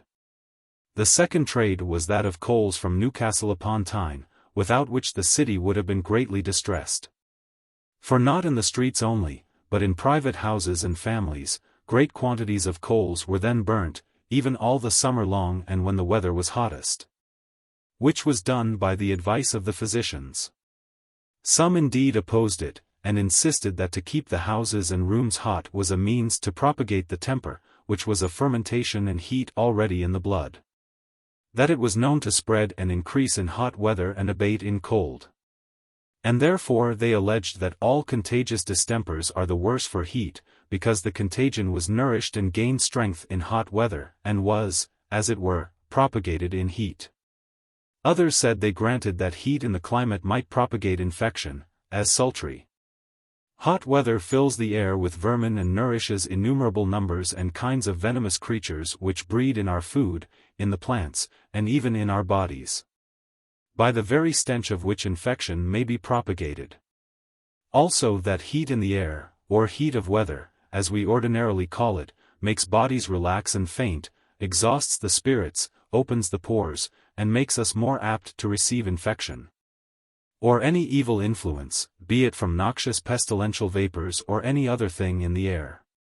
But that the heat of fire, and especially of coal fires kept in our houses, or near us, had a quite different operation. The heat being not of the same kind, but quick and fierce, tending not to nourish but to consume and dissipate all those noxious fumes which the other kind of heat rather exhaled and stagnated than separated and burnt up. Besides, it was alleged that the sulphureous and nitrous particles that are often found to be in the coal, with that bituminous substance which burns, are all assisting to clear and purge the air, and render it wholesome and safe to breathe in after the noxious particles, as above, are dispersed and burnt up. The latter opinion prevailed at that time, and, as I must confess, I think with good reason. And the experience of the citizens confirmed it, many houses which had constant fires kept in the rooms having never been infected at all. And I must join my experience to it, for I found the keeping good fires kept our rooms sweet and wholesome, and I do verily believe made our whole family so, more than would otherwise have been. But I return to the coals as a trade. It was with no little difficulty that this trade was kept open, and particularly because, as we were in an open war with the Dutch at that time, the Dutch capers at first took a great many of our collier ships, which made the rest cautious, and made them to stay to come in fleets together.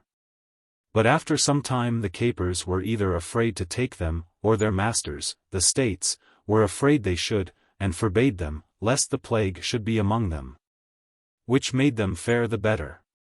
For the security of those northern traders, the coal ships were ordered by my Lord Mayor not to come up into the pool above a certain number at a time, and ordered lighters and other vessels such as the woodmongers, that is, the wharf keepers or coal sellers, furnished, to go down and take out the coals as low as Deptford and Greenwich. And some farther down. Others delivered great quantities of coals in particular places where the ships could come to the shore, as at Greenwich, Blackwall, and other places, in vast heaps, as if to be kept for sale. But were then fetched away after the ships which brought them were gone, so that the seamen had no communication with the river men, nor so much as came near one another. Yet all this caution could not effectually prevent the distemper getting among the colliery, that is to say among the ships, by which a great many seamen died of it. And that which was still worse was, that they carried it down to Ipswich and Yarmouth, to Newcastle upon Tyne, and other places on the coast, where, especially at Newcastle and at Sunderland, it carried off a great number of people. The making so many fires, as above, did indeed consume an unusual quantity of coals. And that upon one or two stops of the ships coming up, whether by contrary weather or by the interruption of enemies I do not remember, but the price of coals was exceeding dear. Even as high as £4 a chalder. But it soon abated when the ships came in, and as afterwards they had a freer passage, the price was very reasonable all the rest of that year. The public fires which were made on these occasions, as I have calculated it, must necessarily have cost the city about 200 chalders of coals a week, if they had continued. Which was indeed a very great quantity.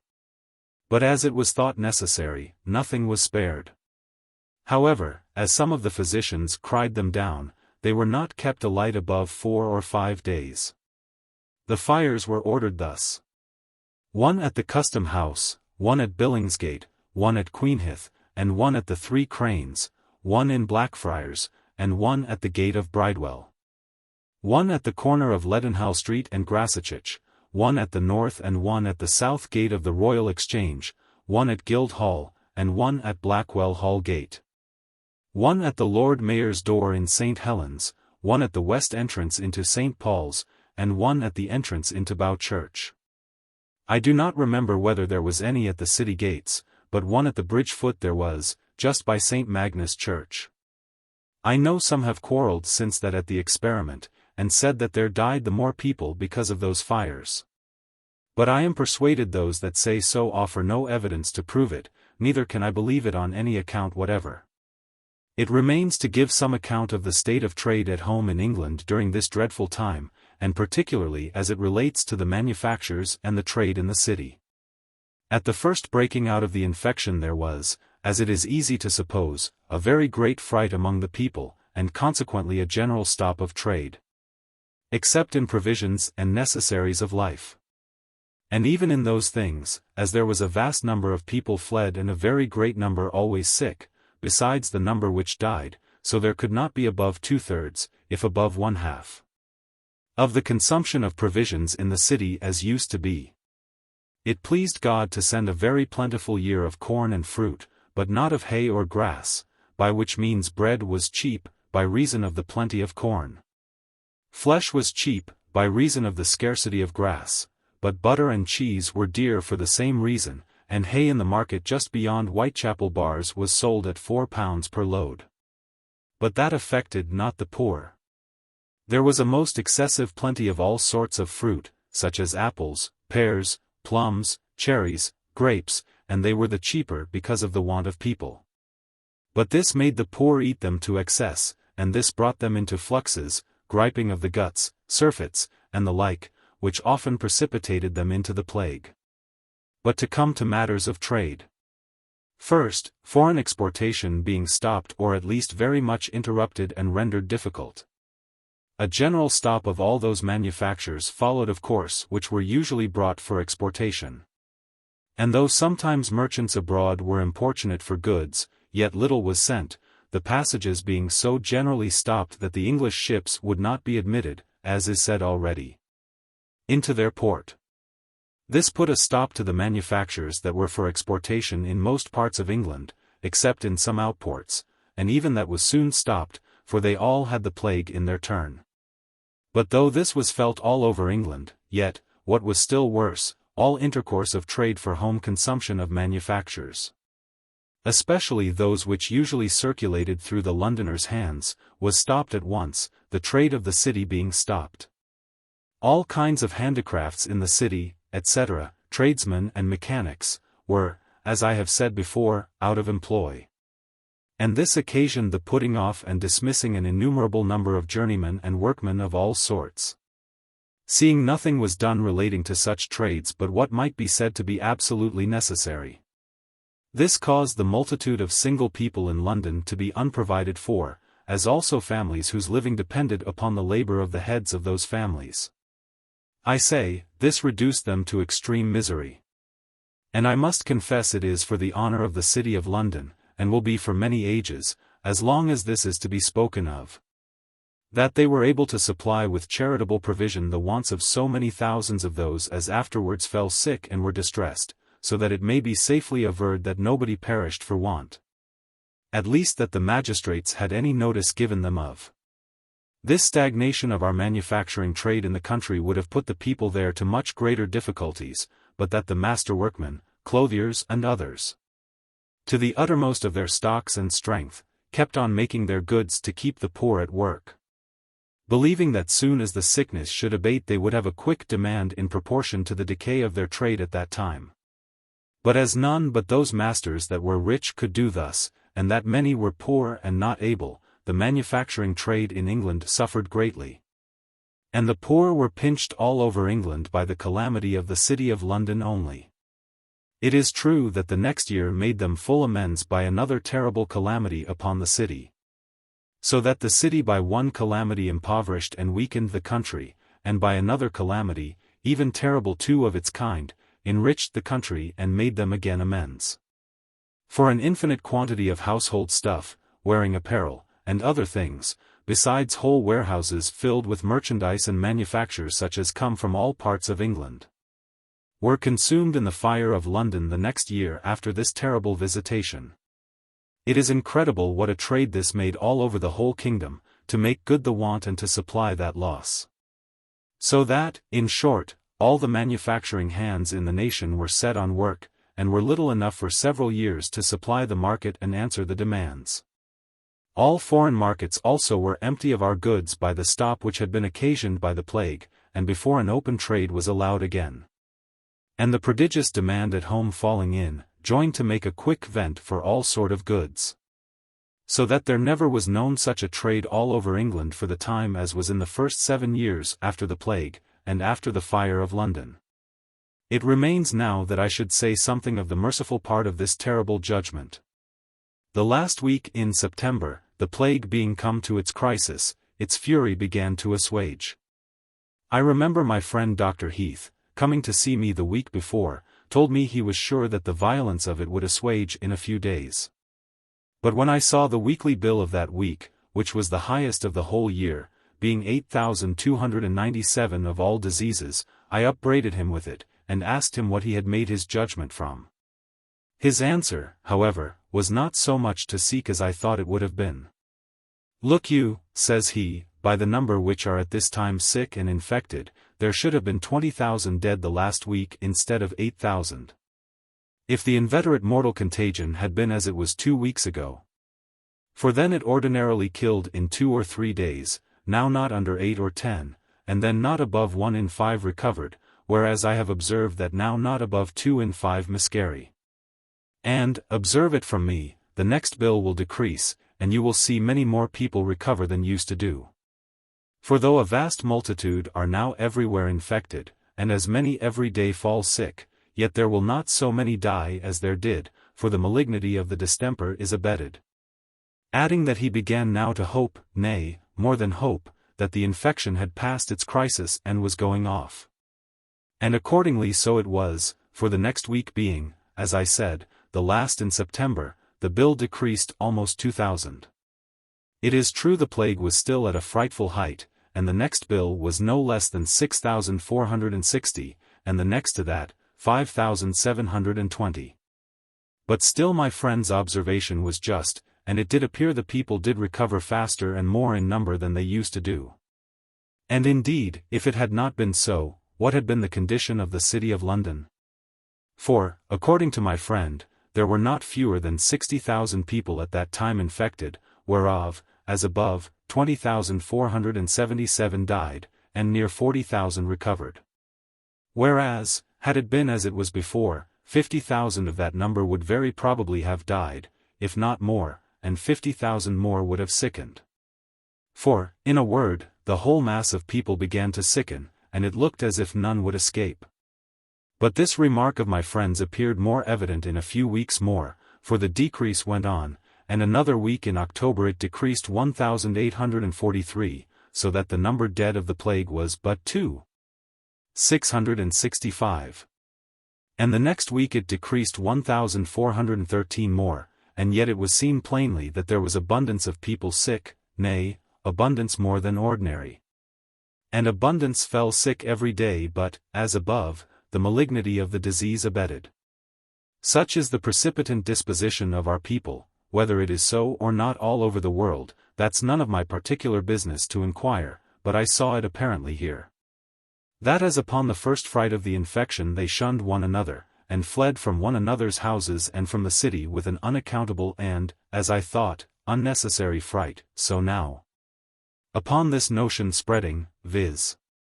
that the distemper was not so catching as formerly, and that if it was catched it was not so mortal, and seeing abundance of people who really fell sick recover again daily.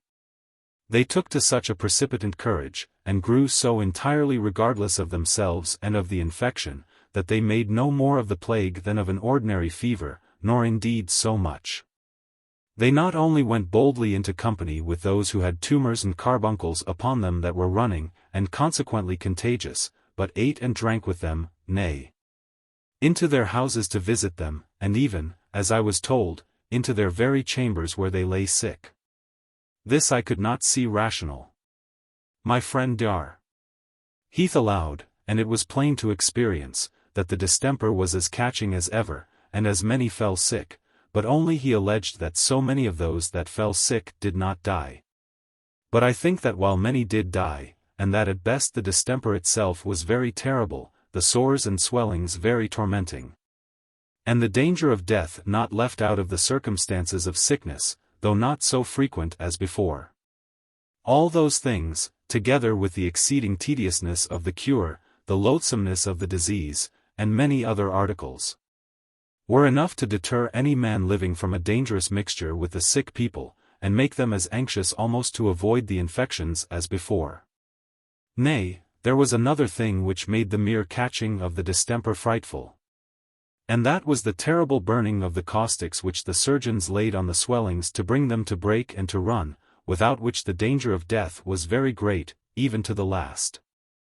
Also, the insufferable torment of the swellings, which, though it might not make people raving and distracted, as they were before, and as I have given several instances of already, yet they put the patient to inexpressible torment. And those that fell into it, though they did escape with life, yet they made bitter complaints of those that had told them there was no danger, and sadly repented their rashness and folly in venturing to run into the reach of it. Nor did this unwary conduct of the people end here, for a great many that thus cast off their cautions suffered more deeply still, and though many escaped, yet many died. And at least it had this public mischief attending it, that it made the decrease of burials slower than it would otherwise have been. For as this notion ran like lightning through the city, and people's heads were possessed with it, even as soon as the first great decrease in the bills appeared, we found that the two next bills did not decrease in proportion. The reason I take to be the people's running so rashly into danger, giving up all their former cautions and care, and all the shyness which they used to practice, depending that the sickness would not reach them, or that if it did, they should not die. The physicians opposed this thoughtless humor of the people with all their might, and gave out printed directions, spreading them all over the city and suburbs, advising the people to continue reserved, and to use still the utmost caution in their ordinary conduct, notwithstanding the decrease of the distemper, terrifying them with the danger of bringing a relapse upon the whole city, and telling them how such a relapse might be more fatal and dangerous than the whole visitation that had been already, with many arguments and reasons to explain and prove that part to them, and which are too long to repeat here. But it was all to no purpose. The audacious creatures were so possessed with the first joy and so surprised with the satisfaction of seeing a vast decrease in the weekly bills, that they were impenetrable by any new terrors, and would not be persuaded but that the bitterness of death was past. And it was to no more purpose to talk to them than to an east wind. But they opened shops, went about streets, did business, and conversed with anybody that came in their way to converse with, whether with business or without, neither inquiring of their health or so much as being apprehensive of any danger from them, though they knew them not to be sound. This imprudent, rash conduct cost a great many their lives who had with great care and caution shut themselves up and kept retired, as it were, from all mankind, and had by that means, under God's providence, been preserved through all the heat of that infection. This rash and foolish conduct, I say, of the people went so far that the ministers took notice to them of it at last, and laid before them both the folly and danger of it. And this checked it a little, so that they grew more cautious. But it had another effect, which they could not check. For as the first rumor had spread not over the city only, but into the country, it had the like effect, and the people were so tired with being so long from London, and so eager to come back, that they flocked to town without fear or forecast, and began to show themselves in the streets as if all the danger was over. It was indeed surprising to see it, for though there died still from 1,000 to 1,800 a week, yet the people flocked to town as if all had been well.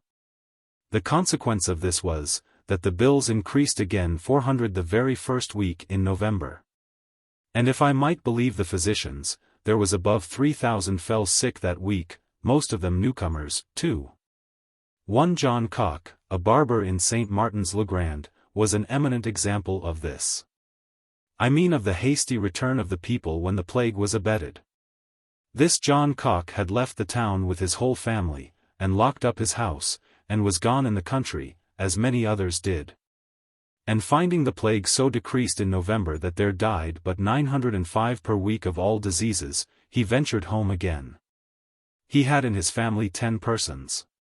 That is to say, himself and wife, 5 children, 2 apprentices, and a maidservant. He had not returned to his house above a week, and began to open his shop and carry on his trade, but the distemper broke out in his family, and within about 5 days they all died, except one. That is to say, himself, his wife, all his 5 children, and his 2 apprentices, and only the maid remained alive. But the mercy of God was greater to the rest than we had reason to expect.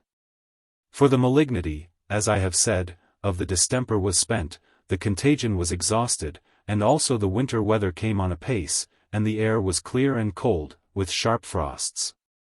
And this increasing still, most of those that had fallen sick recovered, and the health of the city began to return. There were indeed some returns of the distemper even in the month of December, and the bills increased near 100. But it went off again, and so in a short while things began to return to their own channel. And wonderful it was to see how populous the city was again all on a sudden, so that a stranger could not miss the numbers that were lost. Neither was there any miss of the inhabitants as to their dwellings, few or no empty houses were to be seen, or if there were some, there was no want of tenants for them. I wish I could say that as the city had a new face, so the manners of the people had a new appearance. I doubt not but there were many that retained a sincere sense of their deliverance, and were that heartily thankful to that sovereign hand that had protected them in so dangerous a time. It would be very uncharitable to judge otherwise in a city so populous, and where the people were so devout as they were here in the time of the visitation itself. But except what of this was to be found in particular families and faces, it must be acknowledged that the general practice of the people was just as it was before. And very little difference was to be seen. Some, indeed, said things were worse, that the morals of the people declined from this very time. That the people, hardened by the danger they had been in, like seamen after a storm is over, were more wicked and more stupid, more bold and hardened in their vices and immoralities than they were before. But I will not carry it so far neither. It would take up a history of no small length to give a particular of all the gradations by which the course of things in this city came to be restored again. and to run in their own channel as they did before. Some parts of England were now infected as violently as London had been. The cities of Norwich, Peterborough, Lincoln, Colchester, and other places were now visited. And the magistrates of London began to set rules for our conduct as to corresponding with those cities. It is true we could not pretend to forbid their people coming to London, because it was impossible to know them asunder. So, after many consultations, the Lord Mayor and Court of Aldermen were obliged to drop it. All they could do was to warn and caution the people not to entertain in their houses or converse with any people who they knew came from such infected places. But they might as well have talked to the air, for the people of London thought themselves so plague-free now that they were past all admonitions. They seemed to depend upon it that the air was restored, and that the air was like a man that had had the smallpox, not capable of being infected again. This revived that notion that the infection was all in the air, that there was no such thing as contagion from the sick people to the sound. And so strongly did this whimsy prevail among people that they ran all together promiscuously, sick and well. Not the Mohammedans, who, prepossessed with the principle of predestination, value nothing of contagion, let it be in what it will, could be more obstinate than the people of London. They that were perfectly sound, and came out of the wholesome air, as we call it, into the city, made nothing of going into the same houses and chambers, nay, even into the same beds, with those that had the distemper upon them, and were not recovered. Some, indeed, paid for their audacious boldness with the price of their lives. An infinite number fell sick, and the physicians had more work than ever, only with this difference, that more of their patients recovered. That is to say, they generally recovered, but certainly there were more people infected and fell sick now, when there did not die above 1,000 or 1,200 in a week. Then there was when there died 5,000 or 6,000 a week, so entirely negligent were the people at that time in the great and dangerous case of health and infection. And so ill were they able to take or accept of the advice of those who cautioned them for their good. The people being thus returned, as it were, in general, it was very strange to find that in their inquiring after their friends, some whole families were so entirely swept away that there was no remembrance of them left, neither was anybody to be found to possess or show any title to that little they had left. For in such cases what was to be found was generally embezzled and purloined, some gone one way, some another. It was said such abandoned effects came to the king, as the universal heir. Upon which we are told, and I suppose it was in part true, that the king granted all such, as deodans, to the Lord Mayor and Court of Aldermen of London, to be applied to the use of the poor, of whom there were very many. For it is to be observed, that though the occasions of relief and the objects of distress were very many more in the time of the violence of the plague than now after all was over, yet the distress of the poor was more now a great deal than it was then, because all the sluices of general charity were now shut. People supposed the main occasion to be over, and so stopped their hands, whereas particular objects were still very moving, and the distress of those that were poor was very great indeed. Though the health of the city was now very much restored, yet foreign trade did not begin to stir, neither would foreigners admit our ships into their ports for a great while. As for the Dutch, the misunderstandings between our court and them had broken out into a war the year before, so that our trade that way was wholly interrupted. But Spain and Portugal, Italy and Barbary, as also Hamburg and all the ports in the Baltic, these were all shy of us a great while, and would not restore trade with us for many months. The distemper sweeping away such multitudes, as I have observed, many if not all the out-parishes were obliged to make new burying grounds, besides that I have mentioned in Bunhill Fields, some of which were continued, and remain in use to this day. But others were left off, and, which I confess I mention with some reflection, being converted into other uses or built upon afterwards, the dead bodies were disturbed, abused, dug up again. Some even before the flesh of them was perished from the bones, and removed like dung or rubbish to other places. Some of those which came within the reach of my observation are as follow. 1. A piece of ground beyond Goswell Street, near Mount Mill, being some of the remains of the old lines or fortifications of the city. where abundance were buried promiscuously from the parishes of Aldersgate, Clerkenwell, and even out of the city. This ground, as I take it, was since made a physic garden, and after that has been built upon. 2. A piece of ground just over the Black Ditch, as it was then called, at the end of Holloway Lane, in Shoreditch parish. It has been since made a yard for keeping hogs, and for other ordinary uses, but is quite out of use as a burying ground. 3. The upper end of Hand Alley, in Bishopsgate Street, which was then a green field, and was taken in particularly for Bishopsgate parish. Though many of the carts out of the city brought their dead thither also, particularly out of the parish of St. All Hallows on the Wall. This place I cannot mention without much regret. It was, as I remember, about 2 or 3 years after the plague was ceased that Sir Robert Clayton came to be possessed of the ground. It was reported, how true I know not, that it fell to the king for want of heirs, all those who had any right to it being carried off by the pestilence. And that Sir Robert Clayton obtained a grant of it from King Charles II. But however he came by it, certain it is the ground was let out to build on, or built upon, by his order. The first house built upon it was a large fair house, still standing, which faces the street or way now called Hand Alley, which, though called an alley, is as wide as a street.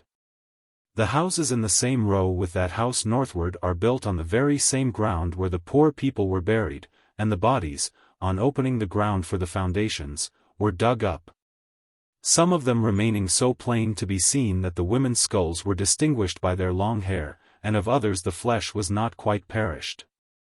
So that the people began to exclaim loudly against it, and some suggested that it might endanger a return of the contagion. After which the bones and bodies, as fast as they came at them, were carried to another part of the same ground and thrown all together into a deep pit, dug on purpose. Which now is to be known in that it is not built on, but is a passage to another house at the upper end of Rose Alley, just against the door of a meeting house which has been built there many years since. And the ground is palisadoed off from the rest of the passage, in a little square. There lie the bones and remains of near 2,000 bodies, carried by the dead carts to their grave in that one year. 4. Besides this, there was a piece of ground in Moorfields, by the going into the street which is now called Old Bethlem, which was enlarged much, though not wholly taken in on the same occasion. 6. 5. Stepney parish, extending itself from the east part of London to the north, even to the very edge of Shoreditch churchyard, had a piece of ground taken in to bury their dead close to the said churchyard, and which for that very reason was left open, and is since, I suppose, taken into the same churchyard. And they had also 2 other burying places in Spitalfields, one where since a chapel or tabernacle has been built for ease to this great parish, and another in Petticoat Lane. There were no less than 5 other grounds made use of for the parish of Stepney at that time, one where now stands the parish church of St. Paul, Shadwell, and the other where now stands the parish church of St. John's at Wapping, both which had not the names of parishes at that time, but were belonging to Stepney parish. I could name many more, but these coming within my particular knowledge, the circumstance, I thought, made it of use to record them. From the whole, it may be observed that they were obliged in this time of distress to take in new burying grounds in most of the out parishes for laying the prodigious numbers of people which died in so short a space of time. But why care was not taken to keep those places separate from ordinary uses, that so the bodies might rest undisturbed, that I cannot answer for, and must confess I think it was wrong. Who were to blame I know not. I should have mentioned that the Quakers had at that time also a burying ground set apart to their use, and which they still make use of. And they had also a particular dead cart to fetch their dead from their houses. And the famous Solomon Eagle, who, as I mentioned before, had predicted the plague as a judgment, and ran naked through the streets, telling the people that it was come upon them to punish them for their sins, had his own wife died the very next day of the plague, and was carried, one of the first in the Quakers' dead cart, to their new burying ground. I might have thronged this account with many more remarkable things which occurred in the time of the infection, and particularly what passed between the Lord Mayor and the court. which was then at Oxford, and what directions were from time to time received from the government for their conduct on this critical occasion. But really the court concerned themselves so little, and that little they did was of so small import, that I do not see it of much moment to mention any part of it here, except that of appointing a monthly fast in the city and the sending the royal charity to the relief of the poor, both which I have mentioned before. Great was the reproach thrown on those physicians who left their patients during the sickness, and now they came to town again nobody cared to employ them. They were called deserters, and frequently bills were set up upon their doors and written, "Here is a doctor to be let." So that several of those physicians were fain for a while to sit still and look about them, or at least remove their dwellings, and set up in new places and among new acquaintance. The like was the case with the clergy, whom the people were indeed very abusive to, writing verses and scandalous reflections upon them, setting upon the church door, "Here is a pulpit to be let." Or sometimes, "to be sold," which was worse.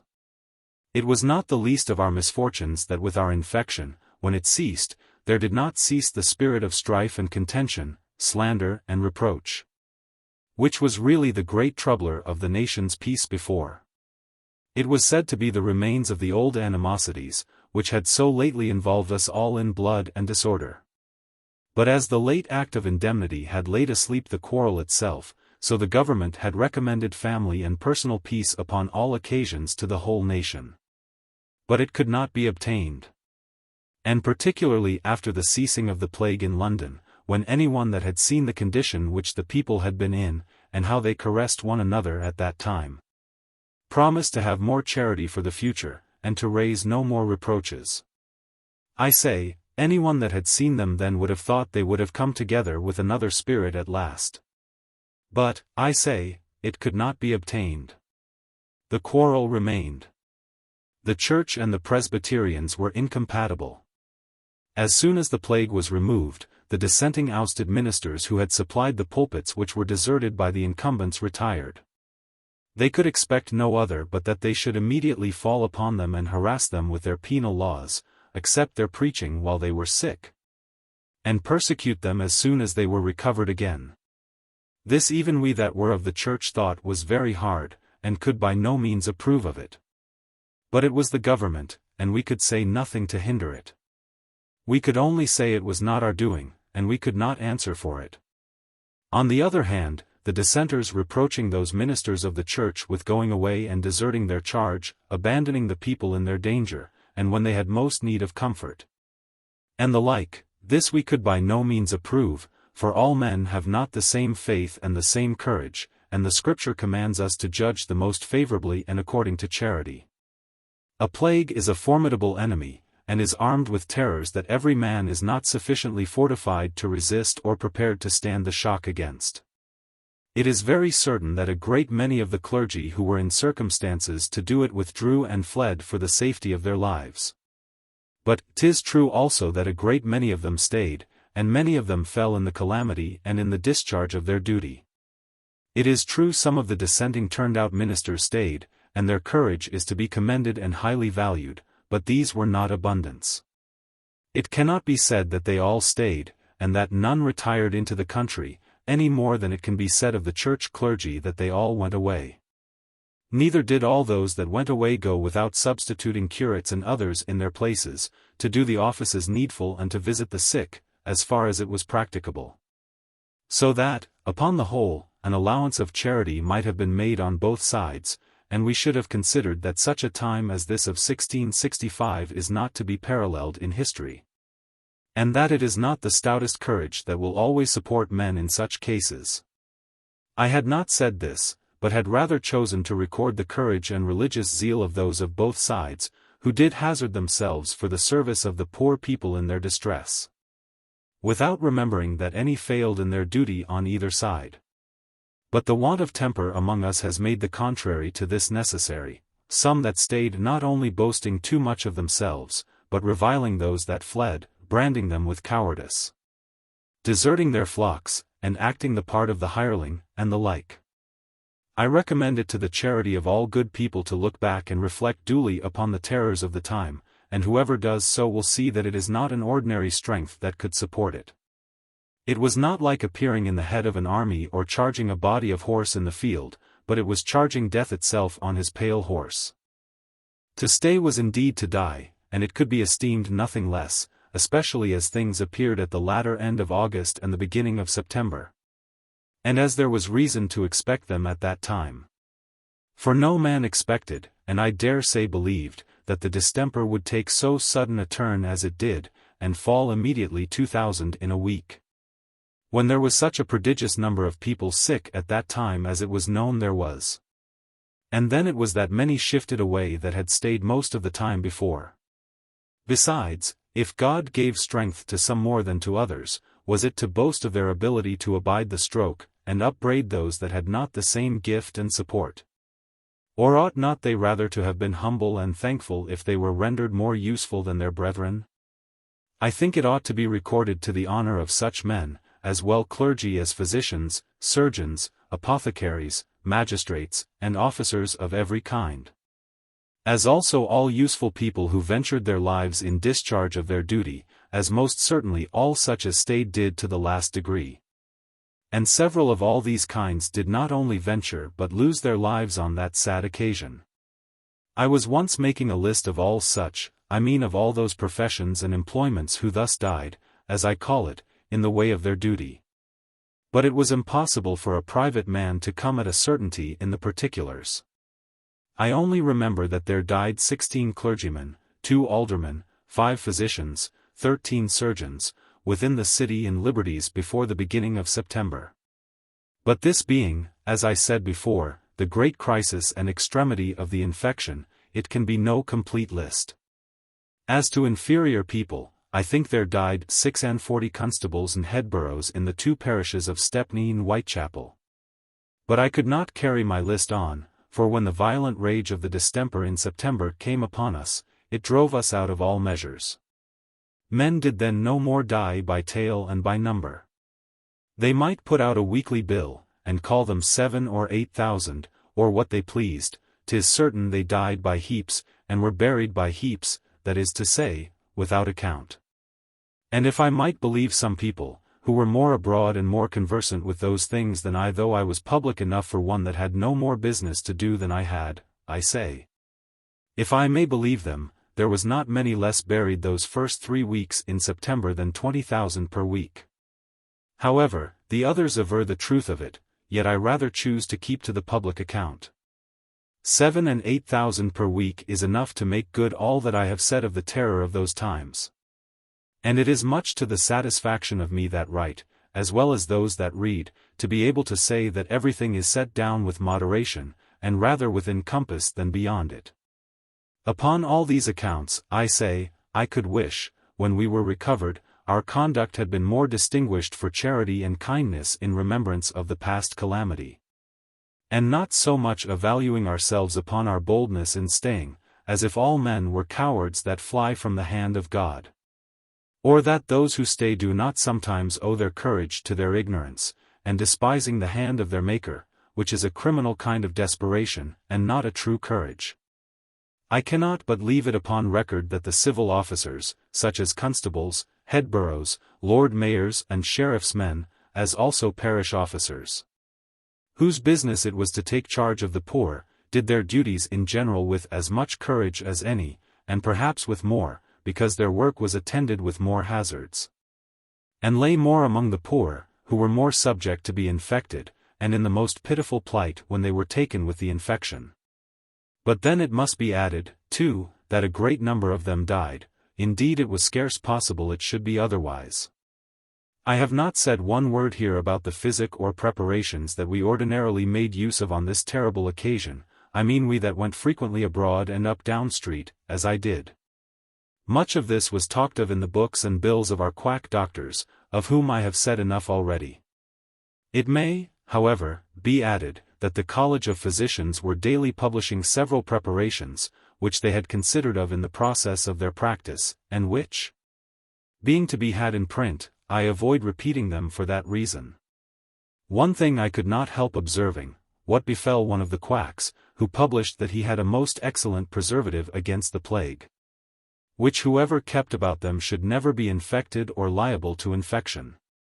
This man, who, we may reasonably suppose, did not go abroad without some of this excellent preservative in his pocket, yet was taken by the distemper, and carried off in 2 or 3 days. I am not of the number of the physic haters or physic despisers. On the contrary, I have often mentioned the regard I had to the dictates of my particular friend Dr. Heath.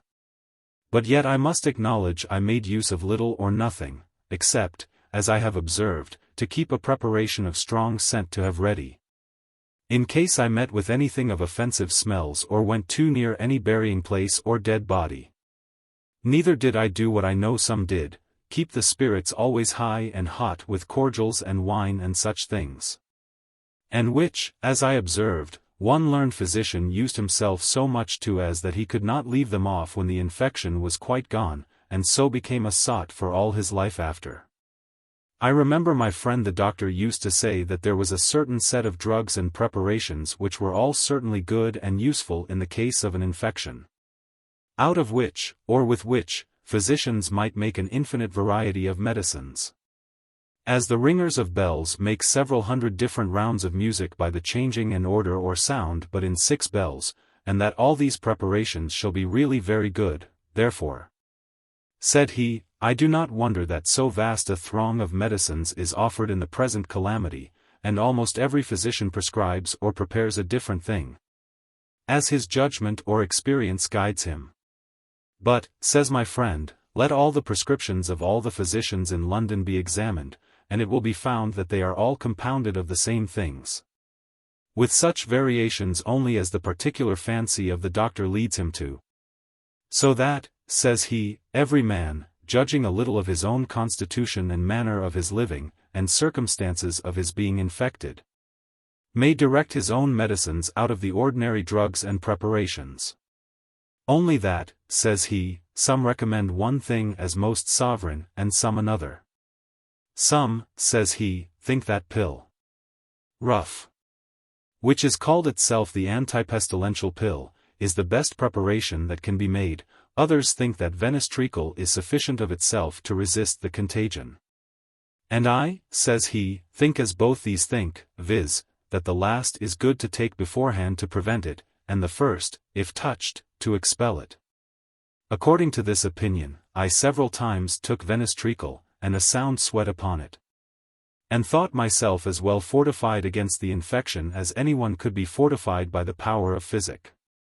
As for quackery and mountebanks, of which the town was so full, I listened to none of them, and have observed often since, with some wonder, that for 2 years after the plague I scarcely saw or heard of one of them about town. Some fancied they were all swept away in the infection to a man, and were for calling it a particular mark of God's vengeance upon them for leading the poor people into the pit of destruction, merely for the lucre of a little money they got by them. But I cannot go that length neither. That abundance of them died is certain, many of them came within the reach of my own knowledge, but that all of them were swept off I much question. I believe rather they fled into the country and tried their practices upon the people there, who were in apprehension of the infection before it came among them. This, however, is certain, not a man of them appeared for a great while in or about London. There were, indeed, several doctors who published bills recommending their several physical preparations for cleansing the body, as they call it, after the plague, and needful, as they said, for such people to take who had been visited and had been cured. Whereas I must own I believe that it was the opinion of the most eminent physicians at that time that the plague was itself a sufficient purge, and that those who escaped the infection needed no physic to cleanse their bodies of any other things. The running sores, the tumors, etc., which were broke and kept open by the directions of the physicians, having sufficiently cleansed them. And that all other distempers, and causes of distempers, were effectually carried off that way, and as the physicians gave this as their opinions wherever they came, the quacks got little business. There were, indeed, several little hurries which happened after the decrease of the plague, and which, whether they were contrived to fright and disorder the people, as some imagined, I cannot say. But sometimes we were told the plague would return by such a time. And the famous Solomon Eagle, the naked Quaker I have mentioned, prophesied evil tidings every day.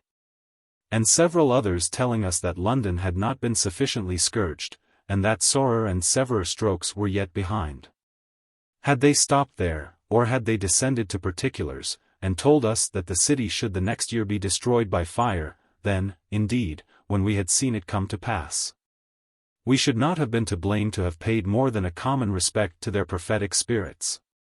At least we should have wondered at them, and have been more serious in our inquiries after the meaning of it, and whence they had the foreknowledge. But as they generally told us of a relapse into the plague, we have had no concern since that about them.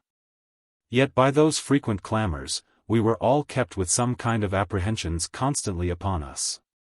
And if any died suddenly, or if the spotted fevers at any time increased, we were presently alarmed. Much more if the number of the plague increased, for to the end of the year there were always between 200 and 300 of the plague. On any of these occasions, I say, we were alarmed anew. Those who remember the city of London before the fire must remember that there was then no such place as we now call Newgate Market, but that in the middle of the street which is now called Blowbladder Street, and which had its name from the butchers, who used to kill and dress their sheep there, and who, it seems, had a custom to blow up their meat with pipes to make it look thicker and fatter than it was, and were punished there for it by the Lord Mayor. I say, from the end of the street towards Newgate there stood 2 long rows of shambles for the selling meat. It was in those shambles that 2 persons falling down dead, as they were buying meat, gave rise to a rumor that the meat was all infected. Which, though it might affright the people, and spoiled the market for 2 or 3 days, yet it appeared plainly afterwards that there was nothing of truth in the suggestion. But nobody can account for the possession of fear when it takes hold of the mind. However, it pleased God, by the continuing of the winter weather, so to restore the health of the city that by February following we reckoned the distemper quite ceased. And then we were not so easily frightened again. There was still a question among the learned, and at first perplexed the people a little, and that was in what manner to purge the house and goods where the plague had been, and how to render them habitable again, which had been left empty during the time of the plague. Abundance of perfumes and preparations were prescribed by physicians, some of one kind and some of another, in which the people who listened to them put themselves to a great, and indeed, in my opinion, to an unnecessary expense.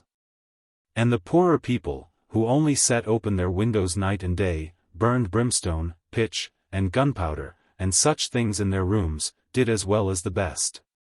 Nay, the eager people who, as I said above, came home in haste and at all hazards, found little or no inconvenience in their houses, nor in the goods, and did little or nothing to them. However, in general, prudent, cautious people did enter into some measures for airing and sweetening their houses, and burned perfumes, incense, benjamin, rosin, and sulphur in their rooms close shut up, and then let the air carry it all out with a blast of gunpowder. Others caused large fires to be made all day and all night for several days and nights. By the same token that 2 or 3 were pleased to set their houses on fire, and so effectually sweetened them by burning them down to the ground. As particularly one at Ratcliffe, one in Holborn, and one at Westminster. Besides 2 or 3 that were set on fire, but the fire was happily got out again before it went far enough to burn down the houses. And one citizen's servant, I think it was in Thames Street, carried so much gunpowder into his master's house, for clearing it of the infection, and managed it so foolishly, that he blew up part of the roof of the house. But the time was not fully come that the city was to be purged by fire, nor was it far off, for within 9 months more I saw it all lying in ashes. When, as some of our quacking philosophers pretend, the seeds of the plague were entirely destroyed, and not before. A notion too ridiculous to speak of here, since, had the seeds of the plague remained in the houses, not to be destroyed but by fire, how has it been that they have not since broken out? Seeing all those buildings in the suburbs and liberties, all in the great parishes of Stepney, Whitechapel, Aldgate, Bishopsgate, Shoreditch, Cripplegate, and St. Giles, where the fire never came, and where the plague raged with the greatest violence, remained still in the same condition they were in before? But to leave these things just as I found them, it was certain that those people who were more than ordinarily cautious of their health did take particular directions for what they called seasoning of their houses, and abundance of costly things were consumed on that account, which I cannot but say not only seasoned those houses as they desired, but filled the air with very grateful and wholesome smells, which others had the share of the benefit of as well as those who were at the expenses of them. And yet after all, though the poor came to town very precipitately, as I have said, yet I must say the rich made no such haste. The men of business, indeed, came up, but many of them did not bring their families to town till the spring came on, and that they saw reason to depend upon it that the plague would not return. The court, indeed, came up soon after Christmas, but the nobility and gentry, except such as depended upon and had employment under the administration, did not come so soon. I should have taken notice here that, notwithstanding the violence of the plague in London and in other places, yet it was very observable that it was never on board the fleet. And yet for some time there was a strange press in the river, and even in the streets, for seamen to man the fleet. But it was in the beginning of the year, when the plague was scarce begun, and not at all come down to that part of the city where they usually press for seamen. And though a war with the Dutch was not at all grateful to the people at that time, and the seamen went with a kind of reluctancy into the service, and many complained of being dragged into it by force, yet it proved in the event a happy violence to several of them, who had probably perished in the general calamity, and who, after the summer service was over, though they had cause to lament the desolation of their families, who, when they came back, were many of them in their graves, yet they had room to be thankful that they were carried out of the reach of it, though so much against their wills. We indeed had a hot war with the Dutch that year, and one very great engagement at sea in which the Dutch were worsted, but we lost a great many men and some ships. But, as I observed, the plague was not in the fleet, and when they came to lay up the ships in the river the violent part of it began to abate. I would be glad if I could close the account of this melancholy year with some particular examples historically. I mean of the thankfulness to God, our preserver, for our being delivered from this dreadful calamity. Certainly the circumstance of the deliverance, as well as the terrible enemy we were delivered from, called upon the whole nation for it. The circumstances of the deliverance were indeed very remarkable, as I have in part mentioned already. And particularly the dreadful condition which we were all in when we were to the surprise of the whole town made joyful with the hope of a stop of the infection. Nothing but the immediate finger of God, nothing but omnipotent power, could have done it. The contagion despised all medicine, death raged in every corner. And had it gone on as it did then, a few weeks more would have cleared the town of all, and everything that had a soul. Men everywhere began to despair, every heart failed them for fear. People were made desperate through the anguish of their souls, and the terrors of death sat in the very faces and countenances of the people. In that very moment when we might very well say, vain was the help of man, I say, in that very moment it pleased God, with a most agreeable surprise, to cause the fury of it to abate, even of itself. And the malignity declining, as I have said, though infinite numbers were sick, yet fewer died, and the very first week's bill decreased 1,843, a vast number indeed. It is impossible to express the change that appeared in the very countenances of the people that Thursday morning when the weekly bill came out.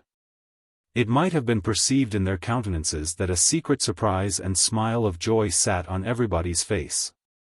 They shook one another by the hands in the streets, who would hardly go on the same side of the way with one another before. Where the streets were not too broad they would open their windows and call from one house to another, and ask how they did, and if they had heard the good news that the plague was abated. Some would return, when they said good news, and ask, what good news? And when they answered that the plague was abated and the bills decreased almost 2,000, they would cry out, God be praised. And would weep aloud for joy, telling them they had heard nothing of it, and such was the joy of the people that it was, as it were, life to them from the grave. I could almost set down as many extravagant things done in the excess of their joy as of their grief, but that would be to lessen the value of it. I must confess myself to have been very much dejected just before this happened. For the prodigious number that were taken sick the week or two before, besides those that died, was such, and the lamentations were so great everywhere, that a man must have seemed to have acted even against his reason if he had so much as expected to escape. And as there was hardly a house but mine in all my neighborhood but was infected, so had it gone on it would not have been long that there would have been any more neighbors to be infected. Indeed, it is hardly credible what dreadful havoc the last 3 weeks had made, for if I might believe the person whose calculations I always found very well grounded, there were not less than 30,000 people dead and near 100,000 fallen sick in the 3 weeks I speak of. For the number that sickened was surprising, indeed it was astonishing, and those whose courage upheld them all the time before, sank under it now. In the middle of their distress, when the condition of the city of London was so truly calamitous, just then it pleased God, as it were by his immediate hand to disarm this enemy. The poison was taken out of the sting. It was wonderful, even the physicians themselves were surprised at it. Wherever they visited they found their patients better. Either they had sweated kindly, or the tumors were broke, or the carbuncles went down and the inflammations round them changed color, or the fever was gone, or the violent headache was assuaged. Or some good symptom was in the case. So that in a few days everybody was recovering, whole families that were infected and down, that had ministers praying with them, and expected death every hour, were revived and healed. And none died at all out of them. Nor was this by any new medicine found out, or new method of cure discovered, or by any experience in the operation which the physicians or surgeons attained to. But it was evidently from the secret invisible hand of him that had at first sent this disease as a judgment upon us. And let the atheistic part of mankind call my saying what they please, it is no enthusiasm, it was acknowledged at that time by all mankind. The disease was enervated and its malignity spent. And let it proceed from whencesoever it will, let the philosophers search for reasons in nature to account for it by, and labor as much as they will to lessen the debt they owe to their Maker. Those physicians who had the least share of religion in them were obliged to acknowledge that it was all supernatural, that it was extraordinary, and that no account could be given of it. If I should say that this is a visible summons to us all to thankfulness, especially we that were under the terror of its increase, perhaps it may be thought by some, after the sense of the thing was over, an officious canting of religious things, preaching a sermon instead of writing a history, making myself a teacher instead of giving my observations of things. And this restrains me very much from going on here as I might otherwise do. But if 10 lepers were healed, and but one returned to give thanks, I desire to be as that one, and to be thankful for myself. Nor will I deny but there were abundance of people who, to all appearance, were very thankful at that time.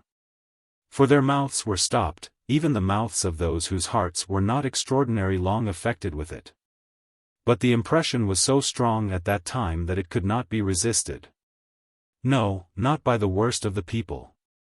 It was a common thing to meet people in the street that were strangers, and that we knew nothing at all of, expressing their surprise. Going one day through Aldgate, and a pretty many people being passing and repassing, there comes a man out of the end of the Minories, and looking a little up the street and down. He throws his hands abroad, Lord, what an alteration is here! Why, last week I came along here, and hardly anybody was to be seen. Another man, I heard him, adds to his words, 'Tis all wonderful, 'tis all a dream. Blessed be God, says a third man, and let us give thanks to him, for it is all his own doing, human help and human skill was at an end. These were all strangers to one another. But such salutations as these were frequent in the street every day, and in spite of a loose behavior, the very common people went along the streets giving God thanks for their deliverance. It was now, as I said before, the people had cast off all apprehensions, and that too fast. Indeed, we were no more afraid now to pass by a man with a white cap upon his head, or with a cloth wrapped round his neck, or with his leg limping, occasioned by the sores in his groin. All which were frightful to the last degree, but the week before. But now the street was full of them, and these poor recovering creatures, give them their due, appeared very sensible of their unexpected deliverance. And I should wrong them very much if I should not acknowledge that I believe many of them were really thankful. But I must own that, for the generality of the people, it might too justly be said of them as was said of the children of Israel after their being delivered from the host of Pharaoh. When they passed the Red Sea, and looked back and saw the Egyptians overwhelmed in the water, viz. that they sang his praise, but they soon forgot his works. I can go no farther here. I should be counted censorious, and perhaps unjust, if I should enter into the unpleasing work of reflecting, whatever cause there was for it, upon the unthankfulness and return of all manner of wickedness among us, which I was so much an eyewitness of myself.